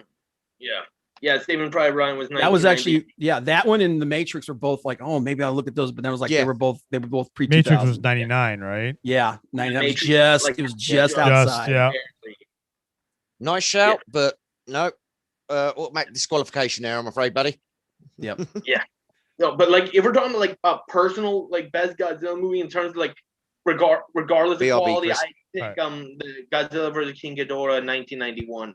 Yeah, I do like that one. I like Godzilla versus Mechagodzilla in that time period. Yeah. Yeah, the 90s Godzillas.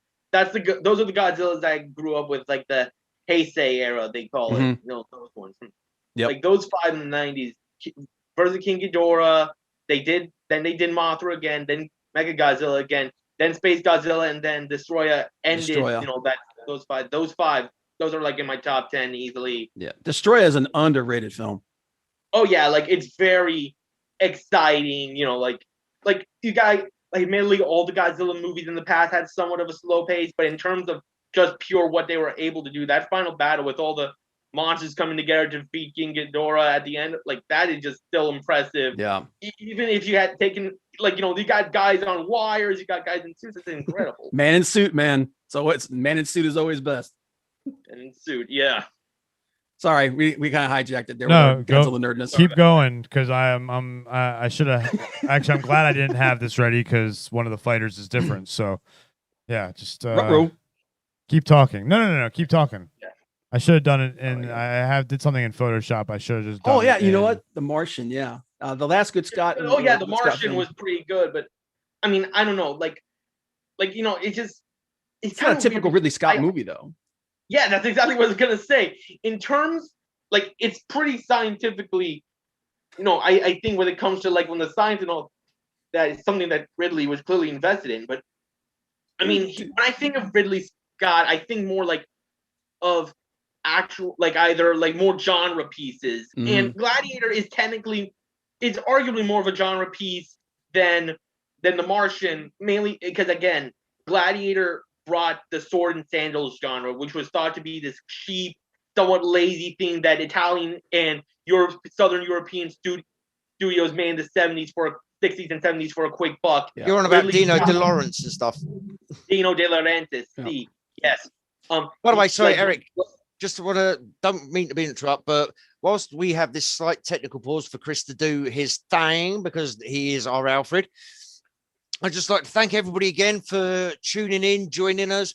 Me and Chris are doing a 4-day Streamaganza. We are putting, our mental sanity and, physical health on the line here to sit in front of computers and chat lots and lots of random stuff for 4 days. We're halfway through the second day, all in aid of charity. On Sunday, it is actually International Rare Disease Day. And we are, again, fundraising. This is the second fundraiser we've done. We are fundraising for FMF and IAD charity. Chris actually, our good friend Chris Alfred, he actually does suffer from FMF. And the last time we done this, we managed to raise enough money to provide counseling support groups for children who are dealing with FMF, and according to, the parents and the children themselves and the doctors involved, they did notice an uptake in the children, a response. They were coping with things better, etc., etc. So we managed to pay for those sessions. And this time around, our original goal is £1,000. Well, it was $1,000, but we done it in the UK, so we can sucker all you American viewers into not noticing. Screw us. Hey, yeah, sod you Americans. Also, we get a much better exchange rate. and we're hoping to be able to fund the next 6 months worth of counseling sessions for these children who are suffering with this disease. It's terrible. I mean, Chris has days where he's completely he's completely, well, every day he's pretty useless, but he can't actually do anything. So I want to thank everybody here for just joining us, watching, talking in the chat. And I want to give a special shout out to, again, our donors. We have Jeff Harris. Thank you so much. The novice coming through, John, who you'll be seeing here later on. The legend David March, Dante stepping up to the plate twice, James stepping up to the plate twice, whoever this Planet of Nerds person is. I personally think that's Steph. Robert Wright is a good friend of Chris's. Gippy, haven't seen you around today, but if you're watching this on replay, love you, girl. Steph, our good friend and fellow co-host on the Planet of Nerds. She donated twice, once under her name, once under ours. I don't know why. And, you missed her earlier, but she'll be back again tomorrow, I hope. And so, yes, this is as much as this is all fun and games, we're actually here for an important reason. And yeah, just thanks for being here. Thanks for joining. If you can afford, the GoFundMe link is in there. Thank you very much, James. Thank you. Yes. And we have Paul as well in the chat. He was on earlier to talk about his, experiences with rare diseases, and I'm not going to bring anything else up about that because that's his story to tell, and he graciously did share it on our stream. But yeah, so go watch it on the replay. Exactly. I was getting there. And then me and Paul actually did get into it for about 2 hours on Star Trek as well. But yeah, click the link if you a $5, $10, £1, whatever you can spare if you can. I mean, people think we're taking the piss with the hashtag for the children in the bottom of it. We're not. This is all about helping kids get the emotional and psychological support they need when they're dealing with what can at times be a very, very crippling condition. So again, just want to say thank you all for being here. And yeah, let's get back to it now. Right.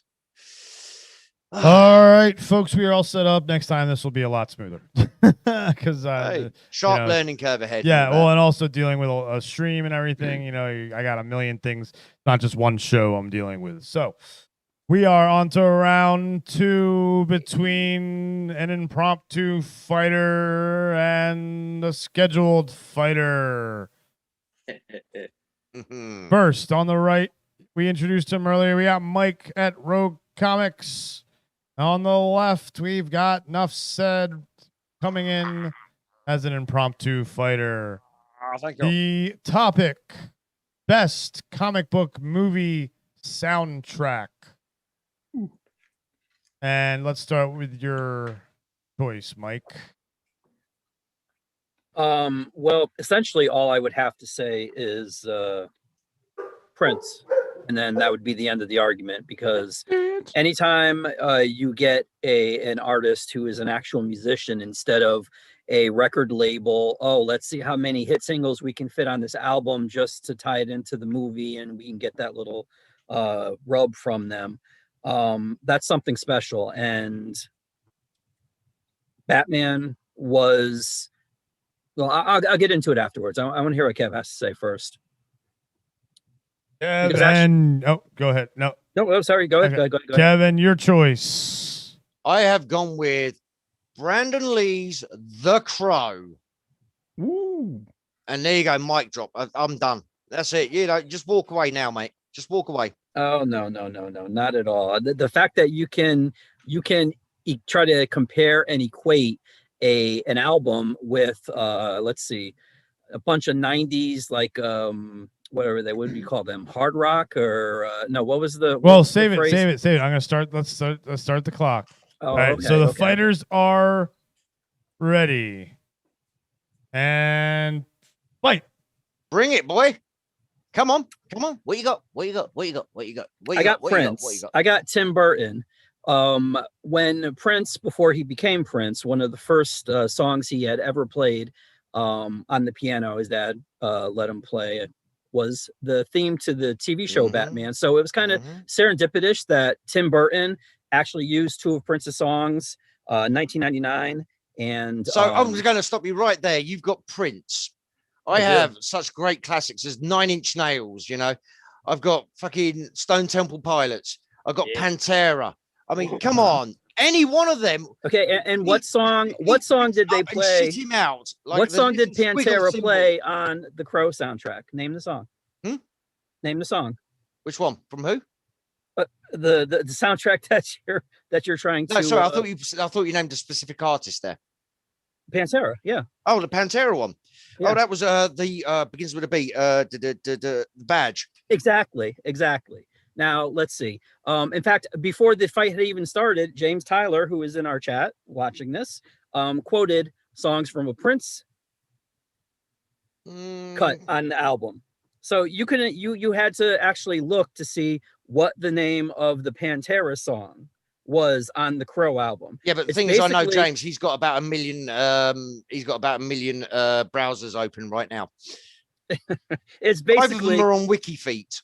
It's basically it comes down to this. You have an artist who was able to take the concept that Tim Burton threw at him after visiting the set. Tim just wanted to use Prince's songs in the movie and or have him re-record them, and he's like, you know what, let me come visit the set. So he did, and I won't even get into how Batman 89 is superior of all the Batman movies, including those horrible Christopher Nolan movies, but the fact that he was able to churn out an album that basically thematically went with the movie. In fact, on the songs, I mean, granted, Prince did all of the Prince only did the soundtrack because he actually wanted to play Batman. Prince originally no. I mean, if you want to be that ridiculous, I'm sorry, but you could say that Prince only did it because he wanted to bang Kim Basinger, which he eventually did do. But no, that's not the reason. He did it because he felt a kinship with Batman. Yes, which started when he was the child playing the theme from the 66 Batman TV show. Yes, and the music is incomparable. I mean, as much as Pantera might be good for their genre of music, I mean, no. I'm sorry. No, there's no comparison. No. There is so much more emotional scope with the Crow soundtrack. I'm sorry. Oh, I everything disagree. you hear, because it's a variety of artists. Every song has a different feel, a different tone, and they fit so much better into different scenes in the movie. Okay, what quick, you're saying is we've got one bloke. It just makes the whole film feel generic, whereas all these different artists bring something different to the table.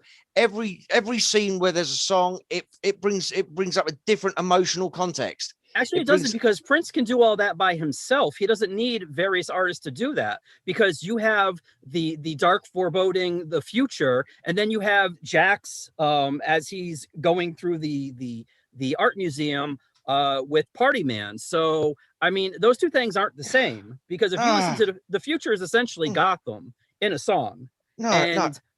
Yes, actually it is. And even though he did write the lyrics too, on the album, Prince credits the songs to various characters. For instance, he credits the future and Wow. Okay, I'll stop. Damn. Whew. Ooh. Wow. Hold on. Let me bring away the.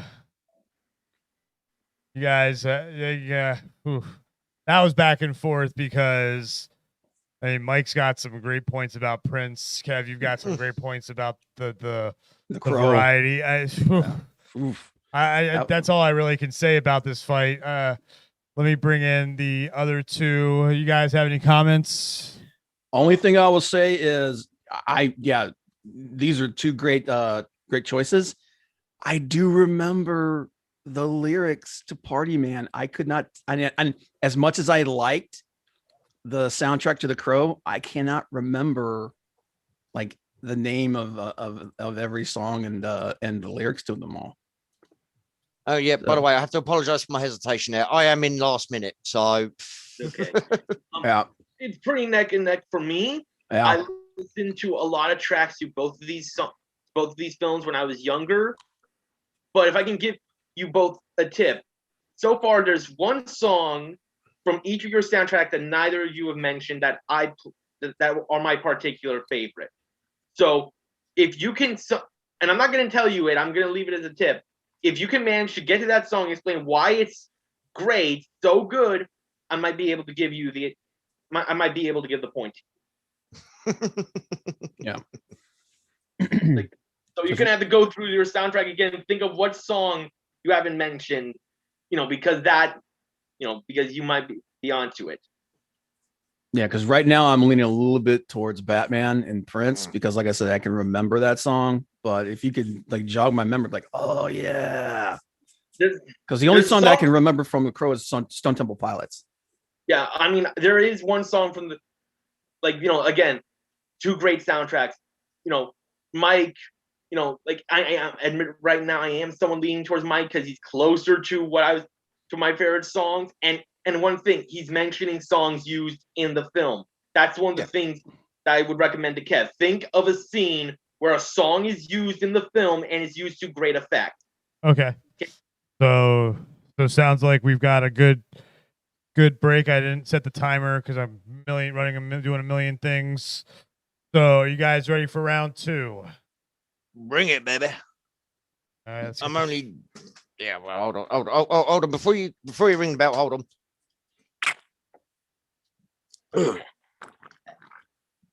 Oh. Vital fluids.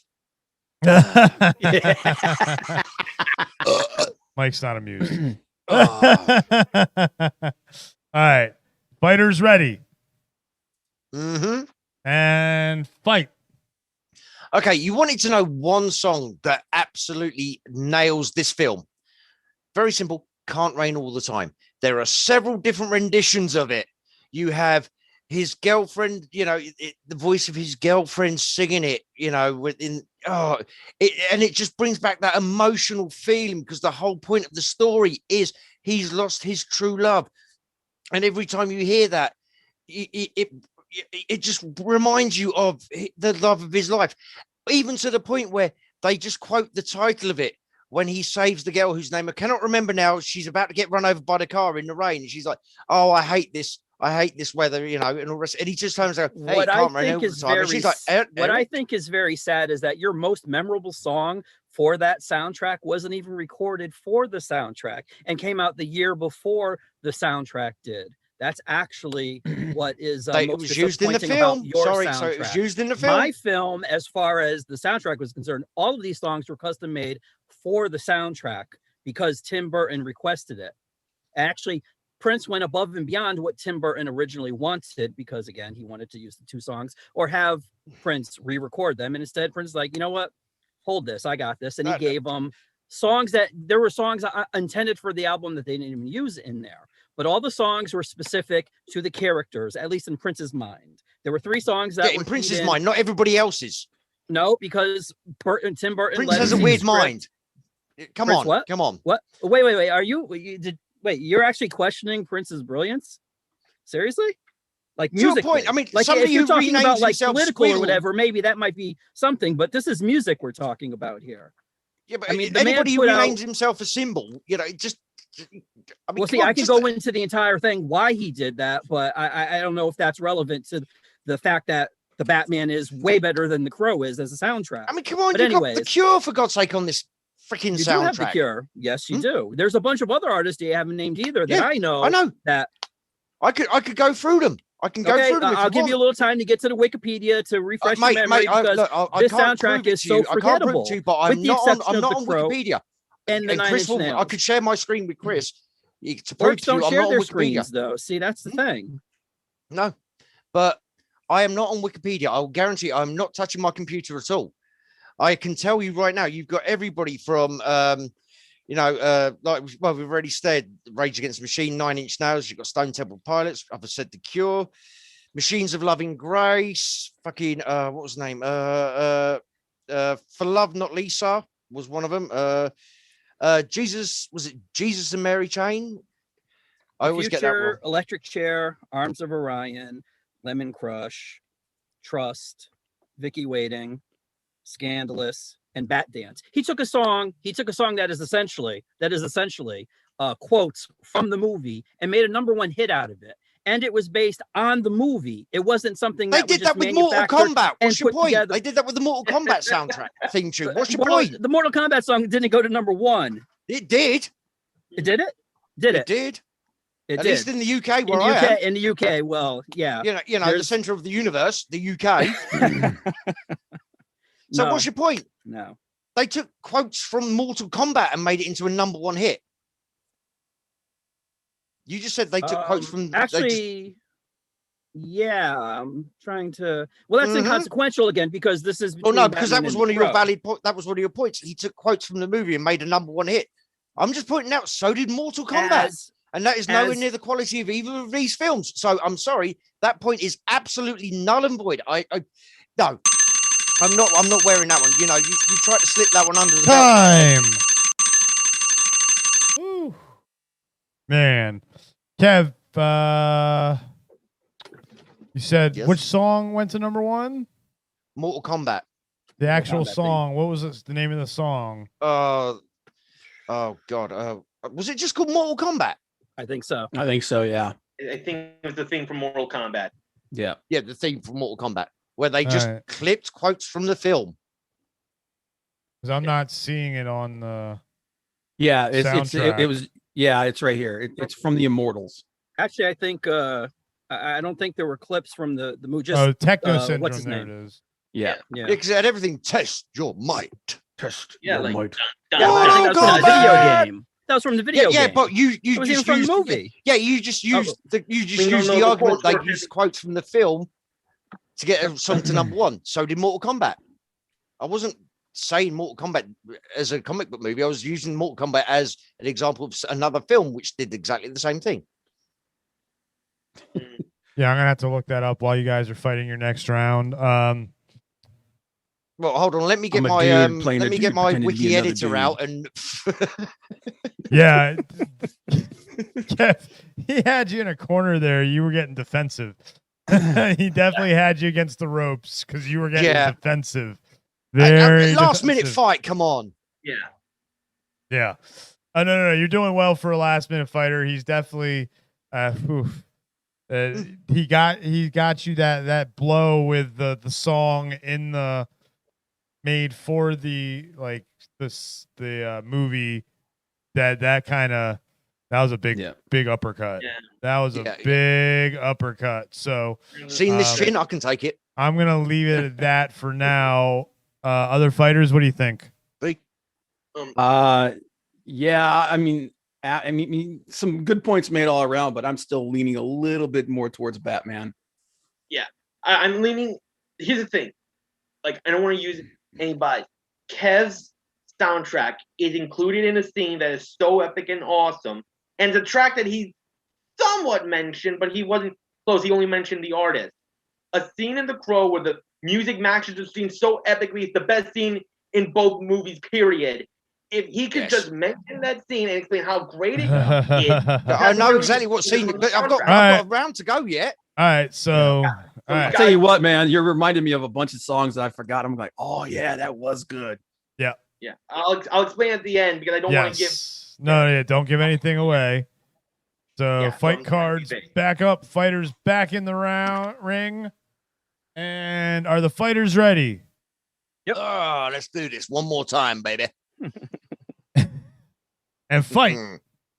Here's how remarkable your soundtrack album is. We just spent 2 minutes discussing Mortal Kombat. Instead of you saying, hey, you know what was comparable to this song that Prince was like a total throwaway track that he elevated to number one was this song on my album. But instead you went to another movie's soundtrack, and then you said that's the one that's comparable to it. You have nothing comparable on your album. It's basically just random tracks thrown together for no reason whatsoever. No.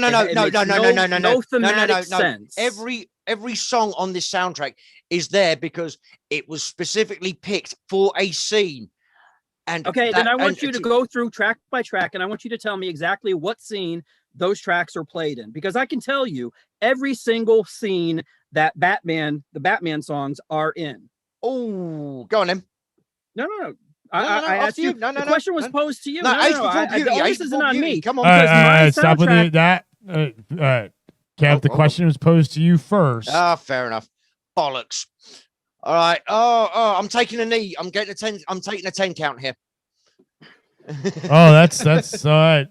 So taking a 10 count there. Man, that's gonna last hurt you. minute. I haven't watched the Crow I know. in All right. 8 months. So let's hear it, Mike. Well, see. Oh, wait. You want me to the songs? Yeah. Okay. You asked him and he asked you. The future is played in the background in the beginning as the couple is walking through Gotham City in the alleyway. Electric Chair is played in the background as Bruce Wayne is hosting everybody in the mansion. Arms of Orion is played in the same thing too when Bruce and Vicky are talking to each other. Trust is played during the parade towards the end when the Joker's on the float and he's throwing all the money around and all that stuff. And let's see. Scandalous is played at the end during the credits. Bat Dance isn't played at all because, again, that's the throwaway track that Prince was able to elevate to number one, comparable to the Immortals with their Mortal Kombat theme. Scandalous. Wait, I already said Scandalous. Lemon Crush is also played at it's incidental music in the background during the little party that he's throwing. And there's one other song. Arms Orion. Vicky Waiting. Vicky Waiting also wasn't played in the movie. But other than that, that's it right there. And those are all made by one artist, not a consortium of record company executives who got together and said, hey, you know what? You got to feature this Pantera track on there because we need to sell this stuff. So Enough Said has gotten off the mat. Can you answer any can you do any songs with any scenes? Because you're staggering over there. I have not Googled this. I have not written down Okay. notes. Oh, yeah. Stop giving the explanation. Just answer the question. No. Yeah, 55 seconds. Oh, I haven't watched Christ. How long? I haven't watched Batman in I don't know how long. 50 seconds. 50 seconds. But that's what happens when you have a soundtrack that means something to the movie that you're watching. It creates these moments instead of just a bunch of random tracks just thrown into the movie for no reason whatsoever. Because no. You see, because you won't, you cannot remember the I did individual I name could of the tracks remember. because I could remember Bob's movie, Kill you've Bill. been I can reading your remember fucking notes, mate. I'm on about the soundtracks. fact that these songs all are so pertinent to a specific scene that you're just so invested in the scene, and the songs elevate your emotional level and emotional. I can give you. You know what? I'm gonna play nice with you. I can give you one for The Crow. Okay. Okay. The scene that Eric is talking about. Yeah. Is when he's running on the rooftops, and it's to The Cure. Yes. There you go. Okay. That's how memorable the soundtrack was to you. Okay. Okay. My personal one was the fight scene, and I knew that wasn't Eric, so I didn't want to bring it up. Yeah. With the live band in the bottom on the floor underneath. Yeah, I think your eye's a little black. Yeah. I know. I've got cover up. But no. Yeah, I'm not gonna lie, man. Second, You taking a knee and then not coming back with something hard. That's gonna hurt you. Mate.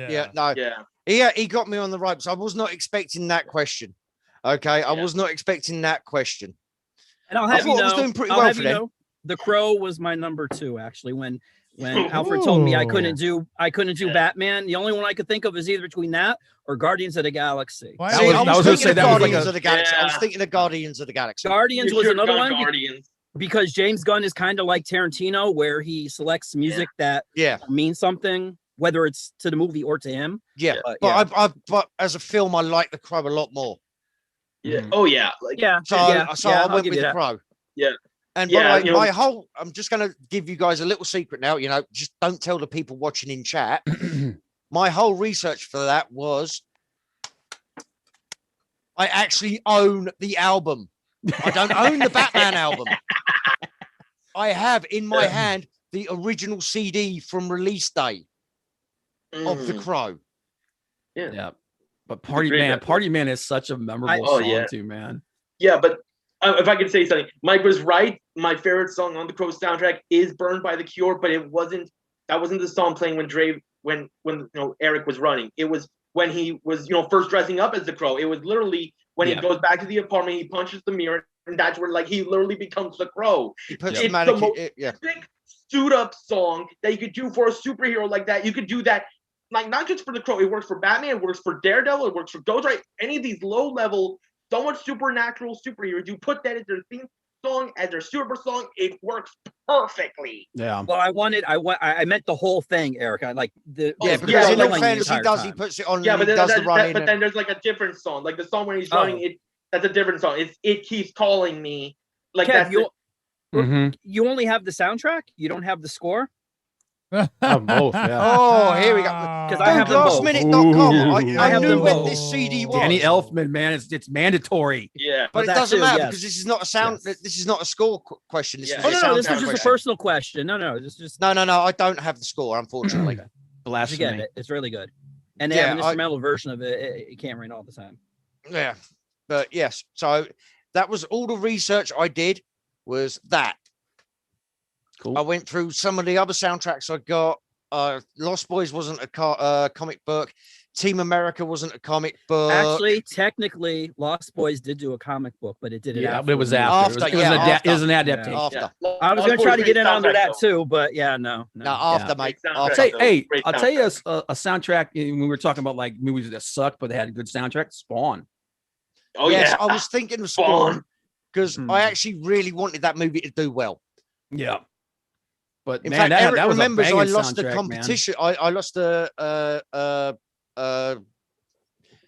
Nerd Wars. Sorry, not Nerd Wars. Discord Wars with Spawn because it was which movie would you like to get a director's cut? And my argument was I want Spawn to get a director's cut the way Justice League is getting a Snyder cut. And people wouldn't wear that because they were like, no, because you'd need to reshoot half the movie.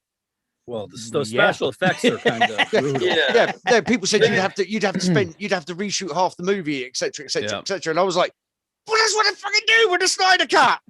He's like, no, but you can't. It's got to be a director's cut. No, the Snyder cut existed. What are you talking about? What are you talking about? It was completely. It was just sitting on the shelf collecting dust. What are you talking about? If I could tell you stories.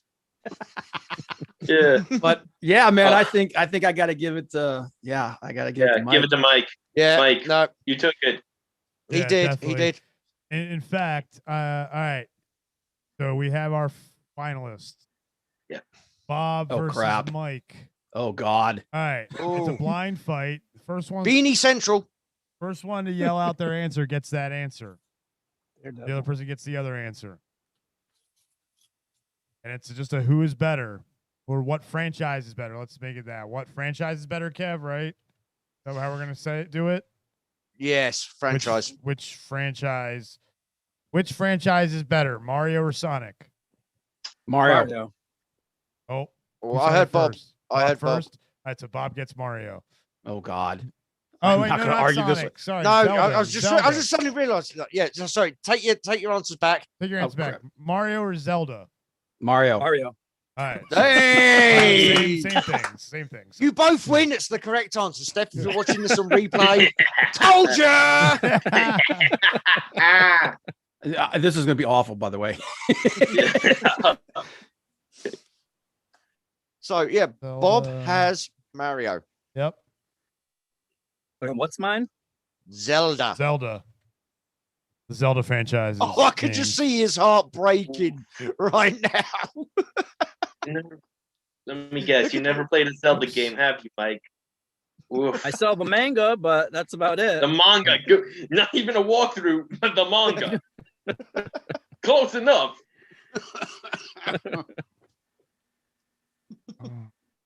If I can quickly take a leak and then I can get back, because yeah, you can, but this time go to the toilet. Yeah, don't just go off camera. Yeah, don't worry, We still heard the water. We heard the water splashing last time. Oh my God. All right. Right. If I can give any advice to either fighter, it would be this: pure and simple. Yep. Mario's better. But I'm an impartial judge, and I'm just saying that to really wind Steph up. Yes. No. If you don't know the fact, blag it. Yeah, right? that's the we're thing. not doing fact. We're not fact checking this. You know, we haven't got an army. We're trying to, but it's hard right now. It's in the middle of a stream that we've been going for hours. So. Well, to be accurate with you right now, yes, we have been going almost 9 hours continuously. So, yep. There you go. The orc says. Okay, we'll here, Mike, I'll put your Twitter and stuff up there. I didn't get a chance to that now. But yeah, so I will be basing this purely on the arguments. If I know something's bullshit, I will call you out on it. If I don't know something's bullshit, I won't be fact checking it. Confident? Yep. It's just at Rogue Comics and then just youtube.com / and then youtube.com/Rogue Comics. Well, if you want, I got one of those link tree things. Oh, you have a link tree? All right, perfect. Yeah. It's what is it? Yeah. It's direct.me/Rogue Comics.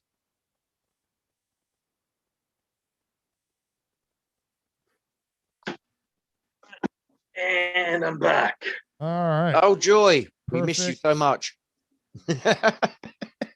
Perfect timing.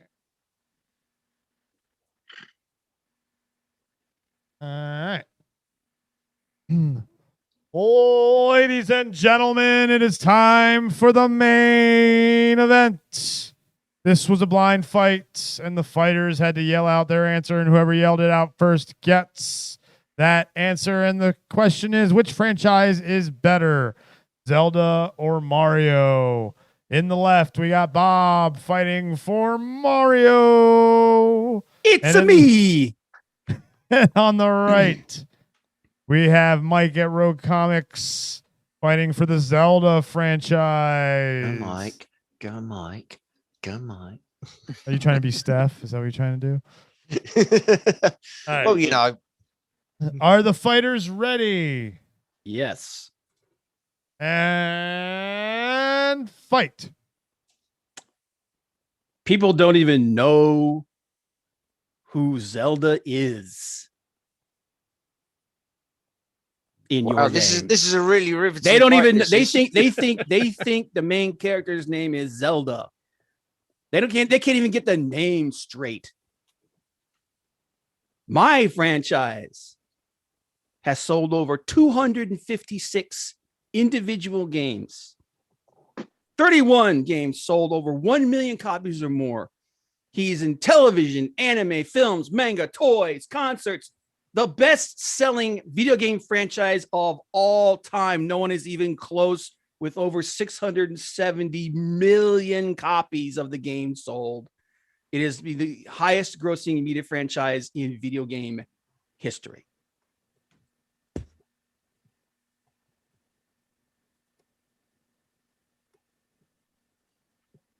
Are we muted? No, I don't think so. Mike? Yes. Mike? Mike's just pulling a rope-a-dope here, I think. Basically, I hope so, because that's all I got. Come on, Mike, you can pull this back. Surprisingly, based on the amount of copies of the Legend of Zelda manga that I have compared to the one of Mario that I have, I would say a lot more people seem to know Zelda than Mario, even though Mario has but they can't get them straight. Over 250 games, of course. Probably about 125 of them are like Tetris based with like little, pills dropping or whatever. Doesn't matter. Like they still sell, baby. They still sell. It does, because actually it doesn't sell. The main copies sell. Kind of like, that's why there's only 25 versions of Legends of Zelda.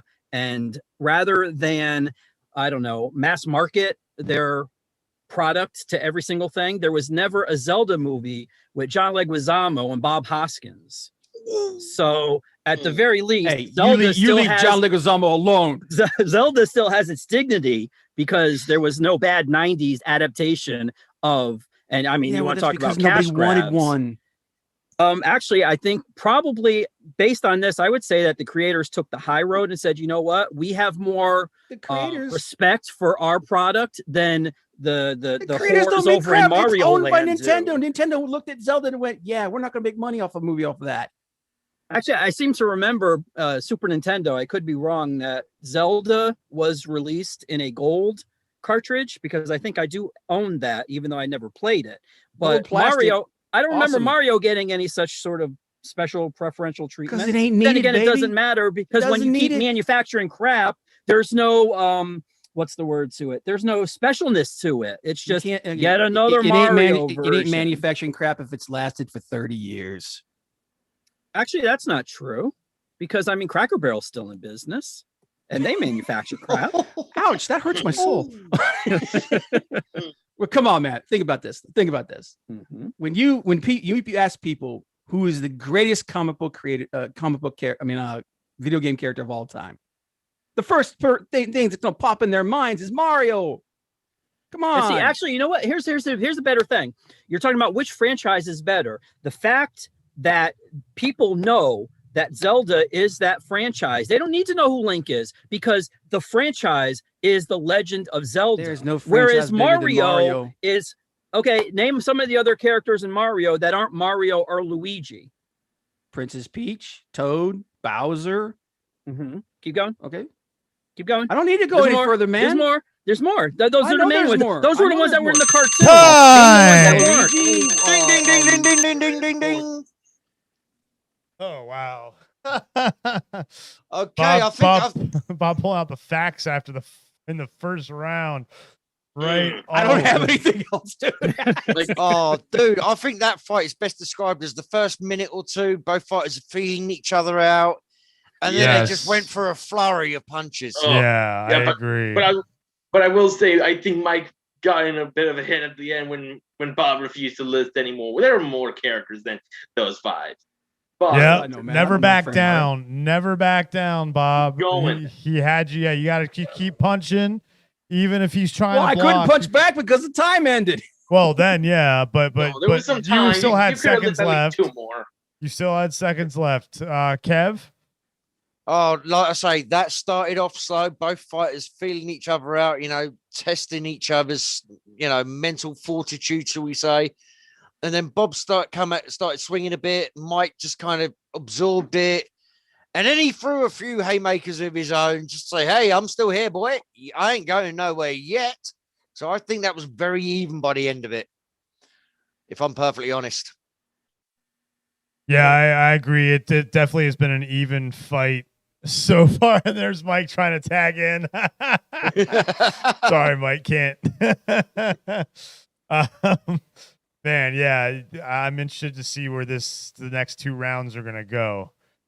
Very interested to see where the next 2 rounds are gonna go, because so far it's an even fight. Are the fighters ready for the next round? No. I gotta agree with that. Scrapped out with him. That's why. Man, and that's why this was the final round, because this is a tough one. It is. It's actually a blind fight. So, get ready, fight. All right.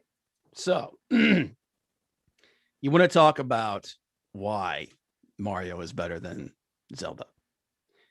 Zelda has what? 1, maybe 2 genres. Mario has over 20 different types of game. Now, I couldn't tell you what all those are, but let's face it, man. When you can spread your fingers into that many pies, that means you're not doing it right. Because if you were doing How are you it not right, doing you it right wouldn't if need you're to spread- expanding that You wouldn't that need to say, far? hey, you know what? We're not a good adventure game. So what we're going to try to do is we're going to try to do sci-fi. Oh, wait, you know what? Let's not do sci-fi. Let's do puzzles. Oh, wait, you know what? Let's not do puzzles. Let's try. No, that's what you call throwing You're shit at the quitting- wall to see what sticks because you aren't confident in the That's not franchise throwing it at that the wall you to see have. what sticks. That's Zelda realizing doesn't that it need to can do spread that into because all Zelda anything. did was Mario the adventure works thing everywhere. and do it right. Paper They do Mario, it right. great RPG. Since the 80s, Super Mario, great Zelda the king of has been nailing it platformers. for over Mario 25 different games. Pretty much the best it's even racing coming game to you're the ever going to Switch play. now. Everybody That's fears how the good it friggin' is. red shell. Come on. It took Mario 2.5 years to get off of Donkey Kong's dick to come out with his own game to begin with. Okay, so everybody starts at the bottom, baby. Everybody starts at the bottom, but now who's the king? Who's the king? Who's the person that everybody King comes to and asks for their blessing? Mario, King. Oh no, Mario. No, Your princess is in another castle. Look elsewhere. Zelda's franchise is so much better that they don't need to suck at the teat of Mario because they can do it on their own, and they've done it with one genre and being excellent at that instead of trying to water down the project, the merchandise, the watered franchise down by doing this. They sold 750 million games. That's not watered down. That's winning, man. I would That's call Tiger going blood. from Mario going from a head-to-head where you play as I don't have where to talk you play anymore. with. I've already proven my point. You're just Zelda's now, better. now you're Zelda's just better. I've hit Zelda's you with better. I've hit you with the red shell. I've hit you with the red shell. But you know you're what? spinning See, out. if you knew what, Done. if that franchise was so much better, you would know what would happen if you hit the red shell. If you jump onto the red shell, I don't know what. No, it blows you. It blows you out of the water. Zelda has done one thing consistently for over 30 years, and that's all they need Zelda to do. is They a don't big need to fish branch in a out, and they don't need to try small puzzle pond. games. Mario is they the don't need to ocean. try no. They have done the adventure thing, and they've done it. How much more time we got in this damn thing? Come got on, 2 guys. minutes to go. This is a Keep going. 12-minute fight total, basically. You This guys ain't gonna can't go talk 12 about rounds, Zelda baby. and Mario for 12 Over a minutes minute total. left in the first minute this left round. on the second I'm round. coming in dry here, dude. I'm biting the pillow. I got nothing left.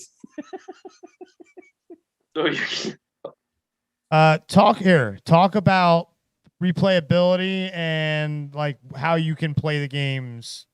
Okay, let's talk about this. Okay, no, we already talked about. I already said he's like. There's over 20 different kinds of Mario games. The variety is next to none. That's variety, not replayability. Talk about replayability. I am Let's talking see. about. I'm How getting many there. times- God, let me give me a second. How many times when you're playing Mario Brothers can you play on the same level with the same damn pipes and the same turtles coming down and all that other nonsense? It gets boring out. You're talking about perfect. That's why you need you an don't adventure improve on format perfection. that you can wander You don't around. improve It's on an perfection. open. It's an what do they call that? Open world. Thank you. Yes, You don't there even go. know the See, name of it. exactly. You It's an don't even it's know an the open facts of world. your own Whereas game. with Mario, Mario you have has that open one world. They've little got that one Paper little Mario, screen great where there's a RPG. bunch of They pipes. took the and- RPG genre that your game claims to be the best at, Mario. and they perfect. Time. Dude. Oh my gosh, 2 comic book guys fighting about What video is games. going on here, It's ladies and Two comic guys fantastic. fighting about What's video going on games. here? Oh, but come on, Mario and Zelda, 2 comic Iconic. book. Like, come on, guys. Yeah, you guys played should. Mario or Mario. Zelda in like 10 years. So what? Okay, didn't you grow up playing them? You played. You grew up playing you them, played right? it, Dude, I spent hours trying to get to the top of the flagpole. And once I did, I was like, I'm done. I can't do this. So what you're saying anymore. is you like riding the pole, yeah? All right, Yeah. so as man, there's meat on it. that Donkey Kong comment, man, that was Oh, a my left I saw your haymaker. reaction there, Chris. Oh, that was a haymaker. Damn. That was a haymaker. So far, Mike's definitely as much as I love Mario. In the interest of disclosure, I don't know if you can see it there. What do you think Bob's got up in front of him? I don't have anything up. That's It's what on I'm my saying. phone. I said I'm done. I don't have anything left. Well, I think Mike there's- did rock him with that. I mean, yeah, but there's still a lot to talk about, guys. Yeah, there's so much. If I can make a suggestion for this next round, Please. Wait, there's another round? Yeah, Yes. that was I only was round saying, I was 2. like, oh God. okay, one more round. Mike, this is probably going to be harder for you than Bob. Pick one game from your franchise that you feel defines it. It's the best one, and say why it's the better game over the other one. Yeah, pick. Okay, I like that definitely, but also think outside the box. We're not just talking about video games here. There were other mediums that these games, that these franchises were in. You guys talked Yeah. about the Mario movie, and that was it. That's Yeah, all well, I'm I going mean, to say. Is That's all it- I'm going to is it- say. That's all I'm going to say. So I just So- got to say one thing, by the way. Slev, you're spamming the chat with caps lock there. Come on, man. Everything you're posting is caps lock. Yeah, easy there, Slev. I know you're getting. Yeah, he's getting passionate about The Last of Us 2. Yeah, shit game. All right. So, Shit game. I mean, this is still an even fight. Like, It can it's- go either way. that's the thing. Like, it's not like you guys are like have some space that you're not talking a lot, but it's still an even fight. So think of it that way. Going into the final round, think of it as a boxing match.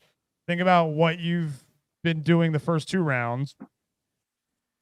And decide, do I need to change my strategy? Do I need to do this? Do I need to do that? It's a boxing match. That's why I give time in between. All right, are the fighters ready? Yep.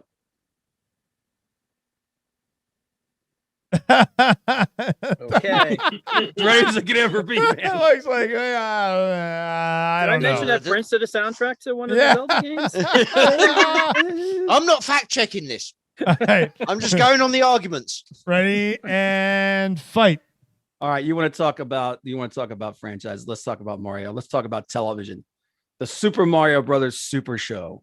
Captain Lou Albano, legendary wrestler, perfectly personifying this character, giving us all kinds of different franchises from that. We had Castlevania, we had Captain N, the Game Master, Link. I mean, everything was in that show. Why was it centered around Mario? Because Mario was the franchise. Because Mario was the There have been whore that anime, they wanted to pimp there have out, been and they films, said, "Hey, there you have know been what? manga. You being why a would comic you book guy, bother? there Why have would been- you bother trying There have been to anime and to manga enjoy this adventure game, toys, which the is toys different every from time Super you Mario, play the it? toy sets. Instead, here, take this whore dressed in There suspenders. have been music concerts built entirely around Mario. Well, after the Turtles, I saw the Turtles thing. I wouldn't consider that an achievement there because, I mean, again, being a whore, that would happen with anything. You can do anything. You can pimp them out. But let's talk about the legacy. But why would you Let's want to? talk Because about you the know it legacy of sells. Zelda. Zelda has received some of the highest acclaim, some of the highest scores that have ever been given to video games.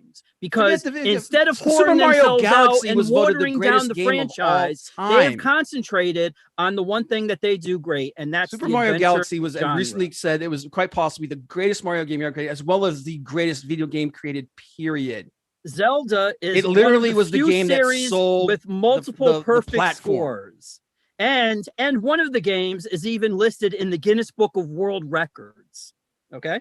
Let's see Okay. Mario do that. Mario could probably do that for the most pimped out franchise. Mario actually took. Mario except was for also maybe, took the jump and went with 3D and excelled at it. It went from one Did it? format, side-scrolling platformer, to a full 3D open world game. Did it? What and was it the name just of the open world game? smashed it. What was the name of the game? Super Mario Galaxy.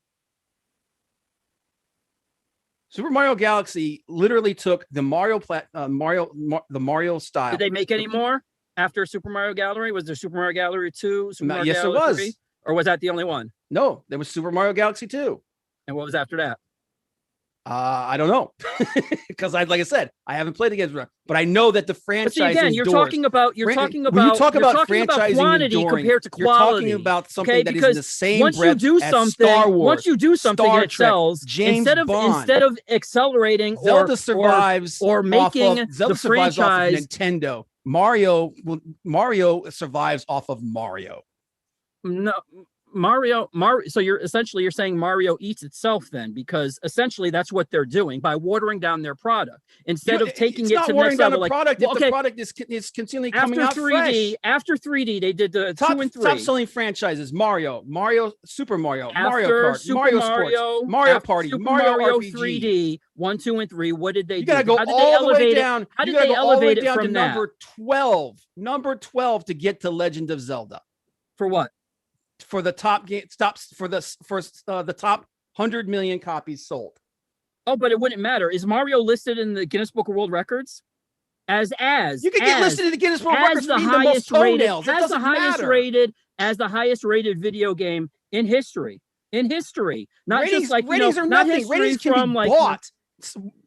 Hard numbers are what matters. And Mario is the best selling franchise. You can't period. buy, Dude, you could go out and buy a 10-star ranking. It doesn't matter. Those things don't matter. Those are bought and sold. Guinness Book of one after the Records other. Not bought and sold. Time. Like I said, okay, hold on. Before we go any further, can I just say, give a fucking round of applause to both of our competitors. Blind fight.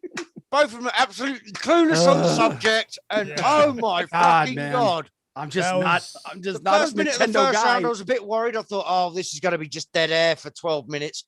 But that's what holy makes good shit, fighters. they brought it. Yeah, that's what makes good fighters, Yeah. being able to take a topic. That's why I was like, guys, just keep going, because I know you both got it in you. And Bob, you killed yourself at the end. You were looking at a ratings list and then said ratings don't matter. Yes.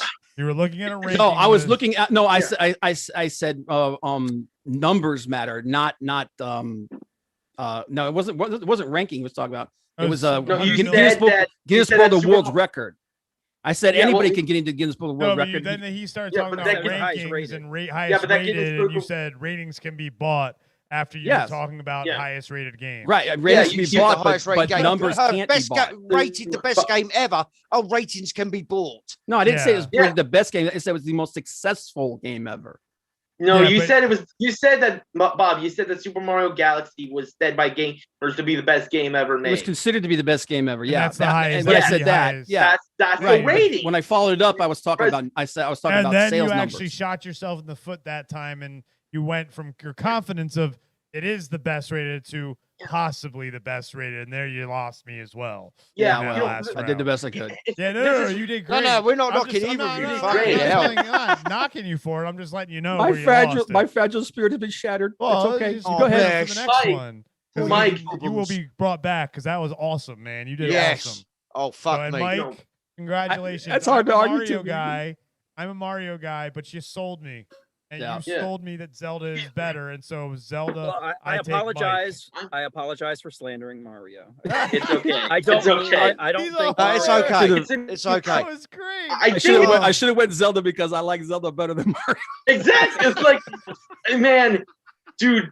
There's so Zelda's a better franchise. Yeah. In terms of quality of games, there's less. But dude, Ocarina of Time is the greatest game ever made. And I see that as a fan of Majora's Mask. Yeah, I'm willing to admit, mate, you two did such a fucking good job. Dude, Twilight Princess is still one of my favorite games of all time. Twilight Princess, dude, that's what I'm trying to say. Say game for game, same console for same console. Zelda always had the better game. Well, and it doesn't like Mario, like you said, Mario is so generic. Yeah, I mean, not necessarily generic, Mike, just you more had me when you iconic. said, you had me first off. Oh yeah, it took 2.5 years for Mario to stop sucking Donkey Kong's dick. That was like that was just damn. That was what I was like, can I take a knee too? Yeah. You could have. I'm not a punk. I'm not a punk like Kev, so I ain't taking a knee in this. Oh yeah, well, you've had training. You were in fight camp before this for the previous. Oh my god, dude! Previous battle. I was last minute. I'm that fat bloke asleep on the bench outside the fucking arena. They go, "Oi, do you want to earn a quick $20?" Only difference is I spent $35 getting in the arena to participate.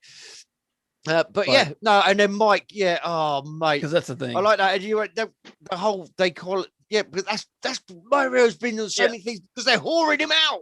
Yeah. Oh, they are whoring him out, dude. You can't argue with that. The reason why he has all those sales numbers is because they're basically like, look, I put Mario on everything. And the thing is, it's not like those games. Not like all of those games are bad. Like all the Mario Karts are very solid. All the Mario Tennis, Paper Mario was football, a great RPG. Paper Mario is great, absolutely. And but man, let's face it. Compared the best of Mario, when I think Mario, and as a franchise, it's those platforms, those mainline platformers that made. Super Mario 2 is still probably the best platformer ever. Super Mario. Wait, which Super Mario? For Nintendo, for the Super NES. You mean Mario World? Super Mario World? No, the Mario 2 was the NES. Oh, like so, and we're talking about like the one that was at the Doki Doki Panic. Oh, you're talking about Super Mario World 2 Yoshi's Island. Yeah. Yes. That's what I'm Super talking about. Mario World. Yeah. Super Mario World 2. That might be the best platformer of all time. One of them, yeah. Yeah, but honestly, I consider it more of a Yoshi game than a Mario game, if I'm going to be honest. Yeah. But it's. I mean, the one that I would pick overall would be Mario Party. Well, it's so much fun for multiplayers. Talking specifically about platformers, which one do you think was? I actually think Castlevania was probably the better platformer of all of them. It's an action platformer. Yeah. But Castlevania is incredibly underrated, especially in story, in terms of lore and characters. Yeah. Great. But like if we're talking about best platformer, the ones that I mainly did were like the Sony ones, Crash Bandicoot, Spyro the Dragon, Sly Cooper. Sonic. I was Sonic. Banjo-Kazooie I loved. Oh yeah. Banjo-Kazooie. Oh yeah, best. That's probably the best platform for N64. Yeah. So I'm just throwing out there because you were on about the Sonys. I'm saying no. Nintendo said other things apart from Mario. Yeah. Well, that was mainly thanks to Rare. Yeah. What was it? No. Medium rare normally because I don't know where the meats come from. So Eric, Kev, you're going with Mike. I concede. Yeah, I gotta go with Pays Mike. me. What little soul I have left is actually dying as we fucking speak. Going for Zelda over Mario, yeah. Yeah, I've got a feeling I need to. But the argument, It feels like Bob knew more about Mario than Mike did Zelda. And that's kind of like throughout the whole fight. Facts don't win the debate. Yeah, facts don't win the debate. Again, we're not fact checking. Yeah. And Mike just flattening him out. It's incredible. Good Let's one, Mike. see what does the chat think? They're having their own debates in there. I love they're it. They're talking about Final Fantasy 7 and Resident Evil 2. I love it, but I want to know because obviously they were listening too. Who won, Mike or Bob? All of us on the panel here said Mike. Even us people who are Team Mario usually. Yeah. So let's see what they say. And while we're waiting for that, we're going to sign off. So this has been Friday Night Fights here on the Planet of Nerds. I am Chris Darth Pyrin Walker. This has been a crazy night of fighting. We've had some 4 excellent fighters. Only one came out on top. First, let's give him the floor. So go ahead, Mike. Anything you would like to plug? No. If you happen to be in Connecticut in the United States, please stop by. I'm in Bridgeport. I think Chris did put up the thing. I have social media and all that. If you want to follow me, it's mostly comic book news or stuff that Marvel, DC, Image, whatever is put out.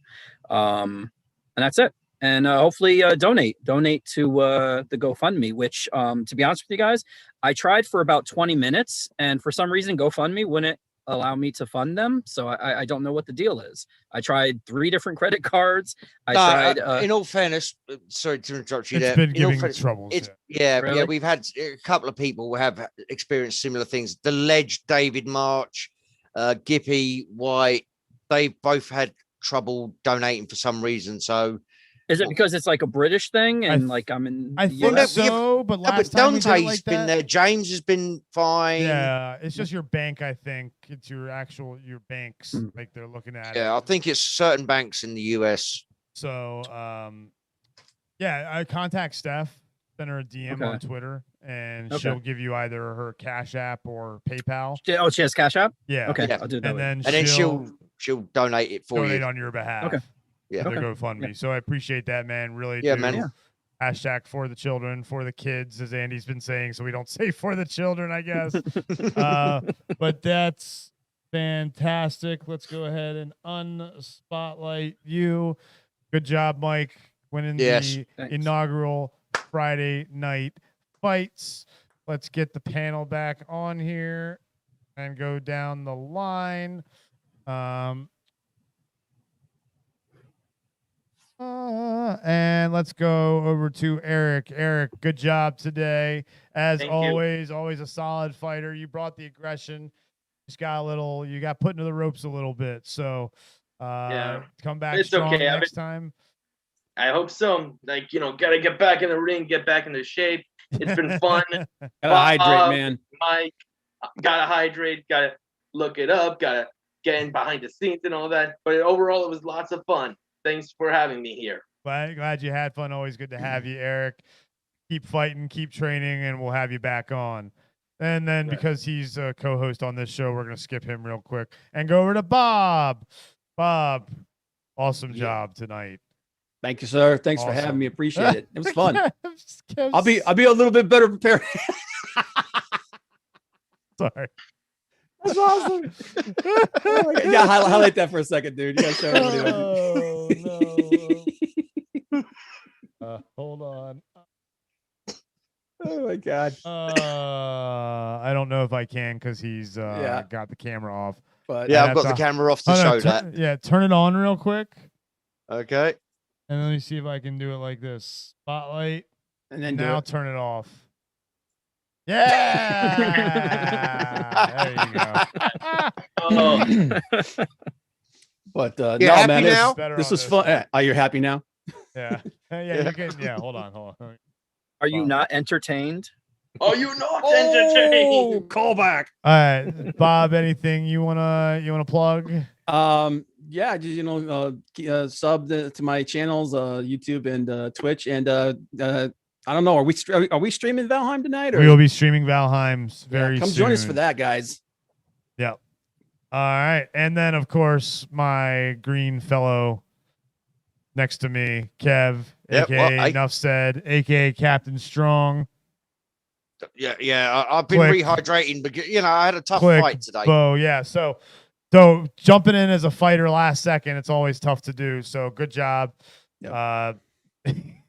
Mike definitely had you on the ropes when he asked you to name the scenes with the song, and then he went and did it on his. Yeah, but he had the cheat sheet up. He was reading. Did he? No. I saw him looking down.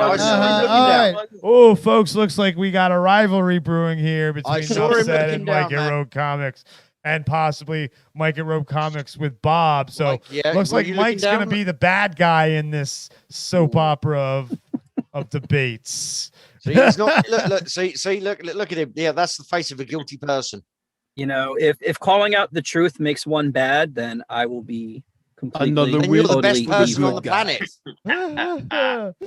And ladies and gentlemen, thank you for attending the fights tonight. We will be back next Friday for Friday Night Fights.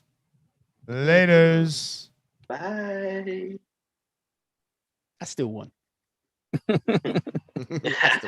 we're done. We're not recording anymore. I'm a winner in my own heart. Chill. That was awesome, guys. Dude, What do you yeah. guys think? I need was fun. folks in the chat. Oh yeah, Everybody here, I want to get input. It was fun.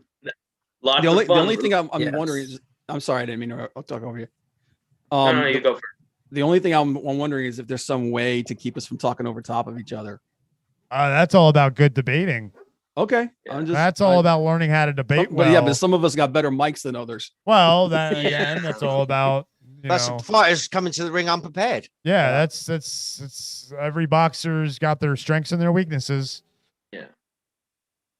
Like, if you say I believe like somewhere around here, I do have like a microphone set or like a headphone set that isn't like, I don't have a mic in of itself, but like there's an attached mic to that. Yeah, that'll be definitely much better than what you're using now. Yeah, absolutely. It's wireless. Yes. So, Yeah, because I was next 100% just drowning you out to death. Yeah, you were. Yeah. And I mean, I think you were doing a good job of every once in a while stopping to let him talk out of respect. yeah. But yeah, obviously, our first show. But yeah, now we know, it's a boxing match. I wanted this to be a boxing match, and part of that reason is Andy wants us to see who are good fighters for Nerd Who's Wars. worthy, should we say? And Paul, you're right. I should have moderated a little more. And don't get me wrong, I usually probably will on the regular show, it being the first show, two, a long stream that we're doing, and I got a million other things, and Kev being a fighter. If Kev hadn't been a fighter, he probably would have been able to be the moderator. Yeah, but I couldn't really step in and influence. No. Yeah. So either my own fight or the other one, because I'd be influencing potential opponents. Yeah, because our format that we thought of was that we needed an MC and referee to be two separate people. So I'd be the MC and Kev would be the ref, or we'd have someone as the ref. But because we lost a fighter last second, but it definitely Is Sean okay?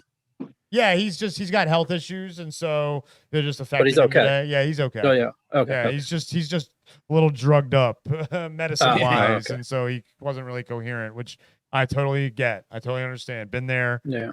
So yeah. No, but that was lots of fun, guys. Thank you for coming on and fighting for that first fight. I don't think Free Game Friday is gonna happen, Kev. Oh no, shucks. Oh darn. Yeah. So we'll premiere that next week. What were you guys gonna play? We were gonna do the Orville interactive experience on Steam. It's free, and it's like first person, third person, run around the Orville ship. You can fly it, and you can do PvP, and it's fun. That's little kinda game. cool. Yeah, it's fun little experience. I love that show. Yeah, me too. And so they're the company that's making it's actually making a full Starship Simulator where the multiplayer is going to be free, where you can each take a role on a ship. So I'm looking forward to that coming out. I've been talking to them on Twitter about that. That's dope, man. Because there's that what is that? What is that one? There's one where you can do that now, but it's like it's talking about Star Trek Bridge Crew. No, there's one where you can it's a multiplayer where each person takes a station. Well, they do that on Bridge Crew. Star Trek Bridge Crew. Yeah, that's right. You're talking about the new VR one. Well, it's not just VR. I have it non-VR too. I own it, Okay. and you can play it in non-VR. Yeah, it's actually lots of fun, but it's hard. You got to find enough Star Trek fans to play it. Well, you can play. No, they have solo missions. Yeah, they have solo missions, so it's fun. But yeah, you're by right. the way, Mario's not happy. So keep talking amongst yourselves. I'm gonna send the link out to some people. Put my video off. Go talk to the girlfriend. So keep talking amongst yourselves. Hold on, let's plug again. Kev was talking about we're here for the FMF and AID Global Association to raise money for Rare Disease Day, which is Sunday, February 28th. Thank you to everybody that has donated so far. We'll go over that list again here soon of people who have donated. You can check out the GoFundMe, which is going to be in the chat very soon. Cough, cough, hint, hint.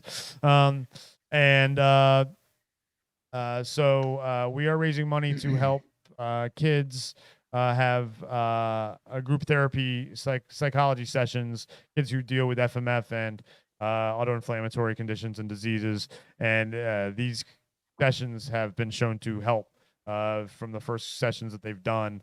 They've done, I think, 3 or 4 months of sessions so far, and they have shown to help. And so much that the psychologist agreed to do a session for free for the kids. So that's dope. fantastic. So Great. so donate when you can. If someone could put that link for the GoFundMe. Yeah, in I the will chat. do that Thank because you, sir. James is James occupied, is- by the way. Yeah, he's occupied with his that. debate.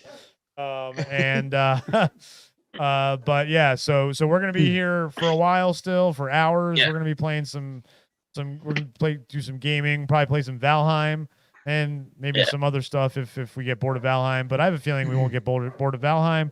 So Mike and Eric, if you guys want to hang out and just chat while we play, you are more than welcome to.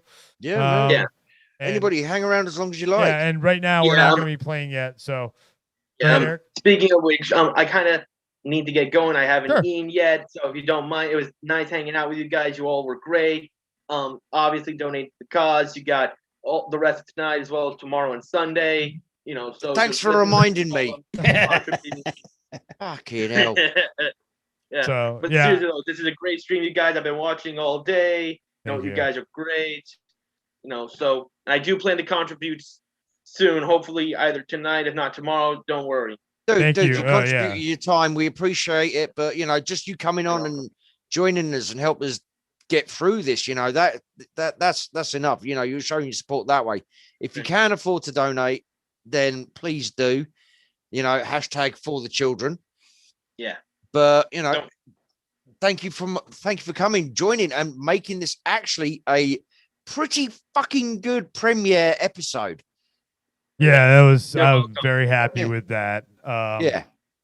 Guys brought the So- fire. Thanks. Chris, Kev, you guys are great. Mike, Bob, great fights.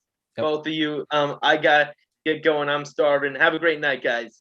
Later. dude. Later. Speak to you soon, yeah? Bye. Bye.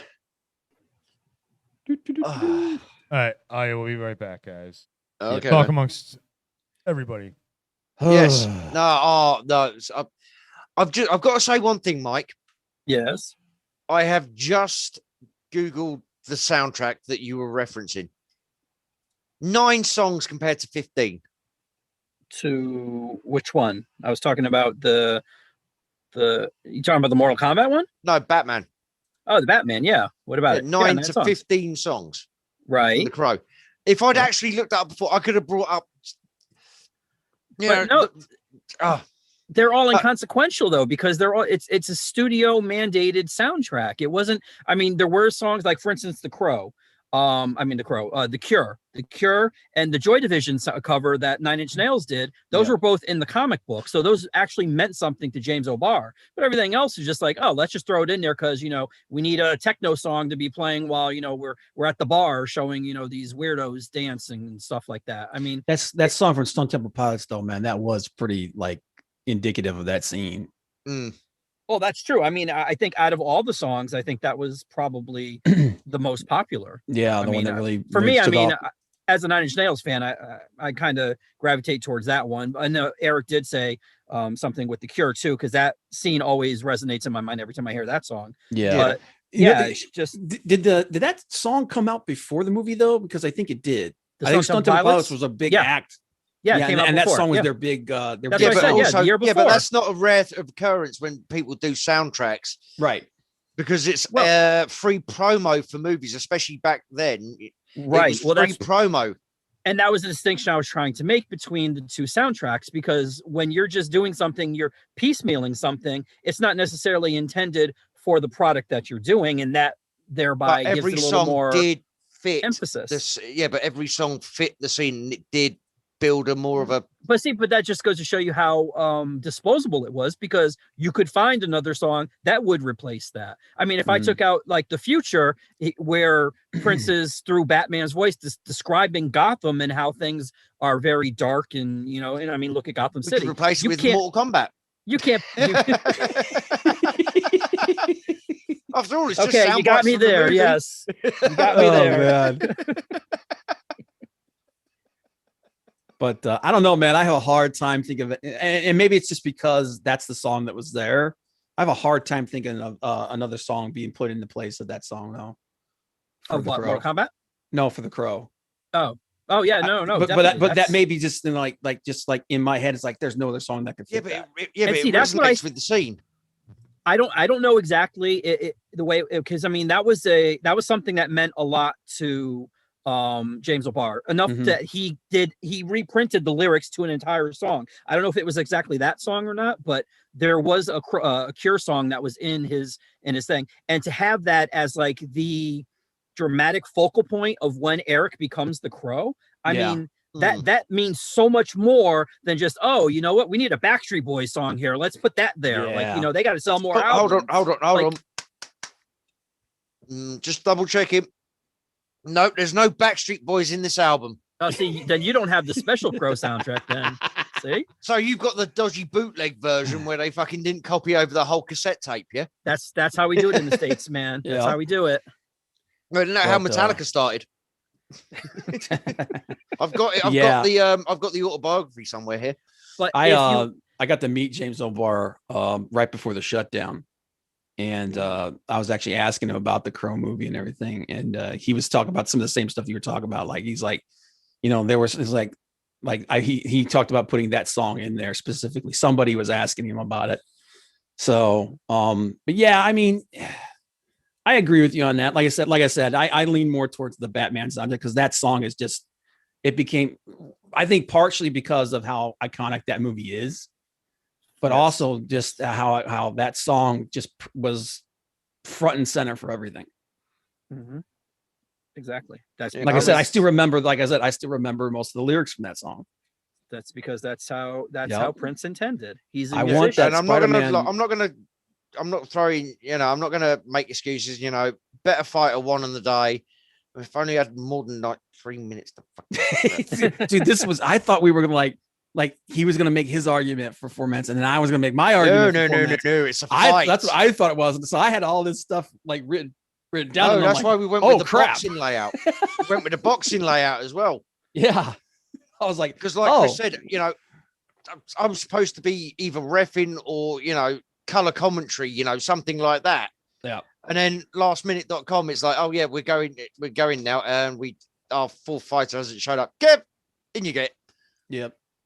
But dude, I want that Spider-Man poster behind you, dude. Mike, the negative one. Oh yeah. That's pretty dope. That was the cover to 55. It's actually the it's a DC frame. It's an LED frame. It lights up.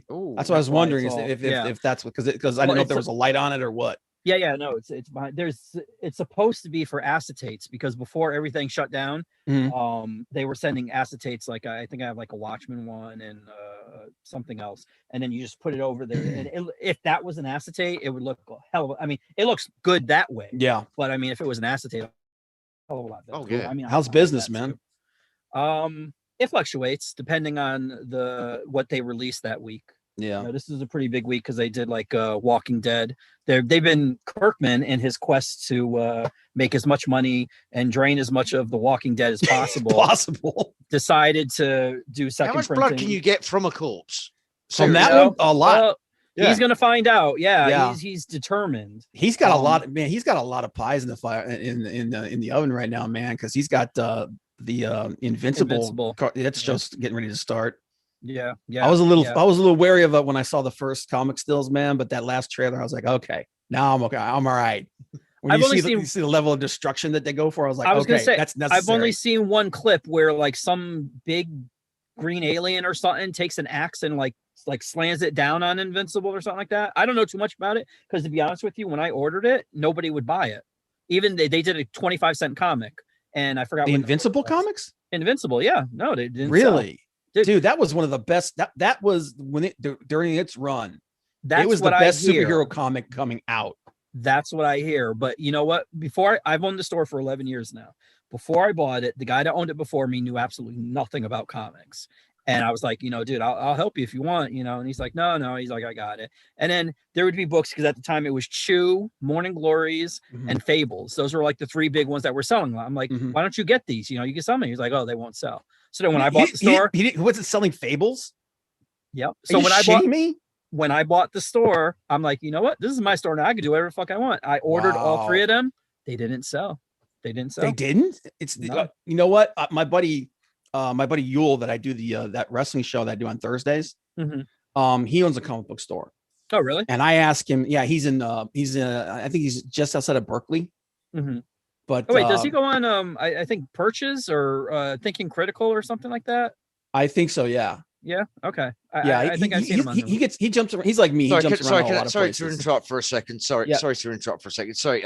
James in the chat. Sorry. Yes. I noticed you managed to send talk to somebody other than Slev for once in the last hour and a half.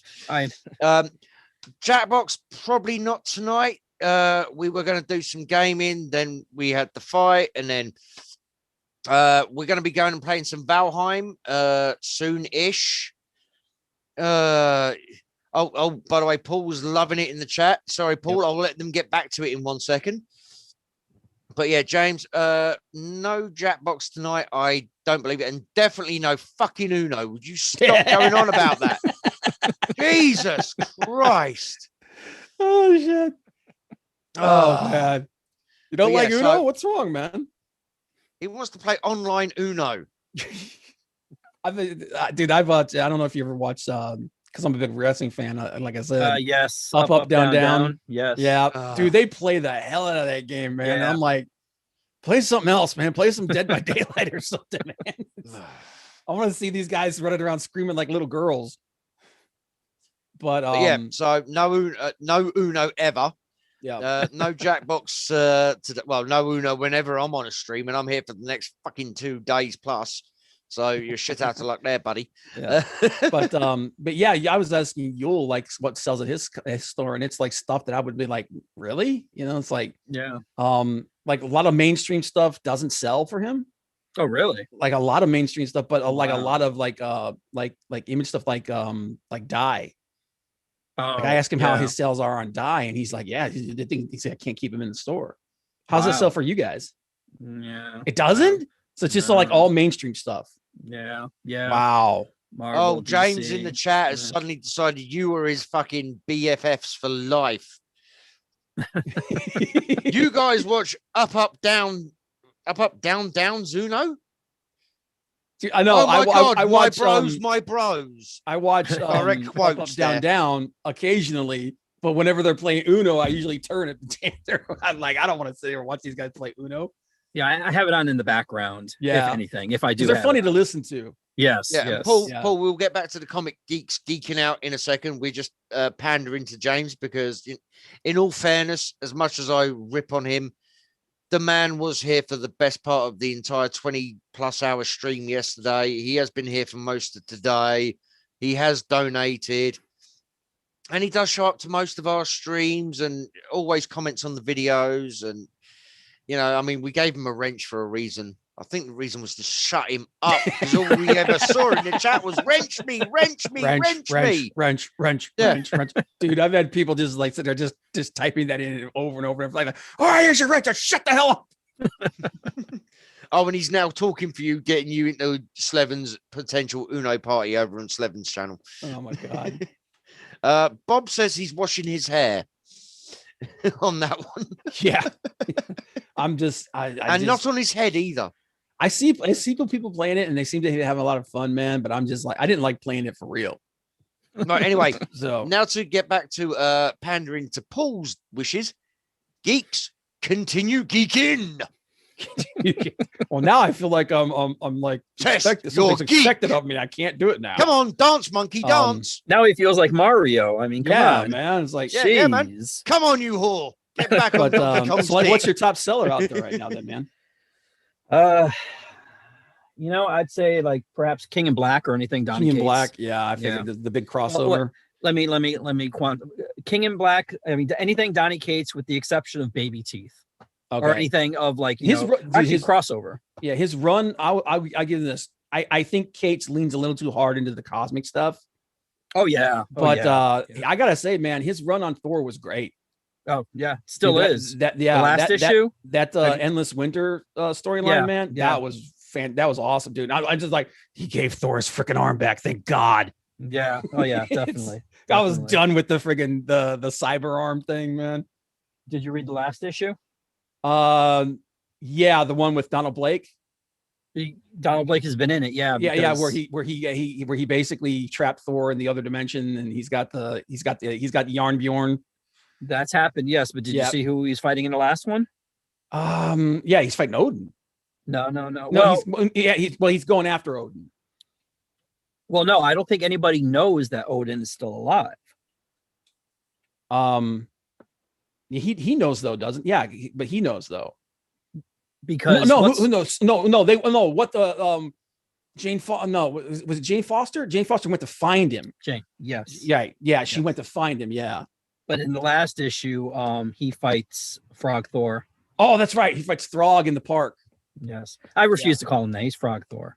Frog Thor. And my character, the Pet Avengers. Yeah.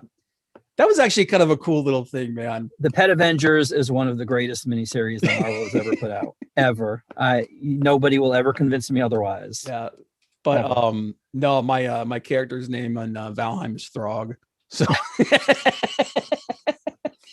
if the Pet Avengers were in an Infinity War in the movie, it would have been like a 20-minute movie, because it would have just been over and done with. They would have decimated Thanos. God, man, hang on a minute. What else came out? I haven't been to the comic shop in like 2 weeks.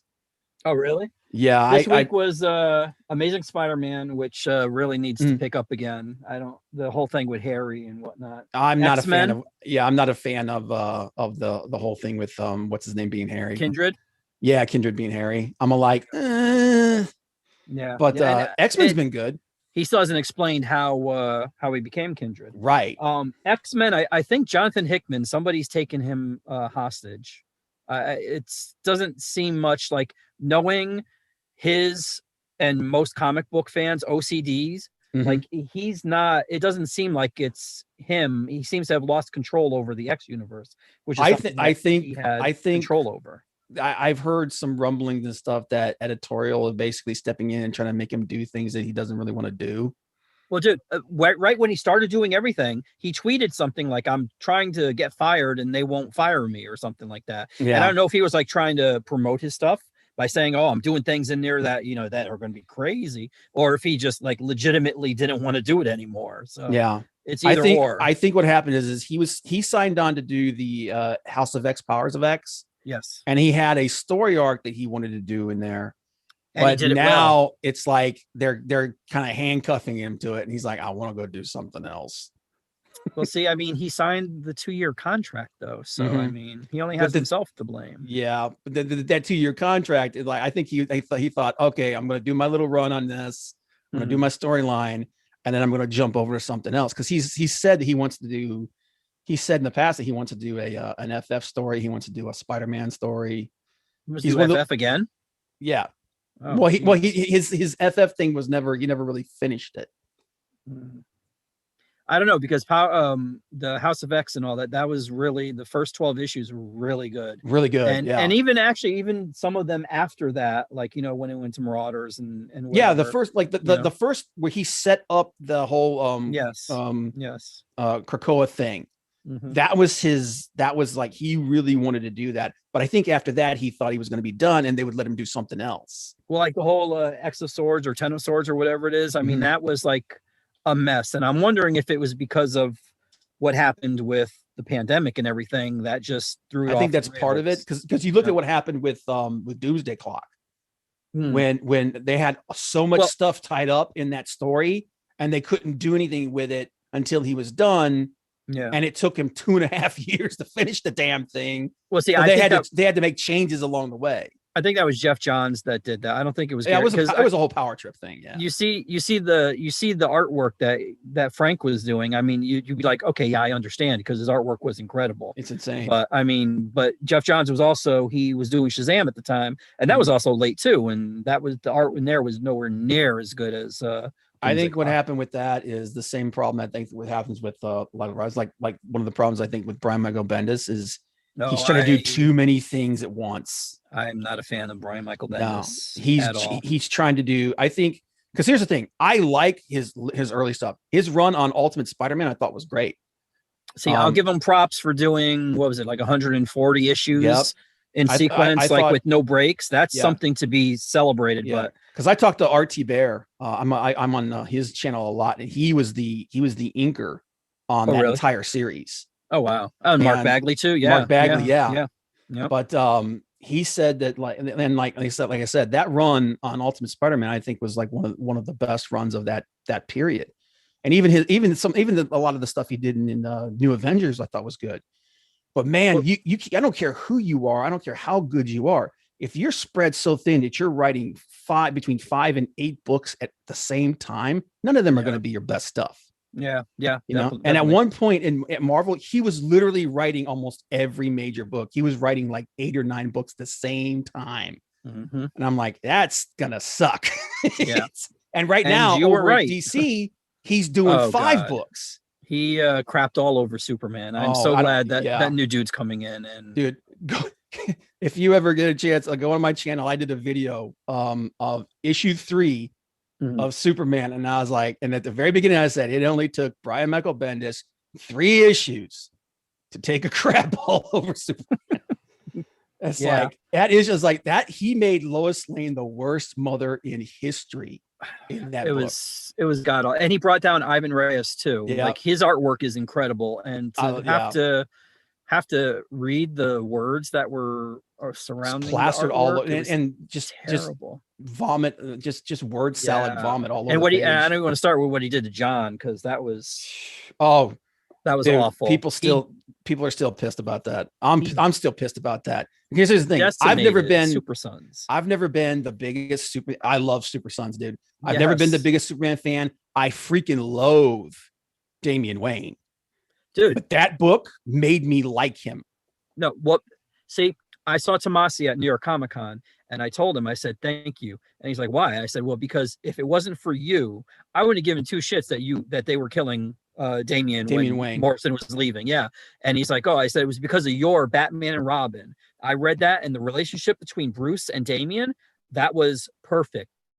Spot on. That made me, the way Morrison was writing him, like I couldn't care less. Like, kill him already. Like, he's an asshole. Same thing. Yeah. The same thing with like Jason Todd. Jason Todd was so annoying when he was first introduced and trying to steal the rims from the Batmobile. But yeah. And then the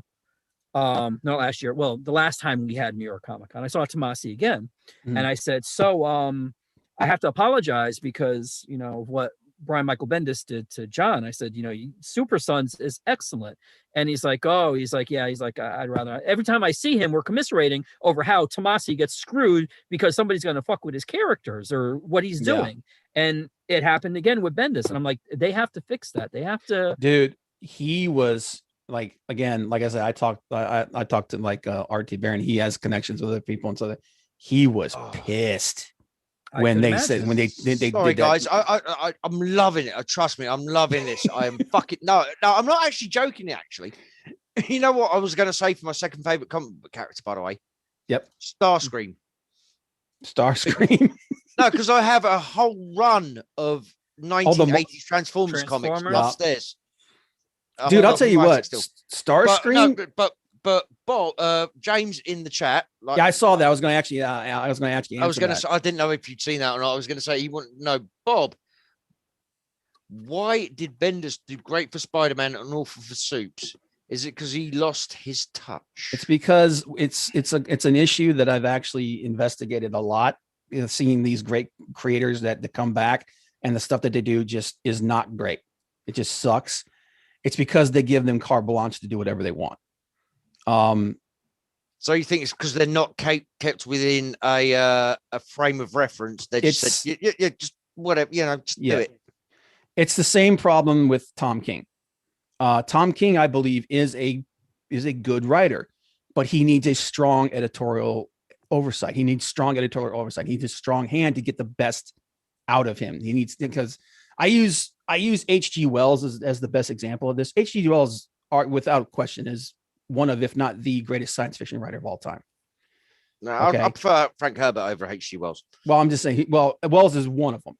Okay. Yeah. No, Wells is definitely at least top 10, if not higher. He owes a tremendous amount of his success to his editor. H.G. Wells, if he was diagnosed today, he would probably be considered bipolar. he went through editors left and right like crazy until he finally found one that could work with him and could distill out of him the best of his work. Because if you look at his early work, before he started with his editor, and his editor's name escapes my mind right now, it's very dark and depressing. And then when his editor came in, he said, "Oh, his editor was able to distill the best out of him, but actually make it fit for public consumption." Yeah, I was going to say bearable for the average Yes. Joe, shall we say? And if you look at his work after his editor died, his work went back to that dark, dystopian idea. In that period of time when he was with his editor, that his editor knew how to get the best out of him. Yeah. Tom King is another one of those guys. He needs somebody to get the best out of him. The first 24, 25 issues of his Batman run are actually really good. But what happened is about issue 24, 25, he had a falling out with his editor, and they fired his editor and they put in a guy who just rubber stamped whatever Tom King threw at him. Yeah, just when the that yes man, happened, basically. it just went off the freaking cliff.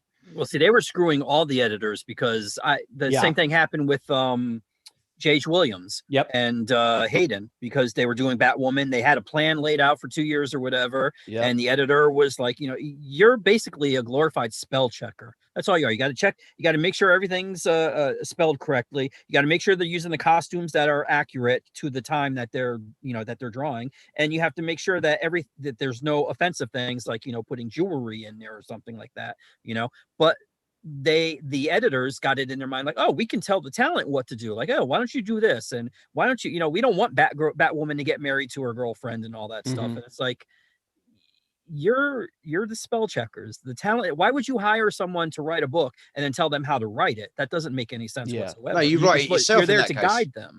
Yeah, you need to have like truly good editors are like, they're more than spell checkers. Like a lot of the ones of today, that's all they are. But when you have somebody, the editors basically, like back in the day, the editors used to be, they were the keepers of the characters. They were the ones who kept everything on check. But at the same time, you have to let your creators create. Mm-hmm. You know what I mean? So what you need is somebody that can help distill down the best work out of those people. And it's different from everybody. Like nobody's going to tell Frank Miller how to write. Okay. Nobody's going to try, but only the ones. You know what I mean? Well, I don't know. He had the idea he had for Batman to punch out Osama bin Laden. I think that was kind of intriguing. That was what happened. Like Frank himself admits, he's like, I went kind of crazy for a little while when he did Holy Terror, dude. Frank Miller himself, he freely admits, he's like, yeah, I was kind of off the deep end a little bit, and I needed to be reined in. So when DC basically, because that was actually supposed to be part 3 of his Dark Knight Returns trilogy. And he took that story to them and they went, no. So he's like, screw you, I'll go do it myself. And then he did. And he went, yeah, that wasn't a very good idea. Yeah, it's a balancing act. And the problem is when you let somebody nobody should have too much power in that situation. The writer needs to realize that he's not a superstar. Okay. He's a talent, and you let him create, but you don't let him create to the point where he's just throwing crap at the wall and seeing what sticks. And at the same time, you need a strong editorial hand for most writers. Like I said, no one's going to tell Neil Gaiman how to write. But for most of them, you need that strong editorial hand that will distill out the best from them, but allow them to create and be themselves. When you have somebody who was like a Jim Shooter, who was like a freaking slave driver, that's when you have problems. And that's how you get Image Comics, because they went, well, you can just go screw yourself. We're going to go over here and do our own thing. But see, I would also say that there, as you said, with the editor, there has to be some sort of, I don't know, I don't want to say be oppression or something like that, but you have to have some sort of resistance to what you do, because then it forces you to be more creative, because you want to get your point across. And that's why, even though Jim Shooter was what he was, he was a slave driver, but but dude, the comics, I mean, come on, I mean, I agree. Iron sharpens iron. When they went to Image, I mean, they weren't known for consistency. Great art, terrible stories. And not only How that, dare you? Terrible release schedule. No, missed deadlines. Hi, cheapskate. I mean, hello, John. Hey, look who's decided to come fuck with us. Welcome, John. Good to see you. How dare you talk crap on Image? Yeah, James, I did love that Image, sort of, dude. Did that sort of answer part of your question? And if John hadn't interrupted, you would have got a much more in-depth. Because it wasn't. Oh, I'm going to in-depth interrupt enough because already, it's as it almost was. time to change the format. Yeah. Oh man, you missed a good first episode of Friday Night Fights, John. Yeah. Oh, did I? It's a bunch of you guys fighting over what's better. What's good? No, the first one was the first fight was best action film of early the noughties. early 2000. Yeah, the Audis. I like it. Wait, early 2000 or 90s? Early 2000s. The aughties. The And it was noughties. Kill Bill Volume 1 versus Gladiator and Kill Bill 1. Oh no, Gladiator. Well, it was Better than based on Kill the Bill. argument. It was based on the argument. The argument was definitely. I'd agree. I like Gladiator better than Kill Bill, but the argument was definitely Kill Bill beat in the boxing match, beat Gladiator down. And you gotta admit, man, Kill Bill, like I said, it had such an effect on the next generation. So did Gladiator, though. Gladiator did, but the Gladiator had a big Not on effect the on like action the big budget movie film. necessarily, though. Yes, Yeah. it was more on the block. historical That is piece, true, shall we and say. that's where Without- Eric lost it. Yeah. Unfortunately, it's because he was arguing that it was a better movie, and we wanted a better action movie. And you, even though you didn't do it that, He could have brought great. up also how many action movies. Slevin. been Look at his. Well, I'll look at say chat. this: Gladiator helped spawn stuff like was it Spartacus? Spark Yeah. 300. Yeah, he did bring that up. He did bring that up. But at the same time, it's action. Kill Bill spawned like the next generation of action films. Like we wouldn't have John Wick without Kill Bill. True. Yeah. No. There's. They were both. They're both. No, we could have John Wick It without brought like Kill some of the Bill. West because of to Matrix. us. We would have had John Wick Or because the of East. Matrix. East. Yeah. The east to the east to west us. is what you meant East to to say. us. Yes. And it did. Thank and God it it In was wasn't my America, fight. that's just, these things are important for you people.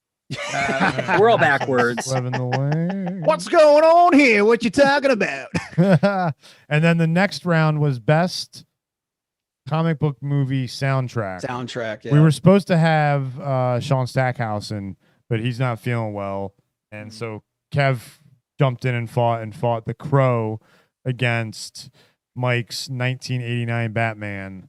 Ooh. And I would Batman choose. won. I would choose. For me, what is it? Batman Forever. Yeah, me too. That's my favorite. I will literally reach. Yeah, but through this everybody just microphone chooses and Batman strangle Forever you to because death. of Seal. No, Hell yeah. no, U2's Yeah, on it there as well. That U2's on it. Yeah. I'm not a massive U2 fan. Hold me, thrill me, kiss me, kill me. Yeah. Yeah. And Well, also, you suck, Kev. Was that John? isn't I said you suck. Dude, I had like 3 minutes prep, and What's the as other I explained to Mike, my whole prep time was literally I grabbed the CD off the case, off the shelf. Hold on. Mysterious Let me Ways, see what we isn't that got on here.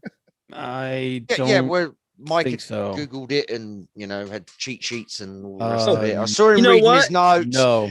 You know what, wise guy? Up until that moment, I didn't even know I was going to be able to do it because Chris asked me what, if I could pick another one because I guess Sean picked the John picked same the same thing. one. They both Yeah. picked the same exact one. Yeah, So- and what was your second choice pick?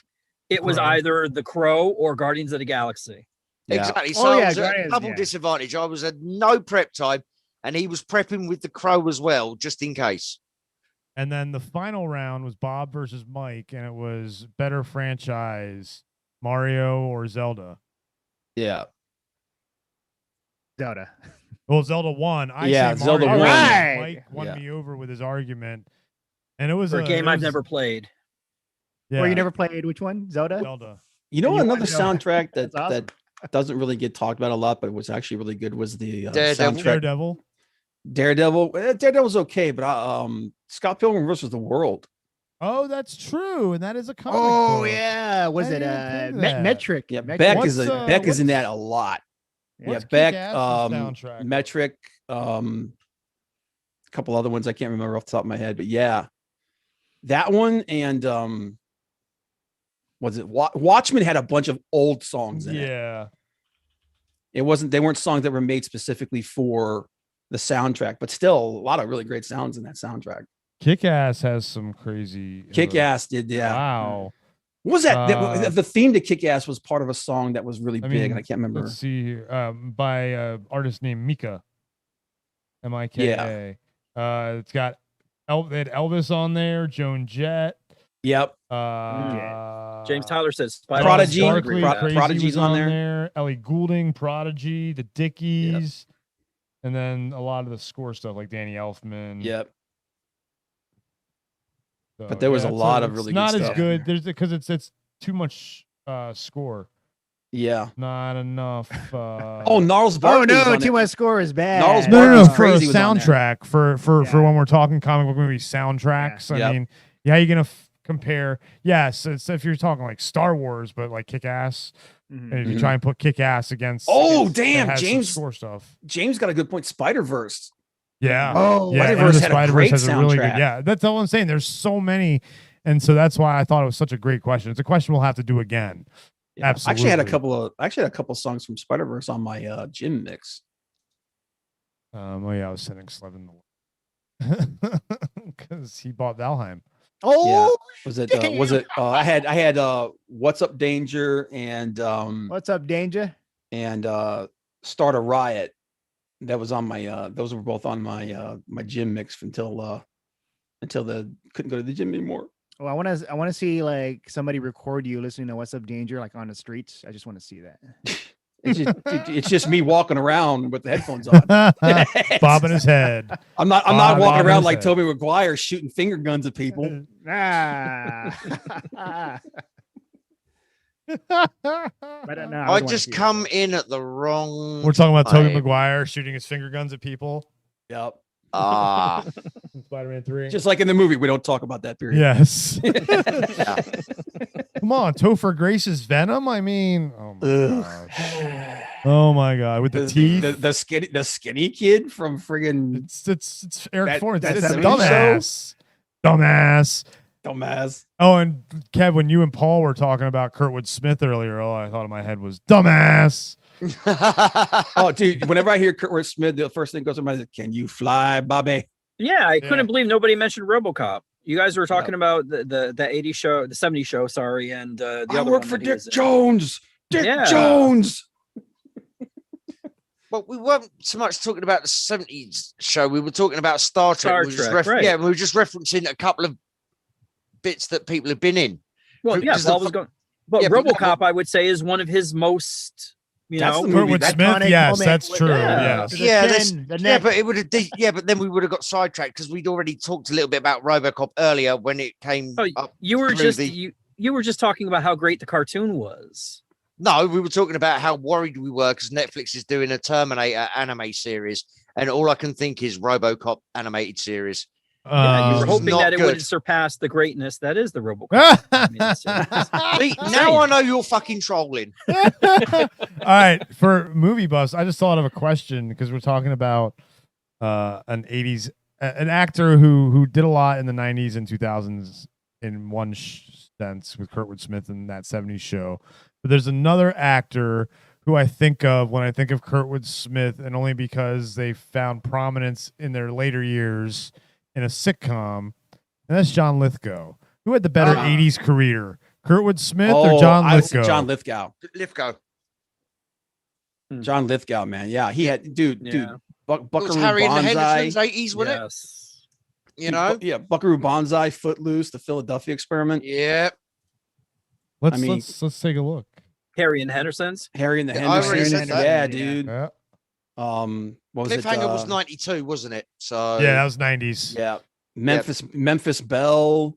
Mm-hmm. I'm like looking through all of his stuff here. Yeah, man. I'm looking at Jeez. Kurtwood Smith. Yeah, 2010. He was Dr. Kurt now. That's right, dude. That's one of my favorite movies. Is 2010. Manhattan Project. That was the name of the one. It wasn't Philadelphia. Yeah, Philadelphia Manhattan Experiment was the other one. Yeah.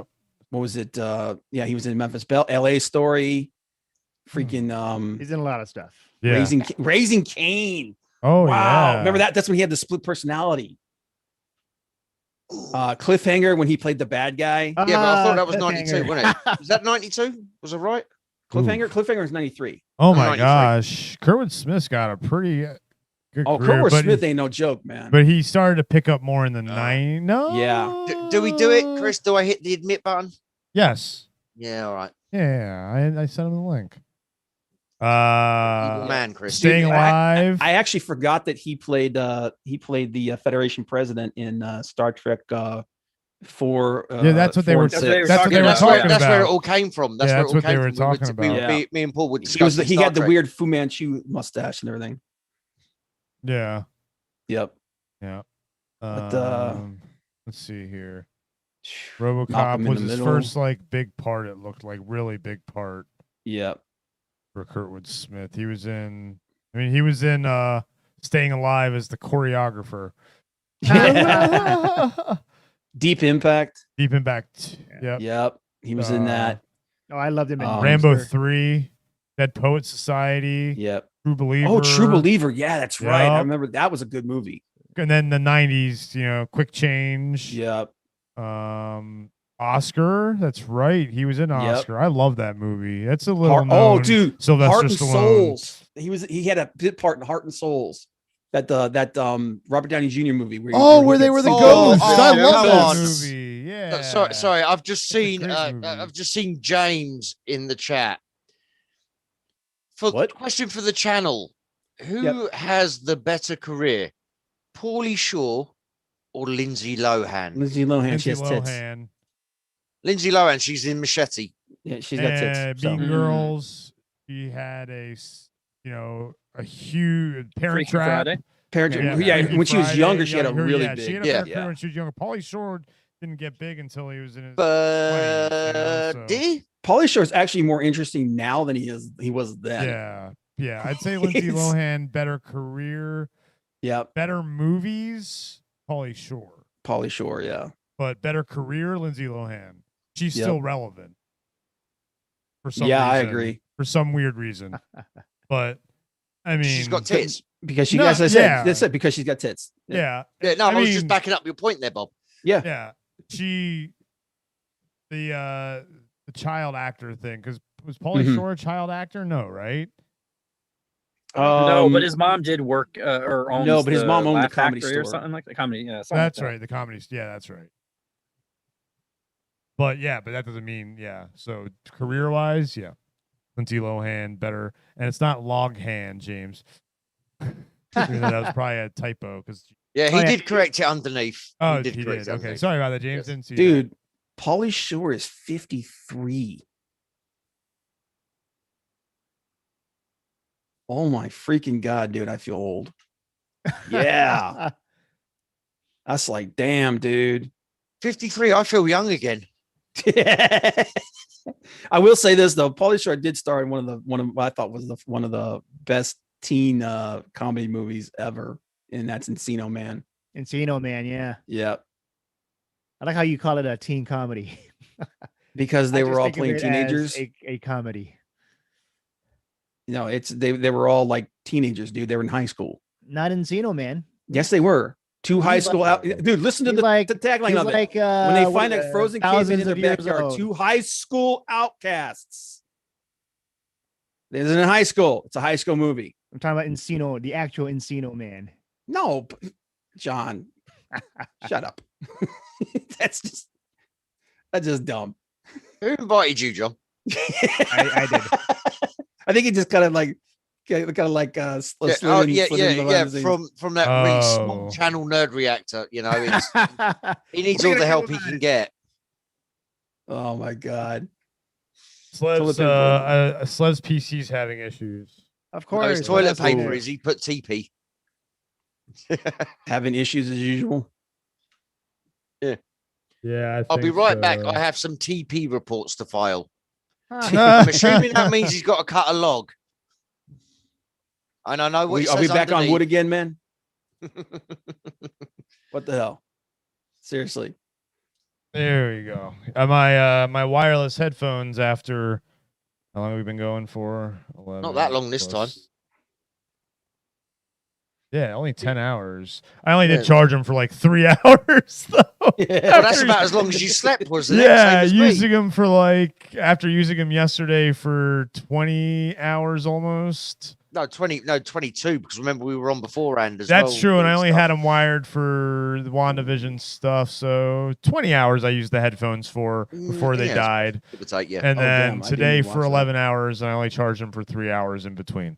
I'd say that's pretty good. God, I got so much stuff to watch tonight. Oh yeah, WandaVision. I gotta watch right? WandaVision. I gotta Oh, watch. I gotta watch New Japan Strong.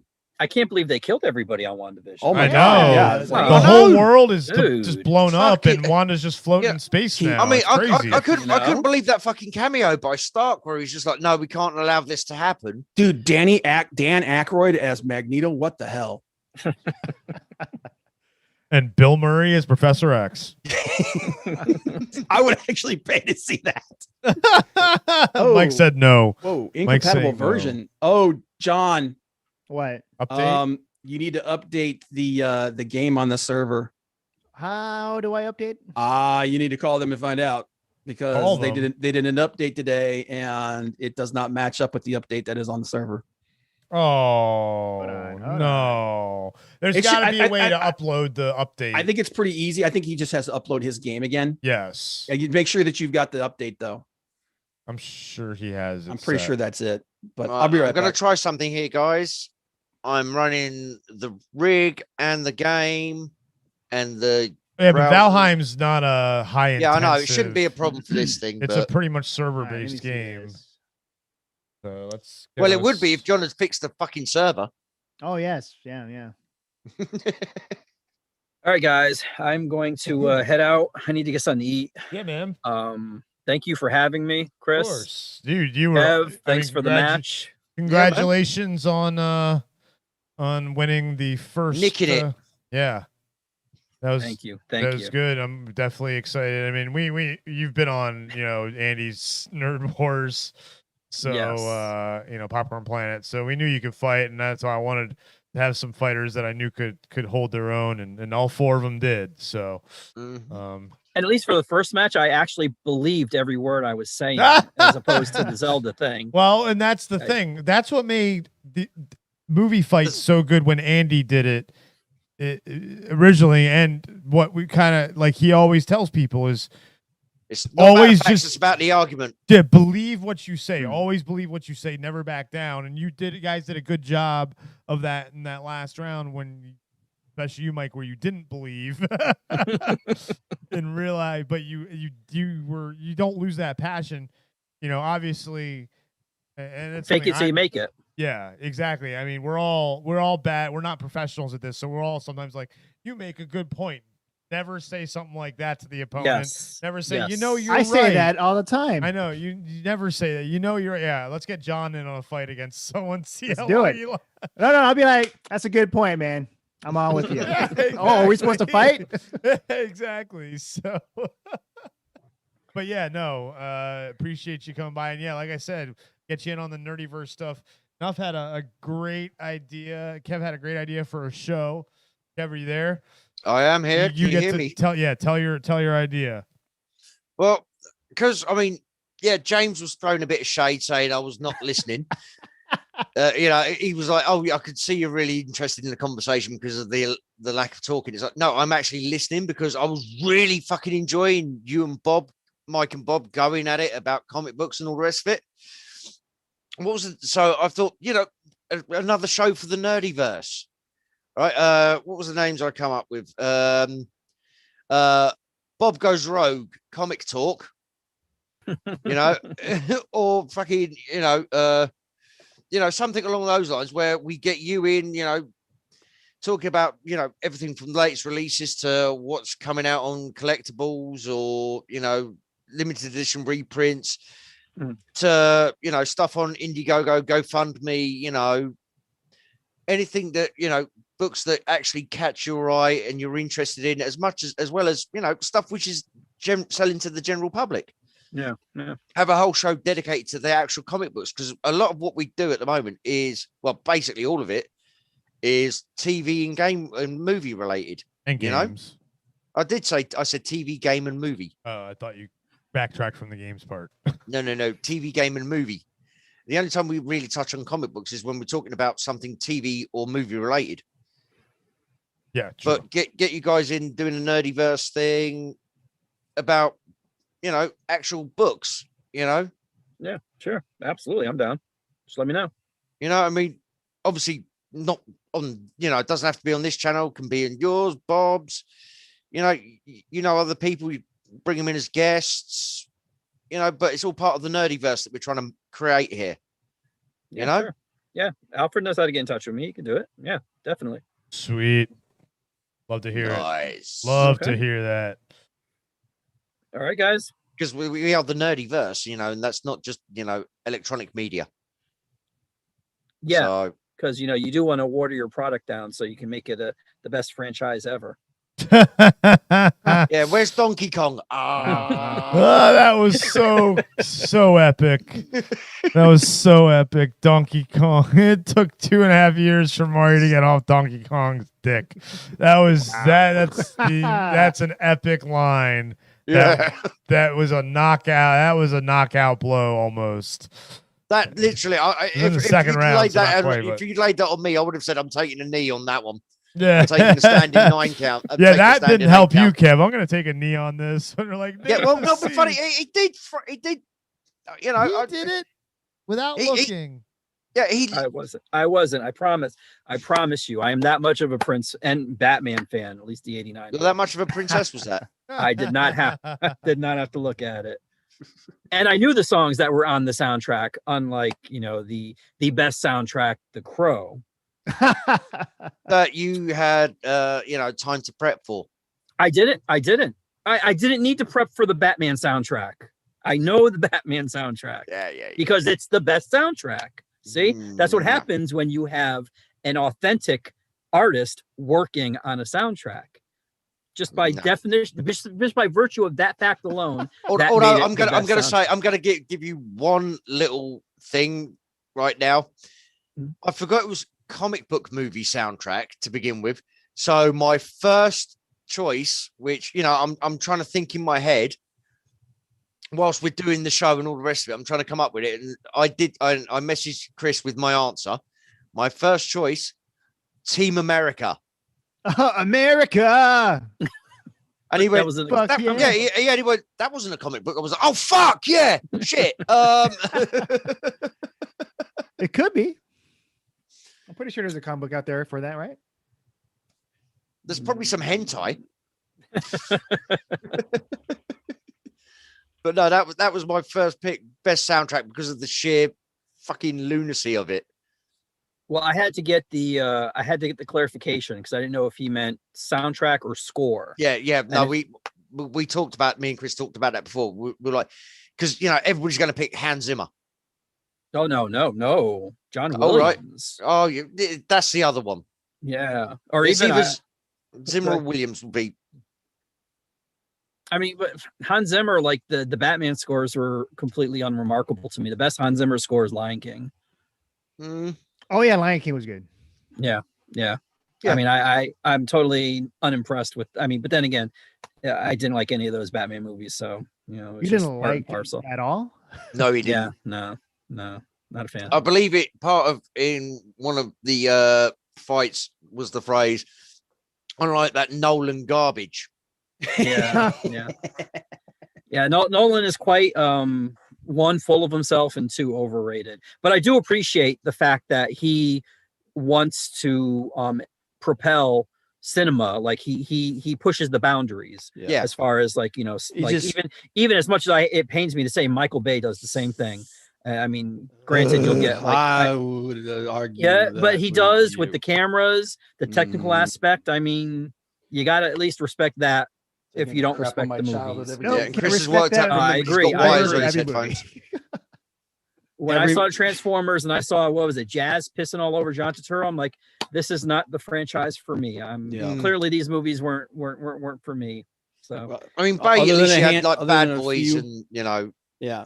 Other than Bad Boys and The Rock, the first one, The Rock, Bad Boys and The Rock. After that, every movie was just progressively more and more baby shit colored crap. Well, wait, Pearl Harbor was a good dissertation on the events of 1940. Oh, yeah. No, stop. I disagree. That was about as historically accurate as U-57 fucking 1.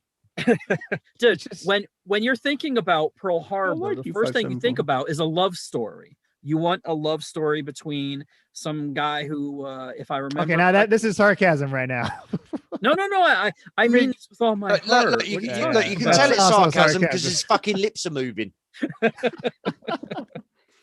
Yeah, that was a god awful movie, and It was they a terrible also movie. made a Vista cut of it too. If you, which is like I was like, why? yeah. Yeah, we'll pass on that one. Terrible. So how goes it, John? The server's up. Okay. I think I restarted it. I didn't try doing it, but it should be up hopefully. Okay.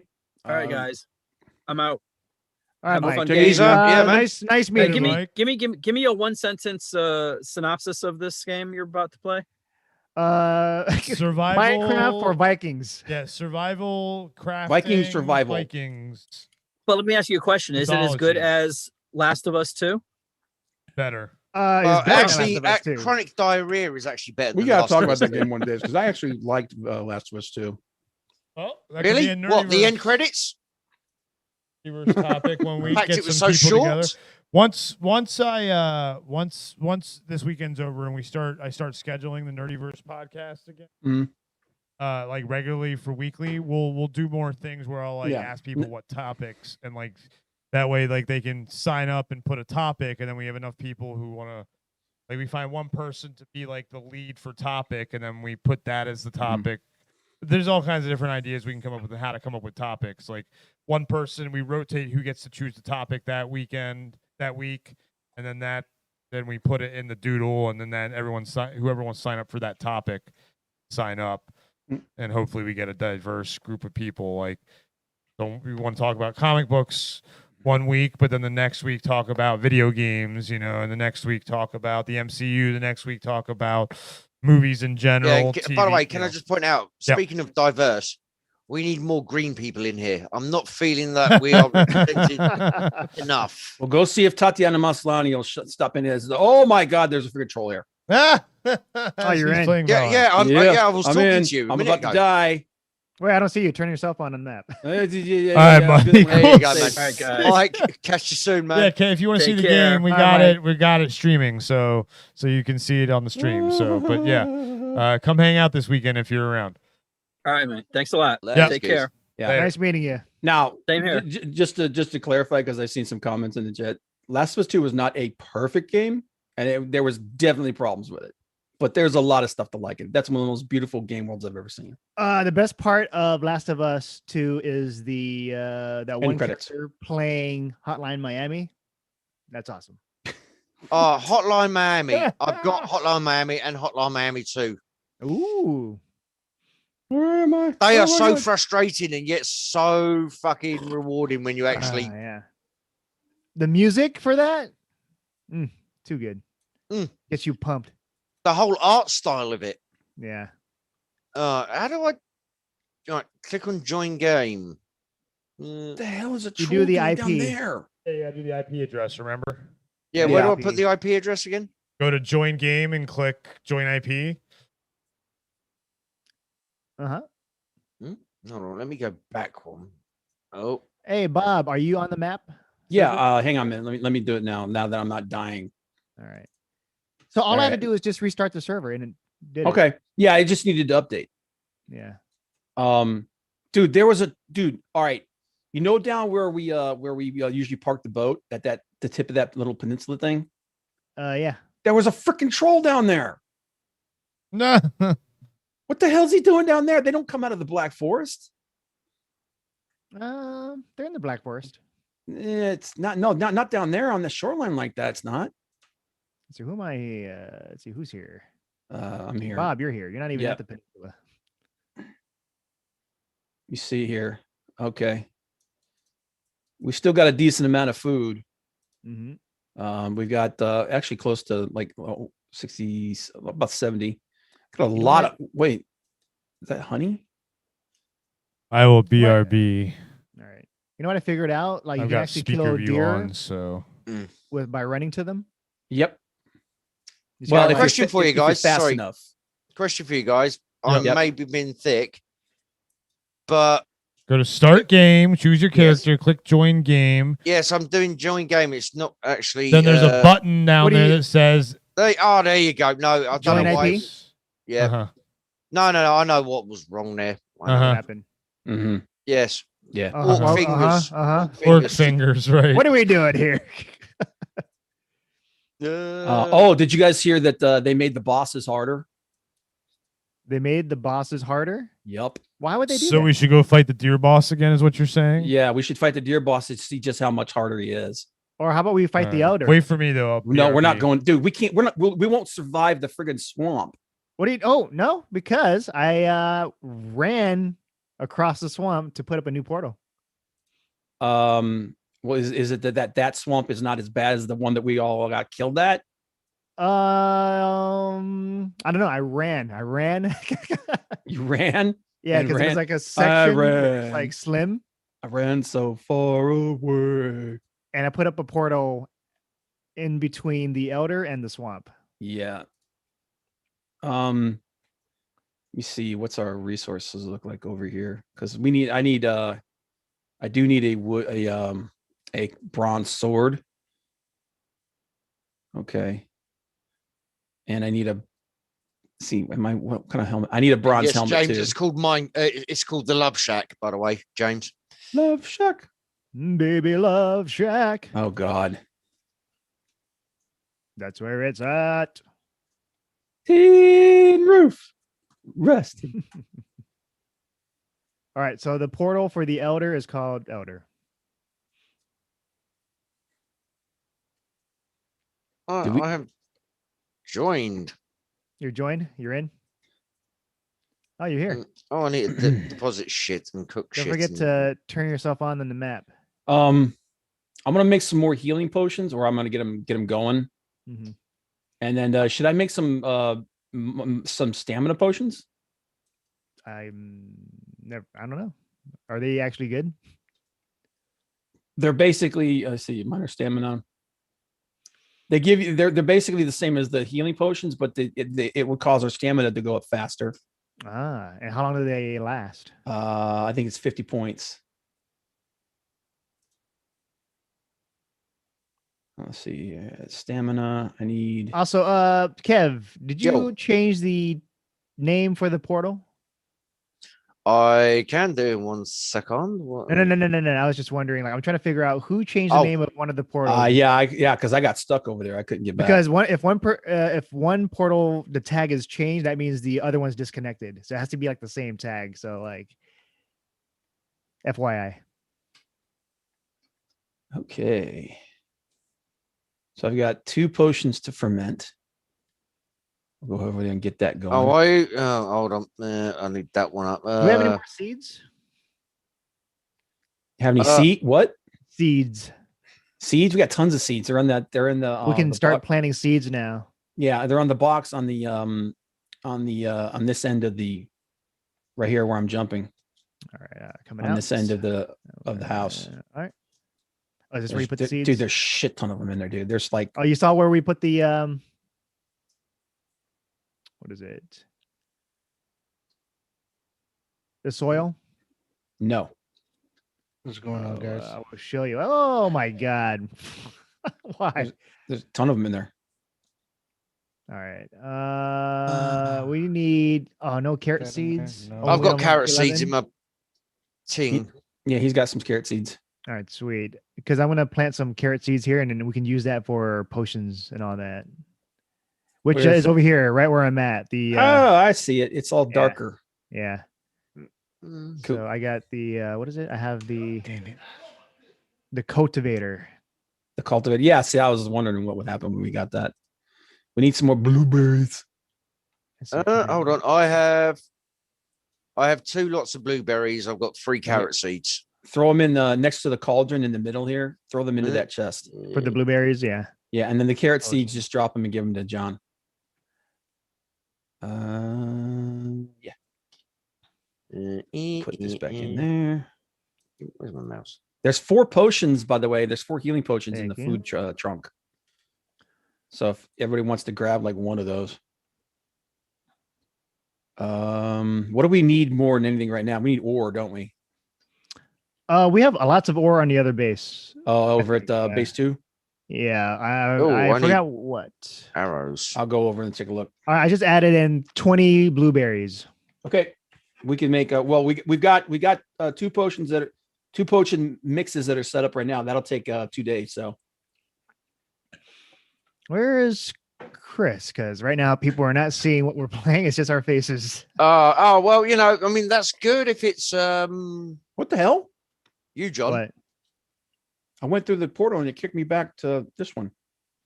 Oh, you're here. I see you. No, I'm coming through now, but like I Oh. went through and then it kicked me back. Probably because I went through the portal. Oh, you pushed me, you dick. Did I? Probably.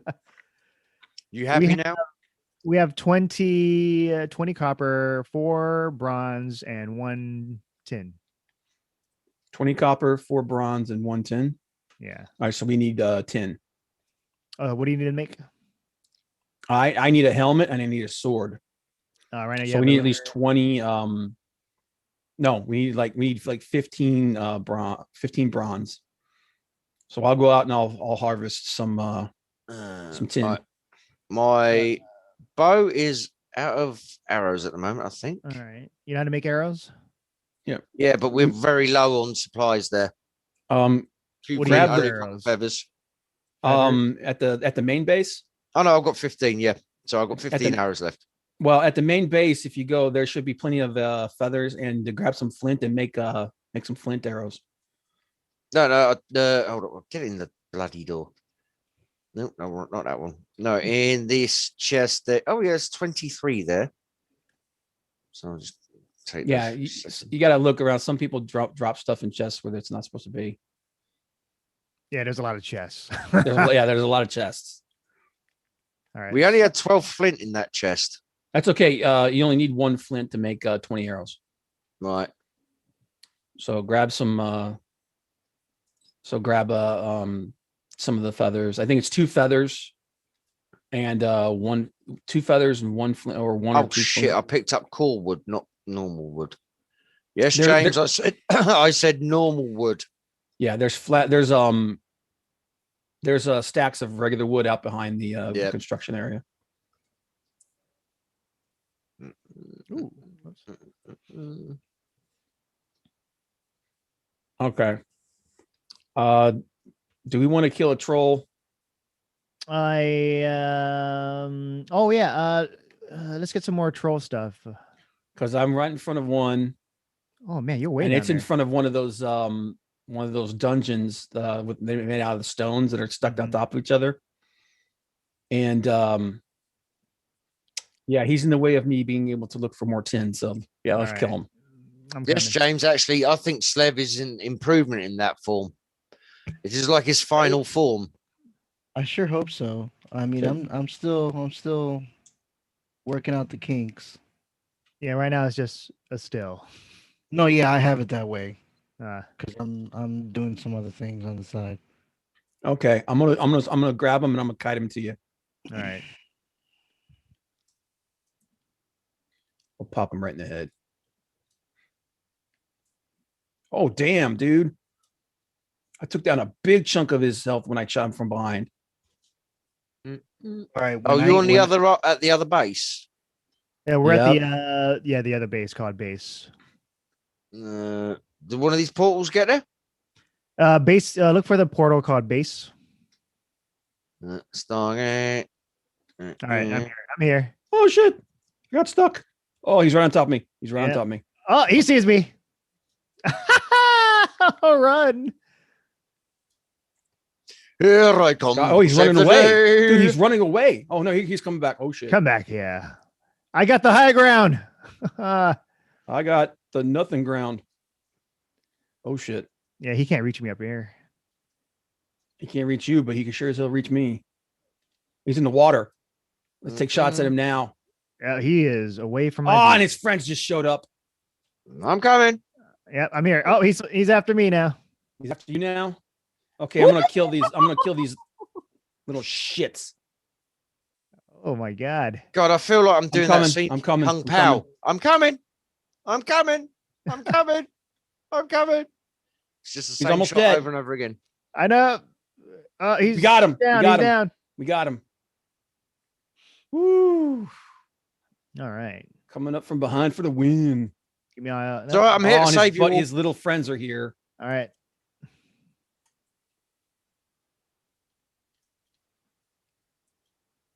Oh shit. There we go. Yeah, that's what I'm talking about right there. What am I sitting down for? Because you're a lazy bastard. Oh, well, that's true, but that's not why. Oh, in that case, you press All the wrong right. button. 10. Hey, I got some bird feathers because I killed a bird. That. Yeah, we need lots of 10 now. I got that one. My kill. That was mine. You stole it. I didn't steal nothing. Possession is 9/10 of the law. That was my kill. Up, found 10. Found 10? Yeah. You mine that 10. You mine that 10 good. Mine it like it's real good. There's supposedly 10 up in here too. But I have yet to see it. I'm going to run up. I'm gonna go in naked and then kill him. Killing what? The deer. Oh, you're going to try and get him. You're trying to go out into the water and kill him? Yeah. There's no. Oh, there's one over here. It's dead. Ah. I just shot it. It's in the water right next to that. Yeah. All right. Can I pick it up? Oh, I did. All right. Deer trophy. Give me some of that meat. Give We've me the got meat. plenty of meat at the moment, haven't we? We're pretty good, but we could use more too. Especially when there's more people like this on the server. You need a lot. Not true. What's going on, Dante? What I need to get rid of. Oh shit! Yeah, let me. Change your name. Oh, or actually turn your camera on. Beach seeds, and I'll get rid of that. Yeah, there you go. Damn. Oh no, where's my raw meat? Oh, there we go. 10 deposits. All right, so how do I join you guys? Okay, join IP on the what is it? The public or whatever server.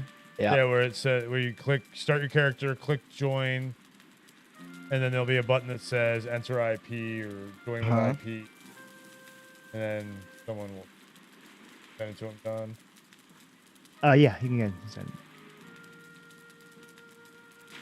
You gonna send it through Zoom chat?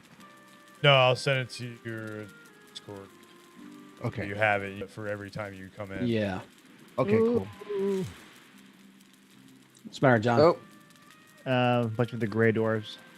Yeah. And there's a brute. And there's a brute. You need help?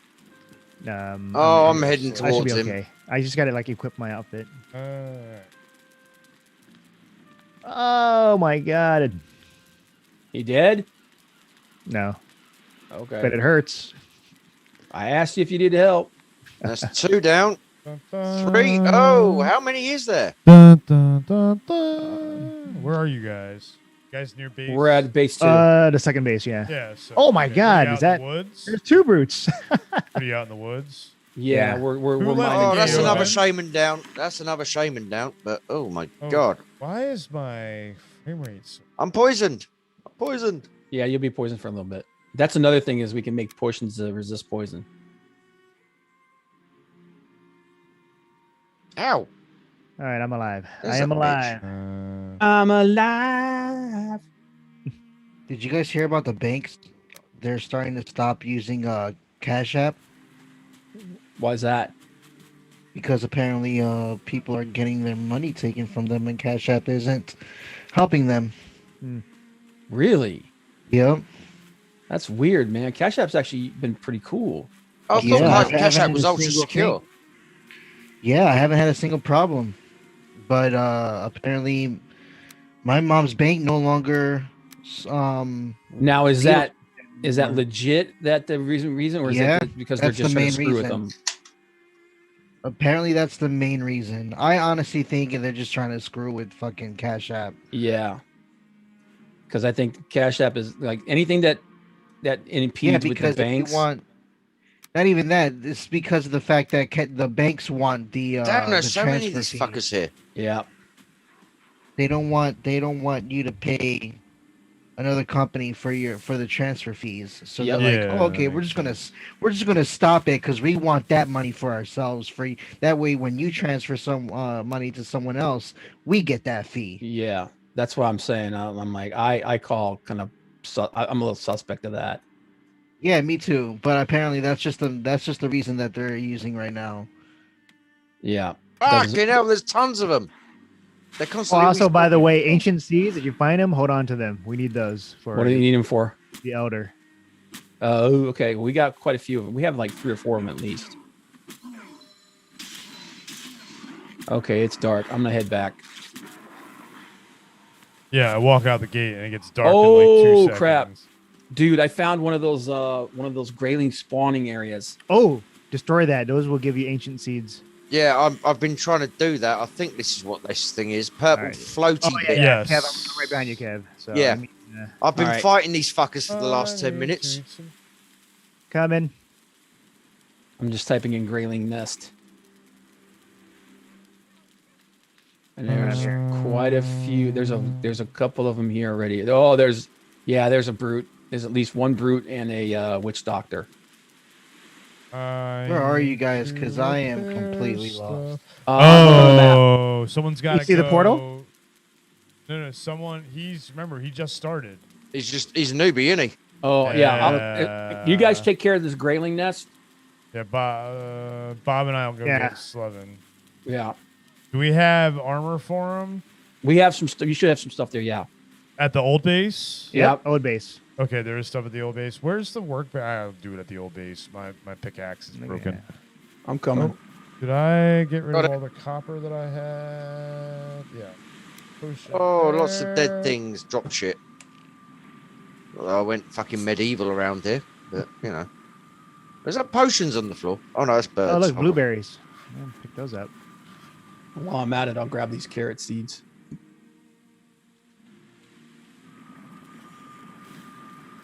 All right. We found 10 yet? Yeah, I've got like 21 tin on me. I only have 4. Well, I'm coming. Well, yeah, you're gonna need to. Yeah, I'm gonna be able to go through the portal with that. All right. Oh no! With the 10, we have our smelters, so we have 2 smelters on the second base. We have 2 smelters here. Yeah. Come here, dear. You're on fire. Oh no, you're not. Did you guys already do this this dungeon over here? Which one? The one by the troll cave one? Where are you? This one where I'm at. Well, go into it and see what it's called, and then come back out of it. Is it called a? Oh, you're near that cave. Burial chambers. Burial chambers. That one you did already, I think, didn't you? I didn't do it. I didn't do nothing. Yeah, I thought that was the one If you you see me on the said- map, I'm standing right in front of it. Okay. We can go there. Let's Hold meet on, up. I need, with, I need to turn my. Throg. Where are you? Yeah, make sure you hit map and then click on visible to other players. Yeah, hold on. Let's just get back in. Oh, that's one I hadn't seen before. Hold on. Wait for you guys. Want to wait for for me and Slev or? Yeah, well, I'm waiting for them to come here so they see it, and then I'm gonna come and help you. Yeah, usually these the burial chambers aren't that hard compared to, let's say, a troll cave. All right, So I'm up in going the back to north, base. up in the north east of that island, that continent, there is a dungeon called Troll Cave. Yeah, I think I saw it. So, all right, All Slev. right. I'm coming to help you get him kitted out. Okay, follow me. Also, Slev, turn on your character by going to your map and then make yourself visible to other players. Yeah, use keyboard and mouse for this. So hit M and then click on the little button in the bottom that says. So now we're all using keyboard and mouse. Now that I Oh know no, I- John's using controller. I'm still so he using can- my controller. John's using Oh, a okay. controller. Have fun with that. But it's a lot better. The only thing that on the gives you- keyboard and mouse, right? the only thing you have benefit on the controller, I feel like, is the dodge. Yeah, that's it. But at the same time, you just have to hold down mouse 2 and then press the space bar. All right, let's go in. So. That's easy. Yeah. So, but it's a lot more right. fluid Well, on hold the on, let me, controller mark the because it's map. like left trigger and the right stick or something. Shrooms. But Like shrooms. So this is our base. Let me see what we got. Skeleton thingies. Skeleton thingies. You got it? Yeah. Oh, fuck me. There's more fuckers. We got all kinds. Oh yeah, that's right. We do have old stuff over here. We have old stuff at the other base too, don't we? Oh, this guy's a pretty little tough. bit. Yeah. All right. Here. This one. You can grab that. A leather tunic. Oh, we've leather got pants. in here, Oh John. yeah, we we got. Ruby, So Slev, come in the building here. Come to where I am. My shit is feathers, amber.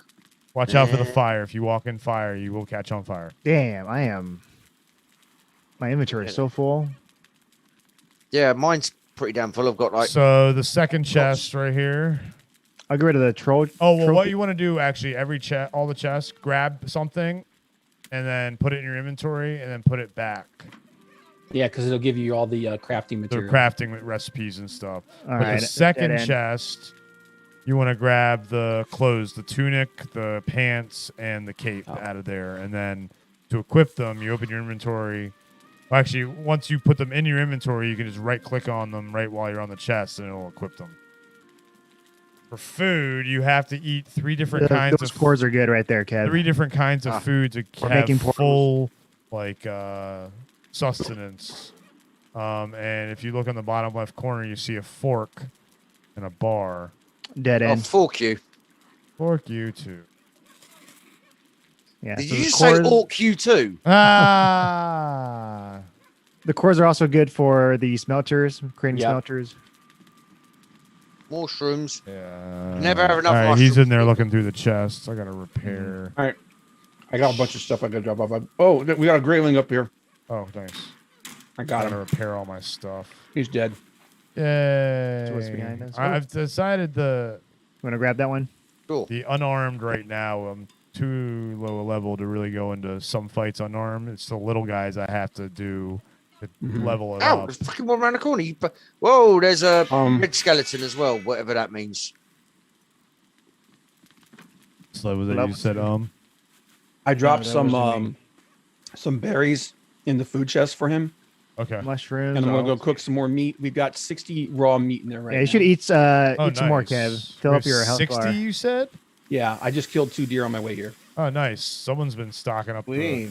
Oh yeah, dude, I went friggin' Any more shit in Awesome. there? Oh, I'll grab the mushrooms. Awesome. Oh Yeah, I need damn it! to It put put the what did it put the next? Dead end.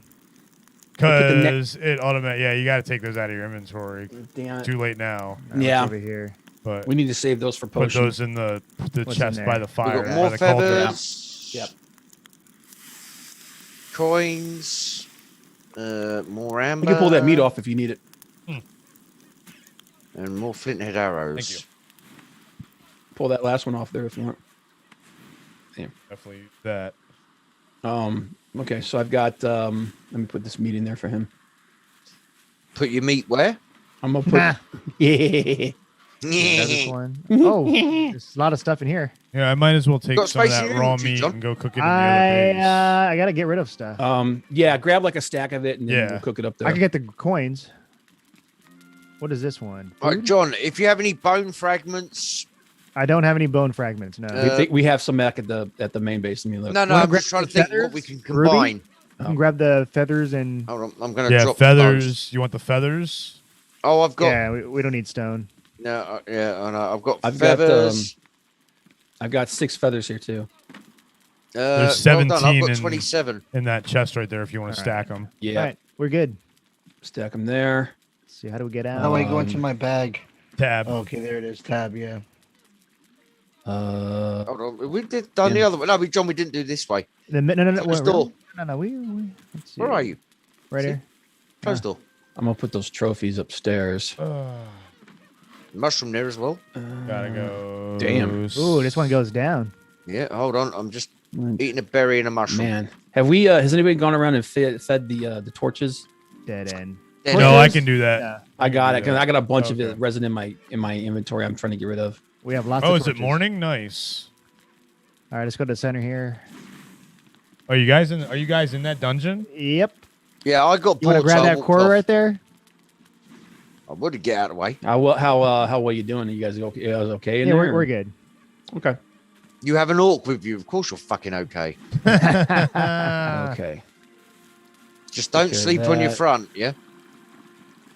What do I have that we Oh, can door There's here, a John? chest over here. Oh, Chest okay. here. Oh, I've got a You skeleton can grab the here. arrows, all the stuff here. I need will to in grab. one sec. Sorry, All right, busy. hold on. Stealing. You got I wonder it. What the, All right. what the boar trophies are for? Probably a boar to summon. We've got to find another one of those tables. Yeah. And another one of those powers. Kev over here. Yeah, There's I'm a coming. chest here. I'm coming. So you can grab those stuff. What have we I got? got no I can space. carry that. And we got troll trophies, we got skeleton trophies, we got Surtling trophies, we got Root trophies, right? we got Gray Dwarf Shaman trophies, neck trophies. All Hey right, John, sweet. do you want me to plant these seeds? Oh yeah, plant them. Yeah. You have the thing, right? No, I don't. The hoe? You need a hoe? No, you need the cultivator. Cultivator. Ah, how do you make All right, one I think of we're done. those? Yeah, I need bronze. Okay. I'll go ahead. I have one though. So what I can do is Just drop it in the chest when you're done with I'll it. drop it. Yeah.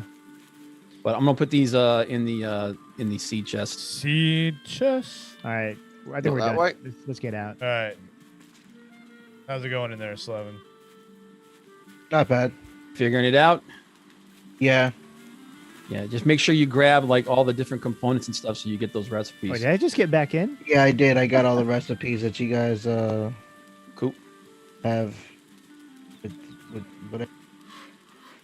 Good evening, everybody. Welcome to Planet of Nerds. I am Chris Darth Pyrin Walker, and we are playing Valheim. What up? What up? What up?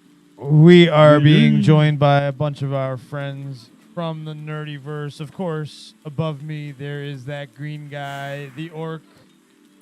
Yeah, baby. All right, let's go back to our chest. Kev, enough said. Above him, Comic Book Bob. What's up, baby? John from Nerd Reactor below me. Howdy ho. And below him, Slevin. I mean, Dante the Wolf. Actually, it's Slevin, folks. Say hello, Slevin. Dopey the Wimp. I mean, sorry, I'm dyslexia.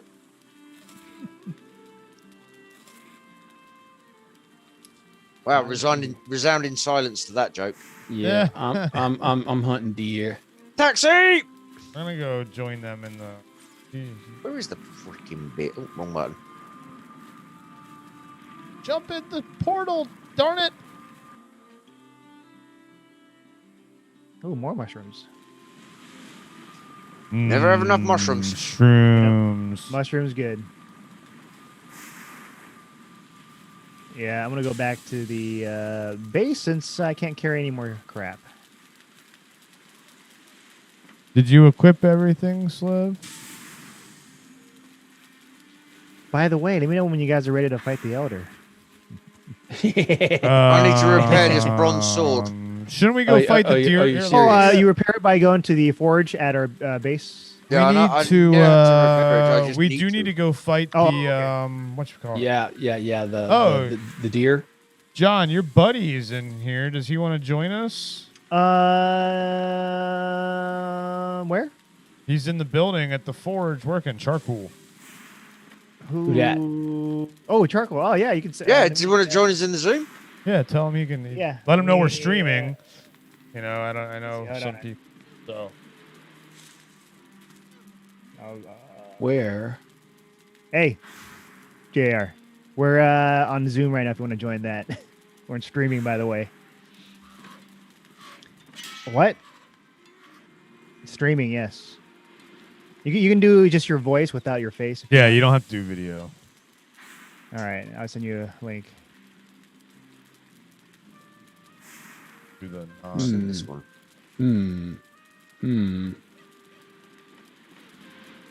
I So was sure I killed another one, but I don't know where it is.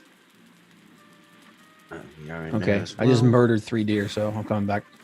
I love how you said that. I just murdered 3 deer. All right, I'll see you on Zoom. And I feel like a manly man because of it. Well, to be fair, man, when they're just sitting there just chewing their cuds, and you're just like plink, plink, plink, and they're all dead. That's pretty much murdering them. And put that in there. I need to unload some stuff. I'm just dumping stuff in this chest. I'm just taking a dump. I wish we put the ancient seeds over here on the second floor. All right. Yeah. No, there's some in the bottom. Yeah. Oh, really? There's a ancient. Did you get all the ancient seeds here, man? We got like 4 of them here. I have first 4. chest. Or second chest, one of the two. Second chest? All right. Can we bring them over there to you guys? Oh, yeah. Keep them all together. All right, we'll put them on the first floor then. I'm going to put this. Okay, I may have just dumped a load of shit in a random box. I did. All right, where you at? All right. Right, let's empty that for a second. Let's have a look what's in up here. Here you go, Fenor. There's your seeds. All right, he's in, John. Cool. Eating seeds is a passing activity. The toxicity of our city. Of our city. All right, now do the fast part. Hell no. I don't want to break my tongue. Oh, I haven't even tried that in about 10 minutes. Bring on disorder. Disorder. Oh shit! Do we need more? Do we need Gotta more love a bit tin? of sis. Are we? We need Who's more left the tin? agencies on top of the fucking box? No one I destroyed did. my bed, I did dropped they? him there. That's Do where I have he's to build at. a new bed in here? I don't think so. No. Is that my bed? No, Throg's bed. Oh, Where are the ooh, other got beds? Edgar Allan Poe in here. Oh, they're the beds. Back from the dead. We got as far as food in here. Where's the food box? Oh, It Slev, was- we gotta get Slev to make a bed. Yes, Lev. It's purely for recreational purposes. There's nothing insidious about that statement that Chris has just mentioned at all. Oh, by the way, there's an axe here. There's a flint axe here, and some leather pants for. He's got the maybe. pants already. I'm pretty sure. Okay, well, the second chest over here, where the one I'm standing in front of, there's a flint axe in there if he needs it. Slev, you there? Slev? He's just sitting still, staring at the camera. Ruh-roh, somebody. That's his acting chops. That is. Jay, are you there? You guys hear me? Yep. Now we can hear you. Yep. All right. Welcome. It works. Welcome to the Planet Nerds. All right. It works. There's no food over here, so I'm gonna go back to the other chest and get some. Okay, dude, you do that? Yeah, you guys. Yeah, do it, man. Hurry up, do it. I'm Do it. going Just home. fucking shut up and do it. God damn you. Fucking hell. I'm Let's not cooking talk about some this meat. shit. I'm cooking some meat over here. We need to gather. Make sure when you're passing them, you're gathering up those mushrooms and those berries. And I'm bored. Why, you want to fight something else? Let's go to that troll cave. Hey, Kev, why don't you help me fight the elder? Huh? No, don't. Try that. Yeah. He's harder now. Yeah. Yes. I was gonna say. Yeah, that's because of John's voice. Hey-oh. You got a pretty mouth. Wow. Yeah, boy. Wow. Kind of like what was going on between Mario We and do Donkey ti- Kong. Yeah. Yeah. We do things different around here, boy. Dude, that's gonna live on for a while, man. Yeah, that Oh, was yeah. good. That was that was a fucking banging line. That was a kick to the groin, man. I was like, oh, okay. what we I do was here tempted on. to call it a low blow, to but I that. thought, oh no, that was a perfect sucker punch. That was awesome. Wait, so Jerry, Oh, you fought there's a the elder? troll. Say again? You fought the elder? Oh no, I haven't. I think I he read just the knows notes, about though, for update. the- Yeah. The Okay. update. I want to go check out this troll cave if anybody wants to come with me. Give me a Troll second to cave? make some more arrows, and I will join you. Yeah. Right here. No, because I want to get the fight the elder so we ship? can move on to the swamp and Troll, piss off. get the Leave better stuff me in bronze. alone. You said where was the elder? Over at that one place he's that in we the swamp found area. that we I passed. have a portal. I have a portal called the Elder. You go in there, and then you'll be like closer. And then you need 3 ancient seeds. To summon him. Yep. Got a bunch of those. Yeah. Oh crap! Stamina's gone. Bollocks. So Well, let's it's, go to this troll cave first. All right, give me 1 second. I'm just grabbing some food and I'll be there. Oh yeah, I need to get. Oh crap! Still stuff cooking on. Whoops. Oh wait, no, there's not. I took it all off. I think you guys will be able to handle the troll caves. You guys are good. I don't think it'll be tough. Yeah, I don't think so either. That's why I just want to go in there and kill some stuff. Yeah. I'm gonna. Just need to kite Oh, him. hey, there's a troll here. Next to Kev. Ah. Ah! Where's the food chest? I took most of them Dead, out. Kev's There, dead. there right? isn't one at there, so you need to just make one. There should be an empty chest on There the is. I'm floor. putting these raw meat in there. Yep, Kev's dead. and What? Some of the. You're not dead. Oh damn! I see it. I see him. It should be beaten to fuck. Yeah, he's almost down. Yeah, he's almost dead. I'm firing an arrow at him right now. Solo attempt. There he is. Oh, he's down. Here I Good come. job, guys. Oh, close the door. Those flaming arrows work wonders. All right, man, you lead the way. Yeah, the flaming arrows are awesome. Yeah, those are great patrols, man. Hey, Chadwick's back in the house. How you doing, man? What's up, Chadwick? Welcome back. What'd you do? Go that's take a Kev's sleep stuff. break or something? Yeah. I was like, I was gonna say what? shut up, Raven. Stupid Yeah. Raven.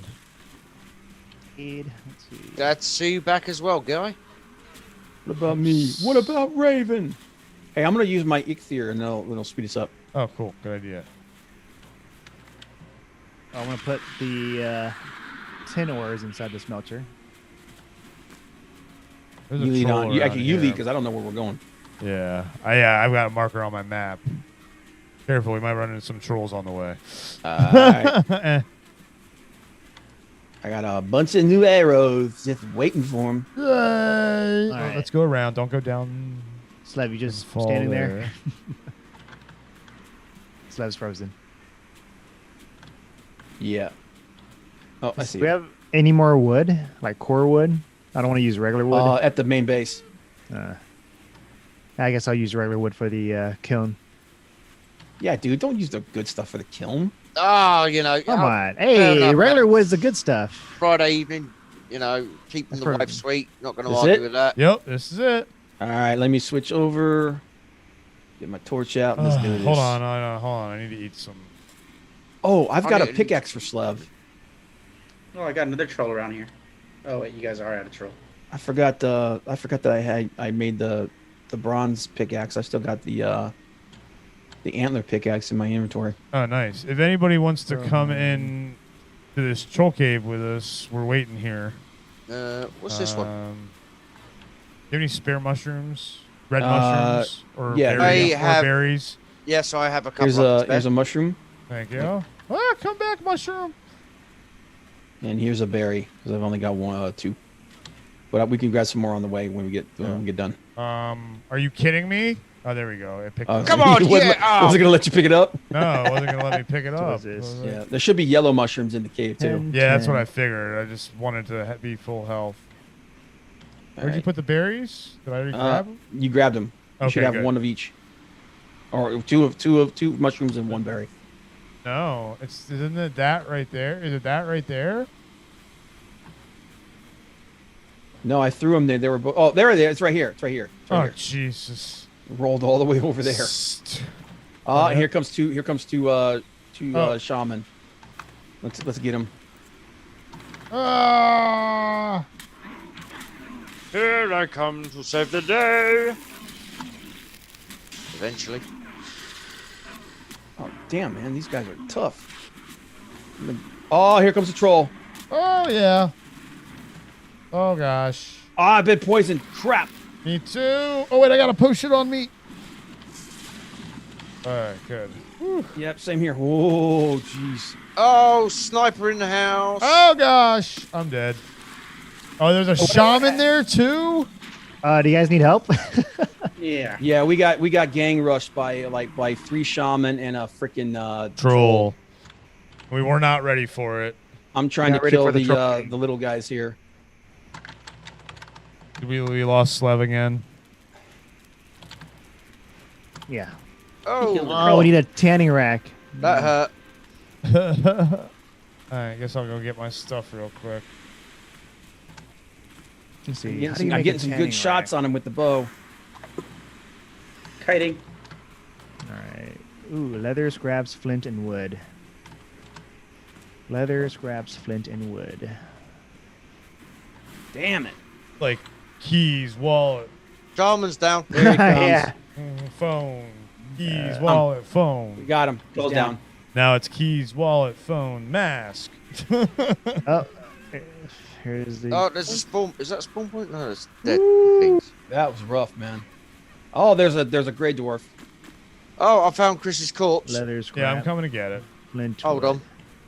Hey, where'd you come from? Leather, I was just scrap. squatting on Chris. Oh, are you kidding me? Oh, no.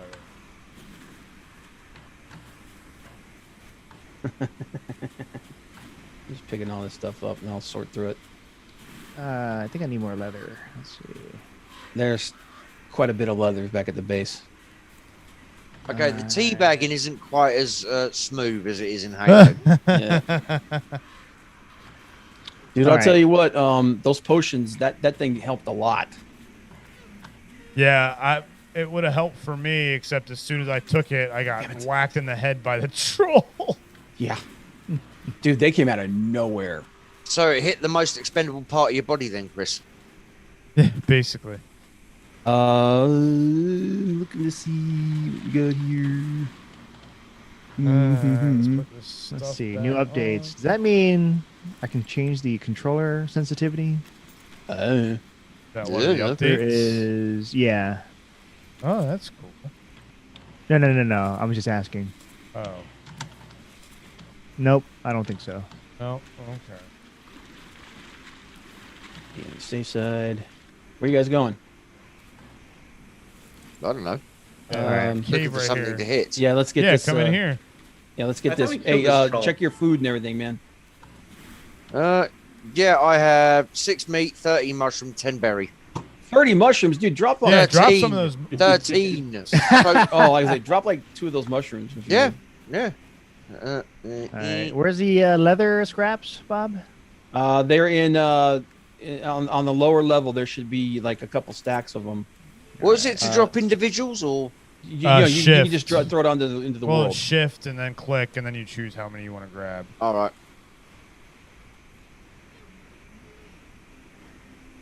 Oh, that's a lot. Yes, I can Thank make you.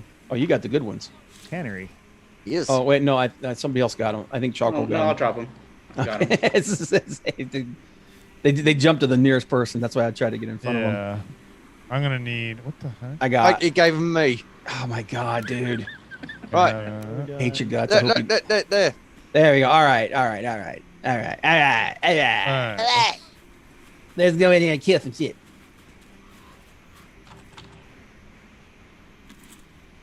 Ooh. I see right there. There's more mushrooms right there. Yeah, I need some of those. Flint. I really thought we. Oh, the troll's still here. jeez! Crap. There's a troll. There's like literally a troll in here. Oh shit! Oh fuck! Oh, hello. Oh crap! Oh, Is get zombie past back it. out? Oh shit! I'm kind of behind him. I'm kiting. You guys are good, right? Oh yeah, we got this one. All right. Where's the flint? Do we have any more flints, or we're out? No, we're out of flint. Why is flint Yeah, so I hard need to find? Oh, got it. Set him on fire. That's good. That's good. That's good. Oh shit. Oh, he punched the shit out of me. I'm going outside. Oh, Pussy. time to heal. No, I gotta heal, man. Oh, I'm going the other side. I'm trying to distract him the other side. There you go. Oh bollocks! Oh, I'm out of arrows. Damn it. There he is. Yeah. He's down. Down. Yeah. Right, don't move from there. I've got to come get my shit. All right. Dude, Oh. we gotta make more of those healing potions. Those things are money. And we need more fire arrows. Oh, what do you find, Flint? Chadwick, this is Valheim. Flint is down on the shoreline. We're just Alright. a few of us hanging out having a laugh, playing for a couple of hours, and good Star Wars toys and Marvel Funkos on clearance at Walmart. Ooh. If it's anything related to Cara Dune, don't open it. It'll be worth a shit ton more money. Yeah. That was it? There was just the one troll in here? I think that's it. Yeah, well, it was enough, dude. That was enough, true. Just waiting in here so Kev can come get his stuff. Hey, mate, that's cool. Taking one for the team there. Yeah. Hey, John, are you are you at the main base? I'm at the second base looking for Flint. Okay. I'm gonna go back to the Isn't main there base flint 'cause in I the chest at the first base? I used it to make arrows. Oh, okay. Oh, yeah. I'm trying to make the tannery for the second base so we can do level 3 stuff there. Okay. Yeah. But we we've already got have it at the main base though. Oh. between the potions that I have brewing and the ones that we already have, we should have like 10 of them there. So I'll go grab those so we can put a couple more on us. Boy, I really hope a troll doesn't just respawn in here. I really hope nobody comes along while I'm running knackered through the forest. I'm looking to see if there's any. Oh, a ruby. Oh, there's stuff to pick up, dude. Oh, there's a chest. Yeah. What's in there? There was another ruby. Any good stuff? There was some leather scraps and some deer hide in it. There's Oh, an very amber. nice. There's an amber pearl. Oh, Gotta look around on the ground here, man. There's stuff. So good to know that troll caves have treasures. Cool. Yeah, all the. Oh, different... piss off! You got to be fucking kidding. What'd you run into? I'm coming. A troll. A troll Oh, did you- and a shaman. Did Nuff get his stuff? No. No, I'm trying to he's- get there. And it's dark out? Oh, great. This is the place, wasn't it? Where I am. Yep. Come down here. Yep, yep. Troll's still behind me. What do you do to create potions? Blueberries and what else? Blueberries, raspberries, and shit. honey. There he is. And there's that troll that you were talking about. I did warn you. Well, come into the cave. Come into the Good cave. call. Good call. There's a bunch of stuff in here. We gotta go to out sleep. here. So, yeah, we got to definitely go to sleep. But let's wait for enough said. Yeah, and I definitely need to repair my pants. Did Somebody's you crap your torn the pants? arsehole out of them. Did you crap your pants? Gonna need a whole ball grill to clean this up. What you mean, like Slev and his TP problems? Gonna go smoke before I let You got all your stuff, man? It's my VC. What Yeah, are you I got wearing my on your shit. chest, dude? Because you're not like wearing anything. He doesn't have anything. Oh, He's no. got- No, sorry, no, my rag tunic, not my pants that's fucked.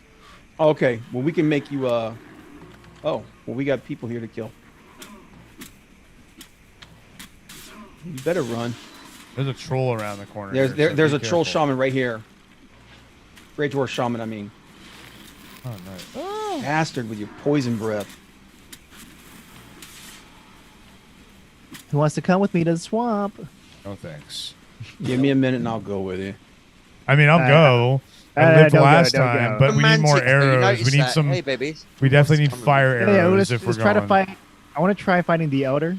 There's another troll. The troll's right over there. He's over there. Let's try to skirt him.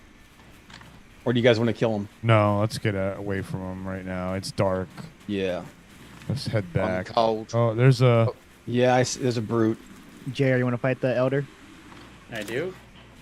We don't have enough people. We need arrows. Ow, and- damn. Oh yeah, arrows and Oh, damn. stuff.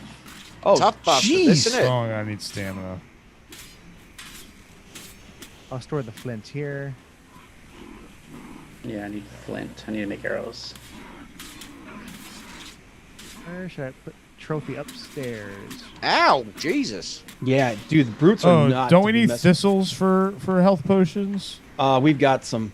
I know, already. but I'm just saying I'll pick some up. Yeah, if I yeah, see yeah, them. if you want. All right, let's get out of here. Yeah. Wow. Health. Yeah, let's get out of here. Bro, we're going the wrong way to get to base. This way. I was guys. going to say, are we Oh, trusting are we? Chris Yes. for... this Oh, we way. are. Shit. Oh, we gotta be careful. We don't want to hit the troll. Yeah, I know. Yeah, the troll that was facing this way, you mean? Yeah. Hold on. There we go.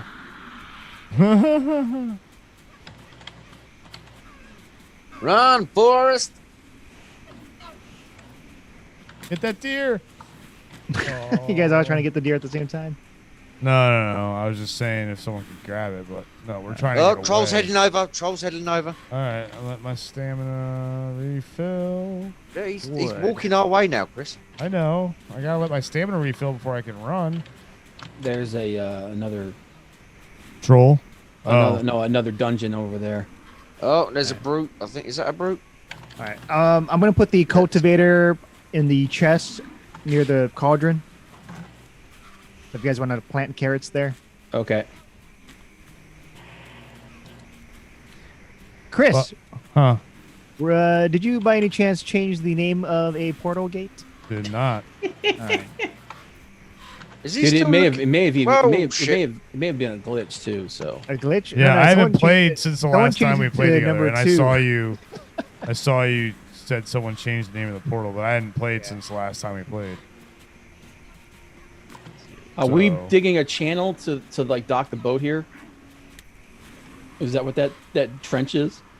That sounds kind of cool, actually. That's what I thought it was. That's what I started doing. It's because it'll fill up with water. Carrots. Who's out? Oh, yeah. What you looking for down there, Chris? Hey, I'm running back to base. And you're running the opposite direction. All right, I'm gonna put all the blueberries in the chest. There you go. here. Now you're coming back. Oh yeah, it's up here. Ah! So we need more. Oh, I'm gonna put strawberries too, since we need strawberries. We need more blueberries. We have need 30 more berries and mushrooms. Period. We have 37 blueberries. I just added. Okay. Mushrooms too. What's the mushrooms for? Mushrooms are for food. No, like, are you gonna mix them or just for eating? Just for eating. For eating. Oh, I have that for myself. Okay. Yeah, but Yeah, I'm saying. I need. But if food. it's something for potions, then yeah, I'll. Well, I don't know. They may be for potions later. Let me check. Nope. Blueberries, strawberries, honey. Yeah, but those are the only four potions we know how to mushroom. make. Yep. There's stuff for mushrooms. See? Minor stamina. Yep. See, that's what I'm saying. Like, there may be stuff later that we don't know Oh about. my God, cloudberries too. We gotta. Yep. All right, I guess Dude, I'll we dump gotta all like the we minor gotta stuff. hoard everything. Yep, I'll put in the chest. Does anybody mind if I use 6 leather to make Nope. a chest piece? No, and then there's 10. Grab some troll hide and make yourself a troll hide cape. Yeah, I've got some troll hide if you need. Okay, it. regular mushrooms you can eat. The yellow mushrooms are the important one. If you find Yeah, yellow we mushrooms, need to hang on to those. Yeah. So... Save those for potions. Oh, I've been munching them. Well, I mean, yeah, if you don't have any red ones, then use some yellow ones if you need to. But I'm gonna go on a harvest run here. What the hell? We have a moat now. Is that what's going on here? That's I think we're trying to dig a channel so we can dock our boat next to the thing. Yeah. Instead of leaving it bobbing up and down in the ocean. Ah. But I'm coming back to sleep. Yeah, that's a good idea. All right, Here. sleep and then elder. Yeah, I need food before we go to elder. Oh, I can't do troll And- leather pants because it's level 3. Oh, that's what you Bring can it do it back on he- the other base. Yeah, bring it back first here and base. you can do it. All right, I'm sleeping. I'm sleeping too. Yeah, I'm coming up.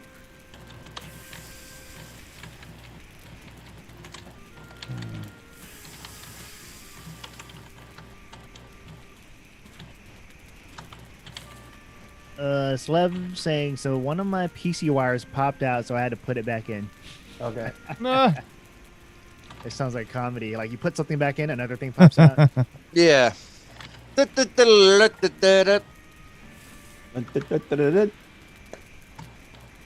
finish it, man. Gotta respect the Benny Hill. I'm English. Of course I respect Benny Hill. So who's more important, Benny Hill or Monty Python? Oh, Monty Python every day of the fucking week there.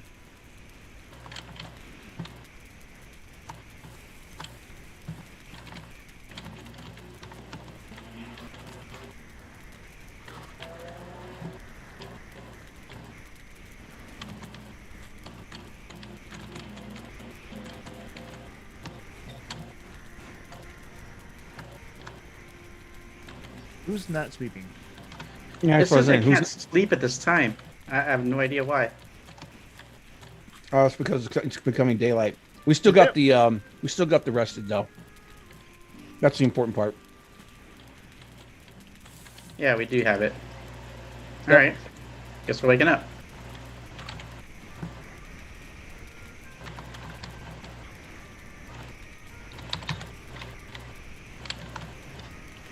So just me and JR for Elder?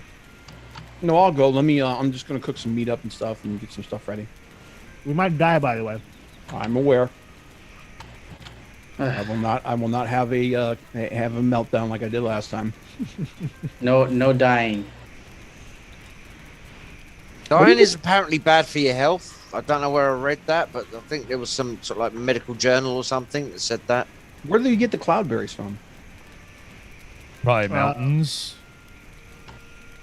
Were you in the mountain area? I forgot. Yeah, I'll come do the Elder. I just need food. I got food right here. Got berries. I need all kinds of food. Berries. Oh, no. You get them in the plains. So, you go to the portal? The Stargate portal? There's some berries and we'll replace the raspberries because they're easy. Yeah. Grab the raspberries out of the alchemy chest, out of the potion chest. Oh, and by the way, where's that at? Oh, the one in the other base? No, yeah, base 1. Okay. The plains. I can bring them to you. Don't go to the plains. That you get to the plains through the Stargate portal? Yeah, but if you see a mosquito, run away. Okay. Not like so it's not like grounded. No, you see a mosquito, fight it. Yeah, this one hit will kill you. Oh wow. I also have. So go to the Stargate portal. Yeah, got it. Right. I've got 6 potions to dole out. Hey, Kev went to the Stargate portal. I want to see this. You want to fight a mosquito? Where are you, Bob? Did you just travel to the other? No, I'm at the there you base are. 1. There you are. I've got potions if anybody needs them. Oh yes. Are there any in the chest? No, I just made them. Well, actually, okay. I think there should be 4 in the right. in the food chest. All right. If there's not, I've got 6 on me. So. Kev. There are none. All right, here you go. If you want to go to the more dangerous area, go the opposite way. There's 2 for you. Thank you, sir. Really? Yep. Right here, John, the northern area of the plains. Yes, please. I'm trying to guide Kev to his death. Okay, just death. No, I told him it was dangerous, and he just went straight to the Stargate portal. This is a guy you do his death. All right. All right. The orc says. Right here. Like, I'm serious. The mosquitoes, one hit will kill you. Oh, I'm sure. Where we at here? Are we all gonna meet back at the main base first? Yeah. All right. I'm an idiot. I'm thinking we're coming down here. I'm gonna guide Kev to his death, then I'll meet you guys at the base. All right. Well, while we're waiting, I'm gonna go harvest. You got some? Yeah, let me come with you because I need berries. I got meat. I got meat. Need meat. No, I need berries and mushrooms. All right. John, you scared the deer. I did. Speaking of deer, I'm just trying to run towards the plane. Wait, do you need poison resistance for the Elder? you might. I'm making some right now. I'm making some stamina right now. But it takes a full day. Yeah, you gotta for it to ferment them. Yeah. Oh, are these the what is this? What do we have here? Oh, I got planes coming up. Oh, whoa! Watch out! These guys will kill you in one hit. What, furlings? Oh.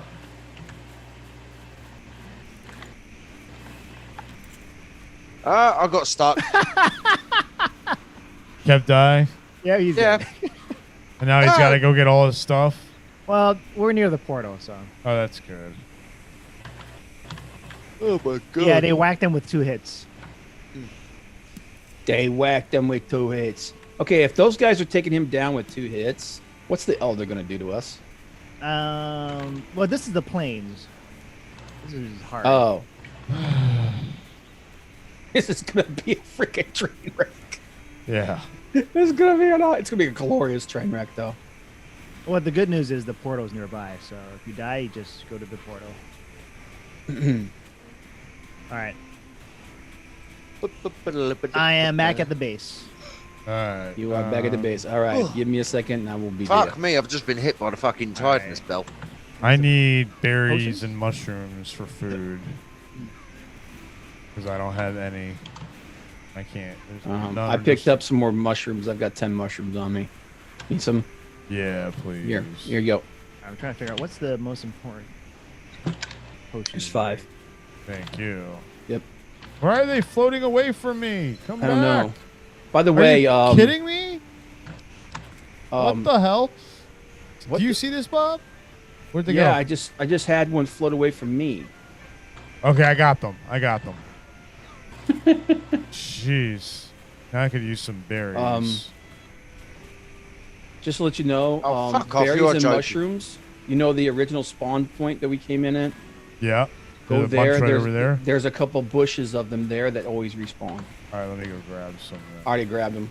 Oh, you bastard. All right. But I can share. Come on. Elder. Yay!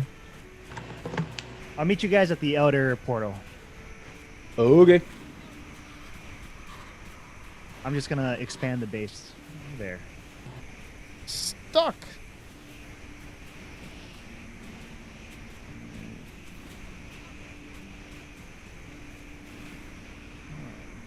There you go.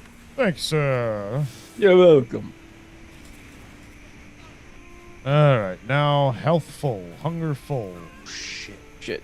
I was gonna shoot. you. Yeah, so the base I put at the Elder is a black forest, so it's kind of safe. Oh, berries over here. Oh.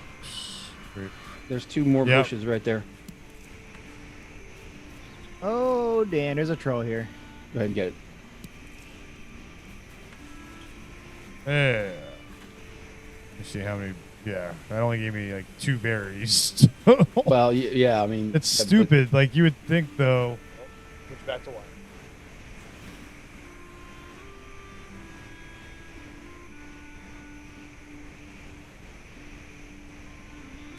Oh, destroying the base.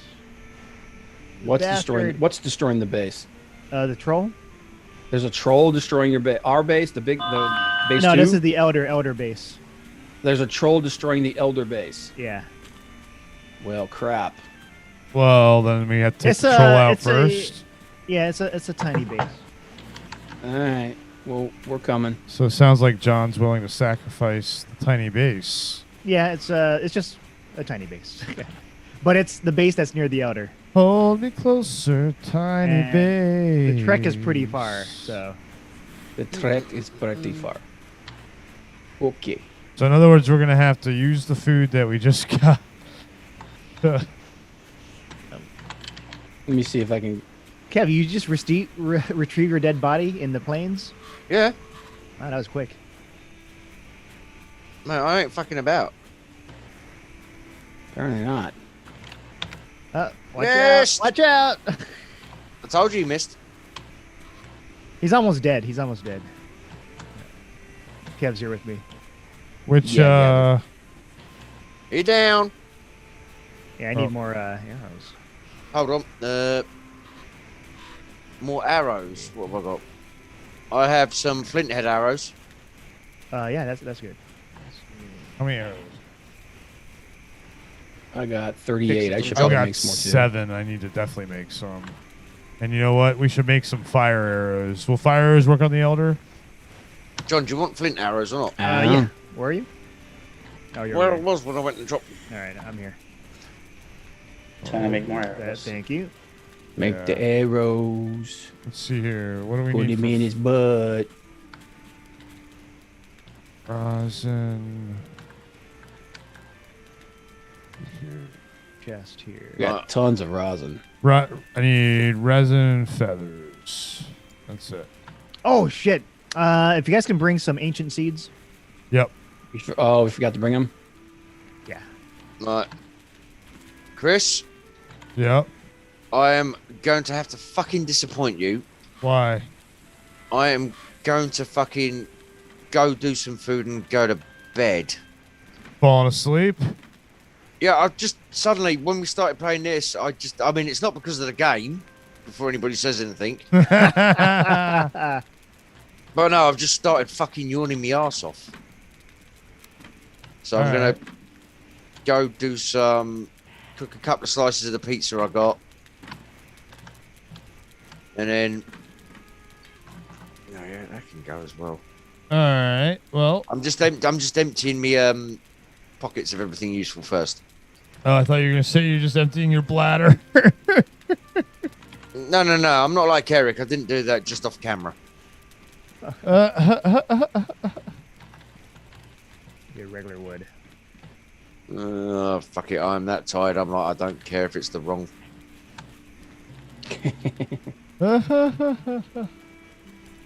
Okay, Slev, Chris. Yeah. I picked up. I got 16 berries and 13 mushrooms on me now. Okay. So that should be Nice. enough. Yeah, that should be plenty for us. And then I'm out of the game. Alright.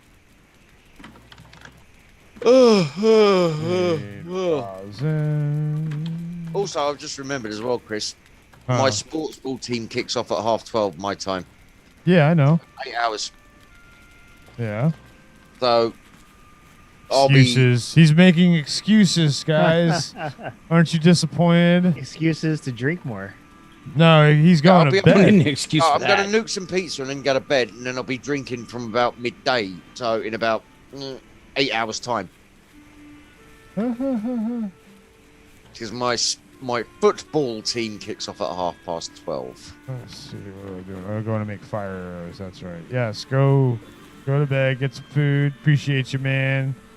Help hold down the fort we're getting today. there. We are getting there. We're almost to our goal.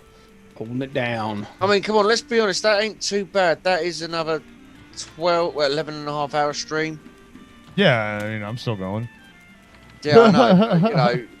You buggered off for large portions of it. So. Yeah, it's not like I wasn't doing. I was doing stuff around the house. It's not like I was just sitting around on my thumbs. You know? But ladies and gentlemen, before I go, I'm going to post this in the chat again. That is the fundraiser page. We are raising money for a good cause. It's not just a bunch of alcoholic arseholes. Well, one alcoholic arsehole and a bunch of dudes. Two alcoholic assholes. Who's the other? Bobby's talking about you again. JR likes to drink, huh? He loves to drink.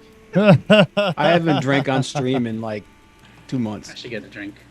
There you go. I'm actually probably going to get some wine. So. Yeah, I'll be back. I'm going to get a drink. All right. We're doing this for charity. We are. Please donate. We are getting ever so close to our initial goal here. We appreciate you all. You've all been awesome, apart from you, John. But no, thank you very much indeed, everybody. I have been enough said from the Planet Nerds. I'm leaving you in the capable hands of Chris. What the hell just happened to my fire arrows? I got them. Oh, okay. I Here, didn't mean to here's give you fire all of arrows them. or I meant to give you half of them. I was like, where'd they all go? I Thank you very guess much, I hit guys. Control Still Shift. Kev, right. thank you. Have a good night. Have a good I night, will Kev. speak to you all bloody soon, no doubt. There you go. Letters. Right there. It is. And I gave you, was it 10 berries and 5 mushrooms. Thank you, sir. So that should be good. And go dump the rest of this scrap and let's go kill this thing. Computer. Yeah, I've got. Where should I put the? I could just put these coins. I gotta put these. Computer. Health is gonna be high. Guess I'll just drop. But then some. I got high. But then I got high. Ba-da-da-ba-ba-ba. That's the part everybody remembers. Let's see here. What? Where am I putting these? All right. Where's the raw material? That in there. Oh, let me put this pickaxe down there. There you go. All right. All right. It's time to go kill some stuff. Ashlands. Oh, there's the elder. We have enough arrows, everyone? Yep, I got 37 flint arrows and 50 fire arrows. I only have 7 regular arrows, but I got 50 fire arrows, so should be good.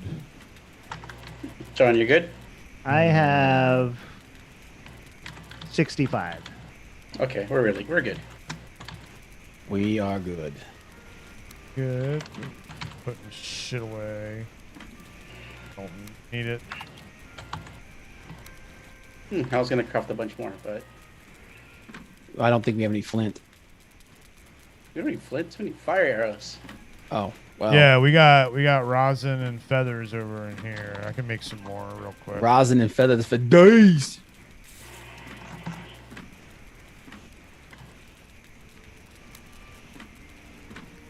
I just need regular wood, which we got piles out here still.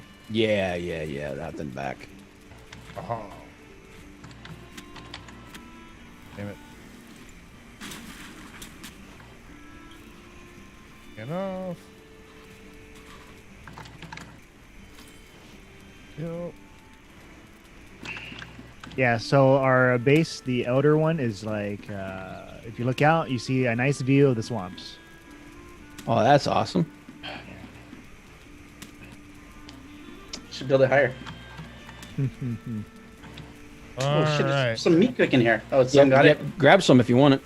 I'm good, thanks. All right, who needs fire arrows? Oh, I'll grab them. I'll take some more if nobody else if everybody else has some. Yeah, I'll drop some. I got 140. Oh, well, yeah, I've got 150. So give me like another 50. That'd be good. There's 25 right there. Got it. That's good. John, you need more fire arrows? Yeah, some spare. I'll take. Someone take those. I'm tossing 40 in this chest, so just grab them. All right. Why can I grab them? I got plenty of food. I got like 13 meat on me. So there's also more in the chests. Where's the food at? Do you need food? Oh, I thought you had a lot. I do. I have like 13. You want like 5? Oh no, I'm good. I got 19. Oh, well then never mind. All right, what else do we need? I'm gonna store this troll thingy. Troll thingy? Yeah. Troll hide. Yeah.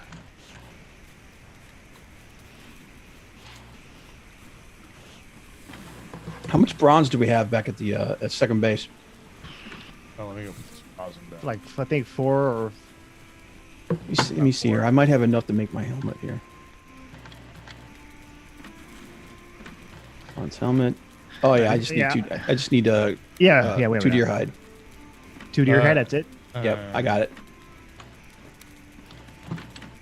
Before we head out, I'll be right back. All right. All right. All right. Let's check. Should we like since it's getting close to dark? You guys want to just rest sleep. and then? All right, let me go. Let's wait until you come back and then we'll sleep. Okay. Yep. Oh yeah, because you guys are doing stuff. Yeah, we got 13 bronzes here. Bronze Okay. bars. We had enough here to make it, so I just made it All here. All right. All right, I'm gonna grab the ancient seeds here because we got a bunch. Yep. There should be 3 back at the second base. The second base has 12. Oh, I'm okay. at the second base. I'm grabbing those.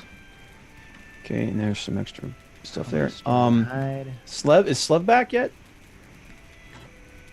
No idea. Okay. Because there is a deer antler pickaxe there for him if he needs it. Tannery, leather, scraps, flint. We still need more flint.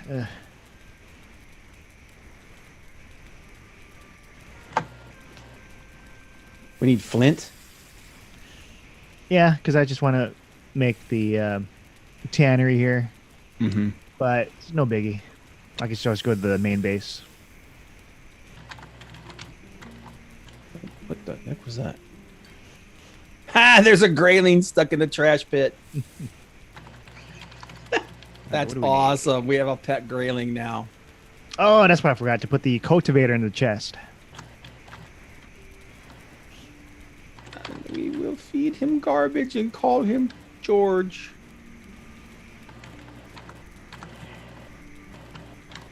How's our carrots doing? Let's see. I haven't looked. There's What more happened to them? There's more carrots to plant there, by the way. Yeah. There Are should they be 6 of gone? them. Did someone grab them? Not that I'm aware of. Or did they just die? Because I put them here, but now they're not here. I don't know. Huh. Not sure how to take care of carrots.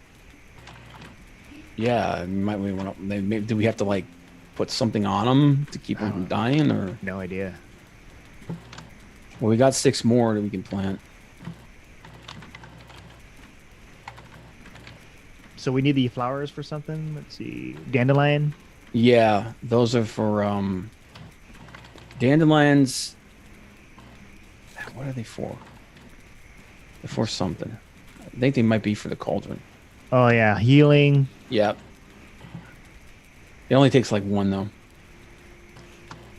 All right. I need another chest around the cauldron. Excuse me. Ugh, Lord.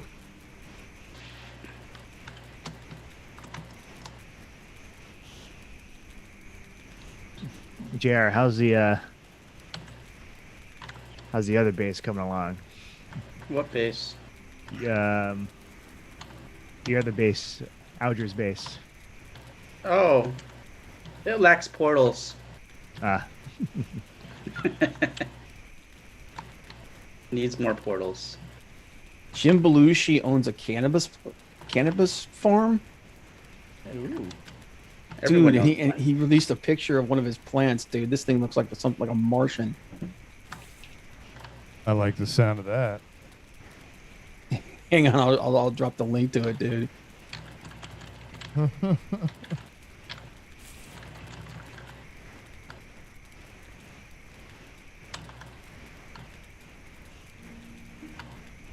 You guys just like mining stuff, JR?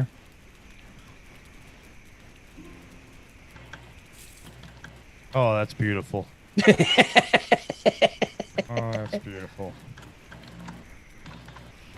That's crazy, dude. Good night, James Tyler. Good night, James Tyler. Thanks for hanging out the whole fucking stream, man. Definitely appreciate you. Ah, no, why not do that? Wrong button. And thank you again for your donations, James. Definitely appreciate it. Remember, we are here, guys, for charity. We are raising money for the FMF and Global FMF and AID Global Association, based in Switzerland. Oh, did you just take my mushrooms? Stole my mushrooms. I was about to pick back up. What were they? You steal my red mushrooms. There were 8 of them. I'll split them up. Oh no, there was. Yeah, there we go. Thank you. Oh my You might have one more in there. Oh wait, I was it love my that, dude. mushrooms or was it my? Wait, no, it was my berries. Damn it! Take your mushrooms back. Took my twig and berries. Here's your mushrooms back. How many berries was it? 8. It was 8. 8 or 7, something like that. I might have had 7 because I Alright. already ate one, but damn it. Oh no! Ah, I got him. I got him. You got him? Okay. got 'em. I was like, they were tracking towards me. I was like, oh crap. I didn't eat one. That's why I'm like, that's why I accidentally clicked the wrong button. This is a game of trust in here. So we're gonna sleep. Yeah. Again, we are here for charity. We are raising money for the FMF and AID Global Association for International Rare Disease Day on Sunday, February 28th. Oh man, bed needs to be nearby a fire. Come on. Got What? Wood in it. Just gotta light it up underneath. Which one is it? As I just put wood in all of them. Okay, thank you. No, I it know- still I says I know- need a. It still says I need a nearby fire. Yeah, Like- just put a new or put some fire in it, or more wood. Well, that's Or what I'm build saying. one, He yeah. just said he put wood in all the fires. No, I said make sure you put wood in all of them. Oh. What?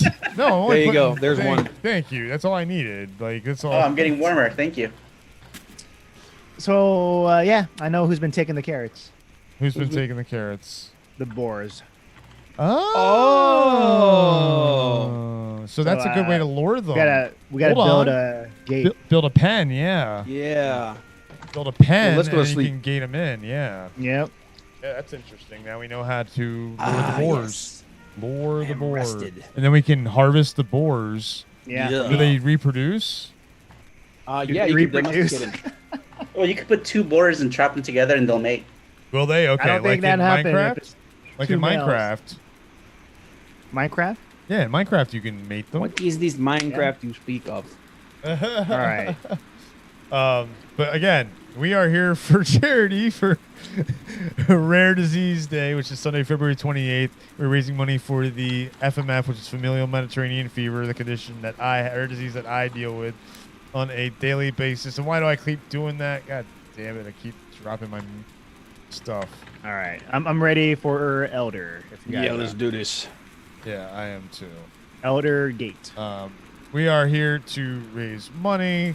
So thank you everybody who has donated so far. The list is long, and I will go over the names after we finish playing Valheim and try and kill the or after we try and kill the Elder.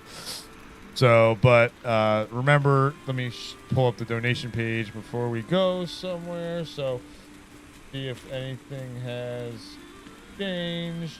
Here it is, right here. And we are still at 640 quid, which is about $800. So we are almost at our goal, guys.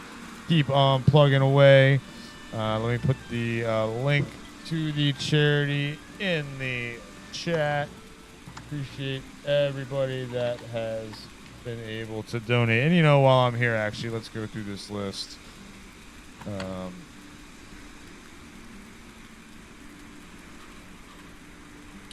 Jared, you need help. I'm charging. So thank you to Jeff Harris, the novice. John, thank you to you. David March, thank you so much for setting the bar with your ginormous, yes, I said ginormous donation. Dante, for your double donation. We really appreciate that. Same with you, James Tyler. After you already went to bed, you're not hearing this, but you hear it in your dreams because you dream about the Orc Wang all night long.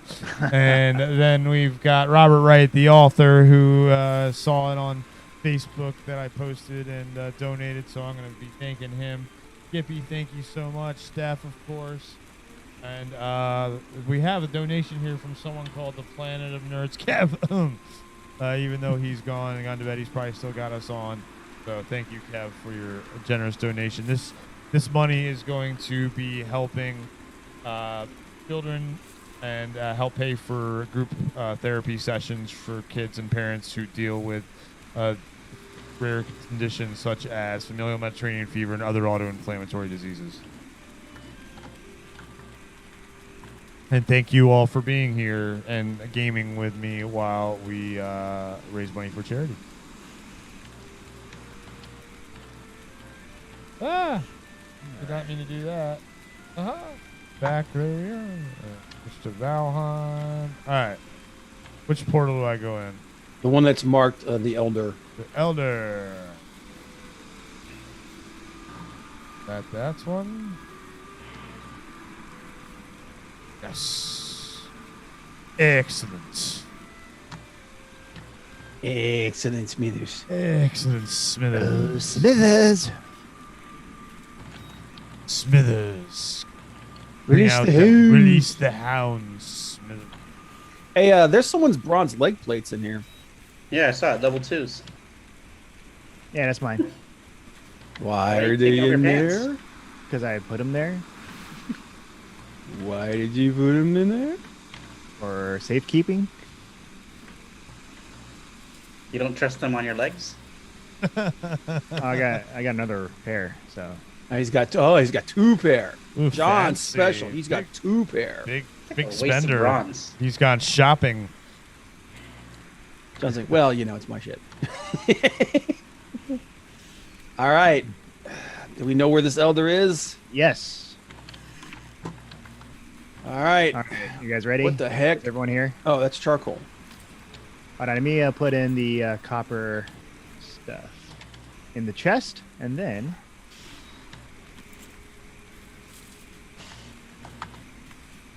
And how do you guys like the pull scenery out here? Wow, You that's can't see anything. It's foggy. It's very dead. Yeah. Lots of dead trees Uh, over here. We're gonna go. What is Which it? way? Just give me a Opposite direction. way. Well, What's opposite before way? we- North, south, east, or west, John? East. East. Well, before we go, somebody use their egg here. Oh yeah. Now?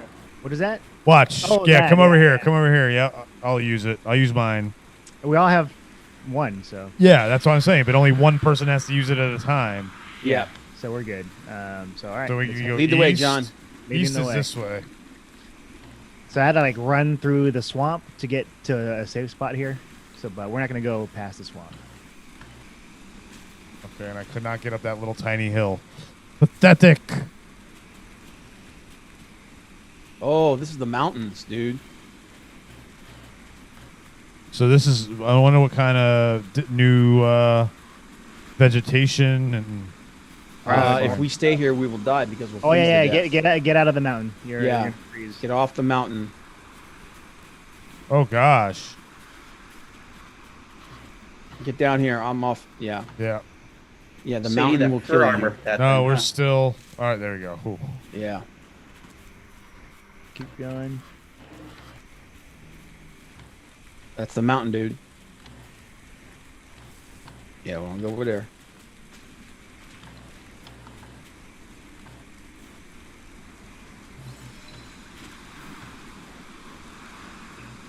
The hell's that? Big orange. There we go. Behind you guys is a gray dwarf coming up. Oh, skeletons.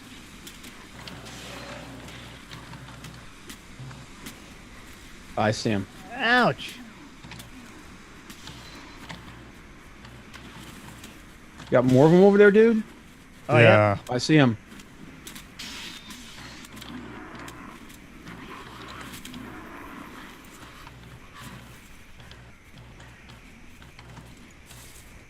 Everybody okay? Yep. Should I eat my mushroom? Yep. Same here. Oh, I hear a troll. I hear a troll. more, Oh, blueberries. berries. Yep. Grab them. Lots of them.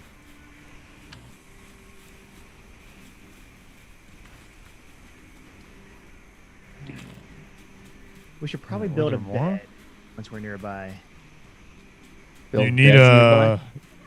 Yeah, once we're nearby, build beds so we respawn. Yeah, we'll there, just like. right? Yeah, we'll just like. Yep. Build a little enclosure. Do you Yeah. need an enclosure for beds? You can build them out in the open. Yeah. You know, you have to build a rooftop. Over them. A rooftop and a fire. Fire. Yep. More berries over here. There's another one over there. I got it. More berries over here. Got him.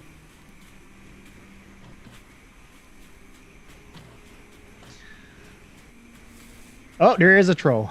Right in I front thought of I heard footsteps. Whoa. Yeah, I see him. And should we kill him? Yeah, he's in our way. Yeah, he's coming. I don't want to use my fire arrows, though. I'll use my last of my regular arrows.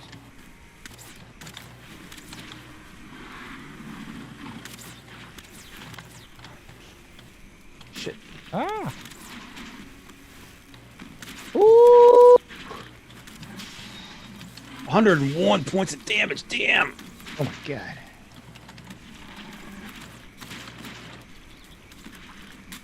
Oh, I'm gonna hit him from the ass. Yeah, if you hit him from behind, it does double damage. Oh, Chris is almost down. We got him. We got him, though. We got him. Yep. Crazy, Chris. Well, I was practicing my dodging. Well. Oof. Yeah, I did. Oh, look at thistle. There's a thistle up that troll's ass. All right, is this a thing here, isn't it? What thing? It's a troll cave. Is it? Mark it up. Look. You want to go in?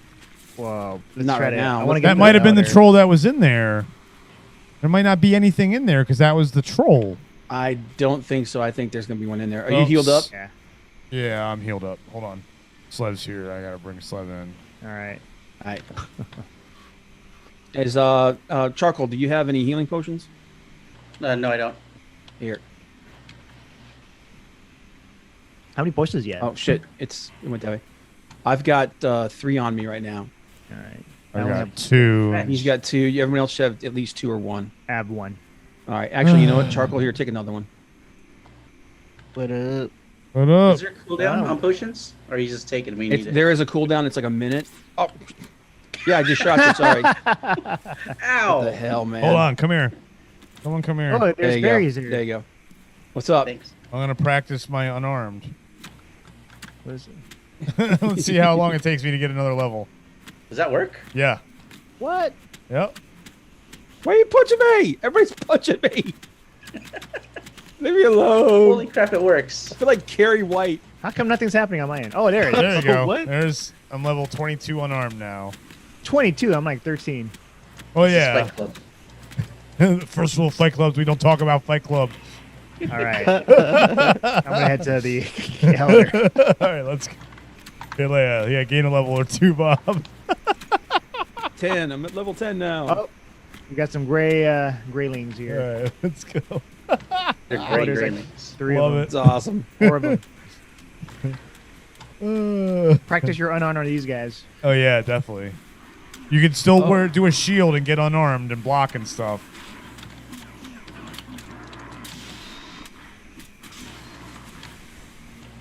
Swirling blades. and Anything teeth. in this building? There's probably a chest in there. Is there a chest? It might be honey too. Whoa, Oh, there's a brute. Oh, that's an There's a ambush. brute. There's a brute. Oh, damn. Oh, this guy's tough. Brutes are not to be messed with, dude. Oh, God. Down there is a beehive in here, so we need to harvest that. Yeah, I thought I heard it. Whew. But dude, yeah, don't go near it. Yeah, everybody get out. Everybody get out. The bees are attacking you. That's what's Oh happening. shit! You gotta shoot it with a regular arrow. Yeah. All right, I got it. You got it. Okay, good. Yeah. Now everybody chill for a second. All right, now it'll be all right. Yep. All right. Sweet. What All does right, this so say? that. All right, Chris, eat some food. Your low health is scaring me. I did eat. All right. It's got to regenerate. Wait, you can register this location? What? No, it's for the elder. It's so you know where the elder is. Yeah. So we should build a bed right here. We should be able to build beds right in here. Are we that close? I guess. I mean, if there's No. a marker. No. We should go closer. Okay. We've only gone halfway. Yeah. Okay. We're not even halfway. We're almost. Then why is there a marker there? It's just so you know you're going the right way. And it's also to mark the elder on the map. Yeah, but if the elders, so you if can we're see still 'em. halfway to the elder, how is that marking it on the map? No, if we found the- that and we didn't know where the elder was, if we registered it, it would show us where he was. Okay. Oh, carrot seeds. Yay. Yep. I definitely need more carrot seeds. Oh, some more thistle. Oh. Yeah, we're gonna be fighting a lot of these guys, I think. That's fine. It's a good place to do your unarmed. Yeah. Wow. The reason unarmed's good is if your weapon ever breaks in the middle of battle. Yeah. Equip your axe. Well, if everything breaks in the middle of battle.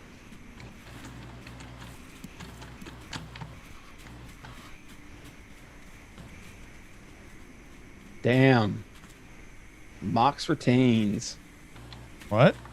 I'm listening to Oh. New Japan in the background.